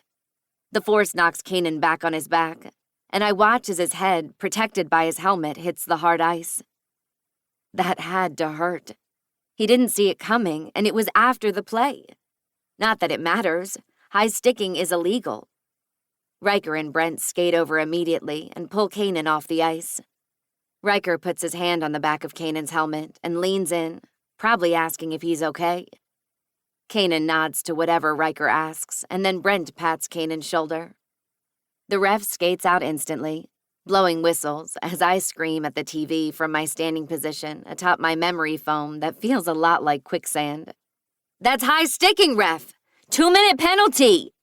I yell as if the ref can hear me and needs a reminder of how to do his job. The Florida player gets the 2 minutes he deserves, and there are equal amounts of cheering and booing to the ref's call. How hockey fans can boo at the ref call, even if it's your team that's getting the penalty, is beyond me. Not only is it illegal, but it could really hurt someone. I stand there and watch as they pull Kanan off the ice. The announcer says that they're taking Kanan off the ice to make sure he doesn't have a concussion. "It's just a precaution," the announcer says. I wish I was in Florida at this game. I wish I could run down to the locker rooms and check on him myself. But we're thousands of miles apart, and he wouldn't want to see me.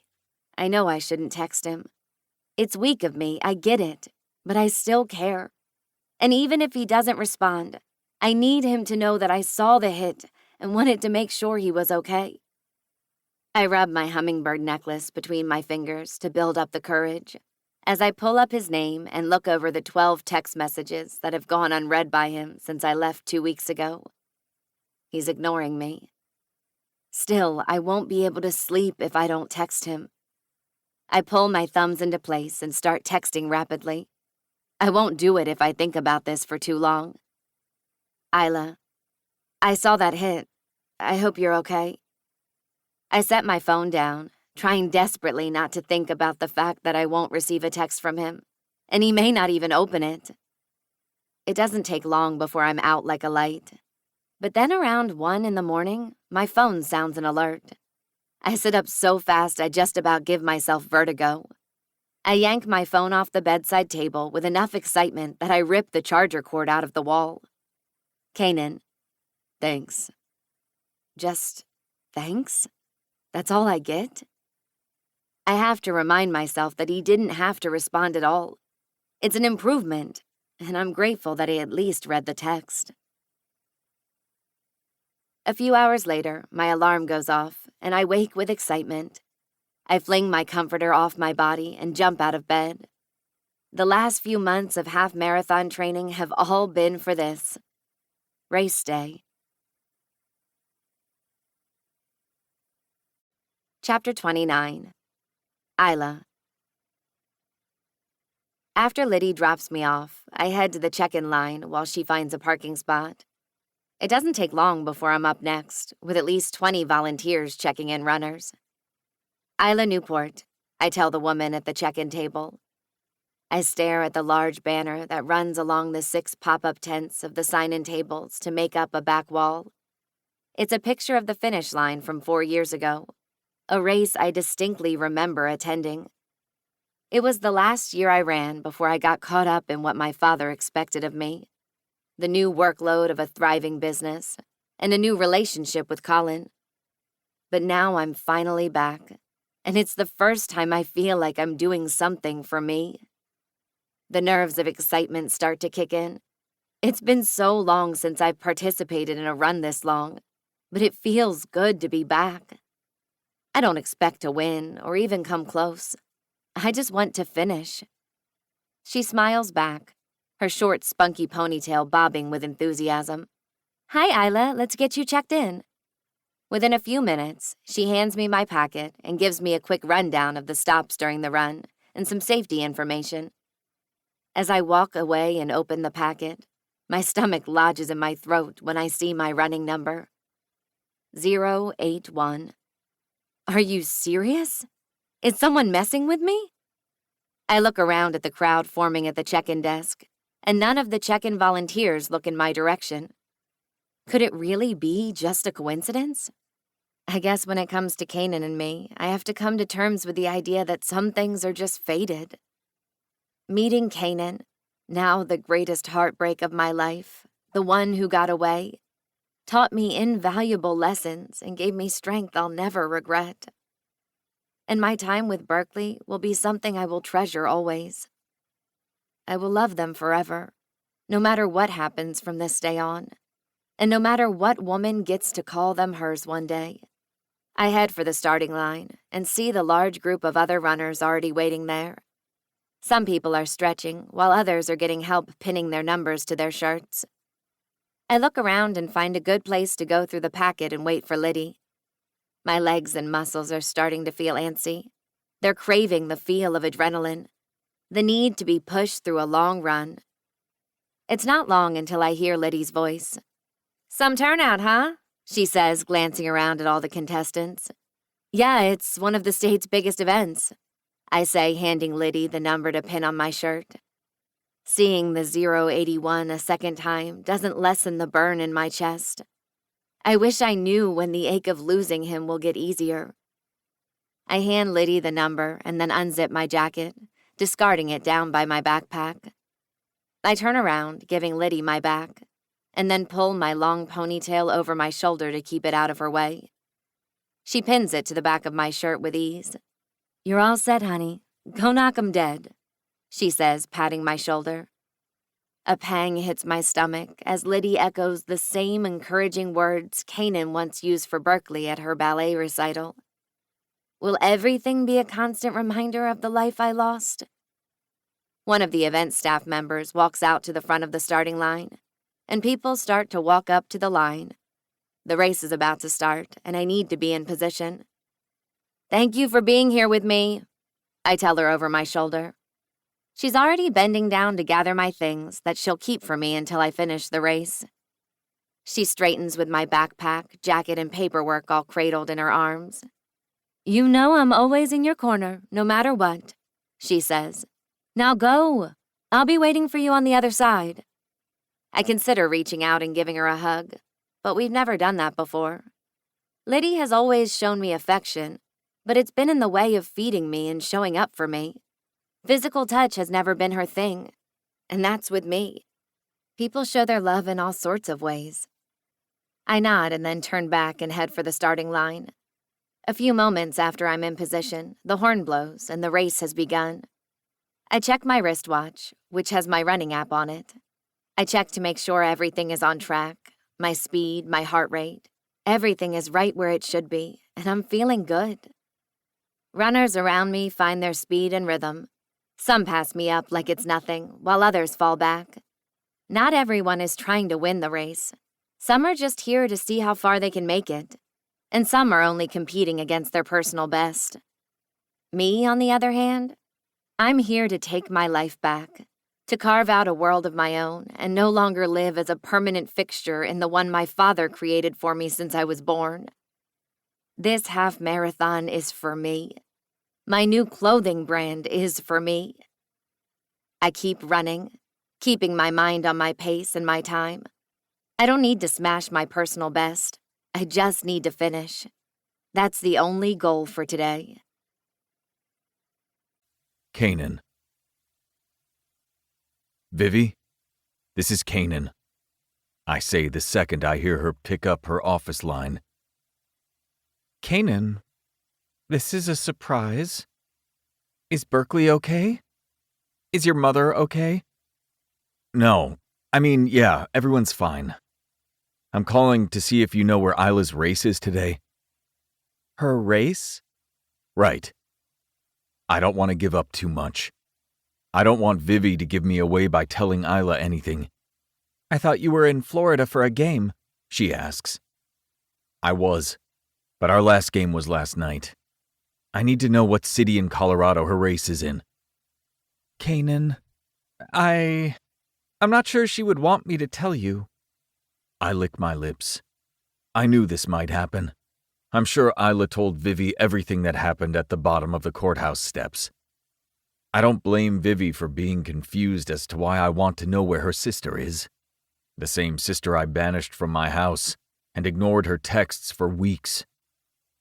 Please, I need your help, I beg. You hurt her, and what she's doing today should be about her. If you show up and spark up all these feelings, you run the risk of taking this one thing that she's done for herself, in years, away from her. Damn it. I know I hurt her. I didn't realize what was going on and what pressure she was under from her own family. I should have been the man to protect her from it. Instead, I turned my back and let her leave with them. The wolves came knocking on the door, and I couldn't see the trouble she was in because I was too selfish, desperate for self-preservation when the first inkling of her leaving me arose. I knew she was running from something when I met her, somewhere in my gut, since the moment I saw her when those elevator doors opened. I knew Isla needed protection. She needed someone to speak up for her, and that man should have been me. I failed her. But being the selfish asshole I am, I have to see her cross that finish line. I feel like I was a part of the training that got her here. I just want to see her cross the finish line. I need to see that she's okay where she is. I need to see that she's happy. Then I'll turn around and leave.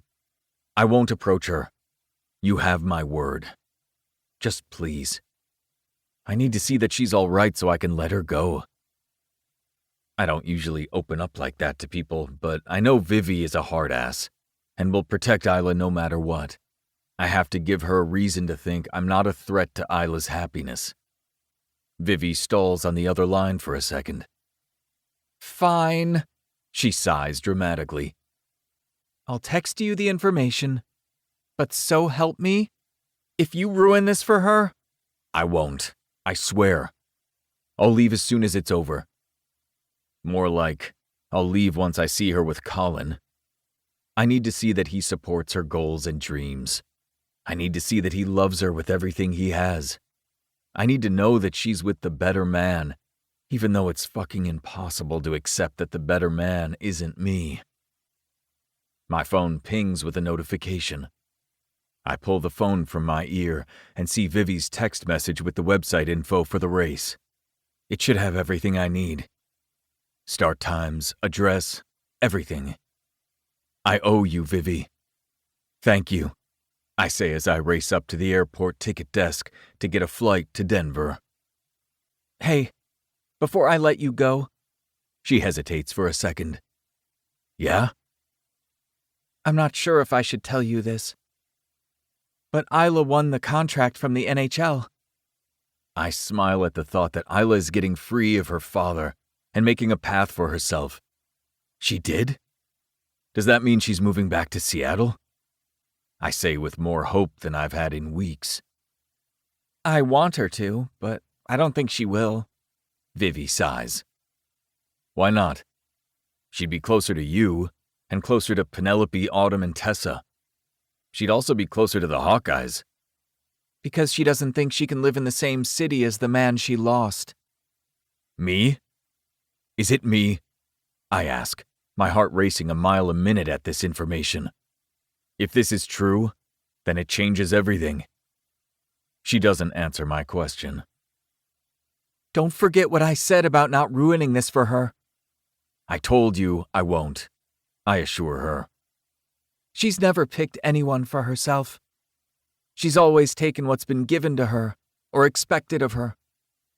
Let her make the decisions this time. Let her make the call.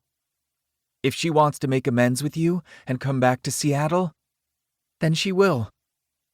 And if she doesn't, I ask, though I don't want to know the answer.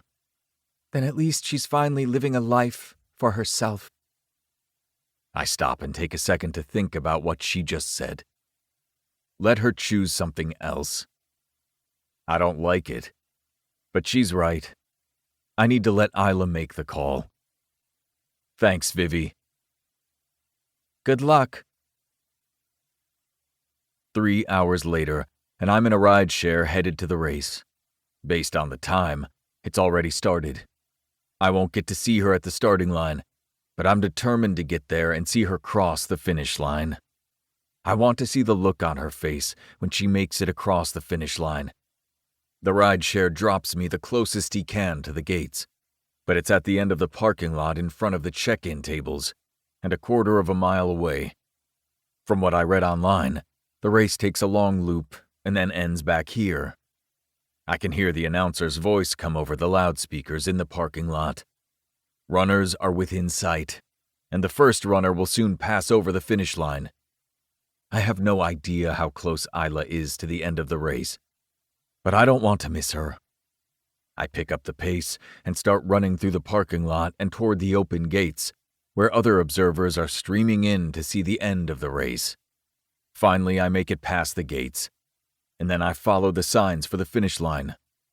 I pass person after person, dodging around slower-moving people and almost tripping over a kid's stroller.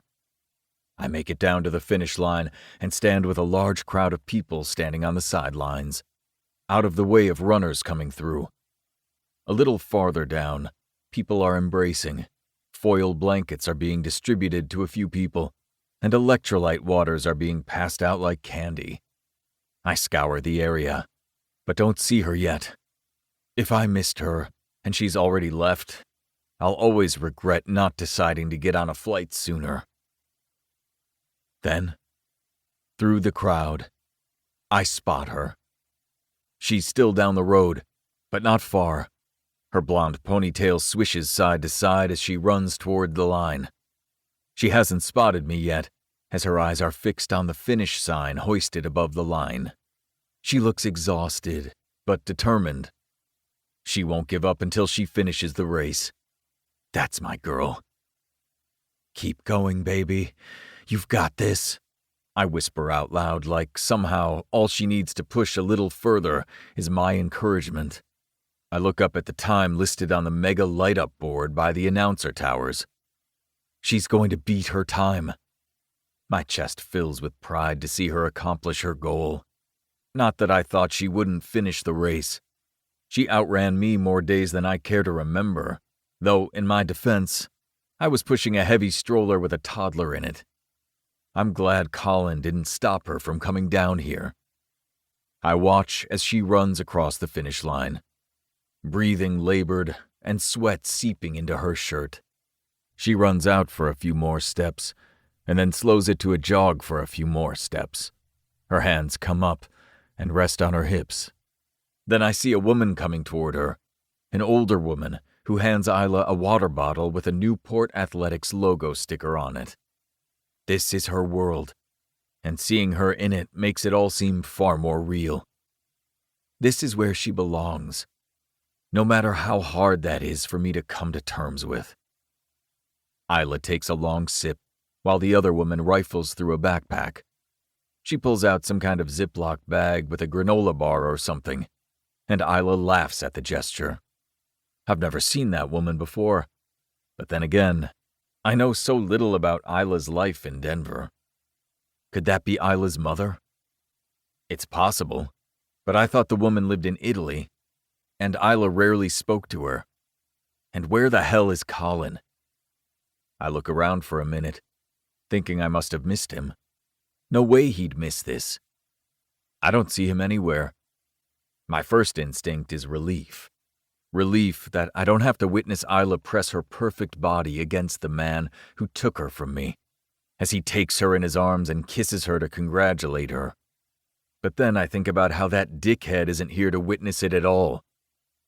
Before I rectify that man's shortcomings by walking over to Isla and pressing my mouth to hers to show her how incredibly proud I am of her, I think better of it.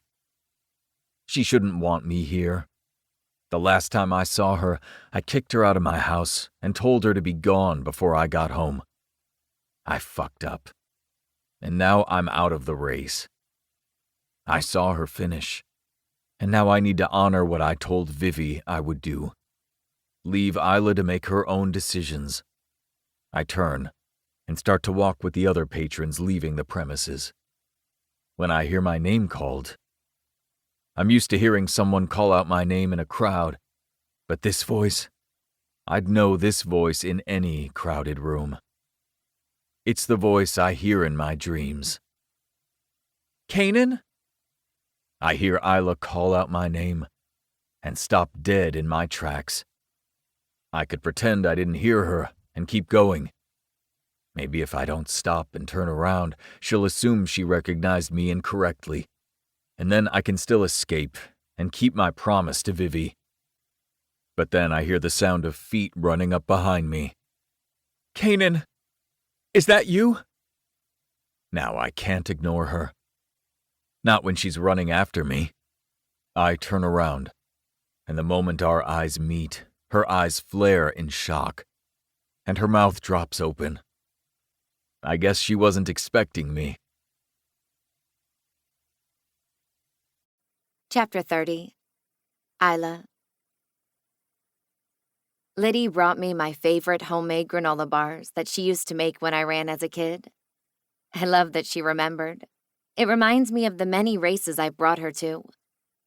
Before we can reminisce, my eyes are drawn to a Hulk-sized man walking in the opposite direction. It almost looks like... but it can't be. Kanan? I yell out, but the man doesn't turn around. That dark chocolate hair and the fact that he towers over almost everyone in attendance. But he should be in Florida, or at least on his way home. He wouldn't be here. What reason would he have? Kanan! I yell again, my feet acting on their own. Exhaustion grips me. Every muscle, every fiber of my body feels spent. But the dopamine hit from the idea that Kanan is here in Colorado pushes my muscles one last time to chase him down. The man turns around this time. It's him. Oh my God, it's really him. My muscles attempt to cramp up on me, and I barely make it before I start to crumple to the ground. Kanan reaches out and pulls me up against him before I fall. Whoa, are you okay? He asks, looking down at me, his eyebrows knitting together with genuine concern. You're here, I say, almost not believing what I'm seeing. He stares behind us at all the people walking past as the crowds start to exit the area, as more people cross the finish line. What are you looking for? I ask. Your fiancé, he says, his jaw clenching as he makes one last sweep of the crowd and then looks down at me. My fiancé? I echo, confused. I believe the asshole's name is Colin, he says while his gaze scans me, checking for any signs of distress. Is he avoiding eye contact with me? He's looking everywhere but into my eyes. Why are you looking for him? I ask, searching his face, though his blank expression isn't giving me anything. Always guarded. And I'm to blame for part of that, I guess. Shouldn't he be here to see you cross the finish line? He asks, releasing his arms from around me, forcing me to take on my own weight, no longer using him to lean on. I hate that he's pulling away so soon. Given that we're no longer engaged or even in contact, no, he has no reason to be here. I'm more interested in why you're here. Didn't you have a game in Florida last night? His eyes dart up to mine with my confession. Yeah. He nods, his arms down by his side. My vision glides over the deep vein of his forearm. I know what it feels like to be wrapped in them, and I'd give anything to feel that now. Why are you in Colorado then? His vision dips down at the number safety pinned to my shirt. 081. He says, his eyes almost squinting at the numbers. Would you believe me if I said they picked it for me by random? With our luck, yes. He says, his eyes still on the number written across my chest. Are you going to answer my question? I ask again, praying he doesn't say that he met someone else and she ran this half marathon too. The thought of seeing him with someone else is unbearable, despite my wishes for his happiness. Why am I here? He repeats my question, his eyes lifting up to the finish line banner. Please don't say for someone else. He swallows, and his eyes drop down to mine. I came to see you cross the finish line, and now that I have, I'll let you get back to your life. Those warm, honey-brown irises look so sad connecting with mine. Then he turns and tries to take a step away from me, but I grip his wrist. Wait, that's it? You were going to watch me cross the finish line and leave? I ask. He turns his head back over his shoulder, but doesn't twist back towards me. Running this race meant a lot to you. I wanted to see the look on your face when you step over the line. My heart thumps wildly against my chest. He only came to see me cross the finish line. He wasn't even going to tell me that he was here. You're the only man who came here for me. He's an idiot. That might be true, but he convinced my father to let him buy me out of Newport Athletics. He bought you out? I thought you loved that company. It cost me too much to keep it. What did it cost you? You? He stares down at me for a moment, and when the silence gets too much, I change the subject. Besides, those two are better for each other anyway, I chuckle. And now I have more than enough funding to start my new business. I got the licensing approval, I tell him. I heard. His eyes light up for the first time since he showed up here. My old seamstresses have my new designs, and they're excited for a new project. We begin production in 2 weeks, and our website should be up for pre-orders in a few days. I try to keep myself from squealing with excitement at how everything is coming together. He takes a step closer to me. I knew you'd do it. He smiles down at me, his thumb gliding over my jawline as his fingers wrap around the back of my neck. My eyelashes flutter softly at his touch. I reach up toward the hand he has wrapped around my neck, and I grip his wrist, asking non-verbally for him not to let go. His eyes dart down to my fingers wrapping around his skin. You're going to run the business in Colorado? That depends. Depends on what? Seattle's your city, and you wouldn't speak to me when I left. I don't want to step on your... Come home, Isla. I was an idiot. I should have heard you out. I should have never let you leave. He says, taking another step closer, his other hand wrapping over my right hip and around my lower back. Home? I ask, loving the way he refers to Seattle as my home too. Knowing how much Newport Athletics is worth, I can't offer you a better financial situation than you already have, he says, searching my eyes. But I can offer you the left side of my bed, a little girl who needs you, and a man who doesn't want to live without you. Doesn't want to live without me? I love you, Isla Newport. I step closer to him and wrap my arms around his neck, pushing up on my tiptoes. I love you too, Kanan Altman. Let's go home. He leans down and presses his lips to mine. This has been Brutal Score, Book 3 in the Hawkeyes hockey series. Written by Kenna King. Narrated by Juniper Young and Lee Samuels. Copyright 2023 by Kenna King. Production copyright 2024 by Kenna King. Production coordination by Lyric Audiobooks. Produced by Brittany Cottingham. Post-production by Anansi Audio. Juniper Young and Lee Samuels are members of SAG-AFTRA. To see upcoming releases, visit kennaking.com and subscribe to Kenna's newsletter to keep up on all news, promotions, and giveaways.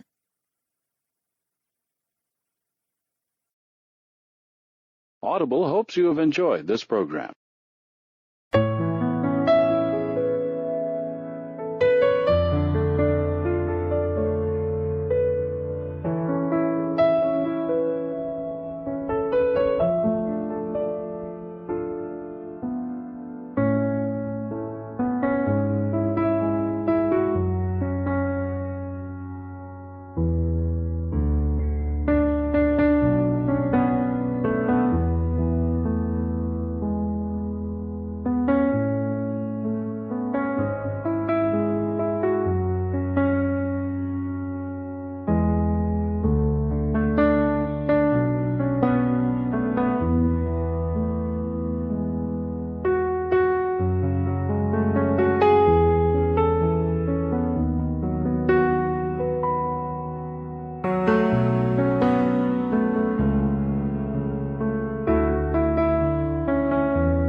Vivi's text message with the website info for the race. It should have everything I need. Start times, address, everything. I owe you, Vivi. Thank you, I say as I race up to the airport ticket desk to get a flight to Denver. Hey, before I let you go, She hesitates for a second. Yeah? I'm not sure if I should tell you this, but Isla won the contract from the NHL. I smile at the thought that Isla is getting free of her father and making a path for herself. She did? Does that mean she's moving back to Seattle? I say with more hope than I've had in weeks. I want her to, but I don't think she will. Vivi sighs. Why not? She'd be closer to you, and closer to Penelope, Autumn, and Tessa. She'd also be closer to the Hawkeyes. Because she doesn't think she can live in the same city as the man she lost. Me? Is it me? I ask, my heart racing a mile a minute at this information. If this is true, then it changes everything. She doesn't answer my question. Don't forget what I said about not ruining this for her. I told you I won't, I assure her. She's never picked anyone for herself. She's always taken what's been given to her or expected of her. Let her make the decisions this time. Let her make the call. If she wants to make amends with you and come back to Seattle, then she will. And if she doesn't, I ask, though I don't want to know the answer. Then at least she's finally living a life for herself. I stop and take a second to think about what she just said. Let her choose something else. I don't like it, but she's right. I need to let Isla make the call. Thanks, Vivi. Good luck. 3 hours later, and I'm in a rideshare headed to the race. Based on the time, it's already started. I won't get to see her at the starting line, but I'm determined to get there and see her cross the finish line. I want to see the look on her face when she makes it across the finish line. The rideshare drops me the closest he can to the gates, but it's at the end of the parking lot in front of the check-in tables, and a quarter of a mile away.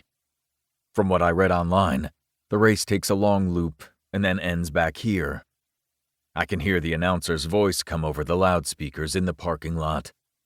Runners are within sight, and the first runner will soon pass over the finish line.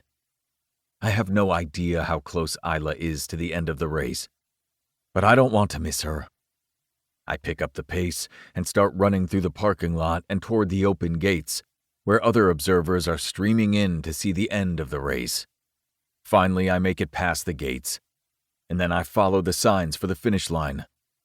I pass person after person, dodging around slower-moving people and almost tripping over a kid's stroller.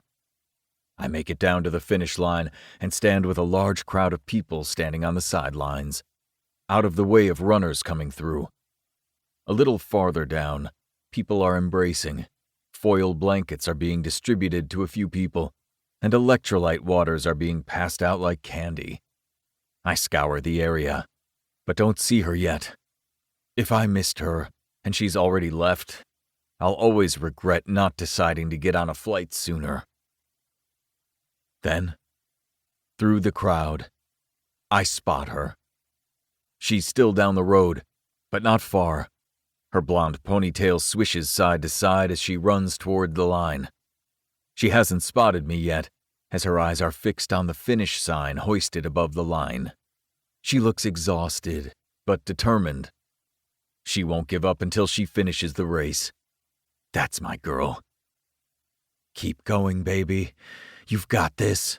I whisper out loud like somehow all she needs to push a little further is my encouragement.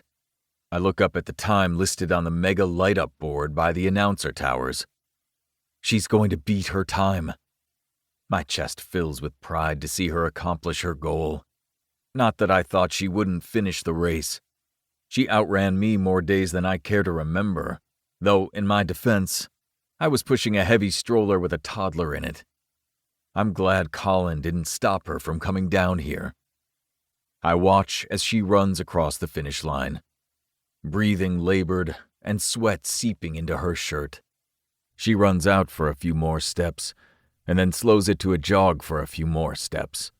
Her hands come up and rest on her hips. Then I see a woman coming toward her, an older woman who hands Isla a water bottle with a Newport Athletics logo sticker on it. This is her world, and seeing her in it makes it all seem far more real. This is where she belongs, no matter how hard that is for me to come to terms with. Isla takes a long sip, while the other woman rifles through a backpack. She pulls out some kind of Ziploc bag with a granola bar or something, and Isla laughs at the gesture. I've never seen that woman before, but then again, I know so little about Isla's life in Denver. Could that be Isla's mother? It's possible, but I thought the woman lived in Italy, and Isla rarely spoke to her. And where the hell is Colin? I look around for a minute, thinking I must have missed him. No way he'd miss this. I don't see him anywhere. My first instinct is relief. Relief that I don't have to witness Isla press her perfect body against the man who took her from me, as he takes her in his arms and kisses her to congratulate her. But then I think about how that dickhead isn't here to witness it at all. Before I rectify that man's shortcomings by walking over to Isla and pressing my mouth to hers to show her how incredibly proud I am of her, I think better of it. She shouldn't want me here. The last time I saw her, I kicked her out of my house and told her to be gone before I got home. I fucked up. And now I'm out of the race. I saw her finish. And now I need to honor what I told Vivi I would do. Leave Isla to make her own decisions. I turn and start to walk with the other patrons leaving the premises. When I hear my name called, I'm used to hearing someone call out my name in a crowd, but this voice, I'd know this voice in any crowded room. It's the voice I hear in my dreams. Kanan? I hear Isla call out my name and stop dead in my tracks. I could pretend I didn't hear her and keep going. Maybe if I don't stop and turn around, she'll assume she recognized me incorrectly, and then I can still escape and keep my promise to Vivi. But then I hear the sound of feet running up behind me. Kanan, is that you? Now I can't ignore her. Not when she's running after me. I turn around, and the moment our eyes meet, her eyes flare in shock, and her mouth drops open. I guess she wasn't expecting me. Chapter 30. Isla. Liddy brought me my favorite homemade granola bars that she used to make when I ran as a kid. I love that she remembered. It reminds me of the many races I've brought her to. Before we can reminisce, my eyes are drawn to a Hulk-sized man walking in the opposite direction. It almost looks like... but it can't be. Kanan? I yell out, but the man doesn't turn around. That dark chocolate hair and the fact that he towers over almost everyone in attendance. But he should be in Florida, or at least on his way home. He wouldn't be here. What reason would he have? Kanan! I yell again, my feet acting on their own. Exhaustion grips me. Every muscle, every fiber of my body feels spent. But the dopamine hit from the idea that Kanan is here in Colorado pushes my muscles one last time to chase him down. The man turns around this time. It's him. Oh my God, it's really him. My muscles attempt to cramp up on me, and I barely make it before I start to crumple to the ground. Kanan reaches out and pulls me up against him before I fall. Whoa, are you okay? He asks, looking down at me, his eyebrows knitting together with genuine concern. You're here, I say, almost not believing what I'm seeing. He stares behind us at all the people walking past as the crowds start to exit the area, as more people cross the finish line. What are you looking for? I ask. Your fiancé. he says, his jaw clenching as he makes one last sweep of the crowd and then looks down at me. My fiancé? I echo, confused. I believe the asshole's name is Colin, he says while his gaze scans me, checking for any signs of distress. Is he avoiding eye contact with me? He's looking everywhere but into my eyes. Why are you looking for him? I ask, searching his face, though his blank expression isn't giving me anything. Always guarded. And I'm to blame for part of that, I guess. Shouldn't he be here to see you cross the finish line? He asks, releasing his arms from around me, forcing me to take on my own weight, no longer using him to lean on. I hate that he's pulling away so soon. Given that we're no longer engaged or even in contact, no, he has no reason to be here. I'm more interested in why you're here. Didn't you have a game in Florida last night? His eyes dart up to mine with my confession. Yeah. He nods, his arms down by his side. My vision glides over the deep vein of his forearm. I know what it feels like to be wrapped in them, and I'd give anything to feel that now. Why are you in Colorado then? His vision dips down at the number safety pinned to my shirt. 081, he says, his eyes almost squinting at the numbers. Would you believe me if I said they picked it for me by random? With our luck, yes, he says, his eyes still on the number written across my chest. Are you going to answer my question?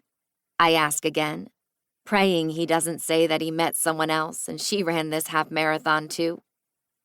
The thought of seeing him with someone else is unbearable, despite my wishes for his happiness. Why am I here? He repeats my question, his eyes lifting up to the finish line banner.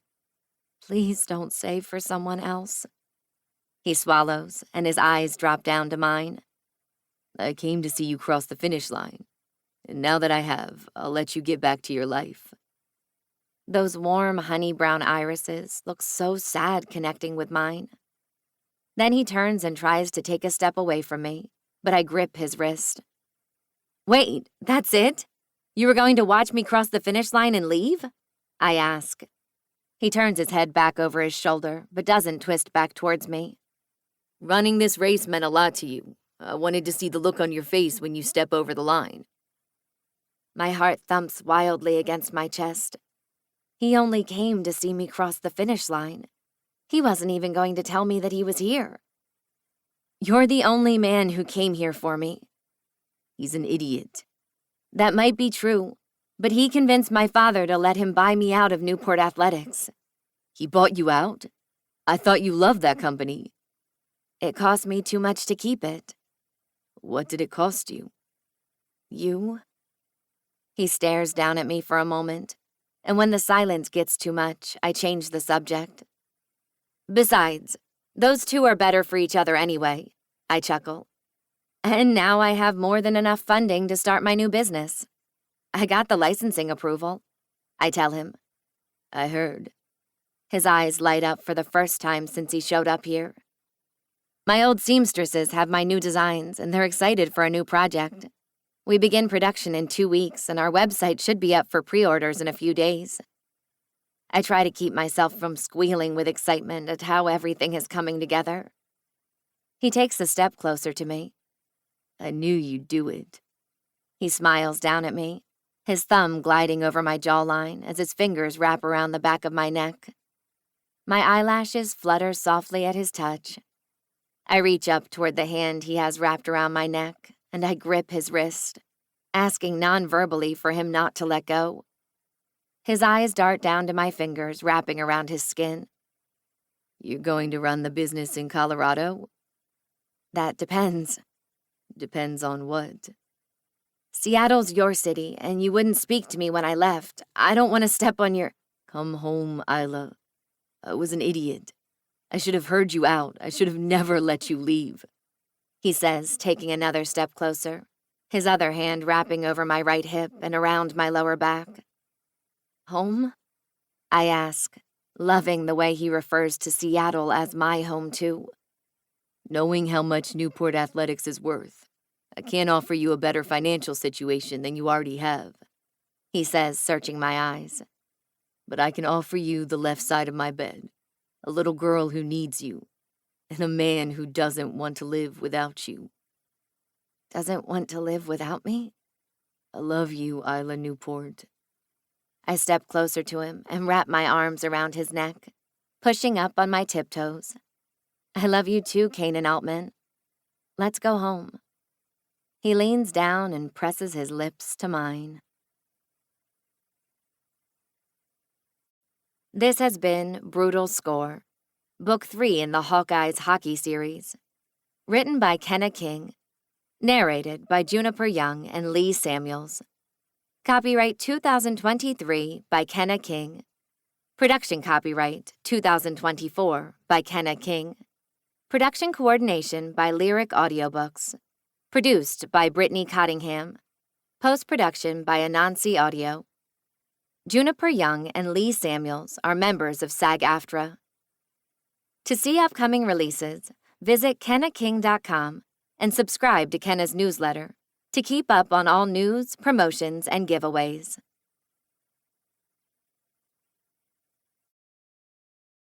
Audible hopes you have enjoyed this program.